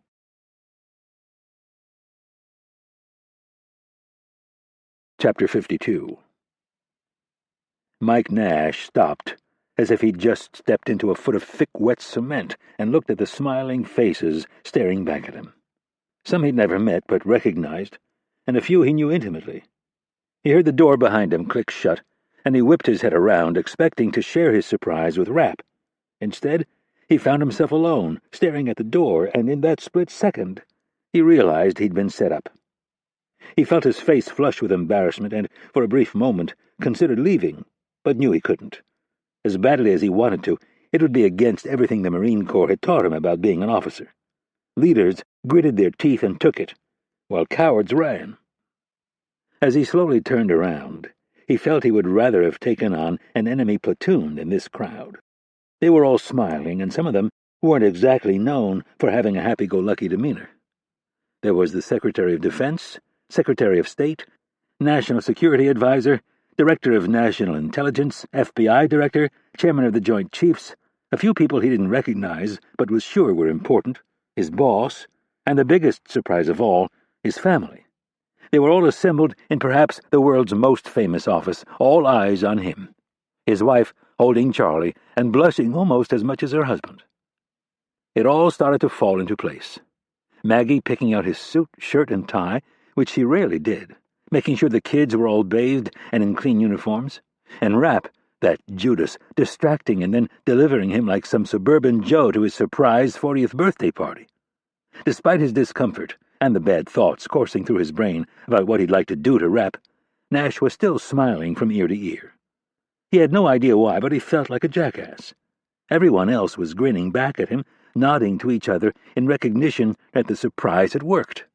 Nash made a promise to himself right on the spot that however long it took, he would get even with Rapp. "Mr. Nash," the president said as he walked across his own office, "I was just informed that this is a bit of a surprise to you." Nash tried to speak, but his mouth was too dry, so he just nodded and took the president's extended hand. Irene Kennedy was suddenly at President Alexander's side. "I'm sorry, Mike, but we knew you would never have gone along with this if you'd known in advance." Nash licked his lips and croaked, "What exactly am I going along with?" "This," the president said, "is a medal ceremony for your bravery under fire last week." Nash looked past his boss and the president and smiled awkwardly at his wife and kids. Off to his right, someone began snapping photos, which, for an intelligence officer, was a close second to someone shooting at you with a large-caliber gun. "Is that a reporter?" he asked nervously. "Yes," the president said. "But I'm non-official cover," Nash protested. "I can't have my photo taken." "Don't worry about it," the president continued casually. "You're being promoted." "Enjoy it, Mike," Kennedy said. "Very few of us get this chance." "What chance?" Nash asked out of the side of his mouth. "Receiving an award in the Oval Office." The president stepped aside and placed a hand on Nash's elbow. "Usually you guys have to die to get something like this. Relax and enjoy it." "I'm not sure I want it," Nash muttered. "Nonsense. The CIA could use a little boost in morale. Hell, after last week we all could." The president started walking Nash toward his family. "Your wife is so lovely, and so are your kids. They're very proud of you." Kennedy grabbed his other arm. "We're all proud of you, Mike. You deserve a little recognition." Nash turned to Kennedy and snarled, "What about Mitch?" Kennedy looked straight ahead and said, "We'll talk about that later. Just try to relax and enjoy."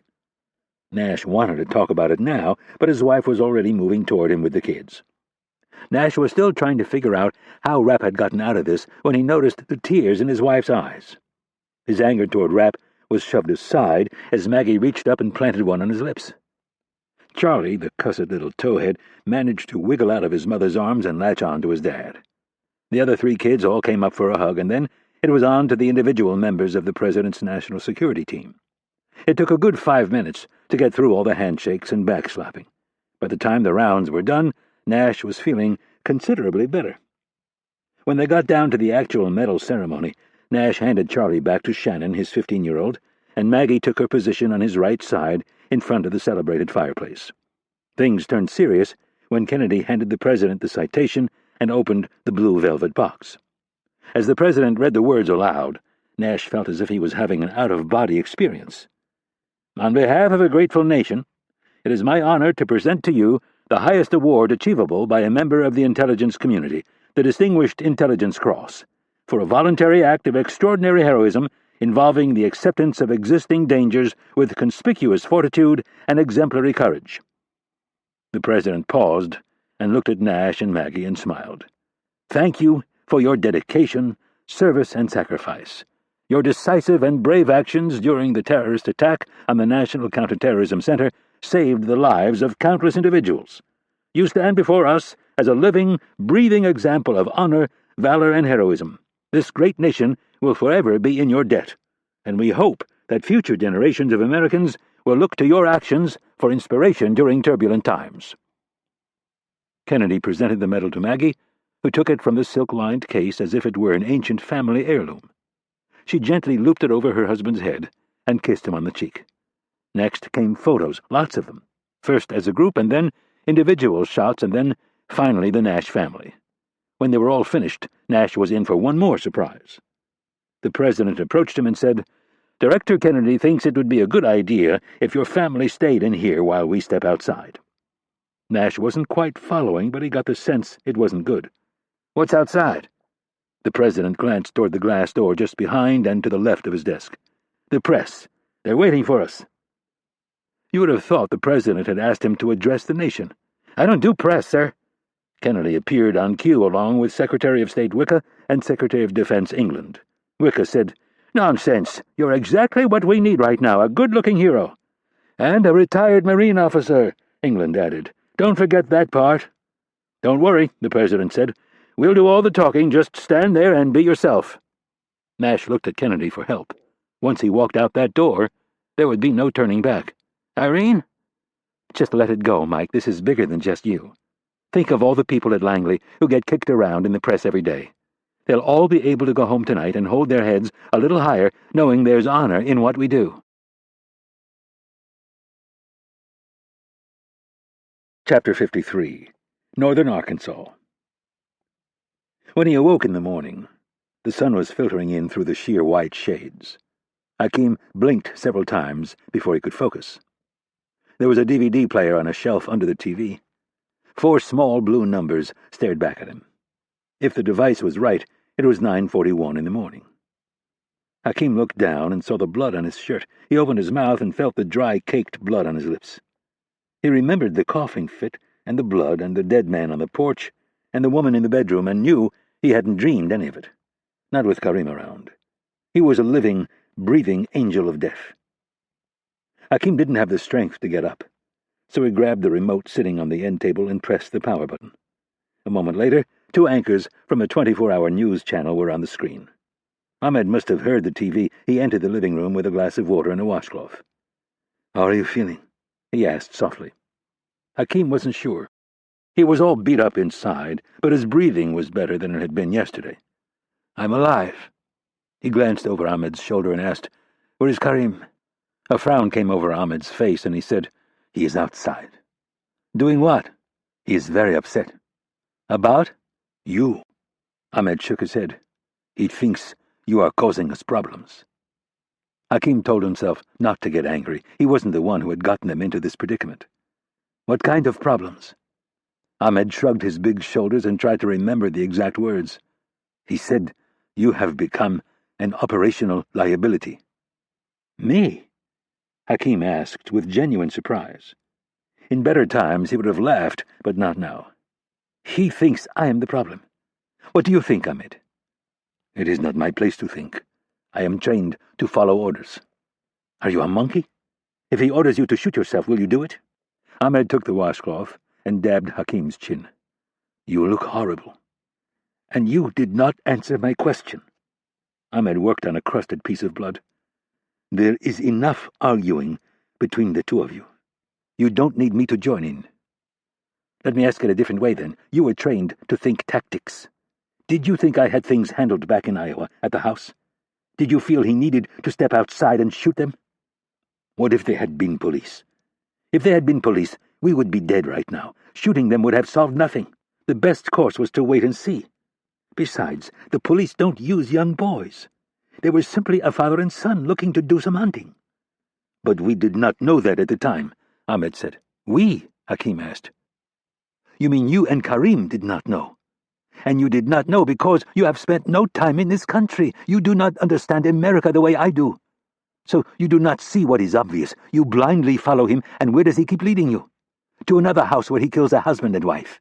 Two people minding their own business, breaking no law, and doing nothing to offend Allah. Ahmed looked out the window for a moment and said, These are strange times. Tell me, why couldn't he have tied them up? I don't know. He has his reasons. Ahmed turned his attention to the TV, and a moment later added, It is not my place to question him. You keep saying that, but if you ever want to see paradise, you had better start thinking for yourself. Allah does not condone this. The people who lived here were not infidels. They had done nothing to provoke his wrath. This is different. We are in the land of our enemy. Thousands of miles from any support. We must do whatever it takes to survive. Whatever? Hakim questioned Ahmed's choice of words. Now you sound like him. You know what pleases Allah, and you know what displeases him. Tell me, do you think Allah will condone what was done here last night in his name? Before Ahmed could answer, Karim entered the house through the front door. He stood in the foyer and looked suspiciously at the two men. What have you been discussing? Ahmed quickly said, I was telling him that the White House has announced a major press conference. About what? The media is saying their president is going to discuss what happened in Washington last week.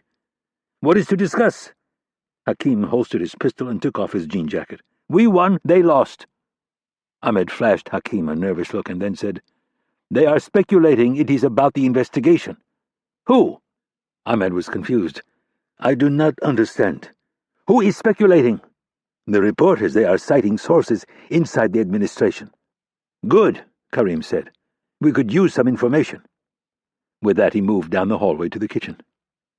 Ahmed gave Hakim a worried look and whispered, Be respectful. Do not upset him. Hakim watched his Moroccan friend follow Karim into the kitchen. He turned his attention to the TV and wondered how much longer it would be before they had their final confrontation. A minute passed before Karim came back into the room. He was holding Hakim's black backpack.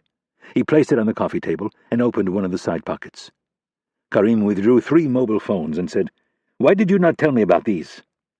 Hakim looked at the 3 prepaid phones he had purchased months earlier. I did. You did not. Hakim eyed him cautiously. His friend was looking to provoke a fight. I thought I told you while we were at the farmhouse. Back in Iowa. You did not. Hakim swallowed. The day after we arrived, I made sure they were charged. They were in the kitchen, on the counter. Despite being beaten unconscious, he remembered it clearly. Karim had questioned him about the phones. I never saw them, Karim said. He was lying, and Hakim knew it. I purchased them months ago. They are also radios. We can talk to each other by pressing the buttons on the side. Where did you buy them and how? Karim said while shaking the phones. In New Orleans and with cash. This had all been covered the previous weekend. I do not remember giving you approval. There is no way to trace them. What about a surveillance tape at the store where you bought them? It is possible, but extremely remote. I wore glasses and a baseball cap and used a British accent when I spoke to the clerk. Karim paused and considered all of this. He looked at the phones and said, No more secrets. He tossed one phone to Hakim and the second one to Ahmed, who was standing in the dining room. Do not turn them on unless I tell you. Are the numbers for all 3 phones programmed? Yes. Hakim watched Karim stuff the last phone in his pocket and then leave the room without another word. Hakim looked down at the phone in his hands and briefly questioned his own sanity. Was everything that had happened in Iowa a dream? He was almost certain it wasn't. The phones had been discussed. Hakim had specifically told him they had been purchased well in advance as a precaution. He told him they needed the phones in case they were separated. That meant Karim either had a terrible memory or was conveniently forgetting that it had all been discussed. Hakim knew the truth, and he was also beginning to understand the depths of Karim's immaturity. This was all about him and nothing else. It wasn't about Allah, or Muslim pride, or a battle against the colonial powers. It was about the need to feed the lion of Al-Qaeda's ego. Chapter 54. Washington, D.C. Rapp cruised up Massachusetts Avenue toward Rock Creek. His mind worked geographically. It connected dots like stick pins on a map with strings running between points of interest, linking one location or fact to another. He was listening to Special Agent Art Harris, the FBI's senior guy at the NCTC. Art had just stuck a pin in Rapp's map, and it wasn't making a lot of sense. He trusted Harris, though, so he let him work his way through the preamble rather than telling him to cut to the heart of it. Harris and Rapp had a nice arrangement. Through unofficial channels, Art passed along what the FBI knew on various cases that bumped up against things Rapp and his people were dealing with, and he made sure very little was put in writing. Over the last few years, his early warnings had allowed Rapp to get out in front of certain things and deal with them before all the badges and lawyers showed up. Harris had just told Rapp about an investigation in Iowa. 2 bodies had been found in the basement of a torched farmhouse. They were burned beyond recognition, but preliminary reports said they'd been shot. The local sheriff was all but sure they were 2 hunters who had gone missing the day before. He gave Rapp the backstory on what the sheriff thought had happened. While Rapp found it all about as interesting as a whodunit episode of Prime Time, he knew there had to be more to the story, or Harris wouldn't have bothered to call. "The sheriff called the JTTF gang over in Chicago," Harris said. JTTF stood for Joint Terrorism Task Force. They were formed after 9/11 to foster cooperation and preparedness between the myriad local and federal law enforcement agencies in communities across the country. "I'm listening." "The barn almost caught fire but survived the blaze. Inside, the sheriff found a bunch of supplies, the kind of crap the Armageddon types would have. A bunch of MREs, guns, ammunition, and some handy-dandy military-grade C4 plastic explosives complete with detonators. They also found a couple of backpacks that contained maps, cash, credit cards, IDs, and passports." "Photos?" Rapp asked, already knowing the names would be bullshit. "Yeah. Your boys run them through TIDE?" TIDE stood for Terrorist Information Data Mart Environment and was an extensive database run by the NCTC. "Doing it right now, but it doesn't look promising. They prioritized it and have already blown through all the usual suspects. What's left we wouldn't be interested in, unless you think one of these guys might be Filipino." "No," Rapp said, as he thought about it. Some weird crap went on in the rural areas across the heartland. It was amazing the type of hardware these militia groups could get their hands on. It was probably nothing, but just in case, he said, "Do me a favor and send the photos to my BlackBerry." "I will, but there's one other thing you might find interesting. The farm was purchased about 6 months ago by an LLC. It was handled by an attorney out of New York." "I'm sure people do that all the time." Rapp had done it himself. "I'm sure they do. The sheriff also said no one has ever seen anyone use the place. Kind of strange when you think of those Hitler-loving groups. They tend to turn these places into full-blown communes, people coming and going all day and all night." "Yeah," Rapp thought. "I suppose you're right." "Well, I just thought I'd pass it along. I wouldn't be surprised if the Wonder Boys at Justice decided to send us knocking on that New York attorney's door come Monday, if for no other reason than the C4. It was late Friday morning. Rapp considered the possibilities. "Did the sheriff by any chance give your boys a copy of the deed and all the title work?" "Public record. I'm looking at a copy right now." "Good. Send it to me, and CC Marcus." "Are your guys from Chicago on scene?" Rapp asked. "They got there an hour ago, and we have a rapid deployment team on standby." "Good." Rapp took a half loop around Sheridan Circle and continued one short block before taking a right onto Decatur Place. The place he was looking for was on S Street, but he wanted to drive past the back first to see if there was anything of interest. Up ahead on his left, he got his answer. "Hey, Art, I gotta run. Thanks for the info and call me as soon as you hear anything else." Rapp hit the end button and then hit the speed dial button for Marcus Dumond. A few seconds later, the computer genius was on the line. "Marcus, you're going to get an email from Art in the next few minutes. It's going to have a copy of a deed and title for a farm in Iowa. It was purchased a few months back by an LLC. An attorney out of New York handled it. Do you think you could get into his system and find out where the money came from?" "To buy the property?" "Yeah. Shouldn't be a problem. Give me an hour or two." "Thanks. Call me as soon as you find anything." Rapp slowed down and looked through his heavily tinted windows at the back entrance to the big property. A serious man with a dog was on the other side of the gate.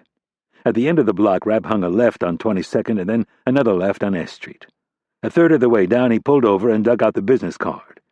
It was a local number, so he skipped the first 3 digits and punched in the next 7. A woman answered on the second ring. "Mr. Sideroff's private line. How may I help you?" "Peter, please." "May I have your name?" "No, thanks. Just tell him it's his friend from last night. He gave me his business card at the club," Rapp said as he looked through his windshield at the recently purchased $8 million federal-style home. "Trust me," he said to the young woman. "He'll take the call." Rapp didn't have to wait too long. Sideroff's familiar voice came on the line and said, "Mr. Rapp, good to hear from you so soon. Have you decided to come work for me?" Rapp cringed at the thought that the FBI's counter-espionage boys might be listening in. He would have to play things really straight while they were on the phone. "I was actually thinking you could come to work for us." Sideroff had a good chuckle and then said, "I don't think you can afford me." "Probably not, but I thought I'd play to your newfound love of freedom and democracy." "Yes, that would be your only chance. Now listen, I had a friend in Russian intelligence fill me in on your exploits this morning. You are a very interesting man, a dangerous one as well, according to my source." "Only if you piss me off." "Well," he said dramatically, "I hope I have not offended you." "Not yet." "You didn't seem too pleased last night." "I was more upset with your new business associate than you." "He was only trying to make a little money.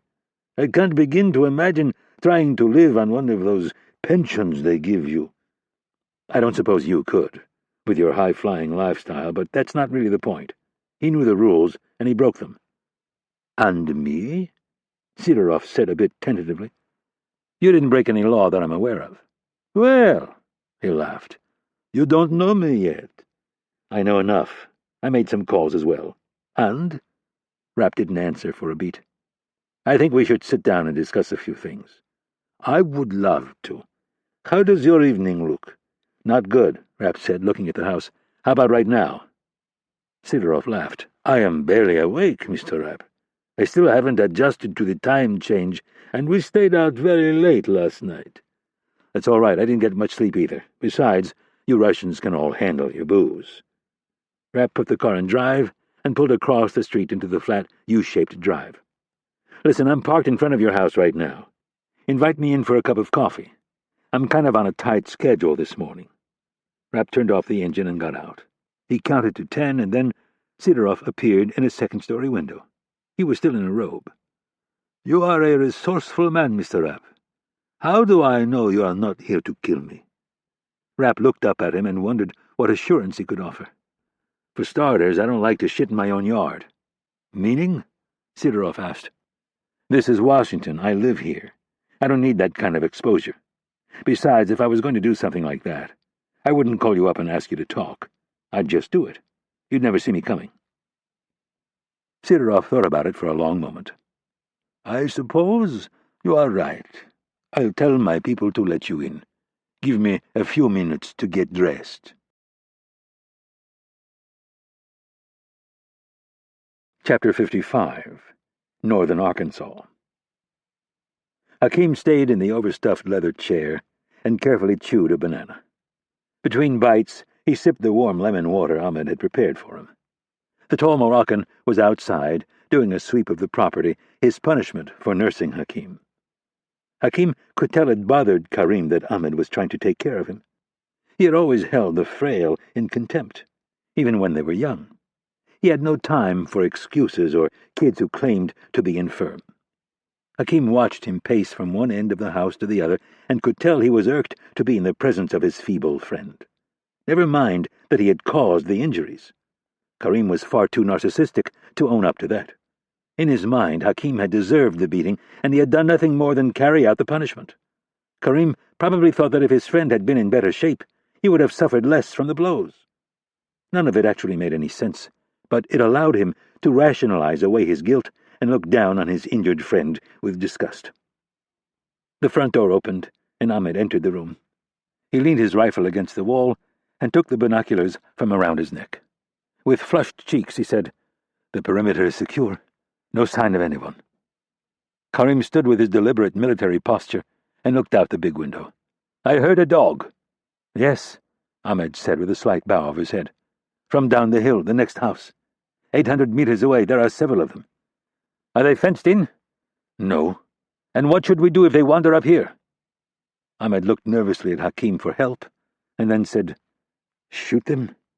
"Maybe." Karim slowly turned and looked him in the eye. "I do not like this place." "Why?" Hakim asked, inserting himself into the conversation. Karim looked as if he might not answer the question, and then said, "There is too much we do not know."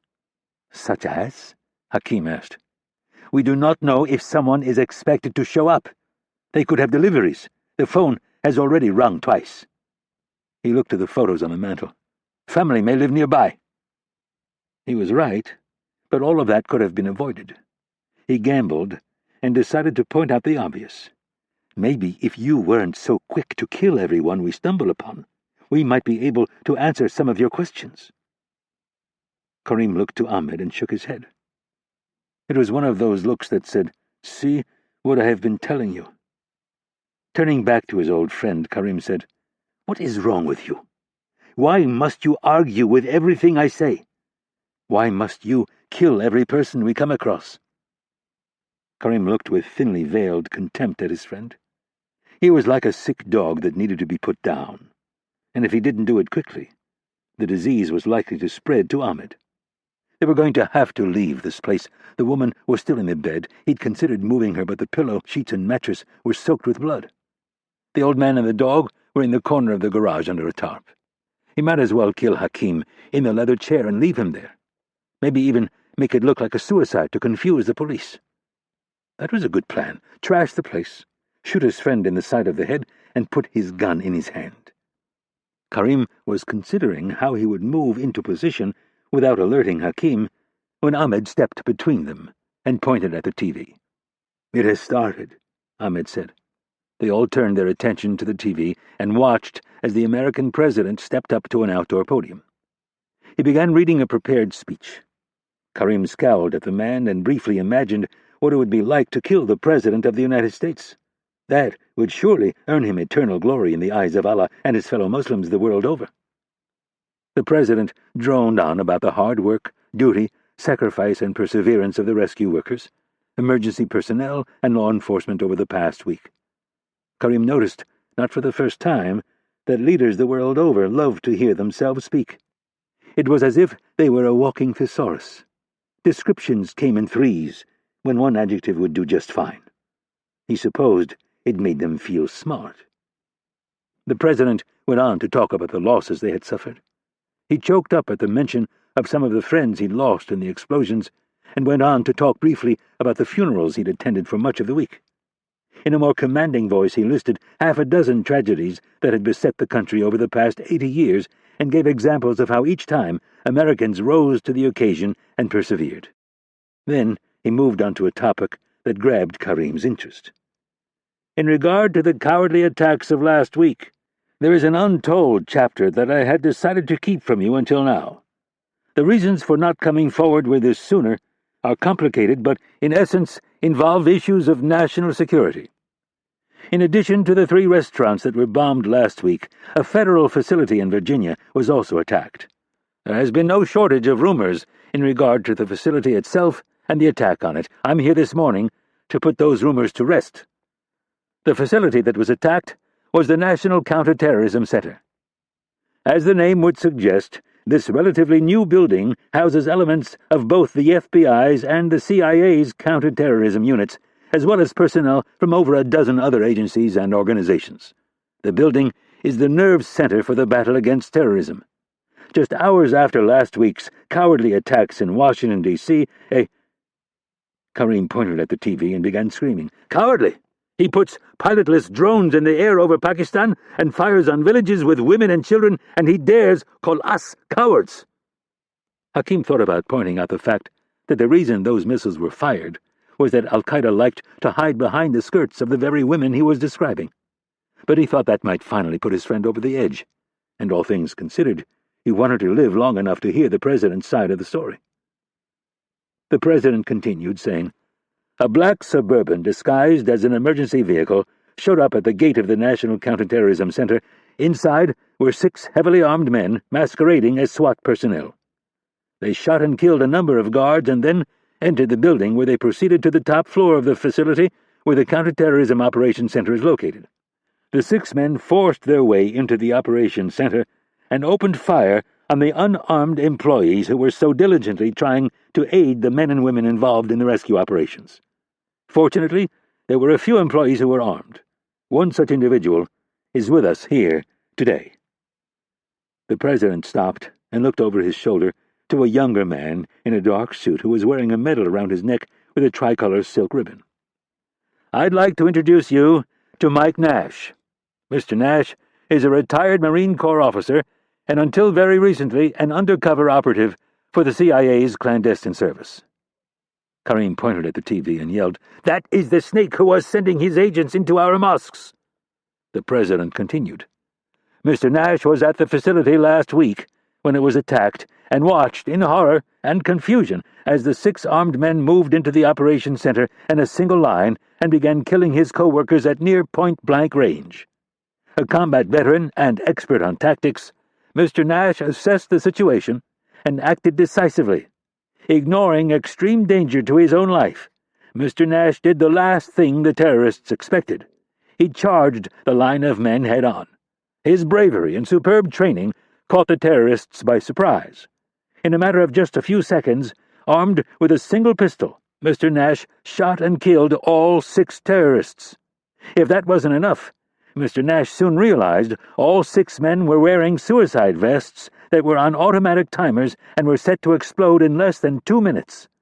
Thinking quickly, Mr. Nash and his colleagues managed to get all 6 bodies out a 6th-floor window. The explosives then detonated without further casualties. Mr. Nash's bravery should serve as a reminder to—" Hakim noticed the object flying through the air a split second before it smashed into the TV screen, punching a hole in the glass and sending a shower of sparks onto the carpet. He turned to see Karim standing with his fists clenched in rage and the tendons on his neck so taut they looked as if they were about to break free from his own skin. "Lies!" Karim screamed. "All of it lies!" Hakim stole a glance at Ahmed, who carefully had his eyes focused on the floor, too afraid to look at Karim. "They speak of honor and courage. They know nothing of such things. Did you hear him? He said superb training." Karim marched from one end of the room to the other and back, angrily stomping his feet and then kicking the leg of the glass coffee table so hard it shattered. "Superb training! I will show them! I will show them what bravery and courage and superb training is!" Like a feral animal, he turned and faced his old friend. "And I will show you, too! You doubt my bravery. You said I sent them needlessly to their deaths, that I am too afraid to martyr myself. Well, we will all martyr ourselves," he shouted. "In fact, some of us sooner rather than later. We will go to Washington and we will show the world that this president is a lying dog. I will show this Mike Nash what it is like to fight a real warrior." Chapter 56. Washington, D.C. When the front door opened, Rapp was confronted with an unwelcome sight. There before him was the big Russian who less than 12 hours ago had come within an inch or two of tearing off his head. Rapp's left temple began to throb just looking at the guy. The bodyguard had a bandage around his throat and a hell of a shiner from where Reavers had tagged him, but here he was at his post, which said a lot about the guy. After having your ass kicked like that, most guys wouldn't be too willing to show up for work the next morning. The guy was either very devoted or extremely stupid. Rapp hoped it was the former because guys who suffered from the latter were hard to teach a lesson. This time the guy eyed Rapp a bit more cautiously. He pointed at Rapp's waist and, in a really hoarse voice that was English with a Russian tinge, said, "Open your jacket." Rapp popped the one button and pulled open both sides, revealing the gun on his left hip. "Leave your toys outside," the man ordered. "No thanks." It was important not to back down. Rapp had no outward physical mark from their last meeting. "Not a choice." "Fuck you," Rapp said. "This is my town, not yours." The big Russian stared him down for 10 seconds and finally said, "Wait." Then he closed the door. Rapp stood there and wondered how he was going to handle this if they came back and told him to hit the road. He'd told Kennedy in very vague terms where he was headed, just to cover his ass in case some other federal agency was running surveillance, but he had no real backup if things went south. And the Russians weren't exactly known for playing by the rules. He'd learned long ago that you could never let down your guard and think you were okay without your gun. He didn't even like handing it over when he went to the White House. He sure as hell wasn't going to go in here without it. The door finally opened. This time, it was Sidorov. He was in bare feet, torn jeans, and a faded blue V-neck T-shirt. He looked more like a hungover rocker than a billionaire financier. The Russian whiz-kid smiled and said, "Are you always so difficult?" Rapp thought about it. "I suppose I am. No offense to you, Peter, but I don't know you that well, and I have no idea who you have in there. I've made a few enemies over the years." Sidorov pushed the door the rest of the way open. "I can relate to your paranoia. I myself have had 3 attempts on my life." Sidorov turned and moved across the black-and-white checkered marble foyer. Rapp stepped over the threshold and scanned right and then left as he closed the door. A big curved staircase, wide enough for 4 people, looped up and around to his right. Sidorov moved ahead down a center gallery that divided the house in half down the middle. Rapp followed him, checking the rooms on the left and right as they went. There was a music room, a library, a sitting room, a dining room, and another sitting room. All were empty. Finally, at the back of the house, they entered a colossal kitchen that looked as if it had been painstakingly restored to its original 1930s condition. A babushka in a grey house dress was standing on the other side of the kitchen island, staring at Rapp. Sidorov spoke rapidly in Russian to the woman and continued through the kitchen and into a solarium. He took a seat in a white wicker chair and gestured to the one on the other side of the table. Rapp sat, and Sidorov offered him his choice between the Financial Times and the Wall Street Journal. Rapp took neither. Sidorov began scanning the front page of the Financial Times and asked, "So, what can I do to help the famous Mitch Rapp?" "I had a nice talk with your boy Max last night." "Very talented man," Sidorov said while still reading the paper. "I'm shocked your CIA couldn't find more use for him." "I suppose there was a time where they would have, but things have changed." "Yes, they have. That is what I just told my bodyguard, who, for obvious reasons, doesn't like you." For the record, I did not want to tangle with him, but he didn't leave me many choices. I just wanted to collect Johnson and leave. "Why did you want him so badly? Surely it wasn't my business dealings with him." This was the part Rapp wasn't sure about. Had Johnson sold any additional information to Sidorov, or anyone else for that matter? It would take a while to sort all of that out, but for now, Rapp wanted to discuss something else. "His dealings with you are not my concern. At least, not at the moment. Let's just say he's been involved in some stuff that has a few people upset." "What kind of stuff?" "The kind of stuff he should know better than to get involved in." "Fair enough." The babushka dropped off the service tray of coffee and poured a fresh cup for each of them. Sidorov took his with cream and sugar. Rapp took his black. "So, what can I do for you at this early hour?" Sidorov asked. "Early? It's almost noon." Sidorov smiled. "I am a young man, Mr. Rapp. Early is relative." "I suppose so."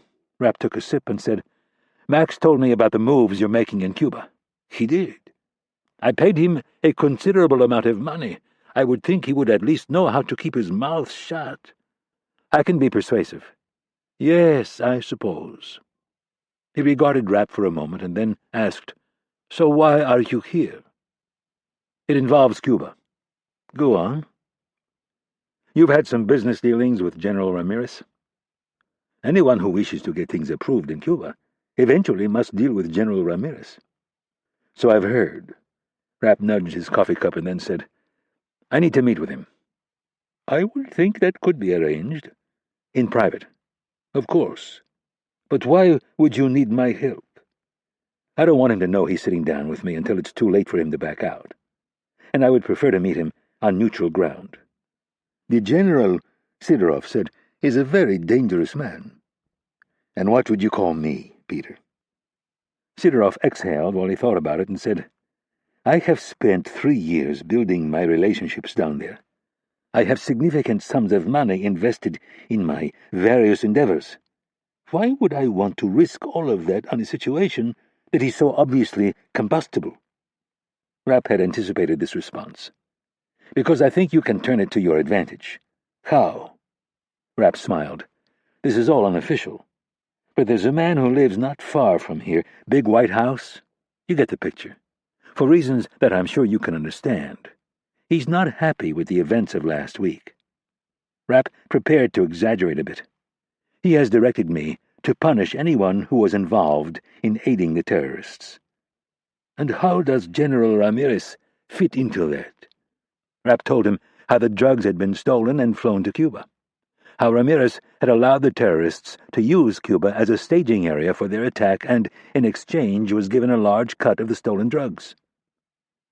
Sidorov's face grew pained as the details unfolded. When Rapp was done, he said, I hate the drug trade. I avoid it like the plague. It's all very bad for business, especially my business, but I do not condemn those who choose to make their living that way. And I'm not asking you to take a position against Ramirez. You just want me to help you kill him. Rapp didn't answer right away. I would like to give the general a chance to make amends. By doing what? By providing me certain information about the person he was dealing with. One of the terrorists. Yes. And if he does not want to cooperate with you, trust me, he'll cooperate. Sidorov thought about it for a long moment and then said, This terrorism is bad for business. I do not understand them, but it really isn't my fight. I fail to see a good reason for me to put my neck on the line. Rapp smiled. Sidorov, like any good businessman, wanted to know what was in it for him. When Castro finally goes, it'll be a free-for-all down there.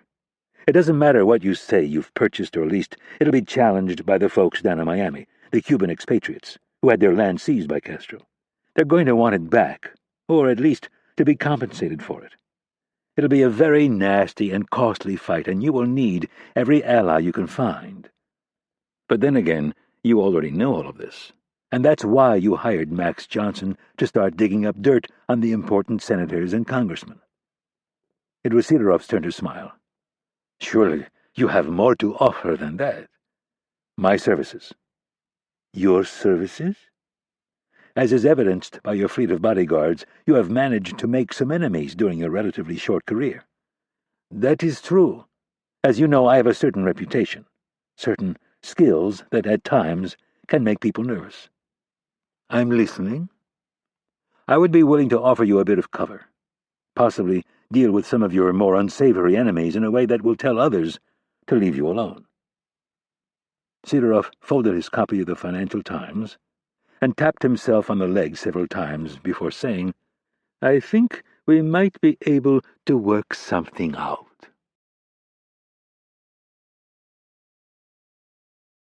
Chapter 57. Northern Arkansas.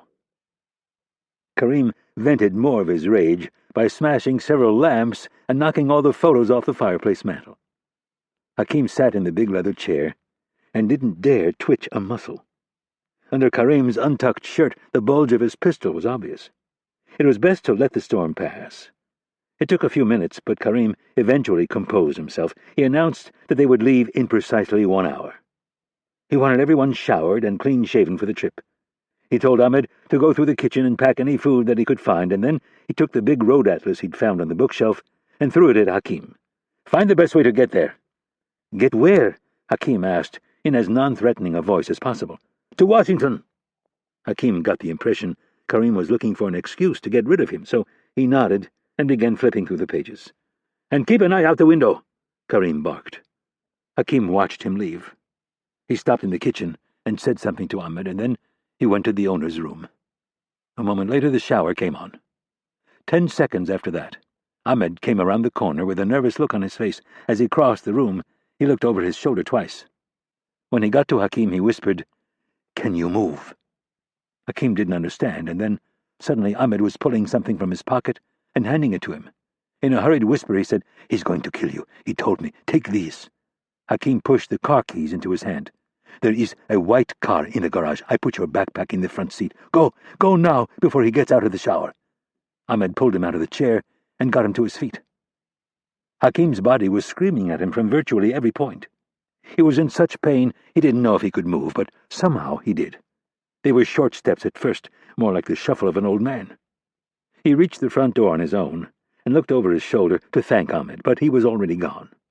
Cupboards were being noisily opened and slammed in the kitchen. Hakim opened the door and closed it behind him. He moved across the porch to the steps and then froze. There were only 3 steps, but they might as well have been a cliff. Hakim grabbed the railing and willed himself down.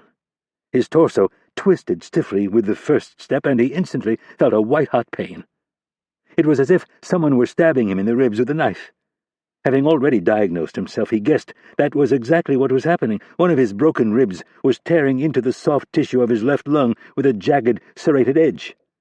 He practically fell down the next 2 steps, and then he was shuffling across the gravel, his right foot first, and then he'd drag his left foot to catch up. The pain was nearly unbearable. He felt that at any moment he would launch into a coughing fit, and then it would be over.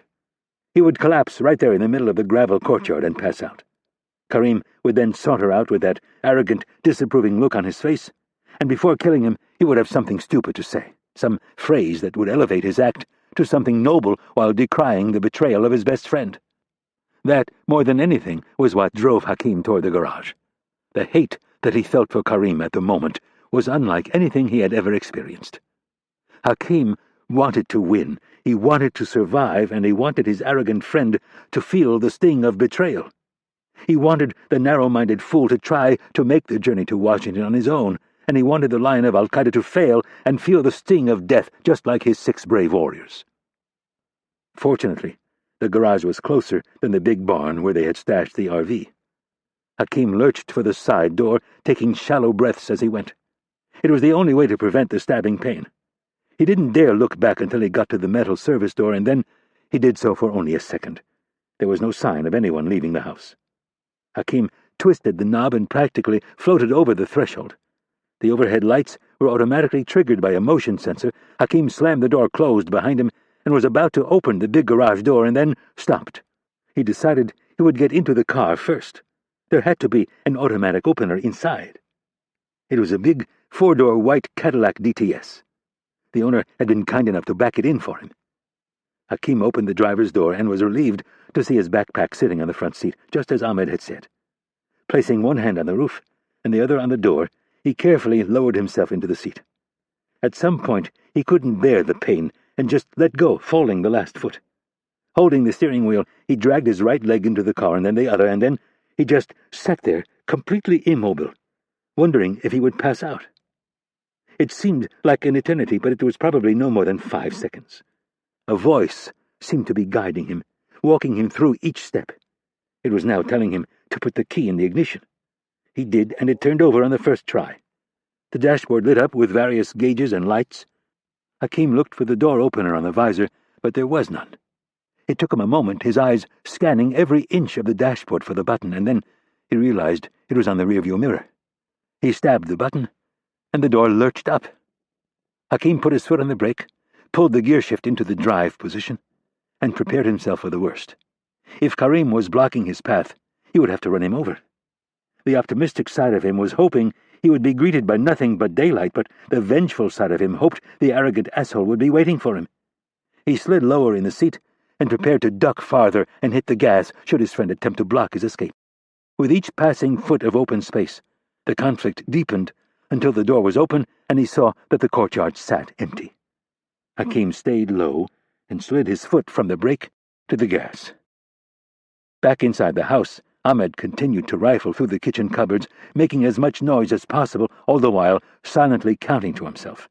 His biggest fear was that Hakim would not be able to make it to the car. How would Karim react if he found him outside, passed out on the gravel? He turned to head into the dining room and look out the window, but stopped himself. He would give him another 30 seconds. He couldn't risk helping him any further, or he would be the one facing a one-man firing squad. Ahmed prayed to Allah over and over, harder and harder, begging that he would heal Hakim's wounds and give him the strength to get away. Ahmed didn't understand any of it. He had nothing but respect for Karim. He was an amazing commander, and was as good a leader as he had ever seen. But when it came to his childhood friend, he was not himself. There had been times in the past few days where he had felt as if he was watching two 8-year-old kids fight. The constant bickering, the back and forth about every petty thing they could dream up, and then the decision back in Iowa to kill the father and son. It was the first time he honestly thought Karim had made a tactical mistake. Everyone made mistakes, but this one was obvious, and Ahmed couldn't help but think it was rooted in the jealousy Karim harbored for Hakim. Karim needed to be the hero, and everyone around him had to offer absolute subservience. That was why he stepped from the house back in Iowa and destroyed all of the careful plans and set them on this dangerous and uncharted course. Ahmed finished counting to 30 for a second time, and then kicked a pan as he walked across the kitchen floor and back into the dining room. He looked past the living room and through the big picture window. His heart leaped as he saw the hood of the white sedan ease out of the garage. He glimpsed Hakim through the windshield and thought he saw blood on his chin. "Keep going," he said to himself. "Don't pass out. Allah, please give him strength. Please protect him." Ahmed watched the car turn and accelerate past the big barn. It started winding down the driveway, a faint trail of dust kicking up, and then the taillights vanished. Ahmed exhaled a sigh of relief. But it didn't last long. From the bedroom, the noise of the running shower suddenly stopped.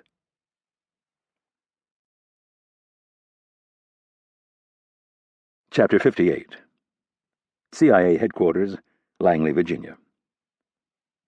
Rapp parked underneath the building and took the elevator up to the first floor. He was grinning with anticipation as he walked past the CIA's gift shop and cafeteria.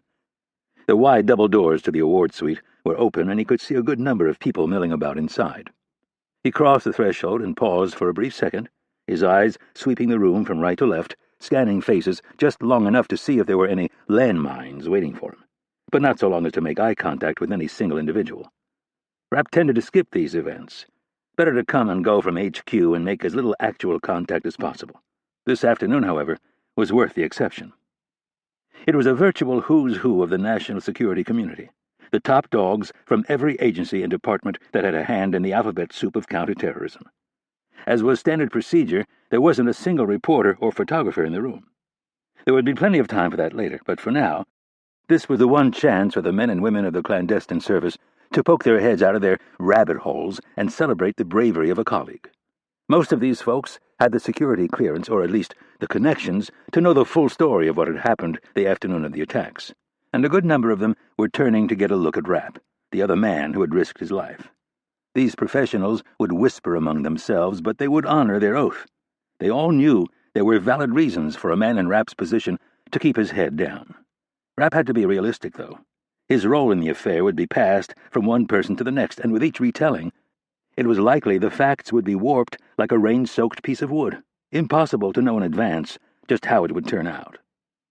Rapp heard the squawk of a child to his left and moved in that direction. He figured there couldn't be too many toddlers at the reception, so the odds were the noise was coming from Charlie Nash.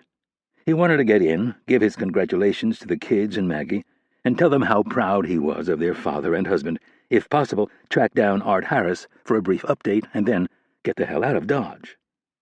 Rapp made it 3 steps before a smiling Julie Tritton cut him off. Barely 5 feet tall in her heels, the petite brunette was the hotshot rising star over on the National Security Council. She'd come up through the ranks on the military side, and until a few months ago was helping run a highly sensitive operation at the Defense Intelligence Agency. Tritton looked up at Rapp, and with a mischievous smile said, Well, Mitchell, Just how in the hell did you pull this off?" Rapp cracked a dry smile and said, "I have no idea what you're talking about, Julie." Tritton held up her champagne flute and gave him a mini salute. "I thought you would say that." She swung around Rapp's right side and hooked her arm through his. Leading him off to the nearest corner, she whispered, "This is good." Rapp nodded and continued to scan the crowd. "Nice turnout." "You know what I mean, for morale. And by the way, where's your medal?" Rapp laughed off the comment. "My sources tell me the story is a little backward about who shot who last week." "Your sources?" "Don't try to play me. I know you were the one who charged that line of men, and I know Mike was up on the catwalk firing down at them." "You know how some people get confused in the heat of battle. Don't believe everything you hear." Tritton looked over to where Mike Nash was standing. He was surrounded by a good number of well-wishers. They were all smiling and beaming at the hero of the hour. "Well, I'm happy for both of you." "Both of us?" Rapp asked. "Yes.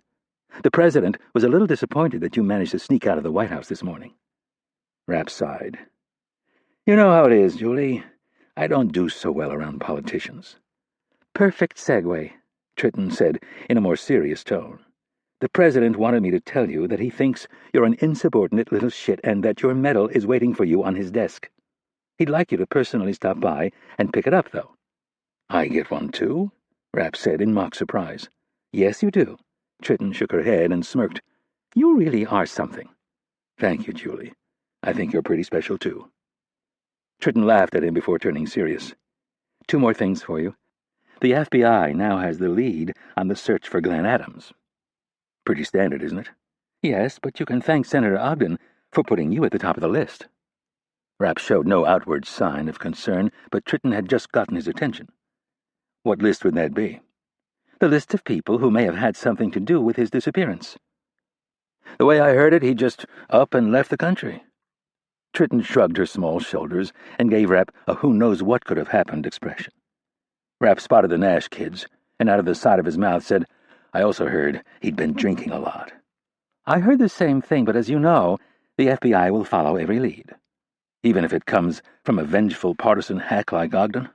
"Especially if it comes from a vengeful partisan hack like Ogden." "Great." "She might be vulnerable at the moment," Tritton said without looking at him. "How so?" "A new friend of ours told me Ogden's been telling those close to her that she thinks the attacks last week were not on the up and up." Rapp froze for a second, and then turned to Tritton. "What in the hell is that supposed to mean?" Tritton checked to make sure no one was near, and then said, "She thinks it may have been a plot by certain people in this building to eliminate their critics and whip up anti-Muslim sentiment." "Come on." Rapp didn't know if he should be pissed off, concerned, or just laugh. He decided to go with the first one, and kill a bunch of innocent people in the process, including a lot of colleagues over at JCTC. Like most conspiracy theories, it's heavy on motive and very weak on evidence. It's also crazy. I mean, don't get me wrong. I've thought of plugging a few of those self-serving idiots, but actually doing it is nuts. The president agrees, and that is why he's asked me to quietly see if I can leak it to the press. "Why?" Rapp asked in shock. "That's not the kind of thing you want floating around out there." "It already is, at least on the internet. It's all the same jokers who think 9/11 was a conspiracy. The bottom line, Mitch, is that the president is willing to make a move against her. He's sick of her antics. He'd never say it publicly, but he thinks she's come unhinged." "Thinks? Shit, I could have told him that years ago." "Well, I just wanted to let you know we have your back on this one. You stay focused on finding this lion of Al-Qaeda, and we'll deal with Ogden and the FBI." "Thanks, Julie. I appreciate it." Tritton gave him a quick hug, and then moved off. Rapp circled the perimeter until he reached the Nash kids. They'd staked out their own turf near the back wall. Not an adult within 15 feet, just the 4 Nash kids and Tommy Kennedy, Irene's 10-year-old son. When Rapp pulled up, they were standing in an informal circle with Charlie, the toddler, waddling around in the middle looking like a drunken British sailor. His mom had dressed him in a white sport coat and white shorts with white shoes. The other kids, including Tommy Kennedy, were dressed in their prep school uniforms. They all turned to greet Rapp, and Charlie saw his chance. He broke out of the circle and charged his dad's friend. Rapp bent over, snatched him up, and tossed him up in the air. Charlie let out a squeal before landing safely in Rapp's arms. "Kids," Rapp said, "how's it going?" Jack Nash stepped forward. "My dad is really mad at you." Me? Come on. You can't be serious. He was trying to talk all quiet on the way over here, but he's half deaf from that explosion, so he doesn't know we can hear everything he says. He was really mad." Shannon stepped forward with a smile and said, "My mom was laughing at him, so I don't think he was that mad. But he did say some not very nice things about you. Wouldn't be the first time. Did you kids enjoy meeting the president?" "Yeah," Jack said excitedly. "We got to take photos and everything." "Heads up," Rory said while looking over Rapp's shoulder. "Here he comes." Rapp turned and saw Nash coming straight for him, his eyes locked on him as if he was a ram hell-bent on knocking something off his ledge. A few people tried to stop him and offer their congratulations, but Nash kept moving. Rapp was suddenly glad he was holding Charlie. He figured the little fellow would deter any serious physical confrontation. He turned so Charlie was in the direct line of fire. Nash pulled up to the group. "You're unbelievable." "Nice medal," Rapp said, pointing at Nash's chest. Nash looked down and fingered it. "I've already taken it off twice. My wife and Irene and some PR handler keep making me put it back on." Rapp laughed over his friend's obvious discomfort. "You think this is funny? I swear if you weren't holding Charlie, I'd take a swing at you." Rapp tried to turn serious. "You have to admit I got you." "Yeah, and I'm going to get you," Nash said as he leaned in. "This is bullshit, and you know it." Rapp cupped his free hand over Charlie's ear and feigned shock at his friend's choice of words. "Hey!" "Dad, I heard that," Jack announced as he appeared at Rapp's side. "I don't know if you've noticed, Jack, but it's my day. When you're 38 and the President of the United States gives you a medal, you can swear all you want to. Now take your brother. I need to have a word with Mitch." Rapp handed Charlie over to Jack and then followed Nash to a nearby open spot. Nash looked at the people who had gathered on his behalf. "I can't believe you ambushed me like this." Rapp couldn't stop smiling. "And I can't believe how easy it was to dupe you." "Yeah, well, I've been a little preoccupied lately." "You do work for the CIA, you know. You're supposed to see shit like this coming." "I don't want to hear it from you. Not now, probably not ever. You had no right to make this shit up." "Well, you're welcome." Rapp pointed across the room at Nash's wife. "I haven't seen Maggie this happy in years." Nash looked at his wife. She was talking with Kennedy, Dickerson, and a few other big shots. And Rapp was right. She looked as if the weight of the world had been taken off her shoulders. "That doesn't mean it was okay for you to out me. How the hell would you like it if I did it to you?" "You'd be breaking the law." "Why isn't it breaking the law when you do it to me?" "Because the president didn't say you could. He gave me the go-ahead, and besides, I don't have a wife and 4 kids who depend on me." Rapp looked back at the Nash brood and said, "Trust me, you don't want to turn out like me. They need you, and you need them." The words seemed to at least make Nash stop and think. He considered them for a moment and said, "I would have at least liked to have a say in it." "And you would have said no." "You're damn right I would have. I didn't do all those things the president said I did. You did." "I did some of them. And don't get all Semper Fi on me. You were a big part of it. If you hadn't zipped that first guy, I'd be dead, and so would a hell of a lot of other people, including you." Rapp poked him in the chest. "You deserve that medal." "What about you?" "Shit, I already have 3 of them." "Bullshit." Rapp shrugged. "See for yourself. Now that you're getting promoted, you might be able to read about some of the stuff I've done." Nash suddenly lit up. "Irene says I'm your boss now. About the only good thing that happened today. Quit your pissing and moaning. Look at how happy your wife and kids are. Once you calm down, you're going to look back on this day and thank me." Nash looked over both shoulders and said, "I'm going to ride your ass is what I'm going to do. I'm going to be the worst boss you ever had." Rapp laughed. "Good luck. You're not the first guy who's told me that." Art Harris, the deputy assistant director of the FBI's Counterterrorism division, ambled over with a huge grin on his face. Rapp matched it, and Nash frowned. Harris stuck out his big mitt and said, "Mitch, nice work. You got him good." "Thanks, Art. I appreciate it, but it's not the first time someone's duped a jarhead."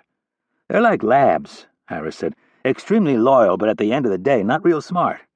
Boy, you two are a regular Rowan and Martin." "Who?" Harris asked. "Never mind." Nash turned away from them and saw the CIA's Director of Public Affairs headed their way. "Oh, shit." Marion Rice approached her new hot commodity and said, "Good news. 60 Minutes wants an exclusive with you. They're willing to put all their best people on it." When she saw Nash hesitate, she said, "This is huge. I know you don't like it, but it's huge, and we have to strike now while you're hot. Come on," she said, grabbing him by the arm. "There are a few more people who would like to meet you." Nash resisted for a second, and then, when he saw the shit-ass grins on Rapp and Harris's faces, he said, "Keep laughing. Great friends you two turned out to be." He started to walk away, and then looked over his shoulder with all the excitement of a man being led to his own execution. Chapter 59. Northern Arkansas. Hakim reached down and adjusted the seat a touch more, leaning it farther back. It seemed as if he was feeling better with each passing mile. He'd almost fainted twice during his escape. The first time was going down the steps of the house, and the second was when he had to lower himself into the seat of the car. Each time the pain of his broken ribs tearing into the soft tissue of his lungs was almost too much to take. Looking back on it now, he was sure that Allah had given him a helping hand. Nothing else could explain his not blacking out from the pain. As he turned onto Highway 65 and headed south, a coughing attack almost became a horrific reality, but he forced himself to take slow, shallow breaths. Now, nearly 2 hours later, he was feeling pretty good. The big sedan was comfortable, and the owner had fortunately left him a full tank of gas. The wind was howling out of the north, and he was headed south, so he figured he could get in at least 300 miles before he had to fill up on gas. He was nearing the outskirts of Little Rock, so everything was back to a 2-lane divided highway. He'd already blown through several small towns on the journey south. The speed limit went from 65 miles per hour to 30 miles per hour, and he hadn't even noticed it until some guy standing on the corner motioned for him to slow down. After that mistake, he tried to pay more attention.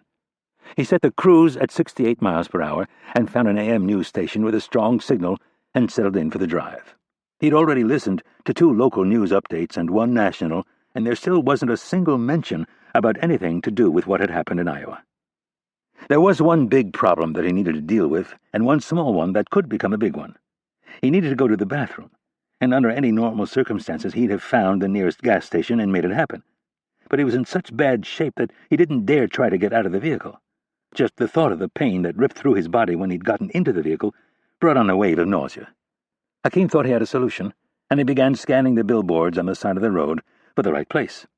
Sure enough, within a few miles there was a sign for a McDonald's. Hakim got in line with all the other cars. He checked himself out in the mirror while he waited. He'd found a pair of large sunglasses in the center console, the kind that you saw older people wear over their regular glasses. They were so big they effectively covered most of the bruising around his eyes and also helped age him. He ordered a vanilla shake, large coffee, 2 bottles of water, a couple of cheeseburgers, some fries, and some extra napkins. He wasn't hungry, but he thought it would be good to have some food in the car, just in case. He filled the cup holders with the shake and the coffee, and tossed everything else in the passenger seat.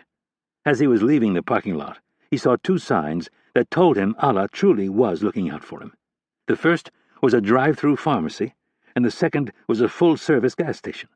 If he filled up now, he would have no problem getting across the state line without stopping again. Hakim pulled up to the line of pumps farthest from the building and waited for a man to come out. It turned out to be a young kid, which was all the better. While the kid topped off the Cadillac's big tank, Hakim slowly began sipping his vanilla shake. The total came to $38.50. Hakim gave him 2 $20 bills and told him to keep the change. As he crossed the busy street and pulled into the drive-through lane at the pharmacy, he began thinking about his decision. Hakim had been up and down the Gulf Coast, from the Florida Keys all the way up and around to Brownsville, Texas. He had contacts in a half-dozen cities, none of them Muslims, and most of them involved in the illegal trade of drugs. His most trusted contacts, and the ones who owed him the most, were down in Miami, but that was a long drive. Brownsville was as well. In his condition, he could never make it to either city without stopping, and that would complicate things. He would have to dump the car because eventually someone would find the murdered couple and report the car stolen. No, he decided, it would be better to drive to New Orleans. He could make it there in 10 hours, arriving well before midnight. He would have to ditch the car and call his contact. There was one other option, and he was tempted to go with it, but he would have to see how things played out first. He picked up some heavy-duty aspirin and antibiotic cream at the pharmacy and was back on the highway a few minutes later. Hakim figured when he was done with the shake, he'd pee in a cup and then dump it out the window. With his decision to go to New Orleans, though, he needed to make a call. He fished the cell phone out of his pocket and decided to turn it on for the first time. Hakim set the cruise at 68 miles per hour and held the phone on the steering wheel while he waited for all the various signals to light up. It took about 20 seconds, with the phone making some funny noises as it ran through its setup, and then it made a funny chirping noise, and the screen told him he had one new message. For a split second, Hakim's heart sank, and then he realized it was probably one of those messages left by the wireless company. He held the message button down for a few seconds and then heard the phone dialing. He pressed the speaker button and listened as the computerized voice told him what he already knew, that he had one message. A few seconds later, a voice from his not-so-distant past sent a chill up his spine. "You dare call me a coward? What are you? You sneak out of here like some frightened woman while I am in the shower and leave me to fight for myself. Stuck in the middle of America. You will pay." Karim sounded so angry. Hakim wondered if Ahmed had received a beating for not stopping him. "Allah will make you pay. I will tell everyone that you are a traitor. Nothing more than a woman with a man's genitalia. And that I'm not even sure about. When I am done with my mission, I will find you. I will hunt you like a dog, and I will make you endure unimaginable suffering and humiliation. And trust me, I will not fail. I will find you." Hakim listened to it again. This time the surprise was gone, and with it, his fear of Karim. He looked down the highway for a moment and decided to throw caution to the wind. He pressed the callback button on the phone and left it on speaker. It was picked up on the 6th ring. "I can't believe you are calling me." Karim's angry voice came over the speaker. "I can't believe you have your phone turned on. Are you slipping? Are you letting your emotions get the best of all your self-proclaimed military discipline?" There was an angry laugh, and then, "You are running away. Just like Afghanistan. You are a coward." Hakim knew he was trying to bait him with lies.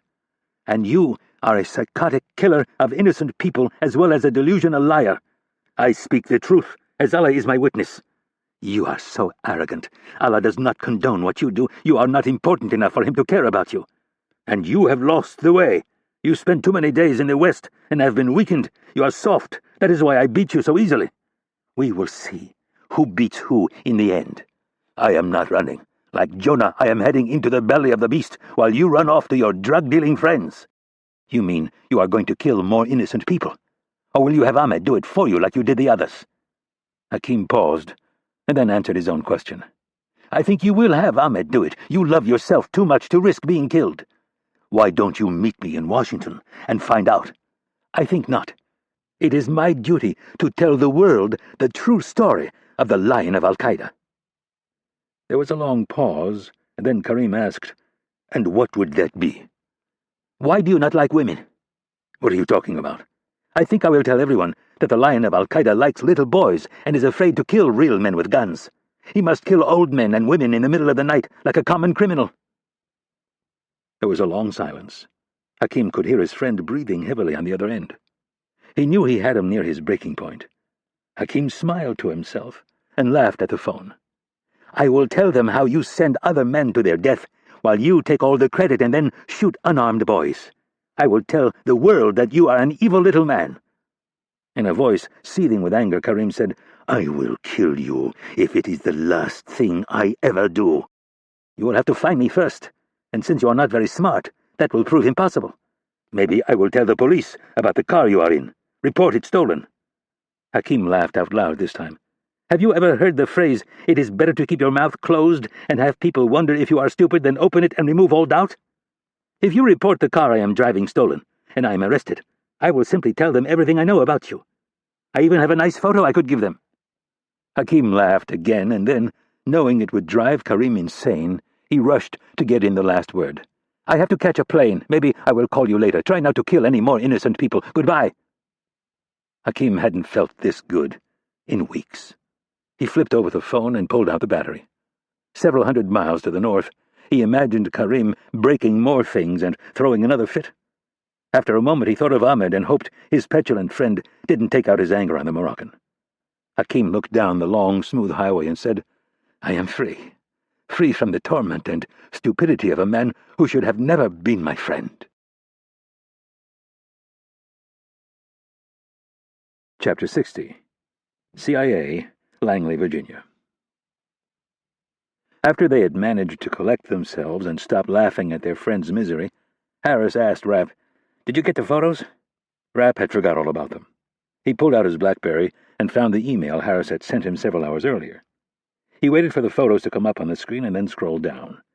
The first man he didn't recognize, but the second one looked an awful lot like a certain Moroccan he'd seen in a photograph provided by Catherine Cheval. Rapp scrolled back up to the first photo and wondered if it was possible. Could this be the Lion of Al-Qaeda? He felt as if he was holding the winning lottery ticket. Harris saw the change in Rapp's expression and asked, "What is it?" Rapp lowered his BlackBerry and tried to figure out how much he could reveal. There was no way he could sit on this information. Iowa, he thought to himself. The bastards had gone to the middle of the country to hide out. "What do you know?" Harris asked impatiently. "Let me check with a few of my sources." Harris studied him with the eyes of a career lawman. "You're holding back." Rapp hesitated. That he was holding back was obvious. Here they were, at the tangled and mangled intersection of politics, law enforcement, and international espionage.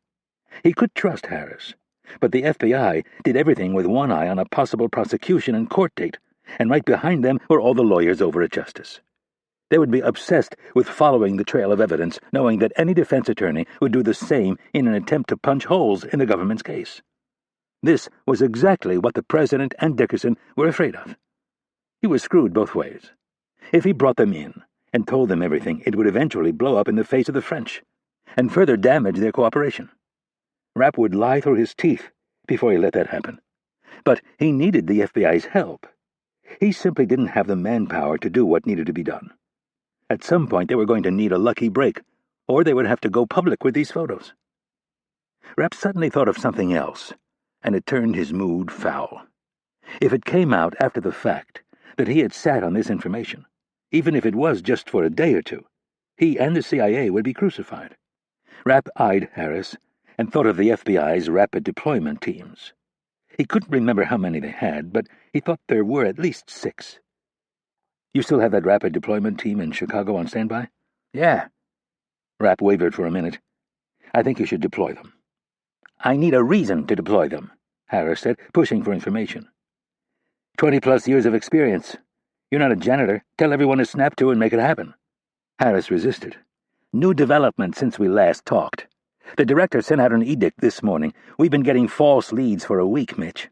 These teams have been flying all over the country. They're at their breaking point. The director told us no more chasing ghosts. Keep the teams home until we have some hard evidence." "I'd say 2 dead bodies, a bunch of military-grade C4, and 2 sets of fake IDs with photos of 2 men of possible Middle Eastern persuasion is a decent start." "What aren't you telling me, Mitch?" Harris asked. "Ard, you know how this works. I can't tell you what I know right now because you guys are going to make me sit down in front of a bunch of lawyers and put me under oath and ask me how I know what I know." Rapp shook his head. "That can't happen." "But Mitch, but nothing. Leave me out of this. Get your team there, put these photos up on the wire, and list them as possible suspects in a double homicide and let your guys piece it all together." "Are you trying to tell me you think these are 2 of the 3 terrorists we're looking for?" "I'm not telling you anything, Art." Rapp winked. "The only thing I'm saying is that my brain tells me these 2 guys are Middle Eastern, not Mexican, as their names would suggest." Rapp looked at his BlackBerry and said, "My gut tells me there's a chance these might be 2 of the 3 guys we're looking for, and your gut should be telling you the same thing." "That's all you're going to give me? Your gut?" "For now, yes. I gotta run, Art. Deploy the team and see what they dig up." Rapp turned to look for Kennedy. "Where are you going?" Harris asked. Rapp ignored him and threaded his way through the crowd toward Kennedy. She was surrounded by too many people Rapp didn't want to talk to, so he maneuvered into a position where he could catch her eye. It took a few seconds, but Kennedy eventually saw him. He pointed his finger straight up and mouthed the word, "Now." Rapp left the room and pulled up Marcus Dumont's phone number. He listened to it ring in the hallway across from the gift shop while he waited for Kennedy. The computer genius answered on the 4th ring. "What's up?" "Are you in the building?" Rapp asked. "Which building?" "Old HQ. Yeah, I'm down in the basement working on—" Rapp cut him off. "Drop whatever it is and get your butt up to Irene's office on the pronto." "Am I in trouble?" "Only if you're late." Rapp ended the call and put the phone back in his pocket just as Kennedy joined him in the hall. 2 of her bodyguards hovered nearby. "What's wrong?" Rapp started walking. "I'll save the good stuff for your office." They moved quickly down the wide hallway while Rapp filled her in on the developments in Iowa. They turned a few times until they got to a door that led to Kennedy's private elevator. No one spoke on the ride up to the 7th floor. When the door opened, the 2 bodyguards stepped aside, and Rapp followed Kennedy to the left and into her office. "I asked Marcus to join us," Rapp said. "He should be here any second." Kennedy leaned against the front of her desk, placed her hands on the edge, and crossed her legs at the ankles. She was dressed to the nines for the cameras, dark blue skirt and jacket with black nylons, black pumps, and an ivory blouse. "I'm not sure I understand why you're so concerned." "Yesterday, when you sent me on that little hop to go meet with Catherine and George?" "Yes." "Well, I told you last night they gave me some pretty good intel." Kennedy could tell by his sour expression that there was a catch. "And?" "Let's just say your friends up on the hill wouldn't approve of their methods." Kennedy noticed how he referred to them as her friends. "So you're nervous about sharing the intel with the FBI?" "Yes, and I promised George up front that I would be really careful with the stuff he gave me. Between the 2 of us, I'm about 99% sure it came from his top source inside the Cuban government." Kennedy nodded and considered how nervous she would be if she had to share one of her top sources. "Understandable." "I told you they ID'd 2 of the 3, and they have a line on the 3rd. "I remember." "Well, you're not going to believe this." Rapp pulled out his phone and showed her the photos. "Art just sent me these. This is why I asked you to come up here. They found these fake IDs at the crime scene in Iowa. One of these," Rapp checked the small screen, "this one right here, I'm almost certain is a Moroccan named Ahmed Abdullah, who Catherine tells me is one of the 3 men we're looking for." "And just how does she know that?" "Unofficially, and I mean really unofficially, someone Catherine trusts picked up Ahmed's brother and had a long talk with him. I don't know all the details, but it sounded pretty solid to me." "And?" "You know Catherine as well as I do. She wouldn't dump something like this on me if it was bullshit." "What about the other photo?" "I don't know. When Marcus gets up here, I'll have him send it to George and Catherine. I don't want it to come directly from either of us. Better to make it look like it was part of an information dump." Kennedy thought about it for a second and said, "So Ahmed's brother was more than likely tortured." Rapp shrugged, as if to say of course he was. "And if we share this information with the FBI, they will want to know where we got it?" "Exactly." "And then at some point in the not-so-distant future, they'll send a couple dozen agents and attorneys over there to question Ahmed's brother and Catherine's man." "And we can't let that happen," Rapp said. "No, we can't." Kennedy stared out the window. "What I need you to do is come up with a plausible explanation for why we think this double homicide is linked to the attacks of last week, and do it in a way that doesn't compromise George and Catherine or their people." "We could alter those photos and dump them into the database." "Not a bad idea, but Art already ran them through Tide and came up with nothing. This has to come from overseas." Rapp looked toward the door, hoping to see Dumond. "As soon as Marcus gets up here, he'll know how to handle it without leaving any fingerprints. I also have him looking into an issue in New York." "New York?" Rapp was getting ahead of himself. "The farm in Iowa was purchased through an LLC. I don't know, 6-8 months back. The lawyer who handled it was out of New York. I wanted to get a look at his files before all the Dudley-Do riots show up on Monday." "Follow the money?" "You got it. I'm half tempted to fly up there myself and slap the guy around a little bit. Make sure I get the whole story out of him." Kennedy shook her head. "I don't like that idea." Rapp knew she wouldn't, but asked anyway. "Why?" "If this adds up like you say, the FBI will most certainly be all over this attorney on Monday. I know you can be persuasive, but there is no guarantee the attorney won't file a complaint. In fact, once he's surrounded by a bunch of federal agents, I can almost guarantee he'll file charges. And then I'll have to explain to a lot of upset people what one of my top operatives was doing beating an American citizen and subject in a major criminal investigation." Before Rapp could answer, there was a knock on the door.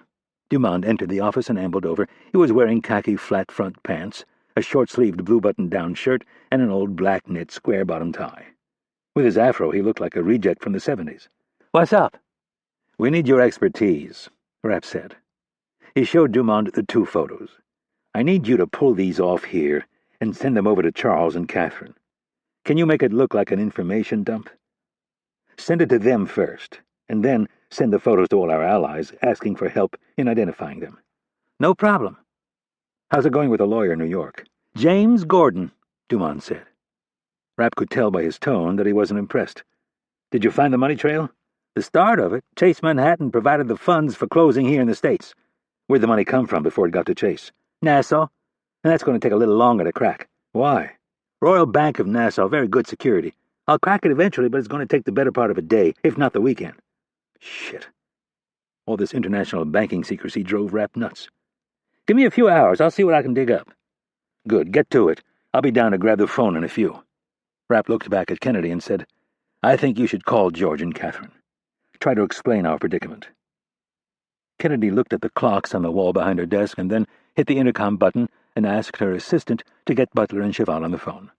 Tell them it's urgent, please. Any ideas? Rapp asked. A few. Nothing great, though.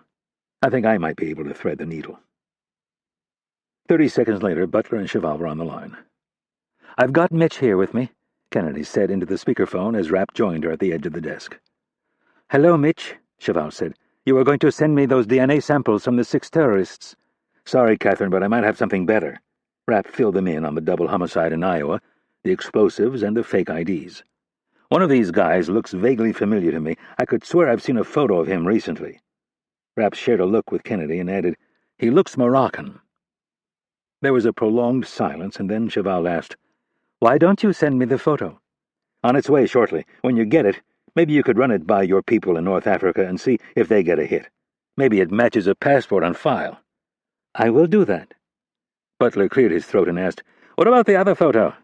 He looks Saudi to me, Rapp replied. I see, Butler said. What exactly are you looking for, Irene? Just trying to be careful, George. You know how this works. If we put these guys on our watch list and tip off the FBI, they're going to want to know how we figured out who they were. So far, Mitch is running with the idea that they don't look Hispanic like their names would suggest. Yeah, Rapp said. I'm thinking Moroccan and Saudi. I just received the photos, Cheval said. The one man is definitely Moroccan. I think I can get independent confirmation for you within the hour. By independent, do you mean something the FBI could use in court? Yes. I would be careful with this other photo, though. I'm not sure the Saudis will be much help. They might even begin to destroy evidence. I'm not sure we need confirmation on both photos at the moment, Kennedy said. The Moroccan should be good enough to pass the entire thing off to the FBI nice and clean. Anything from my end? Butler asked. Rapp leaned in. If you could show the second photo to the right people, George, that would be great. Will do. And one other thing, Rapp said. You're not by chance heading to the Bahamas this weekend, are you? Butler laughed. I wasn't planning on it. Well, I'm flying over to Nassau in the morning. What on earth for? I need to talk to someone about a shipment of stolen drugs. And while I'm there, I might visit one of your banks. Oh, Butler said, showing a bit of concern. If you're interested, meet me at the Grey Cliff. Say around 11. If not, send someone you trust, someone who might help expedite things. Let me see what I can do. Fair enough. Just shoot me an email and let me know if you can make it. Kennedy covered a few more things with them, thanked them for their time, and then disconnected the call. She looked up at Rapp with a pensive stare and said, The Bahamas? Yes. And when were you going to tell me about this? I thought I'd send you a postcard from the beach. Really? And just how do you plan on getting there? Actually, I need to borrow one of your planes. The guy I'm going with is sending his plane to Cuba to pick up the man I need to talk to. Cuba? Kennedy frowned. Who? I think it would be better for both of us if I spared you the details. You're unbelievable, Kennedy said, with a shake of her head and a sigh. Chapter 61. New Orleans. His watch woke him up with a steady beep. Hakeem turned off the alarm and looked over at the dashboard clock. It was 4:30 in the morning. He reached down with his left hand and searched for the seat controls. After he found the big vertical knob, he pulled up, and the driver's seat began to raise itself out of the fully reclined position. He looked over the steering wheel, half expecting to see a cordon of police officers. There were none. He smiled at the cars opposite him. There wasn't a person in sight, and beyond the edge of the concrete parking ramp, he could see the sky in the east turning gray with the first hints of dawn. The relief felt good. So far, his plan had worked. On the drive into New Orleans, he'd weighed his options and decided it was time to press his luck, before his window of opportunity closed. It was time for a bold move. He had a brief conversation with his Cajun associate, to me the Bayou Coke King. The Coke King told him he was running a boat in 5 days. The thought was Hakim could ride out for the transfer and then ask for passage on the other boat. The plan might work, but Hakim had other concerns. The first involved staying at the Cajun's swamp shack for 5 days. The place was filthy. In his current state, he was likely to catch a debilitating infection. His second concern was the vision of himself attempting to climb from one boat to the other in the inevitable swells, and that would be after pounding through who knew what kind of seas at close to 50 knots. If it had been his only option, he still would have wavered, but he supposed in the end he would have simply dealt with the pain. Fortunately, there was an alternative. There was a great deal of risk in the sense that he would be trapped as soon as he entered an airport, but sometimes the best course of action really was the simplest. He had an American passport and a matching credit card with a $10,000 limit. On the way down the night before, he'd pulled into a Walmart parking lot outside Vicksburg and turned on his laptop. There were no direct flights, but in a way, that was better. He had his choice of 10 or more flights that would work, but the best combination was the 6 a.m. out of New Orleans with a connecting flight through Miami. He was very familiar with both airports. The security people at New Orleans International Airport weren't exactly the cream of the crop, and the people at the Miami airport weren't much better. Miami was also one of the busiest airports in the world, and they were far more worried about who was entering the country than who was leaving it. So Hakim said a quick prayer and booked the tickets through an online travel site. He then, very carefully, eased himself out of the car and slowly walked into Walmart so he could use the bathroom and purchase what he would need for the next leg of his journey. Back in the parking lot, he took all of his purchases out of the packaging and neatly placed them in the new carry-on bag he purchased. He was back on the road in less than 30 minutes and headed over to Jackson, Mississippi, where he pulled into a truck stop. He hobbled in with his new roller suitcase and found the pay showers that the truckers used. He fed dollar bills into the slot and then entered the cramped space. Slowly and carefully, he peeled off his clothes and rolled them into a neat ball before stuffing them into one of the 2 plastic Walmart bags he'd saved. Hakim stood in front of the streaked and scratched mirror and inspected the full extent of his injuries. The left side of his body, from under his armpit to nearly his waist, was one marbleized slab of purple. Both eyes were bruised, his nose was broken, and his lip was split. Even when confronted with the severity of his injuries, he had a hard time believing his friend had done this to him. He plugged in the electric clipper, set it to 1, placed his head over the sink, and began to buzz off his medium-length black hair. In a few minutes he was done. All of his hair was buzzed to a uniform 1/4 inch. He then took the electric razor and took off the 2 days of stubble on his cheeks and neck, leaving the thick black hair on his upper lip and chin. It was exactly the way he had worn it for the photo he used on his fake passport. After a quick shower, Hakim placed the electric razor in his suitcase and put the clipper in the second bag with his shoes. He then put on his baggy khaki cargo shorts, a striped light blue and white polo shirt, flip-flops, and a Budweiser hat. On the way back to the car, he tossed the 2 Walmart bags into a garbage can, then drove down to New Orleans and the Louis Armstrong International Airport. He arrived a few minutes past 11 and pulled up to the short-term parking kiosk, where he grabbed his ticket and entered the large multi-level parking structure. He found the perfect open spot on the 4th floor. It was dark, and the space was bracketed by a large SUV and a pickup truck. He carefully backed the vehicle into a tight space. There was barely a foot to spare on each side, which was good. If any security guards were on patrol, this was the last row they would pick to cut through. Hakim set the alarm on his watch, reclined his seat, turned it all over to Allah, and went to sleep. Now he had a flight to catch. He was about to open his door when he realized he needed more room. He started the car and pulled out of the spot. Near the end of the row he found 2 open spaces and pulled in. He popped the trunk and took the keys with him. He stuffed the keys in the pocket of the hoodie sweatshirt he had on over the polo shirt, and then very carefully slid the carry-on over the edge and let it slide off the bumper to the ground. After extending the handle, he grabbed the bag of cotton balls and tore it open. He took 3 and stuffed them in his mouth on the left side between his teeth and his cheek. He tapped his cheek with the palm of his hand and decided he could use a few more. After that, he put just 2 on the right side and stuffed some extra ones in his jacket pocket. He then grabbed the dull metal cane he'd picked up at Walmart and closed the trunk. With the left hand on the cane and his right hand on top of the wheeled carry-on, he began hobbling toward the terminal. Just before he got to the double-glass doors, he stopped and dumped his other forms of ID in the garbage can. It wouldn't look good if he was searched and they were discovered. He took the elevator down a couple of floors and then took the Skyway over to the main terminal. So far he'd seen just one person, a flight attendant who walked briskly past him. Inside the terminal there were more people, but it didn't look like much in the big space.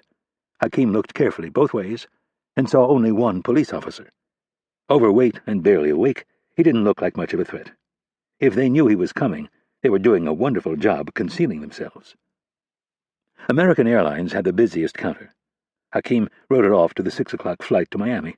He got in the coach line and waited a few minutes before it was his turn. The woman behind the counter looked at him with a combination of shock and concern.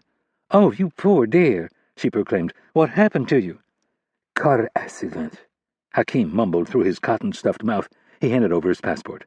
"I'm so sorry," the woman said as she took his passport and punched his name into the computer. "I have your reservation right here, Mr. Andros. You're on the 6 o'clock to Miami." She tapped a series of keys and looked at the screen for a moment. "You know what I'm going to do for you? First class is wide open. I think you'll be more comfortable up there. Now, once you get to Miami, you'll have to check with the gate agent. The computer isn't showing what aircraft you have for the next leg of your trip, so I can't assign those seats. Would you like to check your bag?" Hakim smiled and said, "Please." The woman took the bag and handed him his boarding pass. After he was done thanking her, Hakim hobbled over to the security line. Only one metal detector was open, and again the security people looked about as alert as the cop by the front door. No sense in turning back now, he thought to himself. He showed the TSA agent his passport and boarding pass. The agent, a 50-some-year-old man with bloodshot eyes, made sure the name on the passport and the boarding pass matched, and that was about it. Hakim kicked off his flip-flops and very slowly bent down to pick them up. He placed them on the conveyor belt and tossed his money, watch, phone, and car keys in a dish. A female TSA agent, standing on the other side of the metal detector, asked him if he could walk without the cane, and he nodded that he could. He placed the cane and his zip-up hoodie on the belt as well, and slowly made his way through the detector. On the other end, he picked all of his stuff up without a problem. He felt so good after clearing security that he had to remind himself to slow down. Using the cane, he made his way over to the closest coffee shop and was about to get in line when he remembered the cotton balls. He picked up 2 newspapers instead and then headed down to the gate. On the way, he extracted a few of the cotton balls and placed them in his left pocket with the others. A 24-hour news channel was on an overhead TV near the gate. He stopped and watched for about 5 minutes. There was nothing new except that the director of the FBI had announced a press conference for 11 a.m. Eastern. Hakim boarded early with the only other first-class passenger and settled into his seat. When the flight attendant came by with a glass of champagne and orange juice, he decided things were indeed looking good, and he took her up on the offer. That was when he decided to call Karim. He removed a few more cotton balls, turned on the phone, and then hit send twice. Surprisingly, the phone went straight into voicemail. At the beep, Hakim turned toward the window and, in a quiet voice, said, "It's too bad you didn't trust me. I'm already on my way out of the country. I suppose you're stuck somewhere in the middle of America, getting ready to kill another innocent woman." "A lion of Al-Qaeda," he laughed. "It should be the lamb of Al-Qaeda. It's too bad you don't have the genitalia to fight a real man face to face." Hakim ended the call and removed the battery as a precaution. He couldn't help but smile at the thought of what the message would do to the thin-skinned Karim. He sincerely hoped the idiot would meet his death in a hail of bullets. Hakim hoped he could read about it on a beach somewhere. He would put the madness of Al-Qaeda behind him and start a new life.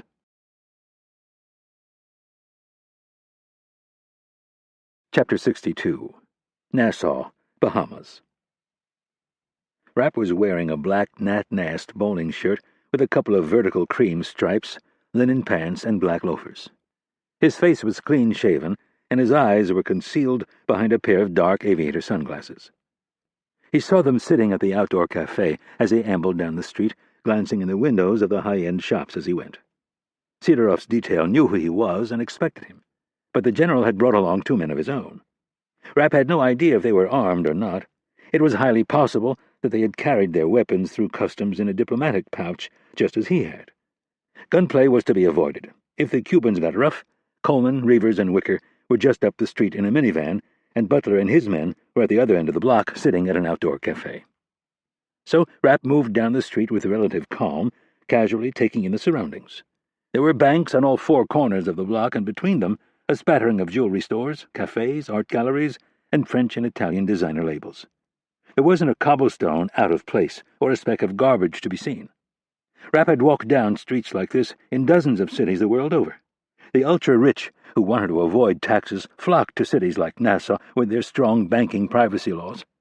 Along with them came a smaller percentage of men who made their money in the illicit trades of guns, drugs, and organized crime. Rapp had spent a great deal of his career tracking these modern-day pirates, and the trail often led to these tiny island nations. Rapp stopped next to the outdoor cafe and pretended to check out the display of Panerai watches in the window of a jewelry store. Through the reflection in the large plate-glass window, he could see 5 bodyguards, 3 for Sidorov and 2 for the general. He was close enough to smell the smoke from the general's cigar and could faintly hear him talking to Sidorov in English. Rapp nonchalantly stepped over the rope that divided the outdoor seating for the cafe from the rest of the sidewalk. He kept his right shoulder to the building and his eyes on the bodyguards. If they reached for a weapon, Rapp would raise his hands and let Coleman and the Brits come riding in. With the bodyguards out of the way, Rapp could focus on Ramirez.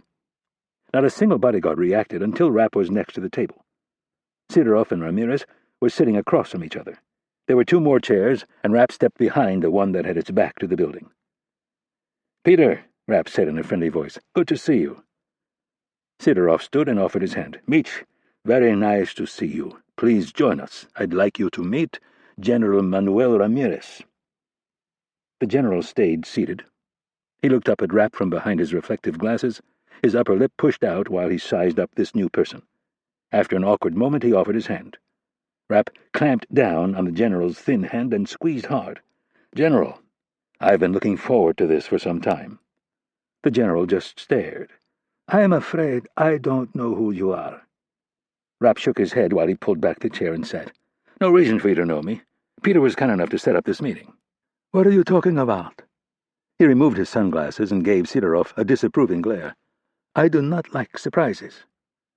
"Then you're going to hate this," Rapp said, not wanting to give Ramirez a chance to get rolling. "As you've probably already guessed, I'm an American, and while that might not interest you too much, I think this will. I'm a counterterrorism operative for the CIA, which is a nice way of saying I kill terrorists and the scumbags who help them." If Ramirez was impressed, he didn't show it. Rapp pressed on. "I'm going to assume you're familiar with the terrorist attacks in Washington last week. A lot of Americans were killed, and my president isn't very happy about that. He has given me the green light to kill anyone who had anything to do with the attacks." Ramirez remained stoic. "And just how would this concern me?" "Well, as it turns out, the terrorist cell that hit Washington used your island as a staging area for their attacks." "I don't believe you," the general said, glancing over his shoulder at one of his bodyguards. Rapp ignored the denial and said, "Last week, a plane landed on your island, and you ordered your men to help offload a large amount of cocaine onto 2 speedboats and 1 truck." "I don't know what you are talking about." Rapp's eyes stayed locked on the general. "We can handle this one of 3 ways. The first way's the best. You tell me everything you know about Hakim al-Harbi." "I have never heard of this man." "That's the real name of the smuggler you're dealing with. He's a Saudi who spent a little time fighting in Afghanistan and then left as an advanced scout for the al-Qaeda cell that hit Washington last week." Rapp pulled an envelope from his pocket and extracted 3 photos that had been lifted from al-Harbi's driver's license, college student ID, and passport.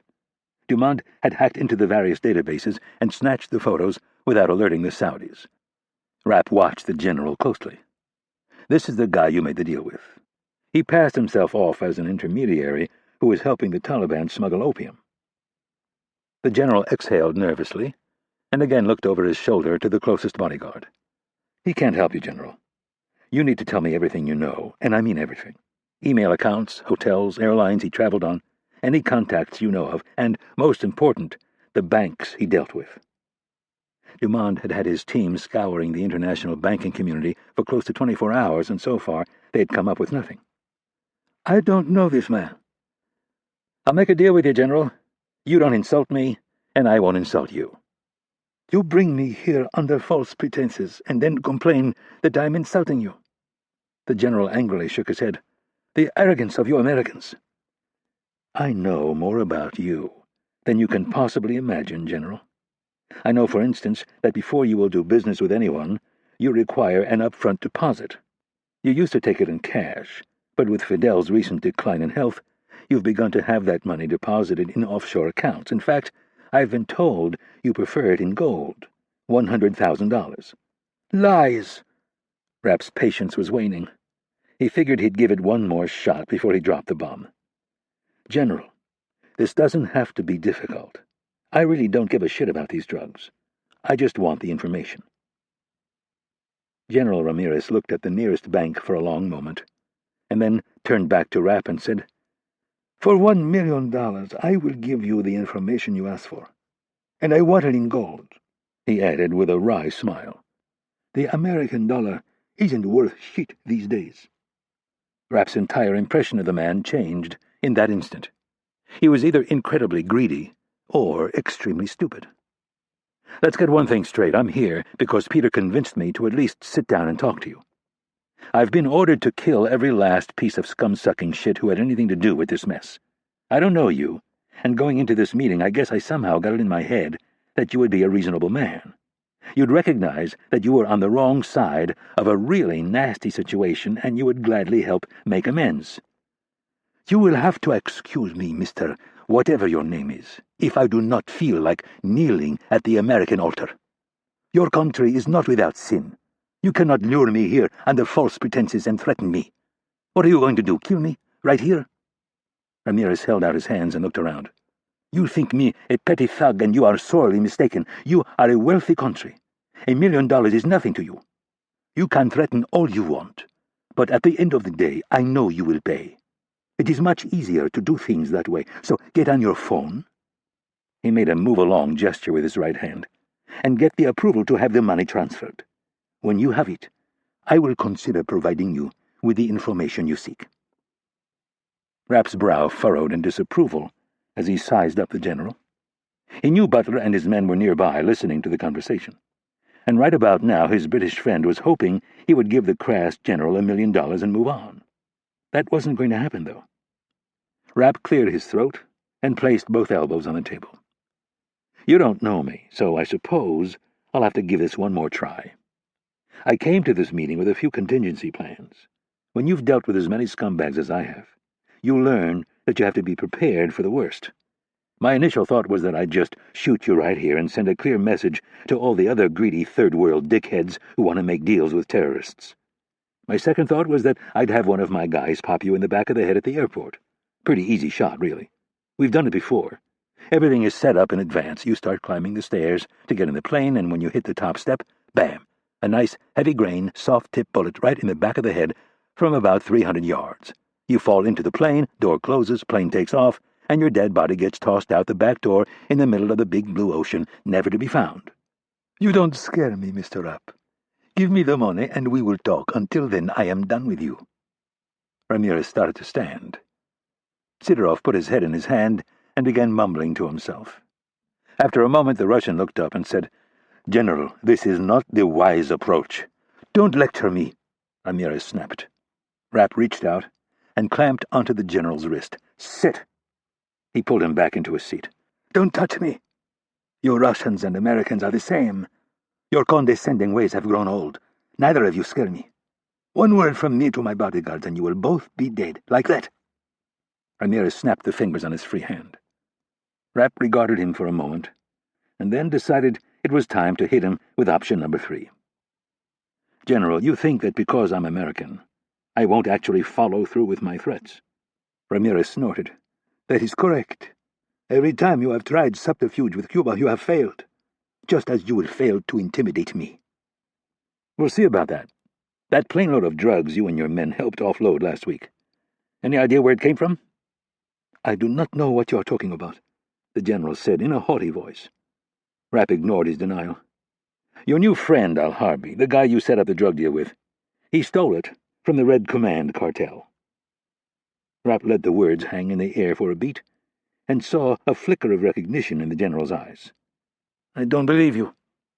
"I really don't give a shit if you believe me or not. The important thing is that they will believe me because I have the intel to prove it. Satellite photos of your men offloading the plane.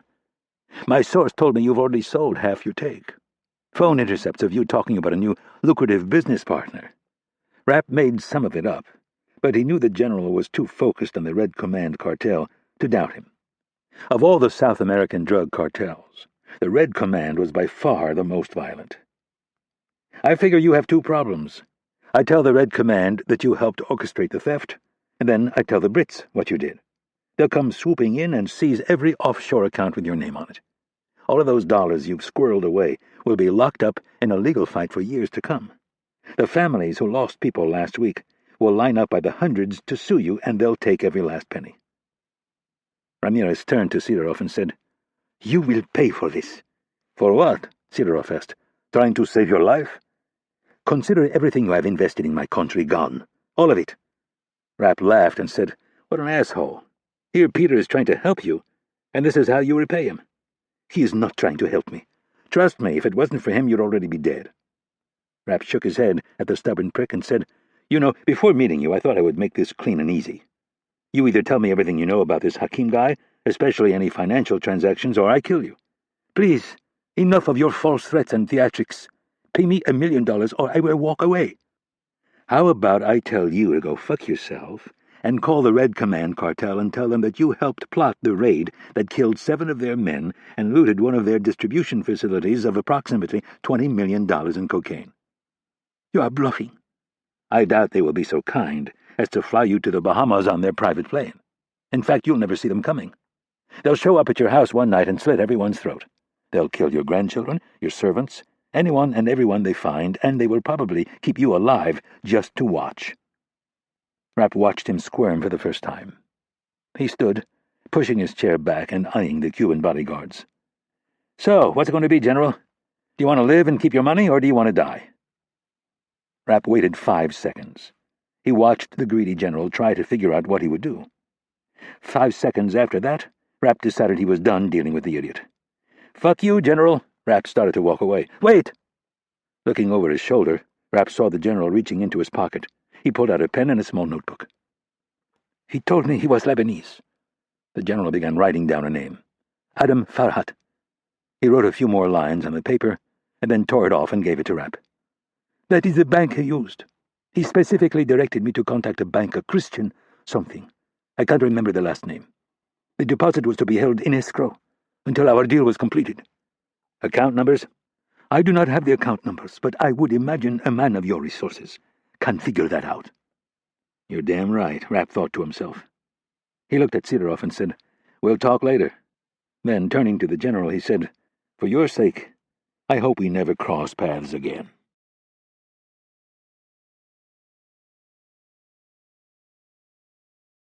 Chapter 63. Nassau, Bahamas. The transfer in Miami was easy. Hakim got in line at the gate and was given his seat assignment for the flight over to the island. He didn't get first class this time because there was no first class. The plane was a turboprop operated by American Eagle. The only real moment of stress came on the other end when they landed at Lynden Pindling International Airport. When clearing customs, he lied on his form and said that he would be staying at the mega resort Atlantis. He planned on going nowhere near the place and grew worried as the customs agent punched in his name and allowed his eyes to linger on his computer screen for what seemed an unusual amount of time. He had used the passport on other occasions, but this would be his last. When Michael Andros didn't show up for his return flight on Monday morning, the passport would be flagged, but by then Hakim planned on being at least a few hundred miles south of the current location. The man gave him the proper stamps, and he went out front to catch a taxi. He was hyper-alert now, too alert. Behind every pair of sunglasses, he saw a potential spy watching his every move. He decided he needed a good long sleep in a warm bed. Hakim directed the driver to take him to Princess Margaret Hospital. The drive through town was uneventful, but then again, he couldn't turn around to see if anyone was following them. The driver asked him if he wanted to go to the emergency room or the main entrance. Hakim told him the main door. He paid the man in American dollars and gave him a $5 tip. He spent 5 minutes walking through the hospital, his suitcase trailing behind him. At the first garbage can he found, he ditched the cotton balls. When he got to the emergency area, he leaned his cane against a chair and exited the building. Across the street he found a string of cabs. He carefully slid into the back seat of the first one and asked the driver to take him to the town hotel. Hakim had stayed there before. It was nothing special. In fact, it was pretty down market, but it would do for one afternoon. The drive took just a few minutes. When Hakim got out, he looked across the street and laughed at the irony. The entire block was dominated by the American embassy. The clerk behind the desk was a young man. Hakim pulled out a wad of cash and said, "A room for one night, please." "Just you, Mr. Smith," Hakim said pleasantly as he slid a $100 bill across the counter. The clerk glanced toward the restaurant to see if anyone was watching, and then casually pulled the bill toward him and placed a stack of envelopes on top of it. "Will you be paying cash, Mr. Smith?" "Yes." The clerk quoted him the rate and then added the taxes. All told, it came to a little less than $90 per night. Hakim gave him another 100 and told him to keep it. He took the key and moved down the hall toward his room, smiling to himself. He couldn't wait to feel the sand on his feet, but first he had to make a phone call and ask for a favor. When he reached the room, he left the suitcase by the door and sat on the edge of the bed. He stared at the phone for a second and made sure he remembered the number. His eyes danced over the keys, and then he picked up the handset and dialed his friend's number. "Hello?" the male voice on the other end said. "Christian," Hakim said in a happy voice that concealed his nerves. "It's Adam. How are you?" He listened intently for even the slightest sign of nerves from the other man. "Adam, I was wondering when you would pop up. I received some very nice deposits for your account this week, quite a bit more than you told me." "Yes," Hakim said, thinking of the 2 pallets of drugs. "My importer decided to double their order at the last minute. That's a lot of coffee." "Yes." Hakim thought he sounded normal and was apparently still buying his story that he was a coffee bean importer. "Even during a recession, people need their caffeine. I know, I couldn't live without it. At any rate, I must thank you. My boss is very happy with your deposits. You are making me look very good. Now, I suppose you'll want to move it." "Not before I give you the chance to try to sell me some investments." "Good. Are you free for dinner?" "Possibly." Hakim honestly wasn't sure. He needed to put something on the table so he didn't surprise Christian too much when they met. "I was in a car accident and I'm not feeling 100%. "Oh my gosh, I'm sorry to hear that. How serious?" "Some broken ribs, but mostly bruises." "Can I help? Are you on the island? Do you need to stay at my place?" "I am. I just arrived. I planned on getting here yesterday but wasn't well enough to travel." "What can I do to help?" "Well, I need to get something out of my safety deposit box. I'm leaving tomorrow, and I remember when I purchased the box you told me that for special clients, access to the box could be arranged on weekends as well." "Absolutely. You are one of my best clients. When would you like to access your deposit box?" "Would an hour from now work?" "Absolutely, and I hope you will allow me to buy you a drink. And we need to get our fishing trip planned. Remember, you promised me." "We will," Hakim said with a laugh. "Don't worry, I will see you in an hour." Hakim hung up the phone with the confidence that his cover was secure. He picked up the remote and turned on the TV. He flipped through the channels until he found CNN, and then he froze. Plastered across the screen were 2 passport photos that Hakim instantly recognized. They were headshots that he had had Karim take while he was training the men in the jungle near Ciudad del Este. Karim then emailed him the photos, and Hakim used them to purchase 2 fake passports, one for Karim and the other for Ahmed. They were the passports that he had placed in the backpacks and had stashed in the barn back in Iowa, the same barn that Karim was convinced had been burned to the ground.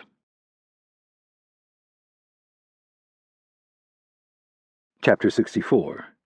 Washington, D.C. They passed through Centerville on Interstate 66 just before noon. The plan had been to reach the Outer Ring suburb at 8 a.m., but they had taken a wrong turn in Tennessee. The quickest route to Washington would have brought them back up through St. Louis, and Karim reasoned the last thing they wanted to do was head back in the same direction they had come. So they swung down south and took a very confusing route. That's what Karim kept telling himself, because the alternative was to blame himself, and that simply wasn't going to happen. He had been at the wheel when the mistake was made, while Ahmed was in back sleeping. Karim was tired and irritable, but with Washington on the horizon, the prospect of revenge helped lift his spirits. He was a man of action. Cowering in a farmhouse did not suit him, although the betrayal of his closest friend was weighing heavily on him. He knew that was the real reason he had missed the turn.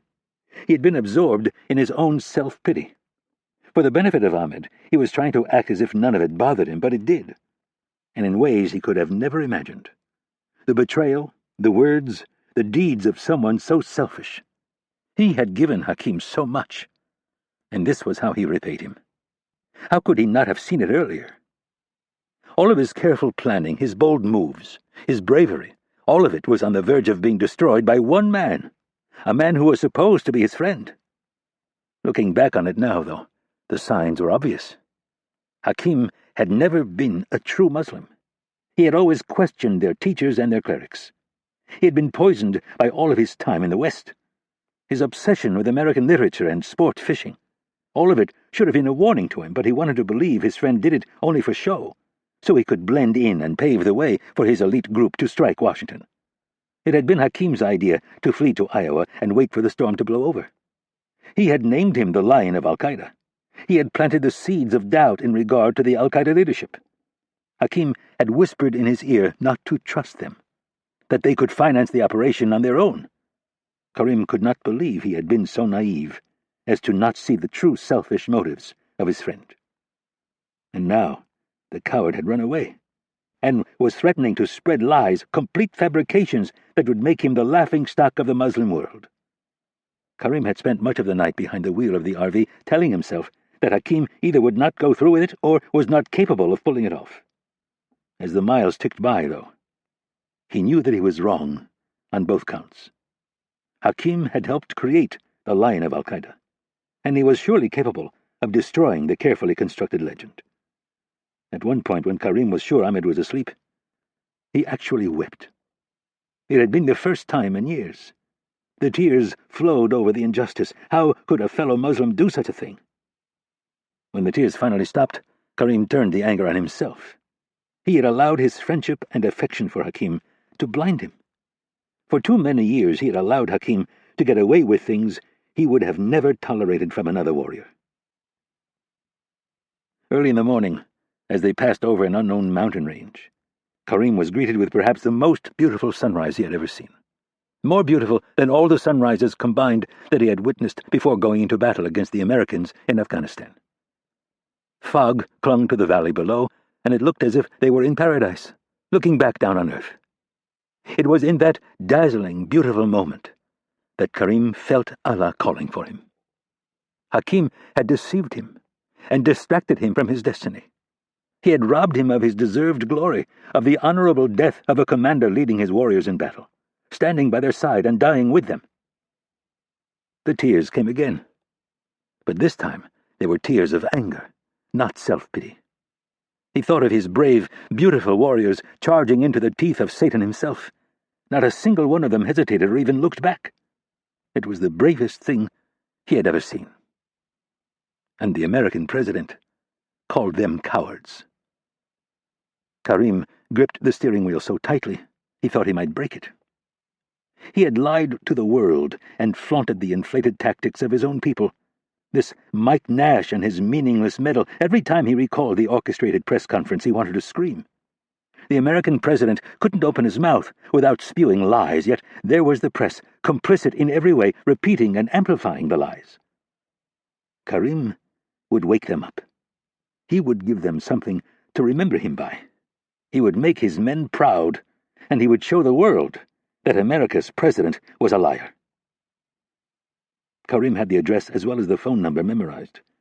It had been emblazoned on his subconscious nearly a year earlier. It was part of the original plan orchestrated by Al-Qaeda's senior leadership. They were not far from the safe house, but first he needed to get rid of the RV. Karim called for Ahmed to join him up front. 2 more exits. Are you ready? Yes. Karim stayed in the right lane, slowing with the merging and exiting cars.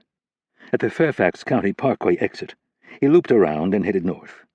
He took a second right turn at Fair Lakes Parkway and then followed it straight to the big mall. The place was huge, with rows and rows of cars to choose from.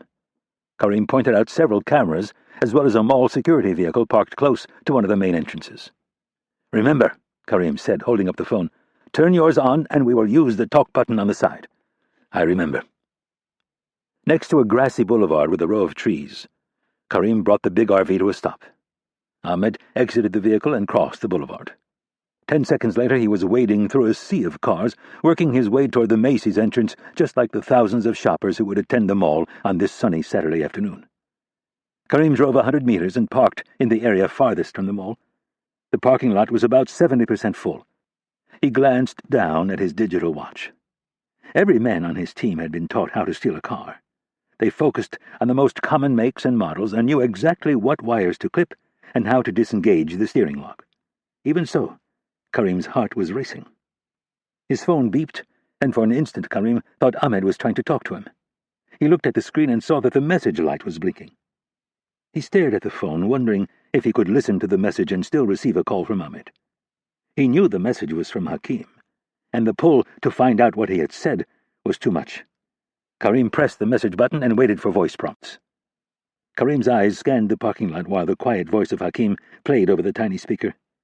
"It's too bad you didn't trust me. I'm already on my way out of the country. I suppose you're stuck somewhere in the middle of America getting ready to kill another innocent woman. The Lion of Al-Qaeda." The words were followed by mocking laughter. "It should be the Lamb of Al-Qaeda." Karim's jaw clenched. "It's too bad you don't have the genitalia to fight a real man face to face." Karim let loose an unbridled scream of anger that echoed through the RV, while he smashed his fist repeatedly down on the dashboard. When it was done, he looked around to see if anyone was close enough to hear and then repeated the process. He didn't think he had ever wanted to kill anyone more in his life. Karim replayed the message one more time and then pressed the button to reply. At the beep, he said, "You are a coward, and you have always been a coward. You have proved it once again by running away and leaving me to fight. I will prove to the world that I am the lion and you are the lamb.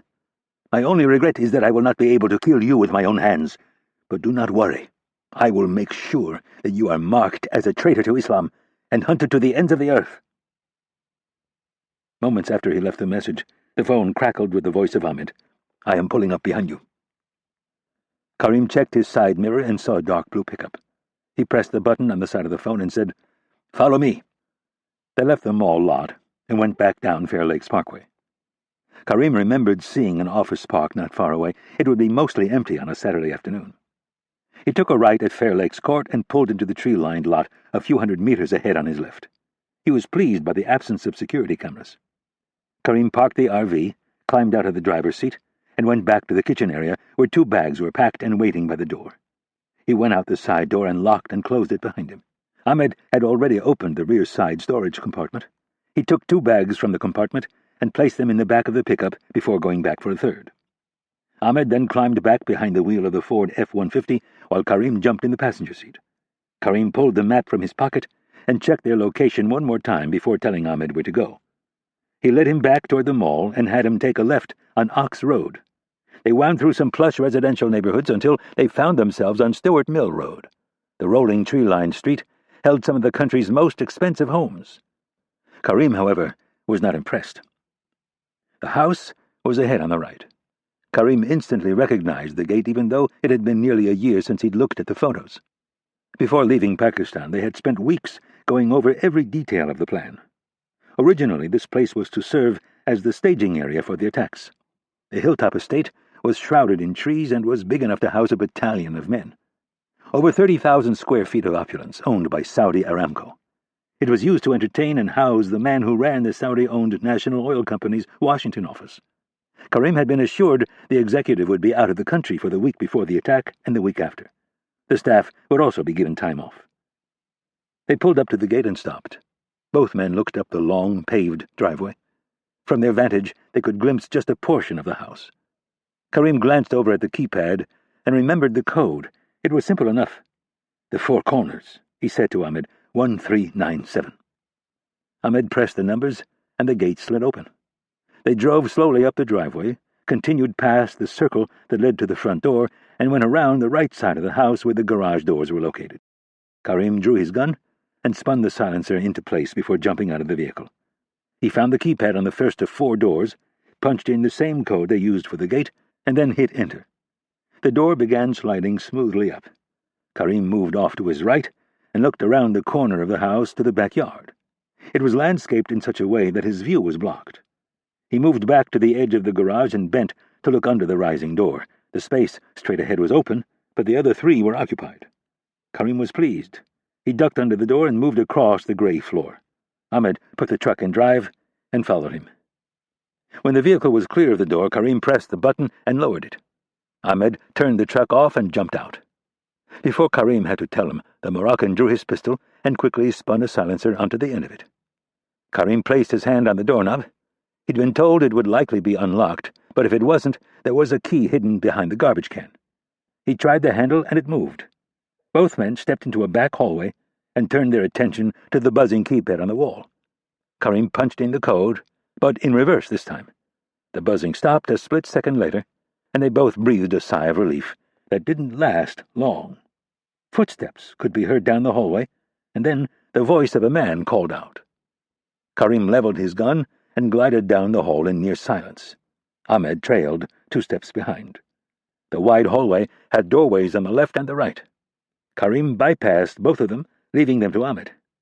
A modern oil painting hung on the wall straight ahead, and there were open archways to the left and the right. Karim moved to the right side and took a quick look into the room on the left before springing back to his left so he could get a better angle on the room where he thought he had heard the voice. There was movement. At least one person. Karim charged ahead, his gun ready to dispatch any threat. A man was seated at the kitchen table in a white robe, and a woman was standing in the middle of the kitchen, also in a white robe, frozen like a statue with a coffee cup in one hand and a saucer in the other.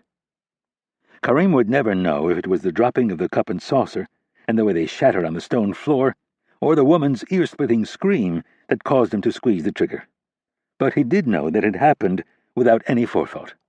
The bullet sailed clear through her open mouth and blew out a good portion of the back of her head. An instant later, she was on the floor, twitching among the broken white ceramic shards of her coffee cup and saucer. Karim glanced at her, and then his eyes traveled back to the white cupboards that had been behind her. They were covered with brain matter and blood and looked amazingly similar to the modern painting he had just passed in the hall. His eyes traveled next to the silent man at the table. He was in his 50s and was undoubtedly Arab. The woman could have been his daughter. The man swallowed hard and then, with a quivering lip, said, "Please, don't kill me." Karim nodded and asked, "What is your name?" "Khalid," he said. "Khalid al-Said." "You run the Aramco office in Washington?" "Yes." "You are supposed to be out of the country." He nodded. "You are the lion of Al-Qaeda." Karim was caught off guard. "How would you know such a thing?" "Your photo is on TV. Both of you." He pointed over Karim's shoulder to Ahmed. Karim felt his gut twist. He tried to stay focused and asked, "Why are you here? You are supposed to be gone." "I decided to return early." "Your family?" Karim asked. "They are still in the kingdom." Karim looked at the woman on the floor. Her robe had spilled partially open, and he could see that she was not wearing any underwear. "Who is she?" "A friend." Karim nodded, ran a few scenarios through his head, and made a quick decision. He looked at the man's nervous eyes and said, "Allahu Akbar." "No," the man pleaded. "I am a Saudi. I am a believer. I have contacts, very well-placed contacts. Karim raised his pistol and shot the man twice in the heart. Chapter 65. Nassau, Bahamas. George Butler looked across the table and said, "You could have just paid him the $1 million. Rapp smiled, shrugged his shoulders, and said, "I suppose." "I'm glad you didn't," Dumont said as he pecked away at his laptop. "The guy was a world-class prick." Rapp laughed. It wasn't like Dumont to offer such a harsh opinion. They were sitting in the Chairman's Club at Greycliff, the 18th century plantation house turned hotel and restaurant. The place was very private and very British. Rapp had suggested it, knowing that Butler had a discreet agreement with the manager. A waiter came into the room with a large tray. He set down 3 plates and refilled the water in iced tea glasses. When he was gone, Butler said to Rapp, "You almost lost him. Wouldn't it have been easier to just pay him?" Rapp shook his head. "Maybe, but I think a guy like that is just as likely to take your money and lie to you. He's a thug. He gets his way by threatening people with violence." Butler set down his iced tea. "So you hit him with the only thing he really understands." "I suppose. It worked, didn't it?" "Yes, but you do know I would never have let you lay a finger on him. At least, not while he was here." "I know," Rapp said with a slight grin. "I would never put you in that position." "Yes, you would," Butler said with dry sincerity. "Well, At least not intentionally. That has always been your Achilles heel. What? Some people have the Midas touch. You, on the other hand, have all the grace of one of those American footballers who bashes the quarterback into submission. Thank you, Rapp said with a smile. Butler's phone vibrated. He didn't bother to pick it up. He simply looked down at the screen, read the message, and said, "We have located our banker." "Christian?" Rapp said. "Yes, his last name is Nelson. He has a flat over in the Grove not far from here." "Do your boys have eyes on him?" Rapp asked. "Not yet. A car is on its way, but we have his mobile, work number, and email account all monitored." Rapp smiled. When it came to national security and secrecy, the Brits could move 5 times faster than the Americans. "Do we know if he's on the island?" "According to customs, yes." "I'm in," Dumond announced, raising his hands in the air as if he'd just won an Olympic medal. "Where?" Butler asked. "First Caribbean Bank." "Impossible." Butler looked nervously back toward the door. "How did you do that so fast?" Rapp leaned in and waved off Butler's question.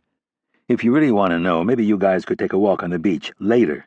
"But—" Butler tried to press the situation. "No," Rapp said, knowing where it would lead them. Butler was a techie at heart. "You two will start talking about all of your trapdoors and back doors and portals and hashes and injections, and my eyes will glaze over and then I'll get a headache. So you guys can go over all that later. For now," Rapp said, turning all of his attention back to Dumond, "I want to hear about the financials of Adam Farhat." Dumond was the ultimate multitasker and had never stopped typing. "Sweet mother of Jesus," he announced, with his eyes still fixed on his laptop. "What?" Rapp asked. "He has over $13 million in this account. Almost 10 of it deposited this week alone." "That would make sense," Butler said. "Payments for the drugs." "What else?" Rapp asked. "Looks like he runs some kind of coffee import company." "What about payments? Where's he been sending money?" "Other than this $100,000 debit, which was probably to General Scumbag, there's nothing. Only deposits." Dumond squinted at the screen and pecked at a few keys. "He also has a safety deposit box." Butler's phone started ringing. He glanced at the caller ID and then answered, "Hello?" He listened 10 seconds, his eyes growing a touch more alert by the second. "And we have people in place." He listened again for a few seconds and nodded enthusiastically. "Good, I'll be back to you shortly."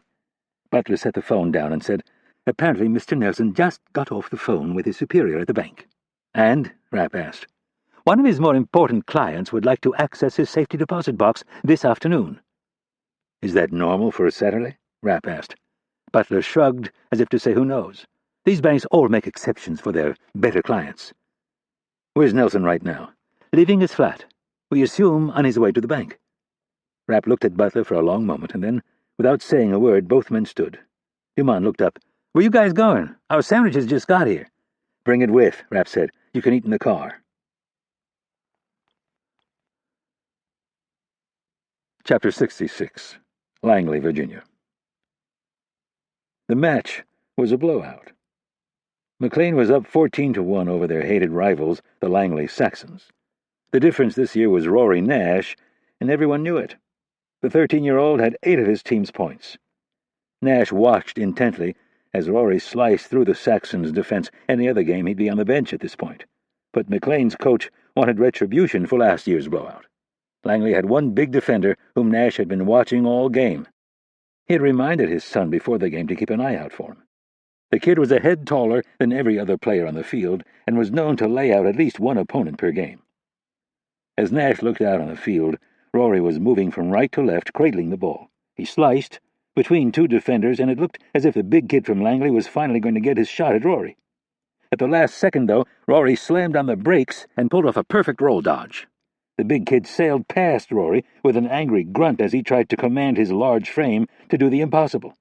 Rory closed on the goal, moving to his left as he went. He faked once and froze the goalie, and then again as he closed the gap. His feet were dancing along the edge of the crease. He faked low to get the goalie to bite, and then the stick snapped around the back of his head, the ball arching softly through the air to the opposite side of the crease, where one of his teammates snatched it and snapped it into the open net. "Sweet!" Jack yelled. "Yeah," Nash agreed with some relief. "Your brother shouldn't even be in there right now." Nash looked farther down the sideline in search of his wife. She was standing about 20 yards away, talking to 2 of the other mothers. She smiled at her husband and pointed at him. The other 2 mothers turned and waved at Nash. They were smiling and nodding as Maggie whispered something to them. Nash cringed. He wasn't used to this attention at all. From the moment he had arrived at the field, people had been talking and pointing. "Dad," Jack said as he looked up, "are you famous?"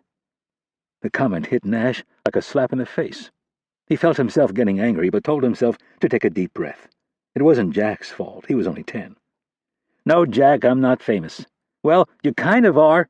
Your photo was on the front page of the paper this morning, and you were all over the news last night." "Just because you get your picture in the paper doesn't mean you're famous." "That's not what my friend Scott said." "I really don't want to talk about it, Jack. I'm not famous, all right?" Maggie walked up just in time. She slid her arms around his waist and gave him a big hug. "You're quite the topic around here." "Oh, God," he moaned. "Why can't you just relax and enjoy it?" "Because it's not who I am. I haven't changed. I'm the same guy who's been going to these games for I don't even know how many years. The only thing that's changed is everyone's perception of me." "A perception that's based on the truth. These people now know who you work for and what you've been doing, and I have to tell you," Maggie said as she lowered her voice, "some of these ladies, like Stacy and Claudia, it's a huge turn-on for them. Very sexy that I'm married to a spy." "I heard that," Jack said without taking his eyes off the field. "Gross." Maggie grabbed him and pulled him in for a group hug. A second later, the whistle blew and the game was over. As the two teams lined up to shake hands, Nash began looking around the park for his daughter. "Where's Shannon?" "Not sure." Maggie looked toward the playground. "There she is, pushing Charlie in the swing." Nash watched her push the green bucket that her baby brother was in. He felt a pang of anxiety and asked, "Do I have to let her drive home?" "Yes," Maggie said. "She's not very good. I mean, don't get me wrong, she's a great kid, but she can't drive." "Michael, she just got her permit this morning. Do you expect her to be a great driver on her first day?" "I don't expect her to be perfect, but what?" "She sucks, Mom," Jack said. Maggie grabbed his cheeks. "Oh, Jack, sometimes I swear." "Mom," Jack said while shaking free of her grip, "I'm not saying she's stupid or a bad person. I'm just telling you the truth. She's a bad driver." "Well, maybe you and your father can walk home." Jack took a step back to get out of his mom's range and said, "Can we, Dad? You know how funny that would be?" "Jack Nash." Maggie reached for him, but he was too quick. He scampered onto the field in search of his brother. "He takes after you," she said to her husband. "I think he has more than a little of his mother in him. The smart-ass part comes from you. And the psycho-stubborn part, who do you suppose he gets that from, you?" Maggie was on the verge of upping the ante when an elderly couple approached them. "Excuse me," the man said. "Mike and Maggie Nash?" The Nashes nodded. "I'm Charlie Kelly. This is my wife, Mary." "Nice to meet you," Nash said as he shook the man's hand. "My grandson plays for Langley." "Oh, great," Maggie said. "Not today. Your boy pounded us. Pretty damn good player," he added gruffly. "Thank you," Nash said. Kelly looked across the field, his cloudy blue eyes unfocused, his bottom lip trembling ever so slightly. "I just wanted to say hello." He couldn't look at Nash. His wife hung close to his side. "And thank you. I was in the Navy, and then I put in 40 years at Langley. Clandestine service, operations. Spent most of my time in Europe. What you did," he finally looked at Nash, "it made a lot of us proud. And there's not many of us left." He shook his head and then said, "I just thought you should know that." Nash was caught off guard. He stammered for a second and then said, "Thank you, sir." "Charlie," the old man said. "Please, call me Charlie." "I will. Thank you, Charlie."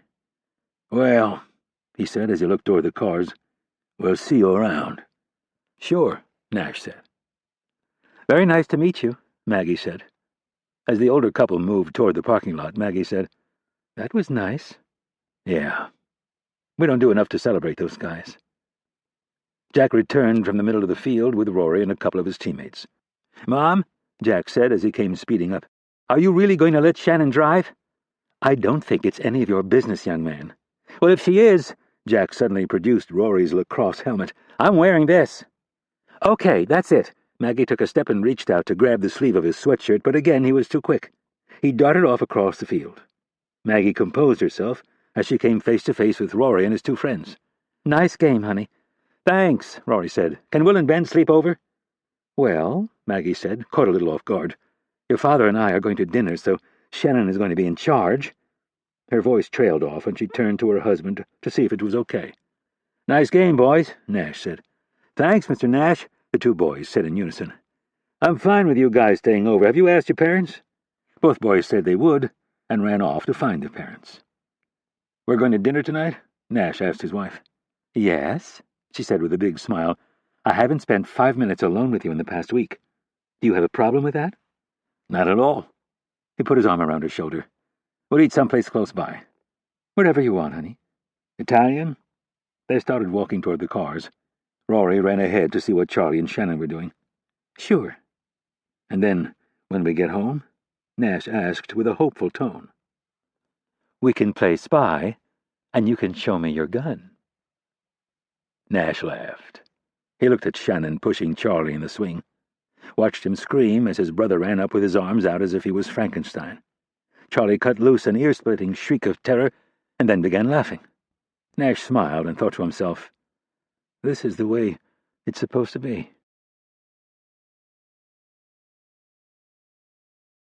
Chapter 67. Nassau, Bahamas. Hakim decided to walk to the bank. It wasn't far, and he needed the time to think. Just as he feared, the barn had not burned down. Karim was an idiot, all the more so because he actually thought himself smart. He was an intolerable ass. Hakim kept asking himself if there had been anything else in the barn that could put the FBI on his trail. He had been lucky that he had packed his bag in the RV storage compartment months earlier. Karim's and Ahmed's packs were hidden under a tarp in the barn just as Karim had ordered. Something about wanting to personally inspect them. It served the fool right that his need to control every detail had led to his own downfall. As he exited the hotel into the sunny afternoon, he was positive that his only link to Iowa was the Conservancy Trust that he'd set up to purchase the farm itself. He would have time, though, before they could get to the bottom of that tangled web, and when they did, they would find nothing more than a dead end.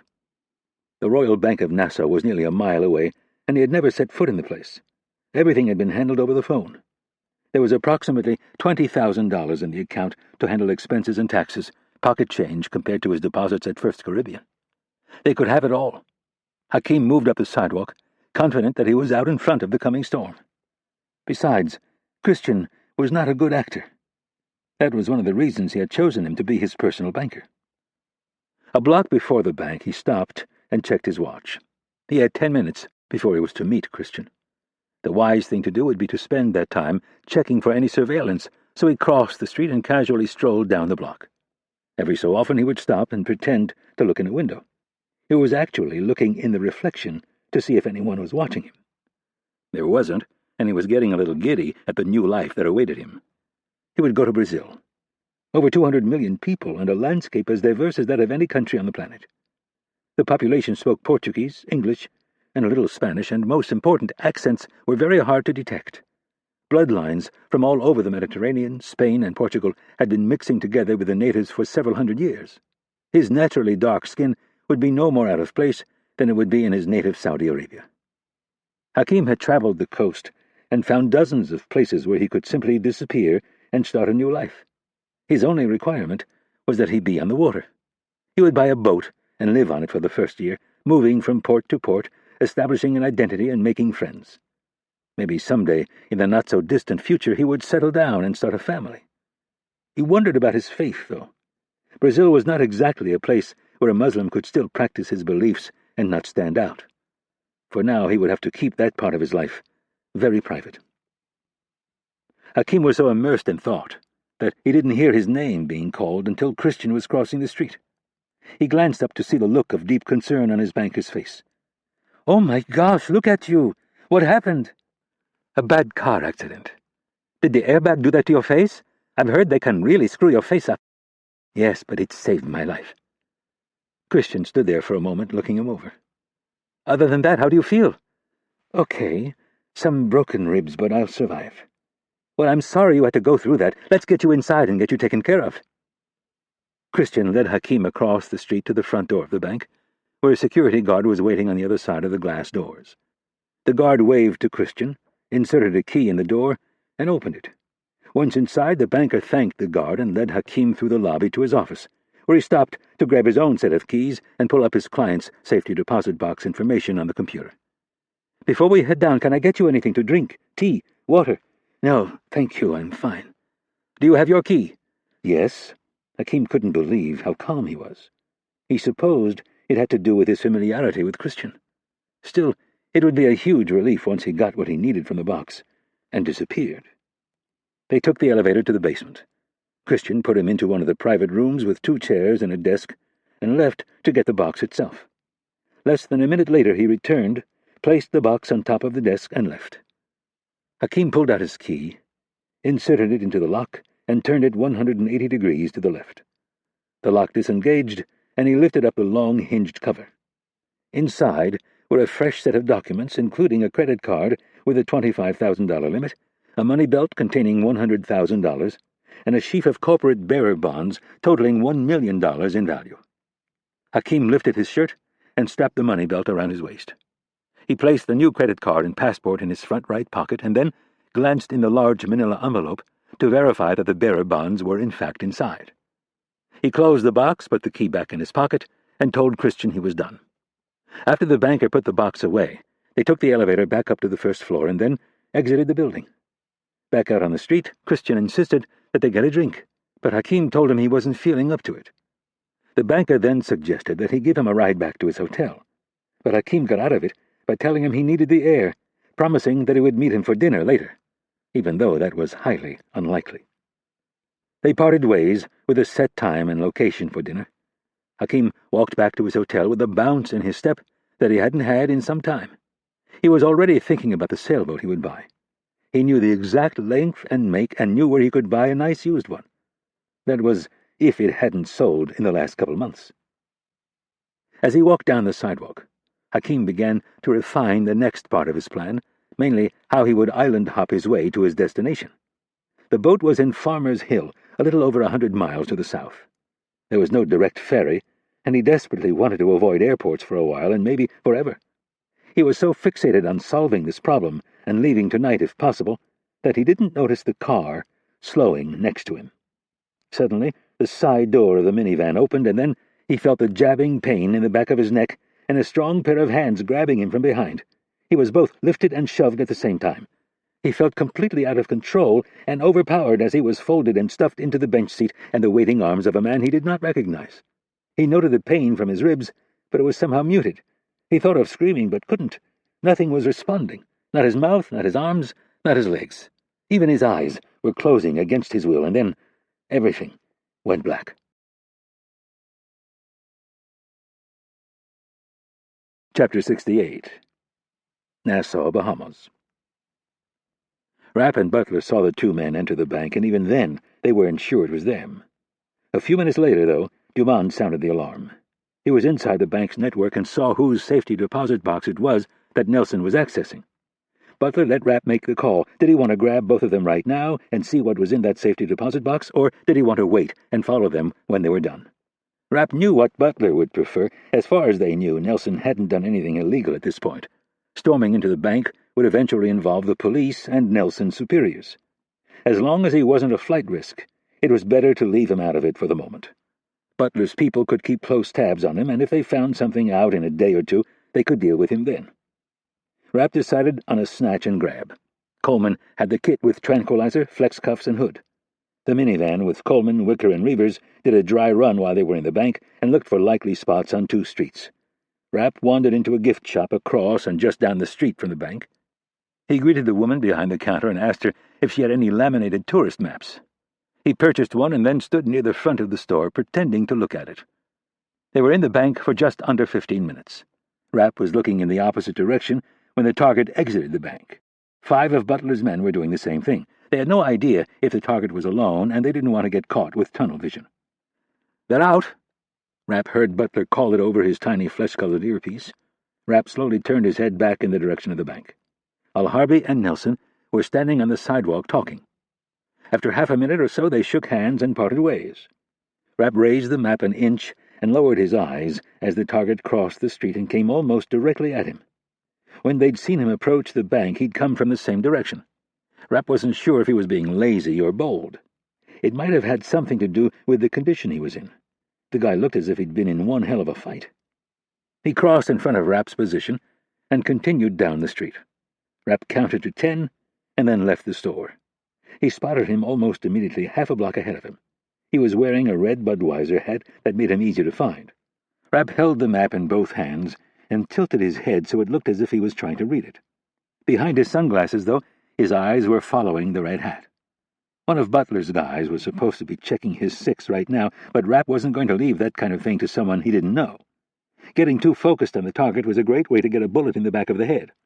Rapp spun and walked backward for a few steps, pretending to consult the map to figure out where he was. The pedestrian traffic was moderate, which helped. Rapp noted who had been behind him and then spun back around.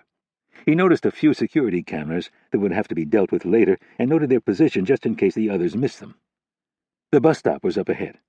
40 feet of empty curb space. Perfect for what they had planned. Rapp lengthened his stride and picked up the pace a bit. Still acting as if he was consulting the map, he said, "It looks good." When he closed to within 30 feet, he gave the signal by putting the map in his back pocket.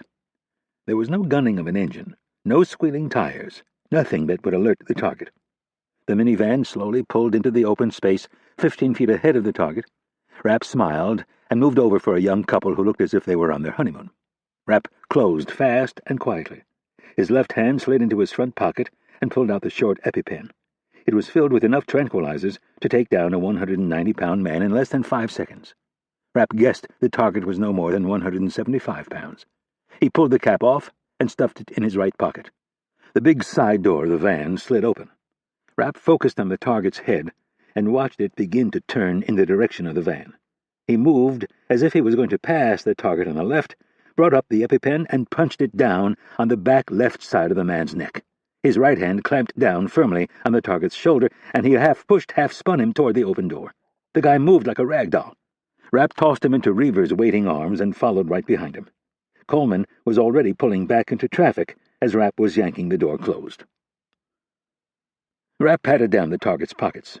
He found 2 sets of identification, one of which was for Adam Farhat. The photo matched the sketch. "We got the right guy. Nice work, guys."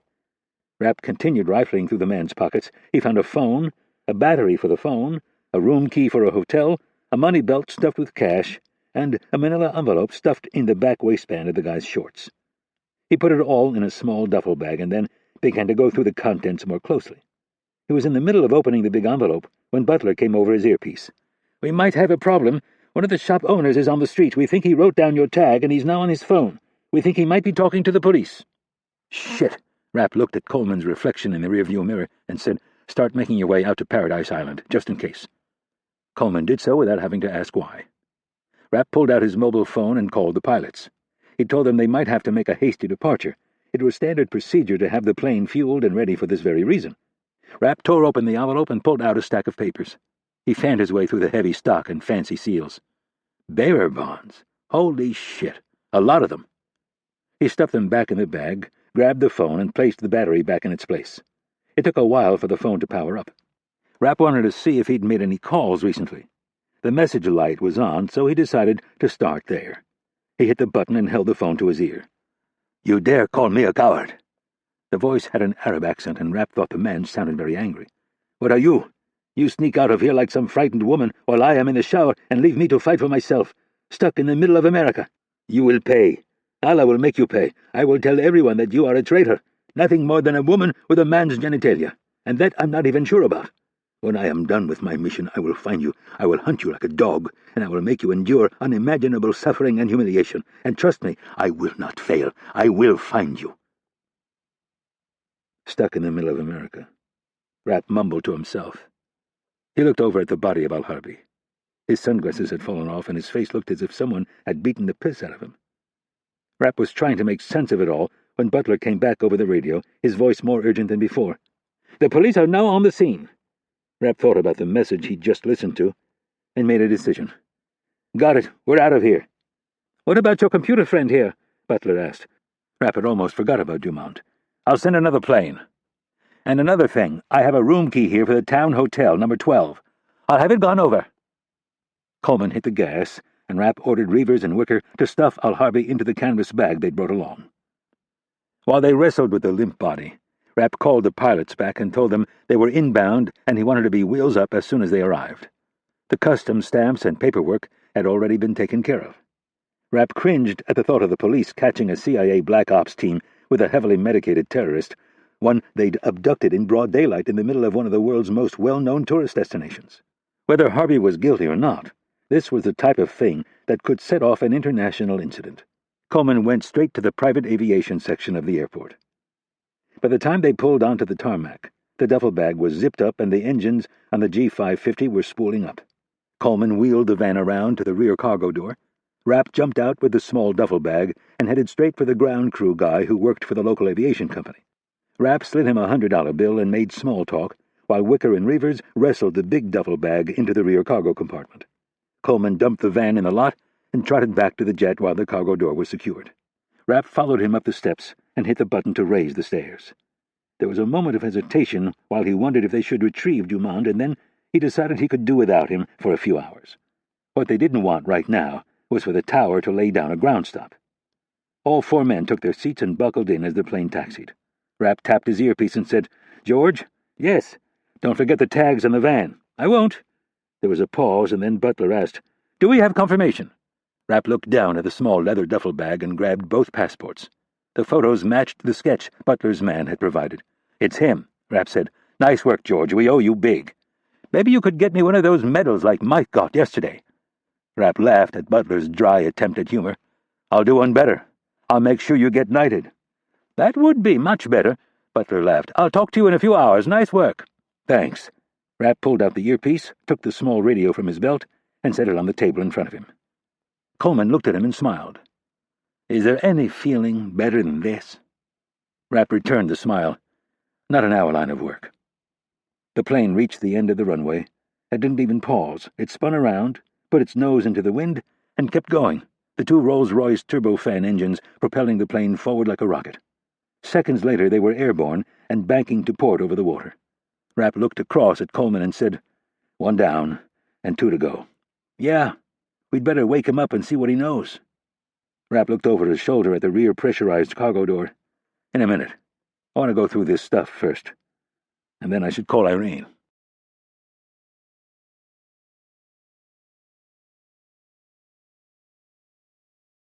Chapter 69. Oakton, Virginia. The bodies were dragged to a basement closet, and Ahmed sopped up the blood with some towels, while Karim quickly searched the house to make sure they were alone, and checked to make sure all the doors were locked. Then they set about researching their opponent. The Internet was an amazing thing. Computers were sparse where Karim had grown up, and the Internet was strictly forbidden. His spiritual leader, Imam bin Abdullah, had warned them all that the Internet was Satan's invention to corrupt the world. Ahmed, however, had spent much of his youth surfing the World Wide Web and knew his way around. They started out with the two newspapers that they found on the kitchen table. They were filled with propaganda about Mike Nash and his career. They settled into Saudi's opulent office. He had two computer screens on his desk and a bank of large flat-screen TVs on the far wall. There was not a single mention of them or the bodies in Iowa, but the TV and Internet were abuzz with speculation. The two photos were everywhere. You couldn't watch 5 minutes of a cable news program without their images being splashed across the screen. They were the lead story of every online newspaper Ahmed checked. They had already figured out Ahmed's name, and there was significant speculation that the other photo was none other than the Lion of Al-Qaeda. Karim had been alarmed at first, but now he saw the benefit. He had successfully pushed Mike Nash off the front page. He was the story, and they were only in the early stages of this match. After tonight, he would be the story for years to come. He would prove to the world the audacity and bravery of the Lion of Al-Qaeda. Hakim would be shamed and hunted to the far corners of the world. After tonight, no one would believe his lies. Ahmed showed him how they could access public records to get the information they needed. Karim was shocked what they could find out with just a name. Where people lived, how much they paid in property taxes, when they purchased their home, and for how much, phone numbers, where they went to school. It was all there. There was no privacy. There was even an online encyclopedia that had a brand-new page devoted to Mike Nash. It gave his full bio, where he was born, his athletic accomplishments, when he joined the Marine Corps, when he got married, and to whom. It listed his 4 kids by name and age. Karim was dumbfounded that such things could be so easily unearthed. They were able to pull up some clippings from local and school newspapers about the two oldest kids. The daughter, Shannon, had been in several plays and was part of a dance troupe that had won a big competition, and the older son, Rory, was a football and lacrosse standout. They found two of the son's team photos online. It was hard to say for sure, but from the shot he seemed to look a lot like his father. There was one good photo of the daughter that showed her performing during her school's performance of Macbeth. And then they came across her MySpace page and hit the jackpot. American teenagers were very busy. Karim could not believe they would allow their daughter to do so much unsupervised. They had even better luck with their wife. There were a couple of photos in the paper where she had been standing in the background, but online they found more than a dozen shots. Her company's website offered a full bio and headshot. A search of her name pulled up another half-dozen society photos from various charities she'd been involved in. Ahmed printed everything they found and put it into a file for Karim to read. At 5 o'clock, Karim gave Ahmed the first glimpse of what he wanted to do. The Moroccan didn't ask a single question. He knew better. Part of the plan, the last part, if it worked perfectly, involved something Ahmed had already trained for. It was a contingency plan that Karim had put into place months ago. It wasn't difficult to prepare for, not for a trained sniper like Ahmed. The first part of the plan was an entirely different story, though. Ahmed could tell by the passion in Karim's voice that he would not be dissuaded. He had seen him like this many times before, and had seen what happened to anyone foolish enough to ask a question, or worse, point out a potential flaw. All he could do was pay attention, nod, and remind himself that it was not his place to doubt his commander. Doubt created hesitation, and hesitation gave the enemy the advantage. The briefing took nearly an hour. Maps were checked and rechecked. If they made it to the second part of the plan, they would use the radios on their phones to communicate. They checked their rifles and pistols to make sure they were in optimal working condition, and then they composed the brief letter that Karim wanted to send to the media. It was short. Karim wanted it that way. He would not stoop to the level of the snake-tongued American president. He composed it with one eye on the American audience and the other on the Muslim world.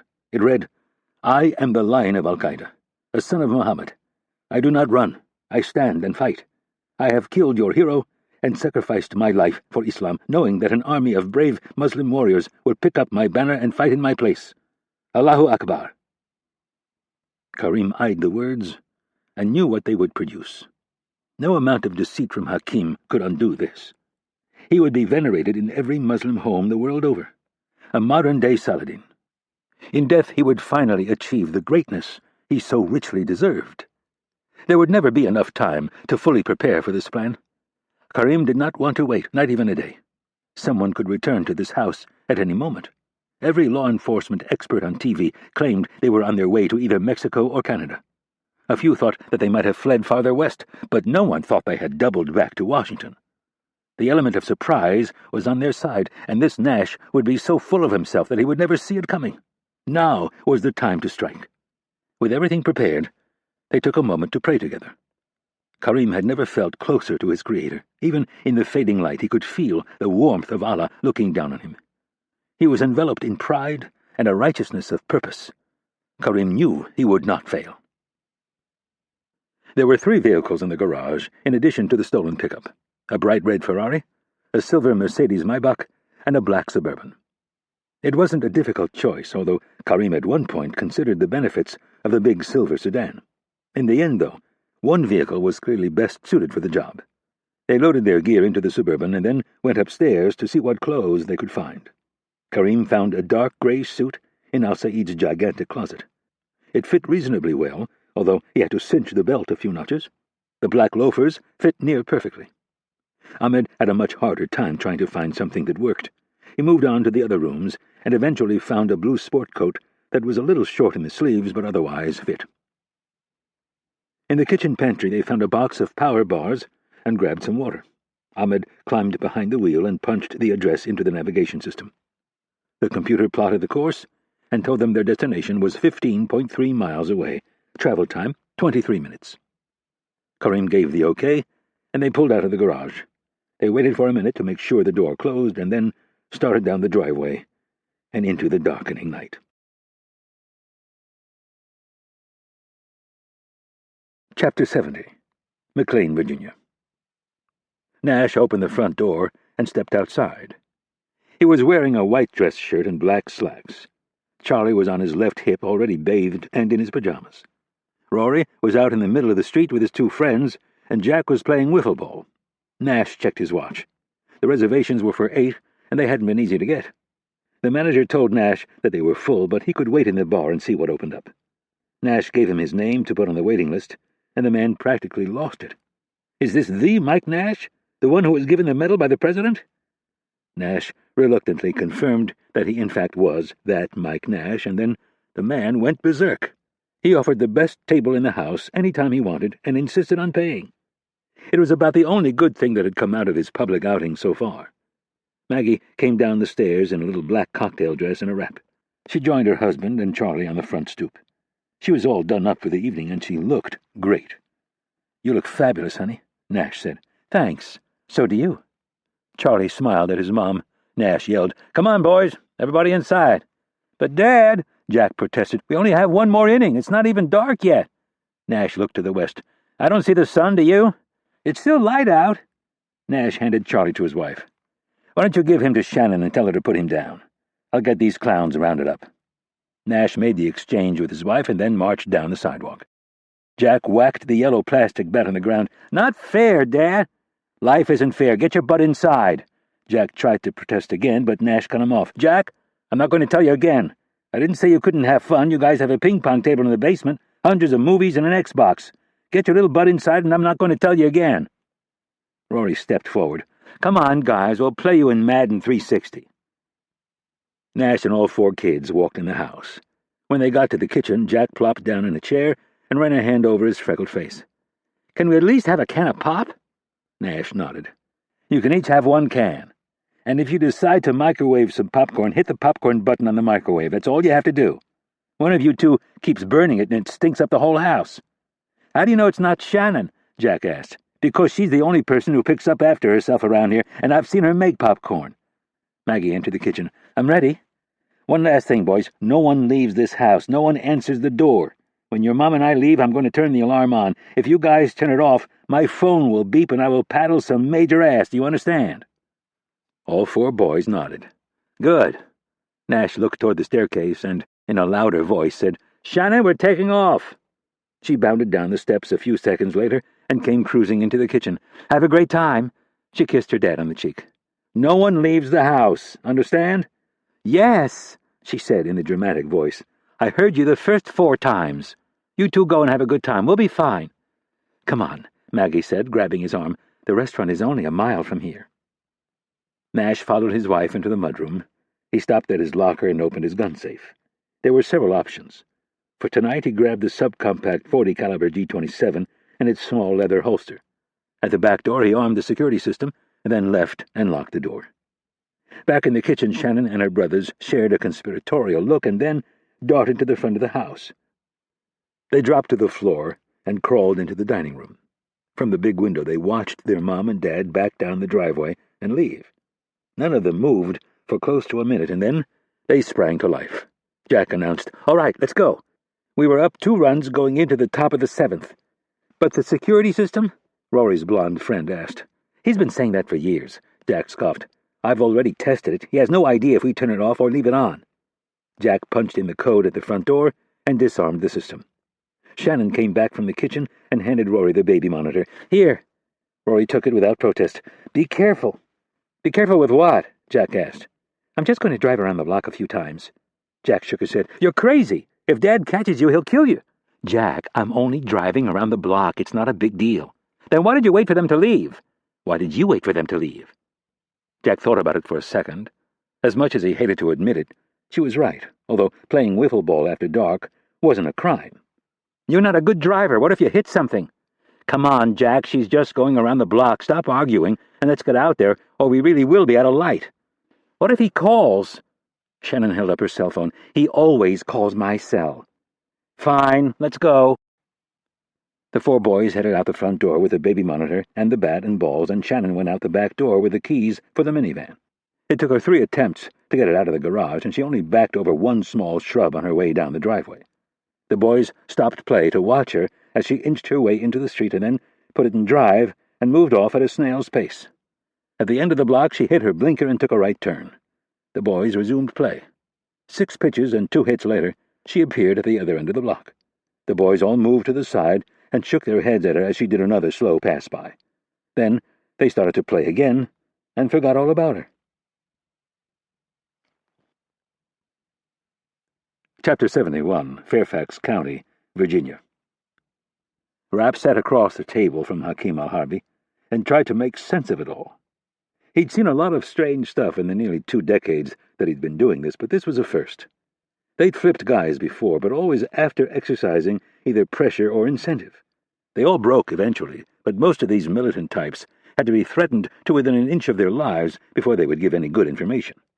There were others, not the front-line troops, but the support people who helped purchase weapons and other supplies, the money men and the deal-makers who traveled around the Middle East raising capital and recruiting new bodies for the cause. They could be turned with nothing more than the hint of violence on one hand and the possibility of hard cash on the other if they cooperated.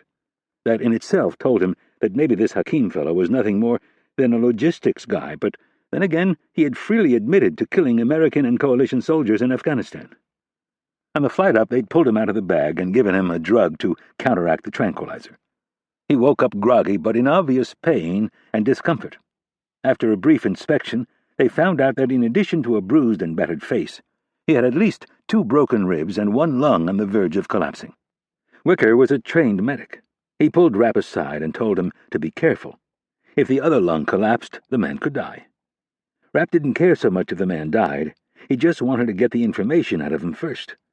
Until he was in better condition, they would have to hold off on the rough stuff.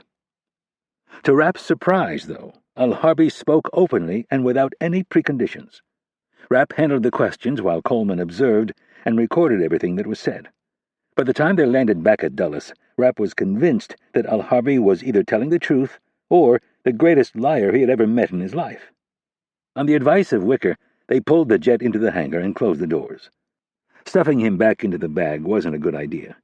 When they arrived at the quarry, Dr. Lewis was waiting for them. He gave al-Harbi a sedative to help with the pain and started him on some heavy-duty antibiotics. After that was out of the way, Lewis hooked him up to a lie detector and led him through a series of questions to establish a baseline. Rapp stayed in the room and looked for any signs that al-Harbi was trying to fool the machines. He didn't notice any, but that didn't mean that he hadn't.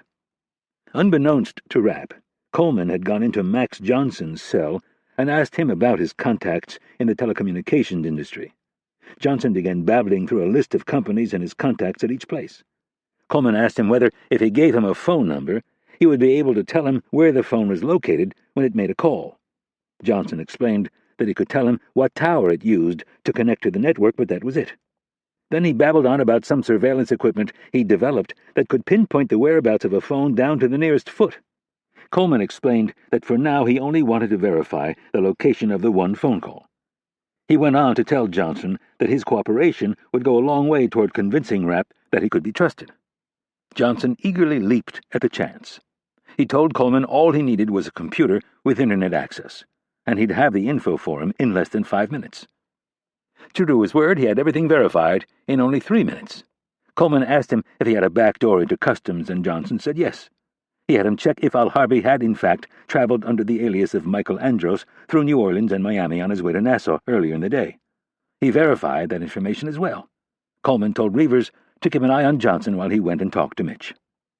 Rapp was in the middle of interrogating al-Harbi with Dr. Lewis when Coleman knocked on the door and asked Rapp to step outside. Rapp closed the door behind him and asked, "What's up?" "I thought you'd want to see this. That phone number, the one that he says belongs to Karim, I had it checked out." "Is Marcus back?" Rapp asked hopefully. "No, I had Johnson do it." Rapp showed his surprise. "You gave him access to a computer?" "Relax, I watched him. Can I trust the prick?" "He wants to live, so I think we can." Coleman handed over the map he'd printed. "2 things. The first, that phone pinged this tower right here south of Branson, Missouri, and it matches the timestamp on the voicemail that was left on Hakim's phone. So at a bare minimum, he wasn't lying about where they were." "Correct. I also had Johnson check the ICE database. Michael Andros left New Orleans at 6 this morning and connected through Miami on his way to Nassau. He was traveling alone, and his ticket was purchased online." "What about the other message?" "What other message?" Coleman asked. "Karim left 2 messages. I only heard one." Check the phone, there's another one. It starts out very similar to the first. He calls him a coward, all that bullshit. See if Johnson can find out what tower he used when he left the second one. And what do you want to do with the FBI? It was the million-dollar question, and the 800-pound gorilla all rolled into one. Rapp grabbed the back of his neck and squeezed while he tried to sort it out. This isn't going to be easy. We give them the phone numbers, and they're going to want to know where we got them. There are 2 dead bodies in northern Arkansas, and from everything he's been telling us, Coleman pointed toward the cell door, this Kareem whackjob probably isn't done killing people. We have to share this information. The feds are all still up in Iowa trying to piece things together, and these guys are hundreds of miles away killing grandparents and God only knows who else. I know. I've already talked to Irene, and she's trying to figure out a way to source it. Coleman stepped back and shook his head. Scott, I don't like it any more than you do. But come on. You got any better ideas? I mean, we're not exactly sitting on it. We just found most of this shit out ourselves. And if we gave the feds these phone numbers, they'd have them pinged in 10 minutes. Bullshit, they'd bring in the lawyers, ask for a fucking warrant, and fill out 10 forms in fucking triplicate, and then, and only then, would they ask the phone companies for their records. I don't know. Coleman shook his head. Listen, Irene's on her way to the White House right now. She'll figure it out. In the meantime, ask our new friend, Max Johnson, if he would please hack back into the phone company database and find out where Kareem was when he left that second message, and see if there's any other activity on the phone. Coleman nodded and headed back down the hallway. Rapp collected his thoughts and went back into the cell. Lewis and Hakeem were talking. Rapp stood behind his chair and placed his hands on the back. They were discussing Kareem's temper. Rapp was only half listening to what Hakeem was saying. At the moment, he was more concerned with how they were going to bring this sordid mess out of the dark covert world and into the transparent world of law enforcement. He didn't doubt for a minute that it had to be done. It was just a question of how. Rapp was trying to figure that out when Hakeem said something that caught his attention. "What did you just say?" Rapp asked Hakeem. "He was very proud of his men, the 6 that were killed in the attack on your terrorism facility." "No, just before that you said something else." "He was upset with me for doubting his bravery. He was very upset with your president for calling his men cowards. He said we were going to go to Washington and show the world that your president is a liar. Show Washington?" Rapp asked. "Are you sure he said Washington?" "Yes, but I'm not sure I believe him. I mean, he might send Ahmed. That was part of his original plan, to turn Ahmed loose in downtown Washington and let him kill as many people as he could before you managed to stop him." "Ahmed is a trained sniper?" "Yes, and he's very good. I saw him work in Afghanistan." "But he said you were all going to Washington?" "Yes, to martyr ourselves." Hakeem shook his head. "But I don't think Kareem will do it. He is too vain." There was a knock on the door, and then it was yanked open. This time Coleman didn't wait for Rapp to come out. "The second message was left at 12:04 this afternoon. It pinged a tower just off 66 and Jackson Lee." "Shit." Rapp started pacing. His hand was forced. They had to bust this thing wide open. He grabbed his BlackBerry from his pocket and was about to call Kennedy when he saw Nash's name pop up on the caller ID. Rapp thought he might be with Kennedy, so he answered the call. He listened for a few seconds and then said, "Mike, slow down. Are you sure?" Rapp listened for another few beats, and as he listened to Nash explain himself, he felt his stomach begin to twist into knots. "We'll be right there. Don't do anything crazy. Just wait for us to get there." Chapter 72. McLean, Virginia. Nash came speeding down his street at close to 70 miles an hour. He slammed on the brakes and came to a stop directly in front of his house. Maggie was out the door and up the walk like a shot. He'd already told her what he wanted her to do, and explained it in a voice that made it clear there was no room for debate. They weren't even halfway through their first glass of wine when he decided to call home and check on the kids. He tried the home number first and then Shannon's mobile number, and got nothing. His tension began to rise, and Maggie did her spousal duty and told him to relax. 5 minutes later he got the same result, and his blood began to boil. Maggie tried to reassure him by offering what she thought were plausible explanations. He didn't buy any of them and started dialing the phone every 60 seconds until finally, on the 5th try, Jack answered. The 10-year-old's weak attempt at a cover story crumbled in the face of his father's anger, and he spilled the beans. Nash threw 2 20s on the table and grabbed his wife by the wrist. Nash offered his apologies to the poor manager, who had so proudly set aside his best table. Maggie mumbled something about one of the kids being sick. They ran 2 red lights and were home in less than 2 minutes. During the brief car ride, Nash explained that she was to go into the house, lock the door, turn on the alarm, and grab one of his guns from the safe in the mudroom. When Maggie tried to tell him he was overreacting, he ignored her and hoped she was right. Nash made sure Maggie was in the house and then sped off. He stopped at the end of the block and looked both ways. There was nothing but a few parked cars. He wondered which way she would have turned, and guessed right. He sped off and stopped in the middle of the next intersection. He looked left and then right. 2 blocks down, he saw the lights of a police cruiser. Nash spun the wheel and floored it. As he drew closer, he saw the minivan just beyond the police car parked in the middle of the street. The driver's door was open. Nash threw the car into park and breathed a sigh of relief. She'd been stopped for driving without an adult in the car. His worst fears behind him, he got out and approached the police officer, who was standing on the boulevard talking with a woman who looked to be in her late 40s. The other vehicle sped around the van and stopped in front of it, blocking the road. Nash froze. He looked past the van. There was no other vehicle. He turned to look in the back of the police car, expecting to see his daughter. It was empty. Nash's heart began to race. 2 men, he heard the woman say. They were in a big black Suburban, both of them dressed like those FBI guys in all black. They cut her off and then pulled her from the van. They threw her in the back seat of the Suburban and took off that way, toward Glebe Road. Nash joined them on the boulevard. He checked his emotions and looked at the police officer. My name is Mike Nash. I work counterterrorism for the CIA. That is my van, and that was my daughter who was taken. I need you to get on your radio and put out an Amber Alert on that truck and those men and my 15-year-old daughter. Her name is Shannon Nash. Nash stared at the dumbfounded officer for a few seconds and then said, I'd appreciate it if you'd step on it, officer, before I lose my cool and start screaming. The officer nodded. I recognize you from your photo. Yes, said Nash. I'm going to call the FBI right now. Please, Nash said urgently. Get that Amber Alert out right now. The officer grabbed his shoulder-mounted radio and called in to his dispatcher. Nash called Art Harris from the FBI and filled him in as best he could. Harris said he would dispatch agents to the scene immediately, as well as to the house, and that he would make sure that the Amber Alert was in place. He was about to call Rapp when his phone rang. He looked down and saw Shannon's face, smiling back at him. The call was from her. Nash swallowed hard and answered his phone. Hello. No one spoke for a second, and then a man with a slight accent said, I have your daughter. Prove it. Daddy! The voice was cut short. Is that proof enough? Nash closed his eyes and told himself to keep it together. What do you want? I want you. All right. I will trade your life for hers. Nash was nodding without knowing it. All right. Where do you want to meet? You will know soon enough. I'm right here. I'm standing in the exact spot where you pulled her from the van. Come back. I'll put my gun in the middle of the street and we'll make the exchange. There was laughter. We will see who is the real coward. The world will see who is the real coward. In 1 hour, you will know where we will make the exchange. How? Turn on your TV. The line went dead. Nash stared at his phone, his hand beginning to shake. He was about to call Maggie, but stopped. He had no idea what he would say to her. He decided to call Rapp instead. If anyone could figure a way out of this, it would be him. Chapter 73. Washington, D.C. Ahmed drove down Constitution Avenue and took a right onto 22nd Street. The service entrance for the building was up ahead on the left halfway down the block. It was Saturday evening, so the only person they expected to deal with was a night watchman.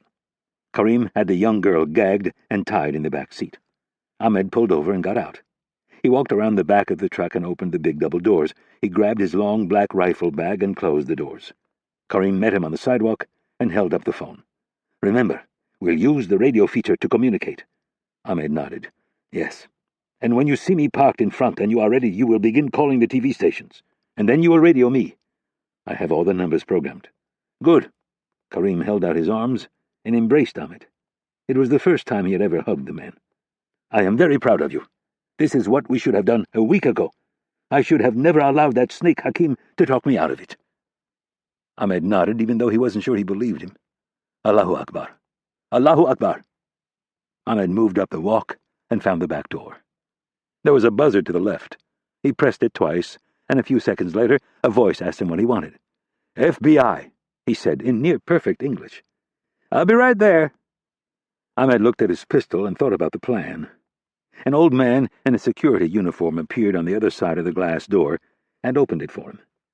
"What can I help you with?" Ahmed stayed with the plan, even though he wasn't sure his heart was in it. "We have a possible hostage situation in the park. I need to set up a position on your roof so I can observe." "Sure, come on in. Let me show you how to get up there." The men led him to an elevator that they took to the top floor. From there they made their way down the hall to a back staircase and up another flight. They stepped into the dark night, and the security guard led the way to the southern edge of the building. 200 yards away, the massive columns of the Lincoln Memorial were bathed in bright light. Ahmed had to hand it to Karim. It was quite the setting to send a message. He slowly drew his gun while the old man was occupied with the view.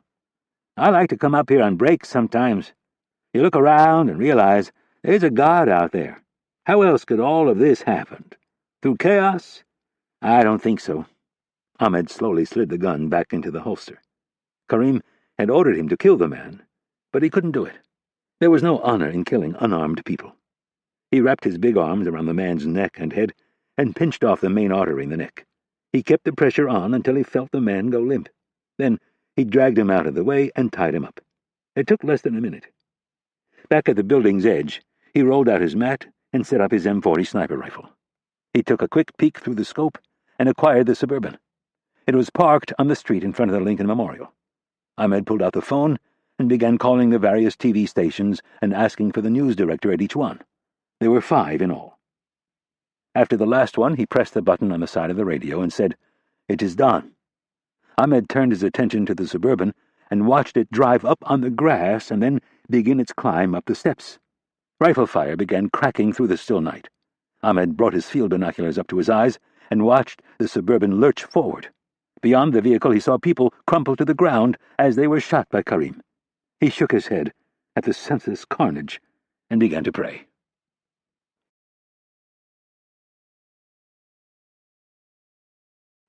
Chapter 74. Lincoln Memorial. By the time Rapp and Nash got to the Lincoln Memorial, the Park Police and the D.C. Metro Police had the place cordoned off. TV crews were both northeast and southeast of the barricades, and the police were trying, unsuccessfully, to move them back. Both departments had big fire truck-sized command vehicles parked out front. Rapp displayed his Homeland Security credentials at the checkpoint and told the officer to allow the next vehicle to follow as well. He had Nash in the front seat next to him. Reavers was in the back seat directly behind Nash. Rapp had quietly given the retired SEAL orders to shadow Nash wherever he went. Dr. Lewis was in the Suburban behind them with some of Coleman's other men and Hakim al-Harbi. Lewis had convinced Rapp that they should bring Hakim along. Based on the voicemail messages they had reviewed and his cooperation so far, Lewis felt Hakim might be able to offer some insight into Karim's mind. Rapp had some other possible uses in mind, but so far wasn't willing to share them with the group. Coleman and Wicker were on their way with Max Johnson and his surveillance van. They were going to try to get a fix on the third cell phone that Hakim had given to Ahmed. For now they were assuming that Karim was inside the monument with at least one very important hostage. Rapp parked as close to the command posts as he could get, and then jumped out and raced to cut off Nash. "Slow down, Mike," Rapp said as he grabbed him by the left arm. He had barely said a word on the 12-minute drive in from his house. For obvious reasons, Rapp was concerned that he might do something stupid. Nash turned and took a big swing at Rapp, his right fist sailing in a wild roundhouse punch. Rapp ducked just in time and felt the punch brush the top of his head. He brought his fists up to block his face and took a quick step back. "Fuck you!" Nash screamed. His eyes were filled with tears and his face was flushed with anger. "This is all your fault. If you hadn't fucking outed me, none of this would have happened. You put me and my family at risk and I will never forgive you, so fuck off and get the hell away from me." Nash turned and stalked off toward the command vehicles. Rapp had been waiting for it. He'd been feeling it himself. He just hadn't expected it to come this soon. He looked at Reavers and jerked his head in the direction Nash had just gone. "Follow him. Stay close." Dr. Lewis came up. Hakim was a few steps behind him with a guy on each arm. His wrists were bound with flex cuffs, but no other restraints. Lewis looked at Rapp and said, "That was unfortunate, but I think understandable considering the circumstances." "Yeah, I suppose," Rapp said. He was already trying to figure out a way to make things right. He knew what he'd do if he had a daughter. He started moving toward the command vehicles. He tapped his earpiece and said, "Scott, give me a sit rep." "We're close, just passing Watergate. Should be there in 60 seconds. "Anything so far?" "He has both signals, but we won't be able to pinpoint until we get a little closer and stop." "Roger that." Rapp did a 360 and looked at the terrain. My money's on the north side if he's not in there with him." "Got it." Rapp looked at Hakim and asked, "What's his endgame?" "I'm not sure." "Are you holding back on me?" "No, I would have never thought he'd paint himself into a corner like this." Rapp looked at all the police, the camera crews, and the spectators. Lewis seemed to be reading his mind and said, "He's created a stage for himself. You provoked him," Lewis said to Hakim, "by telling him you would tell the world that he was a coward. He's so narcissistic that his reputation means everything to him. He can't bear the thought of people saying those things about him, so he's going to make sure no one ever doubts his bravery." "But he kidnapped a 15-year-old girl," Hakim said. Lewis pointed at Nash, who was talking to the police. "That's who he's after. You said it yourself, that he flew into a rage during the press conference after the medal ceremony. He thinks that he will kill an American hero on this grand stage and that he will be revered and celebrated by millions of Muslims the world over." "Not if I have anything to say about it." Rapp turned and walked over to where Nash was talking to all the police brass. Fortunately, Art Harris was approaching the same point from the opposite side of the circle. Nash was already arguing with the two officers in charge. "I'm not going to say it again. That's my daughter in there. He wants me. When he calls, I'm going in, and she's coming out. It's as simple as that." Harris was wearing his FBI tactical vest. He introduced himself to the two unseen commanders and told them that the FBI's hostage rescue team was inbound from Quantico. "And no one," he said to the group, "is doing anything until they get here. Federal property," he said as he pointed to the statue of Lincoln. "And they kidnapped her in Virginia and brought her into the district. It's the FBI's jurisdiction. I don't give a shit whose jurisdiction it is. That's my daughter in there. When he calls back, I'm going in, and I don't want HRT fucking this thing up." "Mike, I understand your situation here, but you're not in charge." "Fuck you, Art!" Nash pointed at the building and screamed, "That's my daughter in there! Shannon! You've known her since she was a little kid. What would you do if that was Shelley? Would you trust HRT, or would you go in there and trade your life for your daughter's?"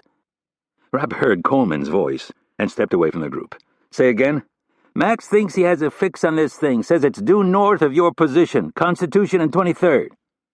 Rapp stepped out from behind the command vehicle and looked north. The building's roof was in plain view above the trees. Rapp's eyes swept left. There was nothing. He moved them right along the tree line. The buildings on this part of Constitution Avenue occupied entire city blocks. The next block had a peaked roof, but the next block after that housed the Federal Reserve. It was a big, flat-roofed monster. "Slick," Rapp said, using Wicker's nickname. "Yeah, mate." "Get over to the Federal Reserve and settle in at the southwest corner of the roof. Let me know when you have this guy in your sights." "Mitch, what do you want me to do?" Coleman asked. "Drop him off and make sure he gets in. I don't care if you have to shoot your way in. Can Max jam these signals if I need him to?" It took a moment while Coleman relayed the question. "He says no problem, but he wants to know if you want him to block all signals or just these two."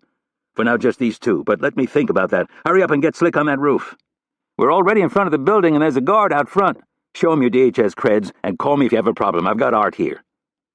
As Rapp turned to go back to the group, he heard some choppers coming in. He craned his head skyward as 3 Blackhawks came in and landed a few hundred yards away, just south of the reflecting pool. "That's HRT," Harris announced as Rapp walked up to the group. Harris gave him a nervous look and mouthed the words, "Do something." Nash was now arguing with one of the on-site commanders. Rapp listened for a good 10 seconds and then stepped in. He looked at the 2 on-site commanders and asked, "Does he have any other hostages?" As Rapp finished asking the question, Wicker's voice came over the net telling him he was in the building and on the way to the roof. "We don't think so, but we think he killed at least 8 people. There are 5 up there on the steps and 3 more just inside." "Any idea where he is in there?" "We're pretty sure he's around that inside corner on the north side of the building." "Pretty sure?" 3 people told us he was on the north side. None of the eyewitnesses said he was on the south side." "Who cares?" Nash said impatiently. "It doesn't matter. I'm going in there." Rapp placed a hand on his shoulder and said, "Let's talk about this." Nash knocked his hand away and made a fist. "Get the hell away from me." Rapp backed up and put his hands up, palms out. "Don't you even want to try?" "No. If I go in there, he lets her go." "Or he blows her head off right in front of you." "Shut up, Mitch. I've spent too many years doing things your way. Not tonight. That's my daughter in there. I'm calling the shots." Wicker's welcome voice came over Rapp's earpiece. "Got him. Range 310 yards. No wind. Give me 20 seconds." Rapp was thinking of Wicker when he looked at Nash and said, "Fine. But if we're going to do this your way, you're going to call Maggie first. You tell her you love her. You tell those boys you love them. And then you go in there and make the exchange." The words got to Nash. He slowly started to nod in recognition that it was the right thing to do. He pulled out his phone, stared blankly at it for a moment, and then started to walk away from the group while he dialed the number. Rapp followed him, and when Nash put the phone to his ear, Rapp pulled an EpiPen from his pocket, flicked off the protective cap, and jabbed Nash in the back of the neck. Rapp held the pen in place for a second and then dropped it and reached for Nash's phone. Reavers stepped in and caught Nash as he collapsed to the pavement. Art Harris pulled up next to Rapp with a worried look on his face and asked, "What in the hell are we going to do now?" "That depends on how much time we have, Art." To Reavers, he said, "Leave him, let's go." Rapp broke into a sprint for his vehicle. "Slick, give me updates. If you hear me say bingo, you take the shot." "Roger that." When they got to the car, Rapp told Reavers to grab his shit out of the back seat. Rapp popped the trunk and stripped off his suit coat. He slid on his bulletproof vest and velcroed the sides before putting on his tactical vest. He grabbed his M4 rifle from its hard case and snatched up a fixed silencer.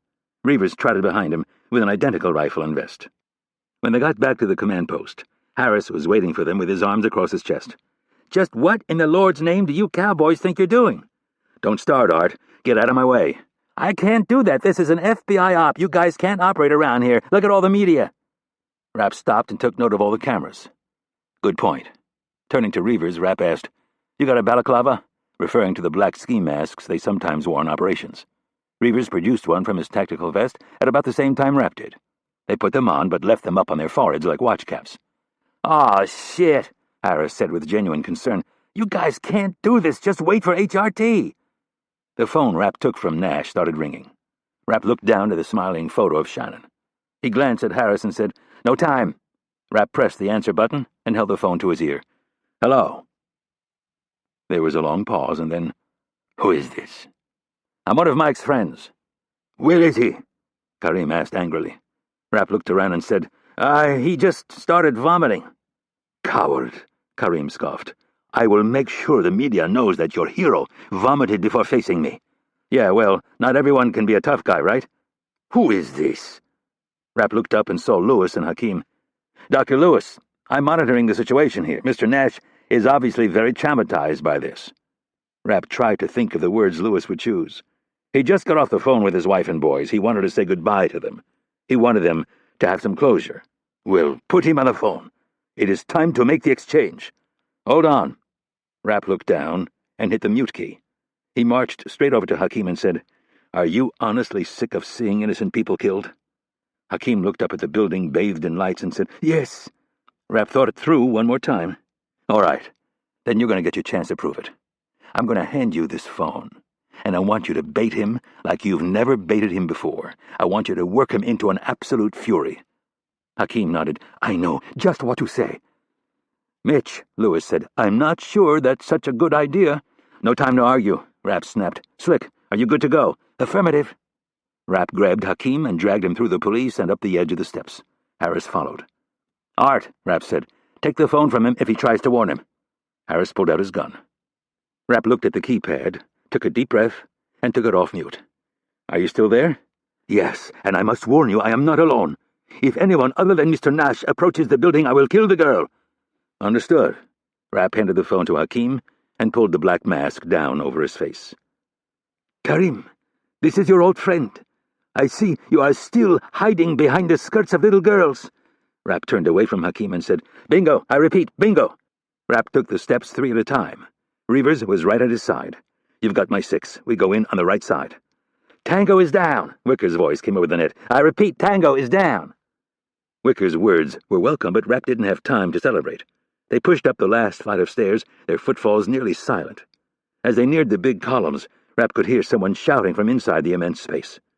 He had a moment of indecision. Should he stop and assess the situation, or rush headlong into it and keep surprise on his side? He decided on the latter, and already had a picture in his mind's eye. They reached the threshold, and Rapp sliced through the farthest opening on the right.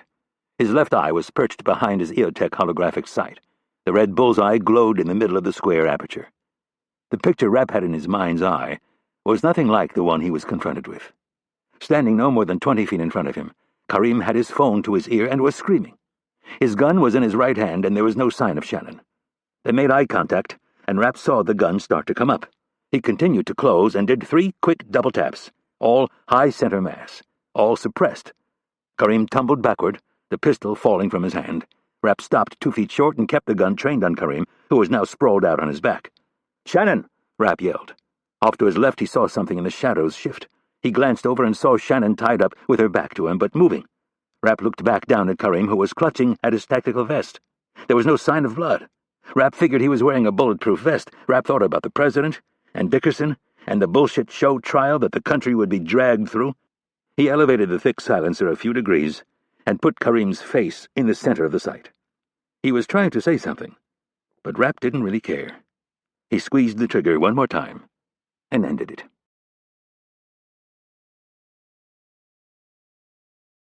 Chapter 75. Lake Anna, Virginia. The Bell 430 helicopter floated down out of the night sky. Its front spotlight lit up the grassy field north of the house. In the shadows, just beyond the light, Stan Hurley waited at the edge of the field along with Rapp and a slightly groggy Mike Nash. Dr. Lewis was in the house keeping an eye on Shannon. He'd given her a mild sedative and was making sure there wasn't something she was afraid to talk about while her dad was in the room. Rapp turned his back to the rotor wash, while Hurley and Nash simply closed their eyes and lowered their heads. The CIA helicopter set down softly on its 3 wheels, and its rotors began to slow. The port side door opened, and Scott Coleman jumped to the ground. He held Jack Nash under the arms and pulled him from the chopper and set him on the ground. Rory followed on his own, jumping from the chopper and landing on both feet. He and Jack saw their dad and broke into a sprint. Maggie was next. Charlie was in her arms, wrapped in a blanket, and somehow still asleep. Coleman helped her step down, and finally, Kennedy appeared in the doorway. She said something to the pilots and then exited the bird. Rapp and Hurley stood by, smiling, as Nash hugged Rory and Jack. Maggie joined the group and buried her head in her husband's chest. Nash wrapped his left arm around his wife's back and placed his right hand on Charlie's head. They stood there for a long moment and said nothing. Finally, Maggie wiped a tear from her eyes and asked, "Where's Shannon?" "She's in the house with Doc," Nash said. "She's fine. Minor concussion and a few scratches, but other than that, Doc says she's in good shape." "I want to see her." Maggie turned and saw Hurley. She stepped toward him and gave him a peck on the cheek. "Thanks for taking care of us, Stan. I had to get out of that house." The media had descended on the Nash house. The normally quiet suburban street looked more like a carnival midway, all lit up with news vans, reporters, and cameramen trying to get a piece of the story. When Kennedy got wind of it, she sent 2 Suburbans and a full security detail to the house to extract the family and bring them back to Langley. Knowing they would want to be together, she had the helicopter waiting. Maggie finally noticed Rapp. She stepped toward him. There was a quizzical look on her face, and for a moment Rapp thought she might slap him. He was prepared to take it. He felt like crap for endangering her family. Maggie reached up and wrapped her arm around Rapp's neck, pulling him in for a big hug. "Thank you. Irene told me what you did." Rapp kissed the top of her head. "I'm sorry I put your family in danger." She shook her head bravely and wiped more tears from her eyes. "That's nonsense. You've given me my husband back. That man tried to take him from me, and you stopped him. But nothing," she said. "If you hadn't intervened, he'd be dead right now, and probably Shannon as well." She kissed him again on the cheek and said, "Thank you." The family shuffled off toward the house. They wanted to be with Shannon. Hurley, Rapp, Coleman, and Kennedy watched them go. When they were far enough away, Kennedy exhaled and said, "I had a nice talk with her on the ride down. She's a pretty strong woman." The 3 men nodded, not knowing what to say. Kennedy glanced back at her helicopter. "I have to get back to D.C. The FBI is a little concerned about how this is going to play in the press." Rapp shrugged his shoulders. "Let him take all the credit. Nobody needs to know it was us. There were a number of witnesses who saw you and Mike.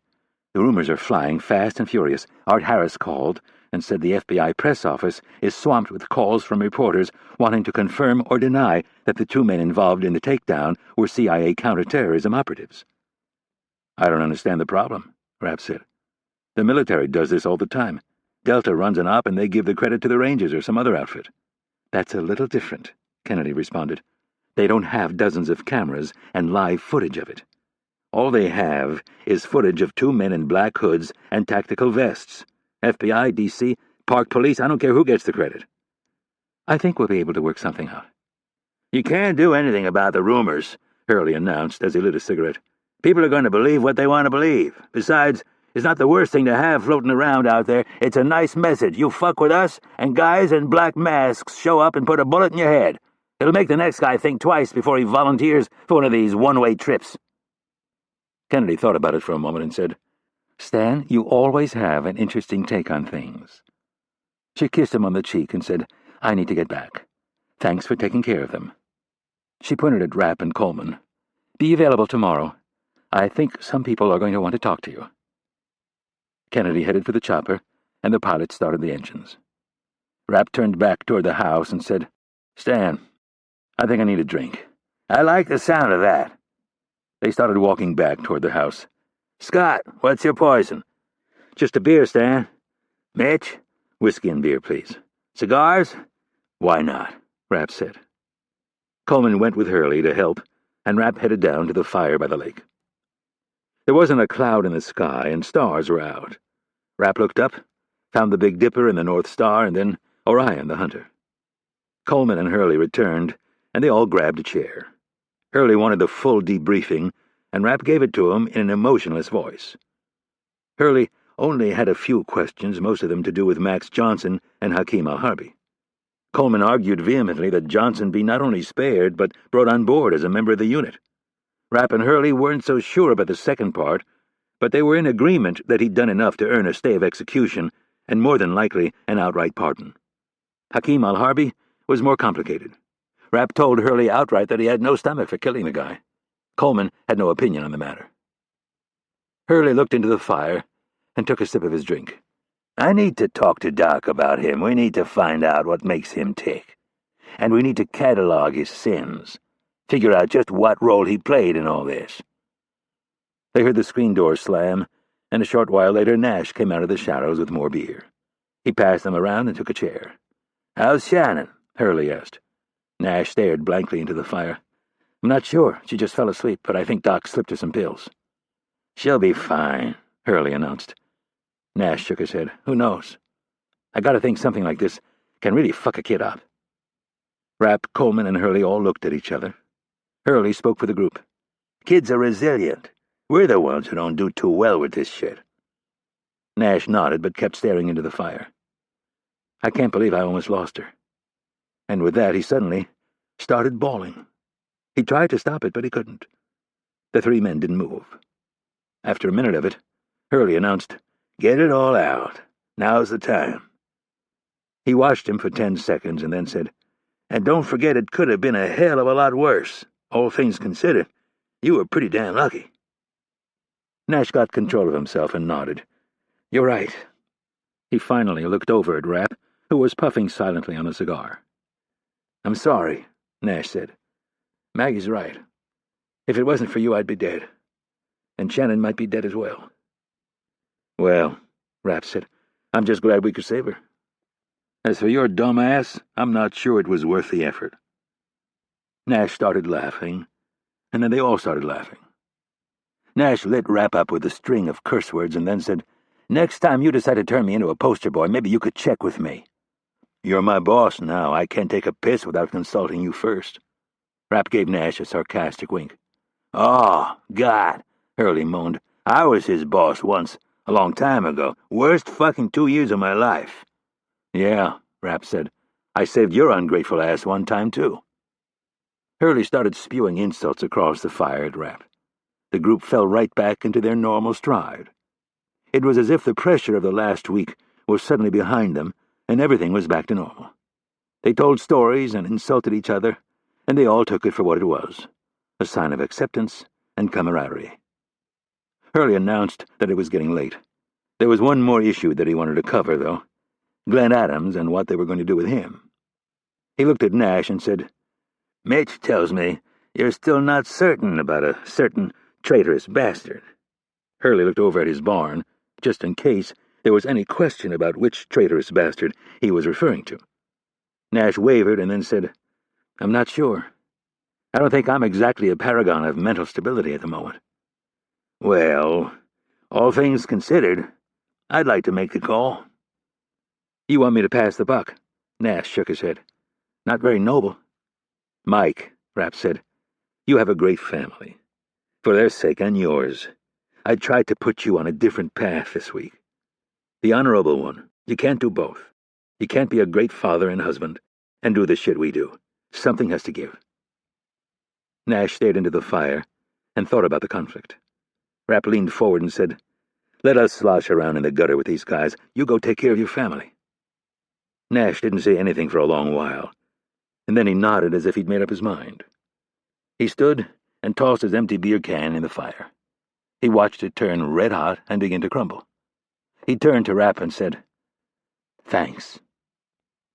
They watched him walk away into the darkness between the fire and the house. Rapp looked at Coleman and Hurley, a look of disappointment on his face, and then he heard Nash say, "I'm going to go take care of my family. Good night, guys."